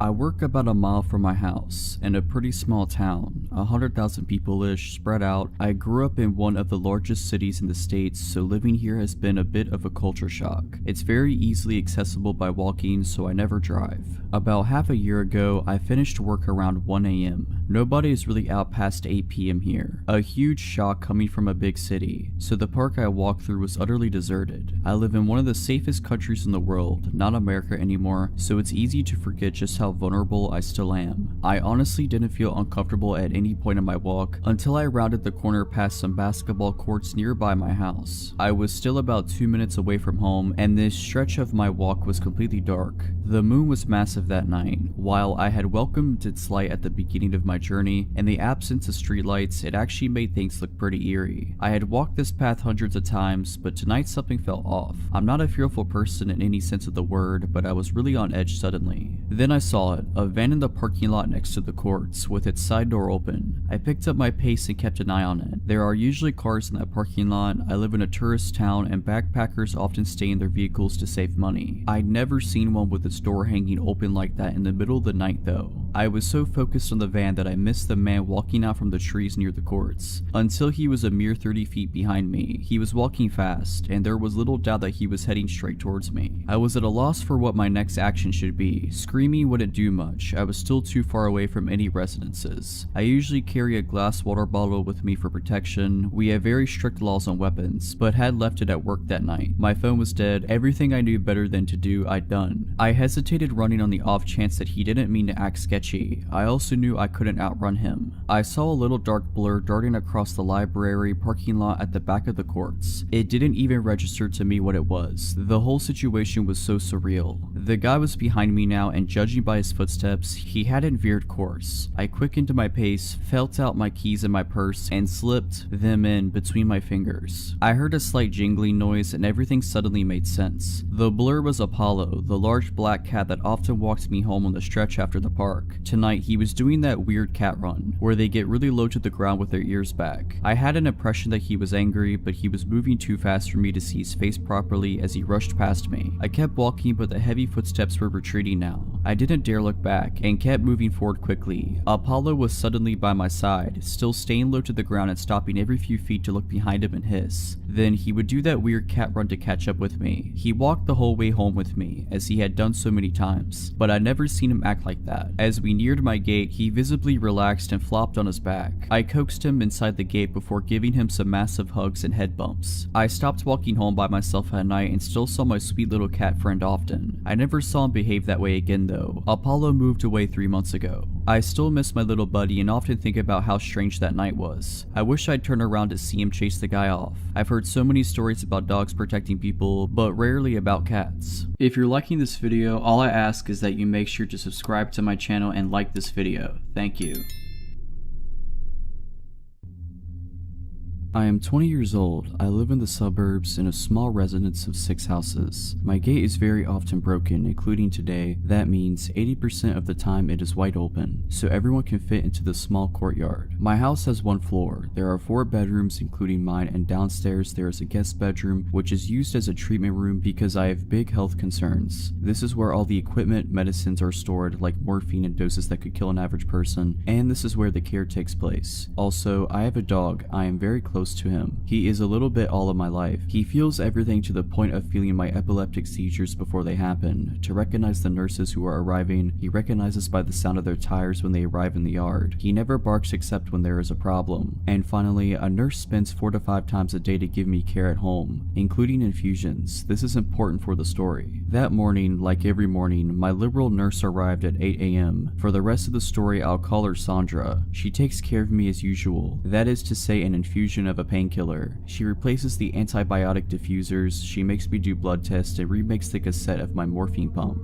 We usually chat about everything and nothing. She tells me stories with patients during the treatment. My nurses are an integral part of my life. They have looked after me for 6 years now. She leaves after 40 minutes and says, "See you later. I'm sure I'll be a little late, don't worry." That day, I have a medical appointment in the morning, and I'm alone all day because my parents are working, except the nurse's passage every 4 hours. Once back from my meeting, I sit on the sofa with my dog while waiting for my nurse. After a while, I hear the tire noises. I get up because I think it's the nurse, but my dog started to growl behind the door. I look at the time, 11:50 a.m. I tell myself that it is a bit early, but sometimes instead of going after, my nurse exchanges me with the patient from before. I hear a knock. Surprised, I go to open it. Usually the nurses come in like that, and I see a young woman standing, whom I have never seen. She said to me, "Hello, are you? My name. I'm Camille, a 3rd-year nursing student. Your nurse will be a little late, so she told me to come and start preparing and she will arrive." I'm not wary at all. I'm used to students coming, but I'm just a little surprised that Sandra didn't warn me, because usually she warns me in the morning or sends me a message, and then she never leaves a student alone when it's the first time we see each other. I tell myself she must have forgotten to tell me. I bring her in and show her the way to the treatment room. I take out the things for treatment while she washes her hands. My dog is weird. He growls at her as soon as she approaches me and he turns around me. I was embarrassed, so I left him in the living room and closed the door to be quiet. I don't really care what she does, so I let her do it. I'm on my phone at the moment. She begins to put the IV on the infusion stand and takes a syringe. Normally, we rinse my central catheter with a syringe of serum already made. You just have to open the packaging, and there I see it's not a pre-made syringe, but a syringe that she has prepared. I look up and see that the ampules for my treatments are intact and have not been opened, yet I did hear the sound of the ampules breaking. I'm starting to think it's weird, and there she starts to approach me to inject the syringe when I get a message from my nurse. "I'll be there in 5 minutes. Can you start pulling out the material? My blood has only run for 1 spin." I got up and said, "I'm just going to the toilet, I'll be right back." I ran and locked myself in the downstairs toilet. The whole time my dog was barking and growling. When I opened the door, he followed me straight up, so we were both in the toilet. So I sent a message to my nurse, "Camille, your student is here, don't worry." And then she replied, "Who?" I started crying in the toilet and was really scared. Camille came by and asked, "Is everything okay?" I think she could see I was staying a long time. I said, "Yes, it's going to happen." Then I heard my front door slam. 2 minutes later, I hear it hurry open, but I hear my nurse. I came out of the toilet crying. She asked me what happened. I told her about it and showed the treatment room, so we called the police. They came and they examined, took samples, and the syringe and the rest of what Camille had prepared. The test results were received a few days after receiving the products in the syringe and the infusion. In the syringe was a paralyzer. She had put a dose that could have paralyzed a man of 120 kilograms. I'm 40 kilograms, and in the IV it was medicine to lower the heart rate, but it was so concentrated it could have stopped anyone's heart. Today we still don't know who Camille is, and luckily I have never heard from her again. In retrospect, I realized that my dog had sensed that this person didn't want me well, and I tell myself that I should have watched her because she was just a student, and that my treatments are not paracetamol, and I keep wondering what could have happened if I hadn't looked at my phone.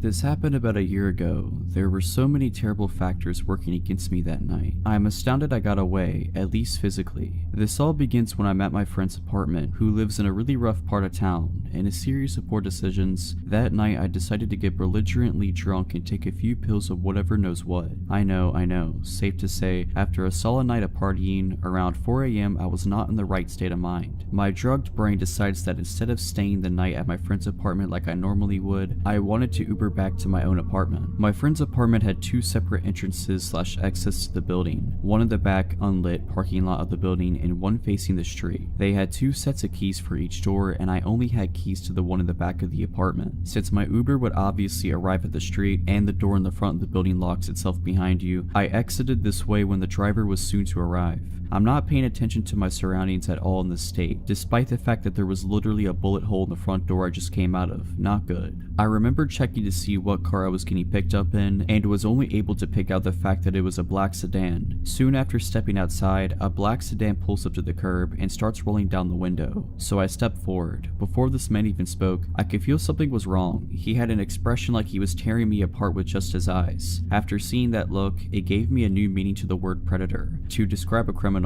because I then knew what it felt like to be prey. He basically barks at me, "I'm your Uber driver." This was the second red flag that somehow made its way through my brain. Normally Uber drivers just roll down the window and say your name. I think I just stared at him for a second, my brain slowly piecing together the situation I was potentially in, and I ask him, "What's my name?" He immediately is enraged and starts screaming about how he doesn't have time for this and just get in the car, etc. I don't think I've ever sobered up so fast in my life. I'm completely panicking. Obviously this wasn't my Uber. Quickly checking the license plate, I immediately see it's not a match. Meanwhile, this guy is still screaming at me, and I have absolutely no idea what to do. If I bolt in either direction, this guy could easily outrun me or have a weapon. I'm also pretty sure at this point that if he's trying to nab a random girl off the street, he must have a weapon of some sort. I can't run back into the apartment door right behind me since it locks behind you, and I don't have the keys nor the time to unlock it. Running towards the back door would do nothing as well, as he's idling right by the mouth of the driveway towards the back parking lot, and again I would have to take the time to find the right keys and get in. If I screamed, I'm not exactly in the type of neighborhood where someone would try to be vigilant, and I could still hear the music radiating from my friend's third floor apartment. I knew they wouldn't hear me. Also, it's 4 AM and absolutely no one is around. It was the absolute worst feeling I've ever felt in my life. Everything in me wanted to run, but I felt that if I did, it would be the end of me. But if I kept standing there, staring in shock at this screaming man, the result would be the same. From when he started screaming at me to this point, I'm guessing only 20 seconds has passed by. Just as he's looking like he's getting ready to get out of the car, another black sedan pulls up right behind him. Checking the license plate as quickly as I can, I realize it's my actual Uber and make a full sprint to the car. Really only like 6 steps, and throw myself in, screaming at my real Uber driver, "What's my name?" The poor dude looks terrified, but responds with my name quickly, to which I reply, "Get me out of here, that man is trying to kidnap me." If I was in this Uber driver's position, I think I would be too shocked to react as quickly as he did. But my dude flew out of there, offered to call the cops for me, which I declined and now regret, and then walked me to the front door of my apartment, ensuring I got inside safely. Truly an incredible human being. You can rest easy knowing he got the fattest tip my college student bank would allow for, although he deserved much, much more.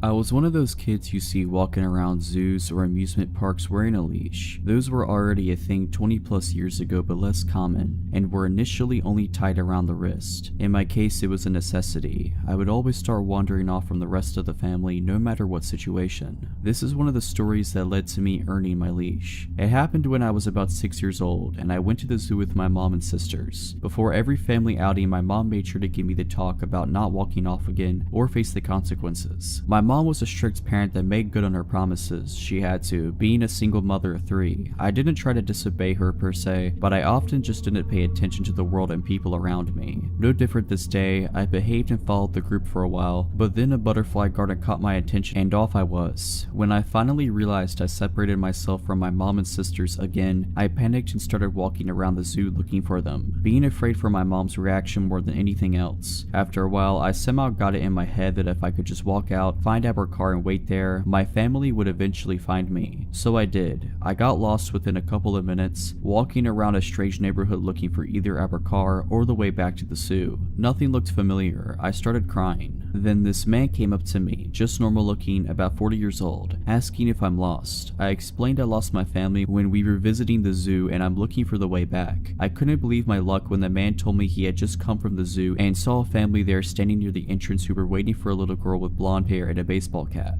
But it was still a few blocks away, so he proposed I walked with him to his car and we could drive the rest of the way back. Just the mention of his car finally made me hesitant. I told him I wasn't allowed to get in a car with strangers. My mom would be mad. He then said something like, "That was true, but I looked smart enough to know that if I could trust someone." Don't remember the exact words, but something like it. Also, he added, he spoke to my parents earlier when they were looking for me, so he's not a complete stranger. That didn't seem right. I asked him if he really talked to my dad, who had died a year before, and when he said he did, I broke down crying uncontrollably. I still didn't understand the situation I was in. I was just really confused about everything and scared of how angry my mom was going to be after all this. Finally, my crying caught the attention of the security guard of a parking building we were standing next to, asking if there was something he could help with. The guy stepped aside with the security guard and started explaining the situation, but made it vaguely sound like he was my father and we were looking for his wife. The security guard seemed to believe him, pointing us in the right direction towards the zoo. The man thanks the security guard and proceeds to take my hand to walk away. The security guard takes a last look at me and asks me, in a comforting, friendly adult to child kind of way, why I'm still crying. I tell him that my dad is dead. He looks really confused for a few seconds, then asks if the man is not my dad. I tell him again, no, my dad is dead. In a split second, his whole face and posture changes and he turns to look at the guy, who's trying to explain he never actually said he was my dad, that the security guard must have misunderstood and he was just helping me find my mom. The security guard said he appreciated the man's help, but he would take me out of his hands now, and the guy immediately took off. I don't think there was much else the security guard could have done. I explained the whole situation, and after making a phone call, he walked me to the entrance of the zoo, which was just around the corner from the parking building, and from there we were brought to the security's office where my mom and sisters were already waiting. I feel extremely lucky for the security guard being at the right place at the right time that day, and very grateful for the extra second of time he took that could have made all the difference.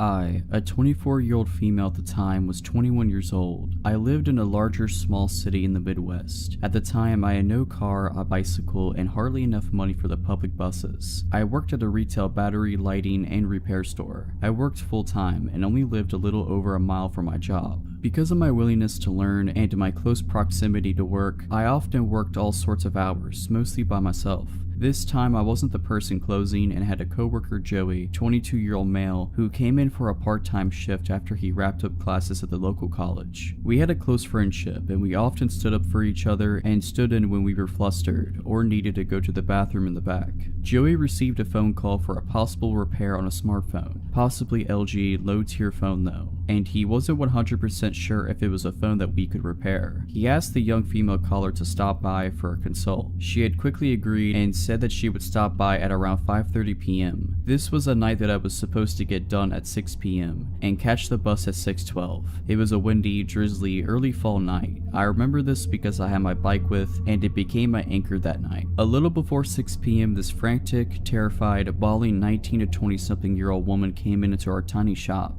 I was at the counter, switching out aging price tags and general store maintenance. I looked up at her, confused and willing to help. She looked me deep in the eyes, asking if Joey was here. At the time, he was using the tiny bathroom in the back, so I had to step in and help out any customers. I told her that he was currently busy and that I was willing to help her. She handed me her smashed cheap phone very timidly. My customer service skills couldn't prepare me for what she was going to say next. She quietly told me that her boyfriend, who was out in his red mini truck in the small front parking lot, had gotten angry and smashed her phone when she tried to call her sister that afternoon. I took the backing off of the phone and tried to research the model for any possible screen repair. No results found. I tried to hand her back the destroyed phone and she pushed it back into my hands with a pleading look. Then the honking commenced. There was this light drizzle outside, so our front glass door was covered in beaded drops and was slightly fogged over. I couldn't see who was honking out there. I told her again that I couldn't help and for her to try our cell phone repair competitor down the road. The tears started to really flow down her cheeks and I was freaked out at this point. She kept throwing glances behind her and the honking would not stop.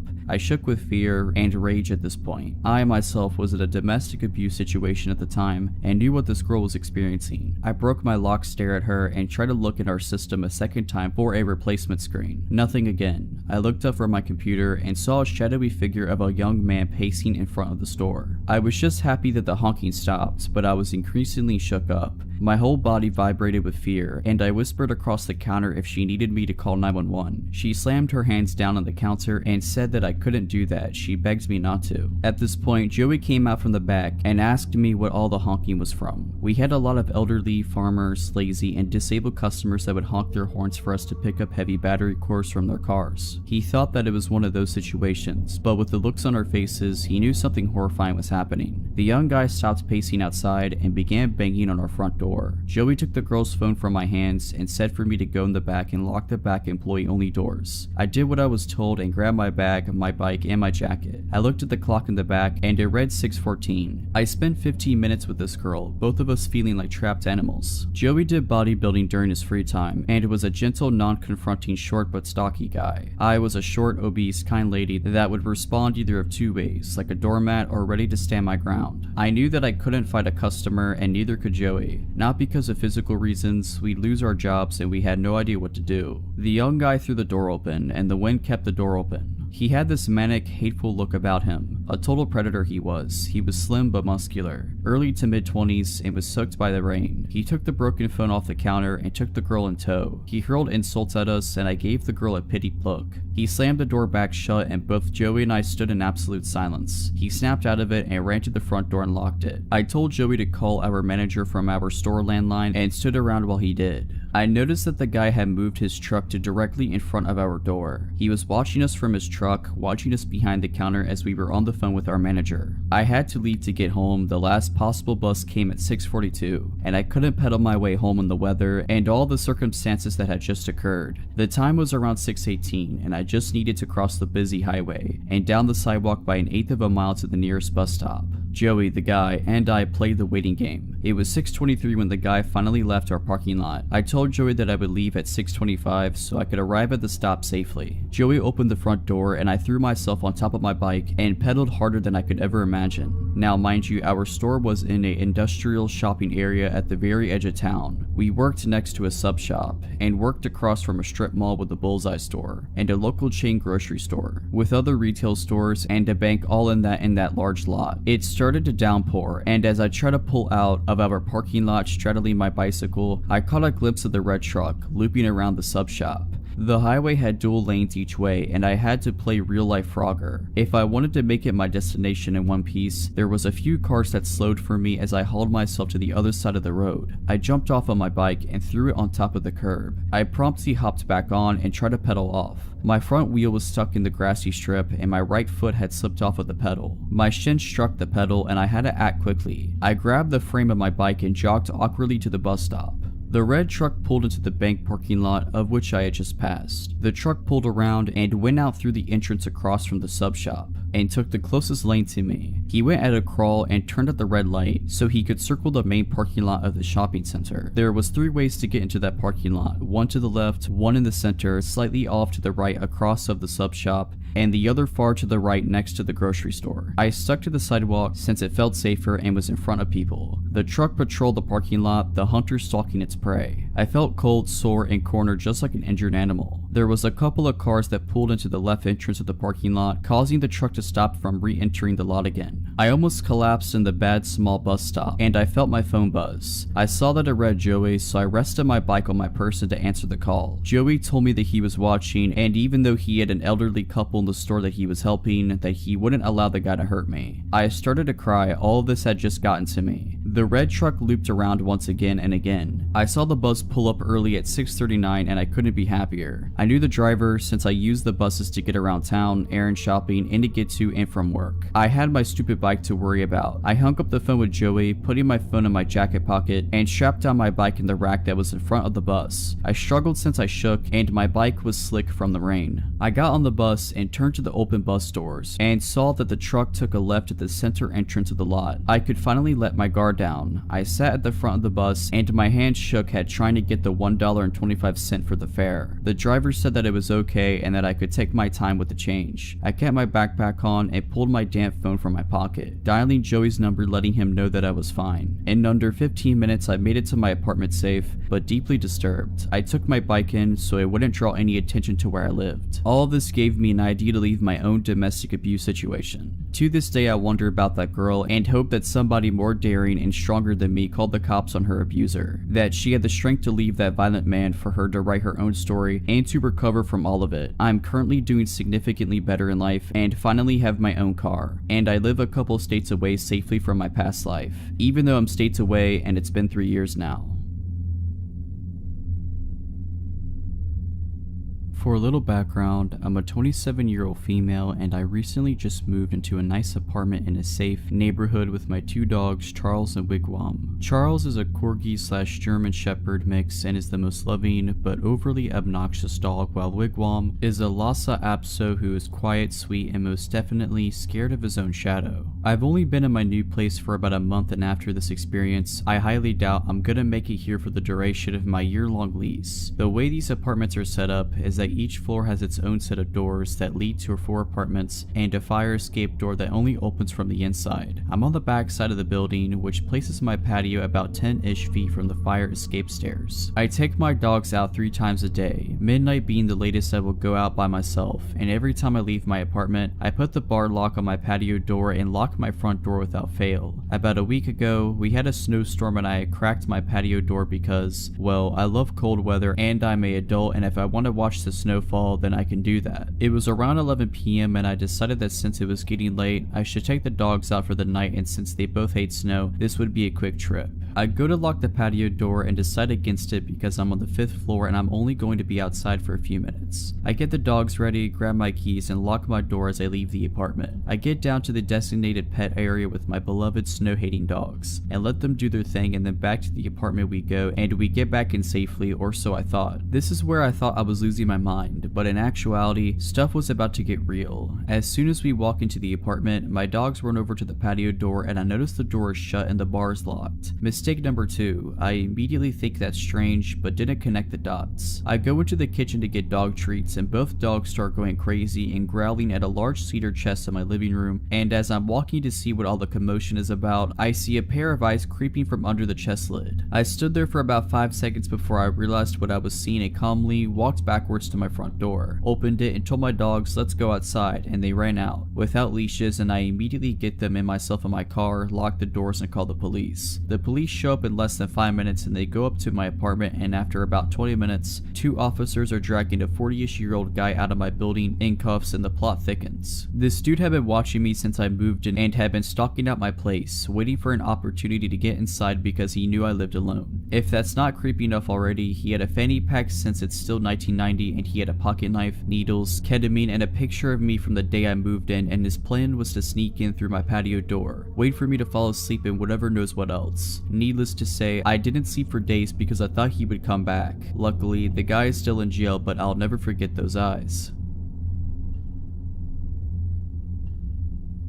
When I was 11, almost 12, the woman living above me was a coke dealer. The night of my 12th birthday, she went missing. Not long after, her boyfriend came down to ask if he could use our phone. This was 2004, so having a cell phone was more of an exception than a rule, at least in my area. For a little context, I was home alone at the time while my mom was at work about a 5-minute walk away. My mom had let our neighbor and her boyfriend come in to use our phone several other times before, so I assumed nothing was wrong with it and let him in, bringing him into the living room, which is towards the front of our apartment, to use the phone in there. He picks up the receiver, dials a number, waits a few seconds, then hangs up on the phone. He does this a couple more times before the front door of the building opens. You can easily hear the front door open from where we were. It's a heavy door, the walls are thin, and the way our building is set up, it's a small, old single-family house converted into apartments. Me and my mom's apartment were the only ones on the first floor, and our upstairs neighbor's apartment was the only one above us. Irrelevant, but there was also a much smaller apartment below us. My neighbor's boyfriend looked at me, put his pointer finger to his lips like he was just trying to shush me, and told me not to tell anyone he was there before speed walking to my room at the other end of the apartment. I watched my bedroom door close right before there was a loud, hard, cop-like knock on the door. My jaw dropped as I opened the door to see a cop. He asked if my neighbor's boyfriend was there and, being scared, I stammered out, "Yeah, he just went into my room." The officer asked if he could come in, which I agreed to, and as he was coming in, he asked if I could let his partner in the back door and lead them into my room. We walked together to the back of the apartment and I let his partner in. The back door to the apartment was right next to my bedroom door, but we had to walk around the kitchen table to get there. There was just barely enough space between the two doors to fit a narrow, rectangular table against it without blocking the path to either door. After I let them into my room, I watched as they pulled my neighbor's boyfriend out of my bedroom closet. As they brought him out of my room and towards the back door, which just led to an enclosed fire escape, they told me to go wait in the living room while they brought him out the back door. I walked back to the living room and, after they closed the door, I couldn't hear what they were saying, but I could hear the distinct sound of metal clicking and quickly realized that he had just been handcuffed. Still scared, I waited for the police car to drive away before grabbing my keys, making sure the back door was locked, and locking the front door on my way out before running to my mom's work crying. Pretty sure I cut the 5-minute trip into about 2 minutes, and I've never been a fast runner. I was fueled entirely on adrenaline and fear at that point, and I just wanted my mom. When I told her what had happened, my mom was pissed that he had used me the way he had, hiding out in a child's bedroom closet of all places to try to keep the cops from finding him. She gave me a short but gentle lecture that night about not letting people in to use the phone, telling me that I was not to let people use up her phone even if I knew them unless she was home. I don't want to know what exactly he was wanted for, nor do I want to know what could have happened if the cops had not shown up.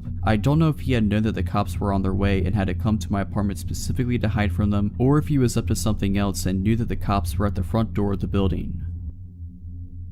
This happened back while I was in college a couple years ago. Me and my roommate moved into a beautiful apartment our junior year of college. Our parents made it extremely clear that us living alone together was not ideal for some of the cheaper, shady neighborhoods close to our college. We attended a college in our state capital, so we were in a city environment, and had certain criteria we had to meet in order for us to live there, and for them to co-sign our leases. Lit sidewalks, keyed entry into the apartment building, lit parking lot, X amount of blocks from campus, etc., etc. So we finally found one that fit our parents' criteria. Our apartment building had a keyed entry for both the front of the building and the back gate that led to the fire escape. Our apartment was an end unit that led to the fire escape, so there was 2 deadbolt locks on it. We loved our apartment. We felt safe, we had fun, truly living the college experience. And then my roommate's boyfriend starts slowly moving his things into the apartment and staying there way more often than he should. I finally tell my roommate if he wants to stay here and use the water, electric, and food I help pay for, then he needs to pay for it too, including our rent. I tell her a 3-way split, or I'm paying only my rent and he can pay the entire electric, water, and trash bill. I think I'm being pretty fair, and even though her boyfriend doesn't have a job, that's not my problem. I work and go to college. Your "I don't want to work at McDonald's, yes he actually said that" excuse is completely garbage. If you want a place to stay, then to the Golden Arches you shall go. So instead, my roommate starts sneaking him in really late at night after I go to sleep, and he leaves on days I'm home. While I'm in class, he's there, then leaves before I come back. My schedule is feels extremely routine. Well, he can't have a key, so if my roommate is in class or at work, how is he getting in? He can't take my roommate's key because if he decides to leave halfway through the day, how will she get her key back? All good questions. The solution they came up with was to leave the back door unlocked that leads to the fire escape,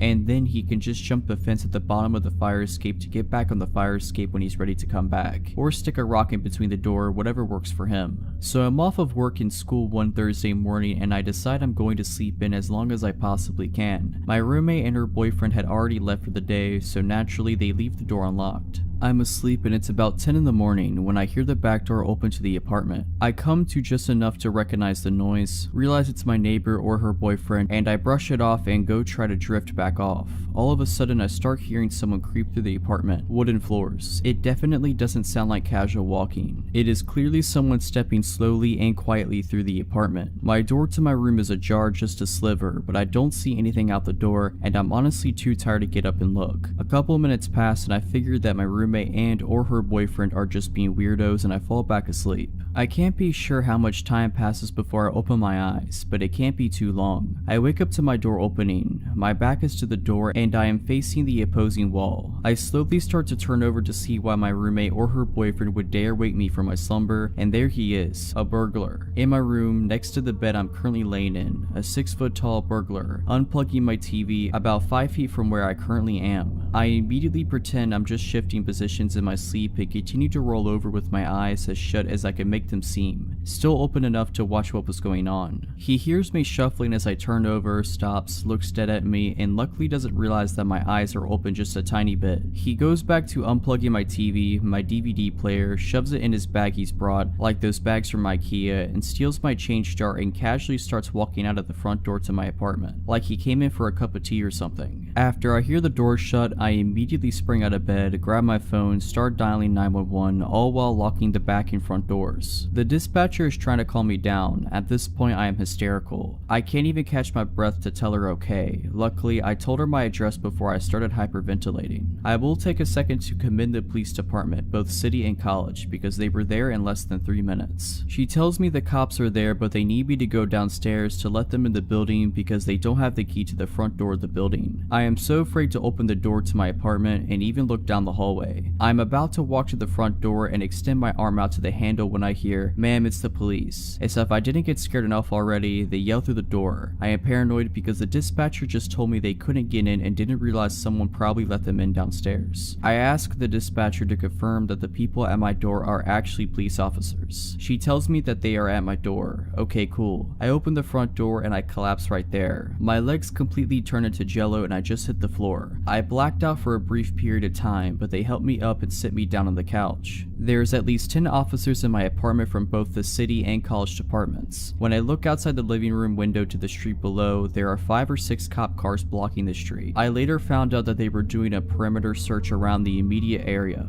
I'm being bombarded questions now. I have to try to find out what's missing besides the stuff from my room. I'm crying, I'm shaking. This is not at all how I saw my day off going. I tell them my roommate left the back door open for her boyfriend, they inspect the back door and blah blah. The next thing I know, my roommate and her boyfriend walk in and they both have the most dumbfounded looks on both of their faces. At this point now, there is a detective talking to me and I'm giving my statement, giving a description of the burglar, the stuff missing, looking at mugshots, etc. I immediately stop talking to the detective, look up at the both of them and blurt out, "Someone robbed us while I was asleep. He came into my room." 2 officers take her and her boyfriend aside and talk to them while I'm finishing up with the detective. I call my then boyfriend and he comes over to help me pack my stuff to stay over his house for a couple of days, which turned into staying until my lease at my place ended, around 4 months. After failing to recognize any suspects in a lineup, the cops slowly start leaving. After they all leave, I call my parents to tell them what had happened, gather my things, and head over to my boyfriend's house. My roommate and her boyfriend never once apologized, not for leaving the door unlocked, but just a general "I'm sorry this happened to you" type of apology. They never asked me if I was okay, if I wanted to talk, nothing. The day my lease ended was the best day of that entire year. I couldn't wait to get away from my roommate, her boyfriend, and that apartment. They never found the guy who robbed me that day.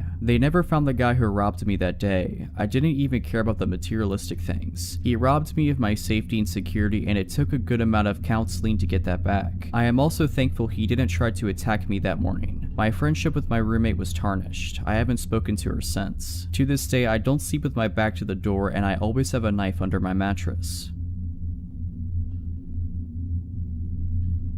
This happened to me 2 to 3 years ago. I was around 23 at the time. I am a female and I live in Romania. One night I was coming home from class, masters. Classes start after 6 p.m. and end at 10 p.m. At around 11 p.m. I had to take the subway for about 12 stops. The destination I have to get off at was the end of the line for the subway. At the time, there wouldn't be many people in the subway. All I need is my headset and my music and I am good to go. Said and done, I plug in my music. I pick the furthest chair in the subway, away from the only 2 people that were taking the subway with me at the time. So far so good, until I see, with the corner of my eye, a silhouette approaching me and sitting right next to me. It was a man, fairly built, dark hair, wearing glasses, a black shirt with a black hoodie, and a sickening smile. He doesn't engage in talking with me, but would just stare at my phone as I would browse through my music. I can hear him breathe heavily, not like painfully, but still like he was feeling something very strong. I feel uneasy, so I decide to change my seat and go even further behind, trying to avoid him. I pick a new chair, sit down, plug my headset again, and proceed with the remaining 6 to 12 stops on my way home. I see the silhouette growing bigger and bigger and a breeze running on my skin as I realize the guy is again sitting right next to me. Glancing in midair, dead eyes, a big smile staring right into my phone. I panic. There are still 4 stops to go. I have nowhere to hide. I look after the other person in the subway trying to sit next to her, thinking that strength comes on numbers. She is no longer there. I start shaking a bit, but not allowing the creeper to notice me being vulnerable. I stand up, go to the door, and just decide to stand until my stop comes. This way he won't sit next to me, right? Wrong. He comes straight after me and sits on the chair right near the door because he couldn't see my phone, on which he was so focused so far from that angle. He fixates me right in my soul with his eyes and says, "Hi gorgeous, why are you avoiding me?" I am freaking out as I look at my phone trying to call my boyfriend or message him, and he stops me by saying, "I know no one will help you. You would have sent an SOS message by now. I know you didn't." That moment I realize I am cornered. He has been focusing on my phone to see who I was talking to, trying to figure out if I panicked, trying to see if I would ask someone for help. He cornered me bad. I had the luck to reach my stop as I would delay any reaction or ignore him so that he would repeat whatever he wanted to say. I drop off and run for the exit, not looking back.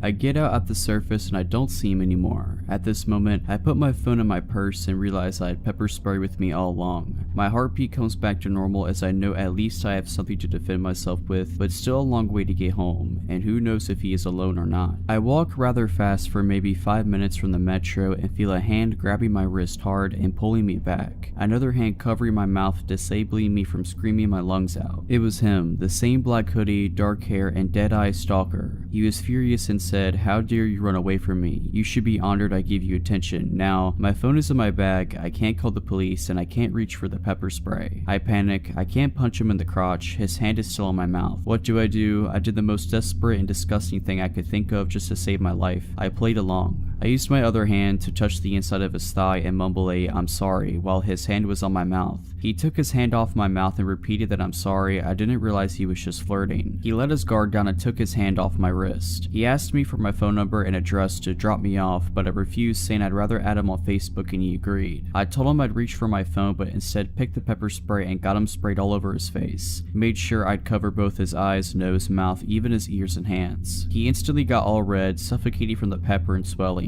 I called the police, told them what had happened and what I did. They asked me if he is immobilized, and I said yes, as the effect wears off in 45 minutes. The police arrived there 5 minutes later to see me shaking like a leaf and a man on the ground, swollen like a pumpkin, throwing up and swearing me between gasps of breath. He was arrested, and the police told me they had been looking for him for the past week as they discovered the body of a 24-year-old woman in his apartment, a lady with red hair. I have red hair too. The woman was his girlfriend, and ever since he's never gotten back to the apartment. I do not know what he wanted to do with me. I can understand why he targeted me due to the similarities, but I just hope I don't ever have to meet him again.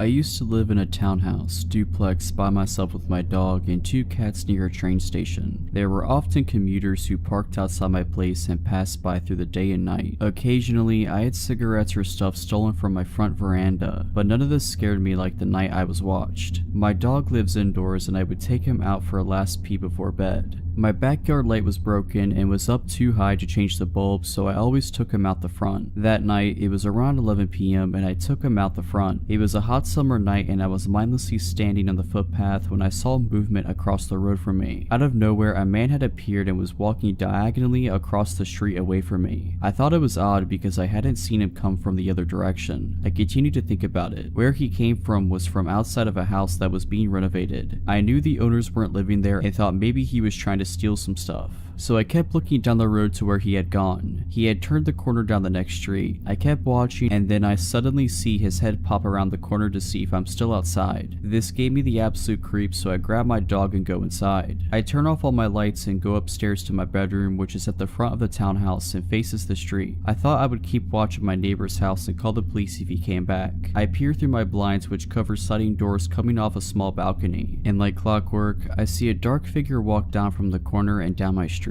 He's moving towards the house across the road, and then I suddenly lose sight of him. A tree in front of my townhouse obscures my view for a moment, and then he is there. He's not just there, he has stopped at the top of my driveway, just standing there. I kid you not, his arms were out by his sides and legs apart in an unnatural stance, like he was preparing for something, like he wanted to come kill me. My heart is racing so hard I can barely hear, and I'm standing there slack-jawed looking at this would-be assailant when one of my cats comes to see what's happening. My cat slides his body between the blinds and window, further opening it, and I see this person, this man looking up towards me. I'm thinking surely he sees me. If he does, this doesn't stop him. He starts walking down my driveway undeterred and fixated. I lose sight of him under the balcony and awning. By this time, my eyes are watering in fear and tears are streaming down my face. I don't know what to do. I go sit in my bed. I pick up my mobile and dial my dad, who lives in a suburb away. He answers. I whispered to him what was happening and he said he will be there as soon as he can. I lie down on my bed and lie as still as I can, tears rolling down my cheeks, pure fear, not knowing what this man was doing downstairs and if he could get in. What if I hadn't locked the doors? And then it dawned on me, why am I lying here in the dark crying? Turn a light on. So I did. What seemed like a lifetime but was probably just a couple minutes later, my dad arrived. He had an umbrella with him. I live in Australia, so no guns, but he could have at least brought a knife.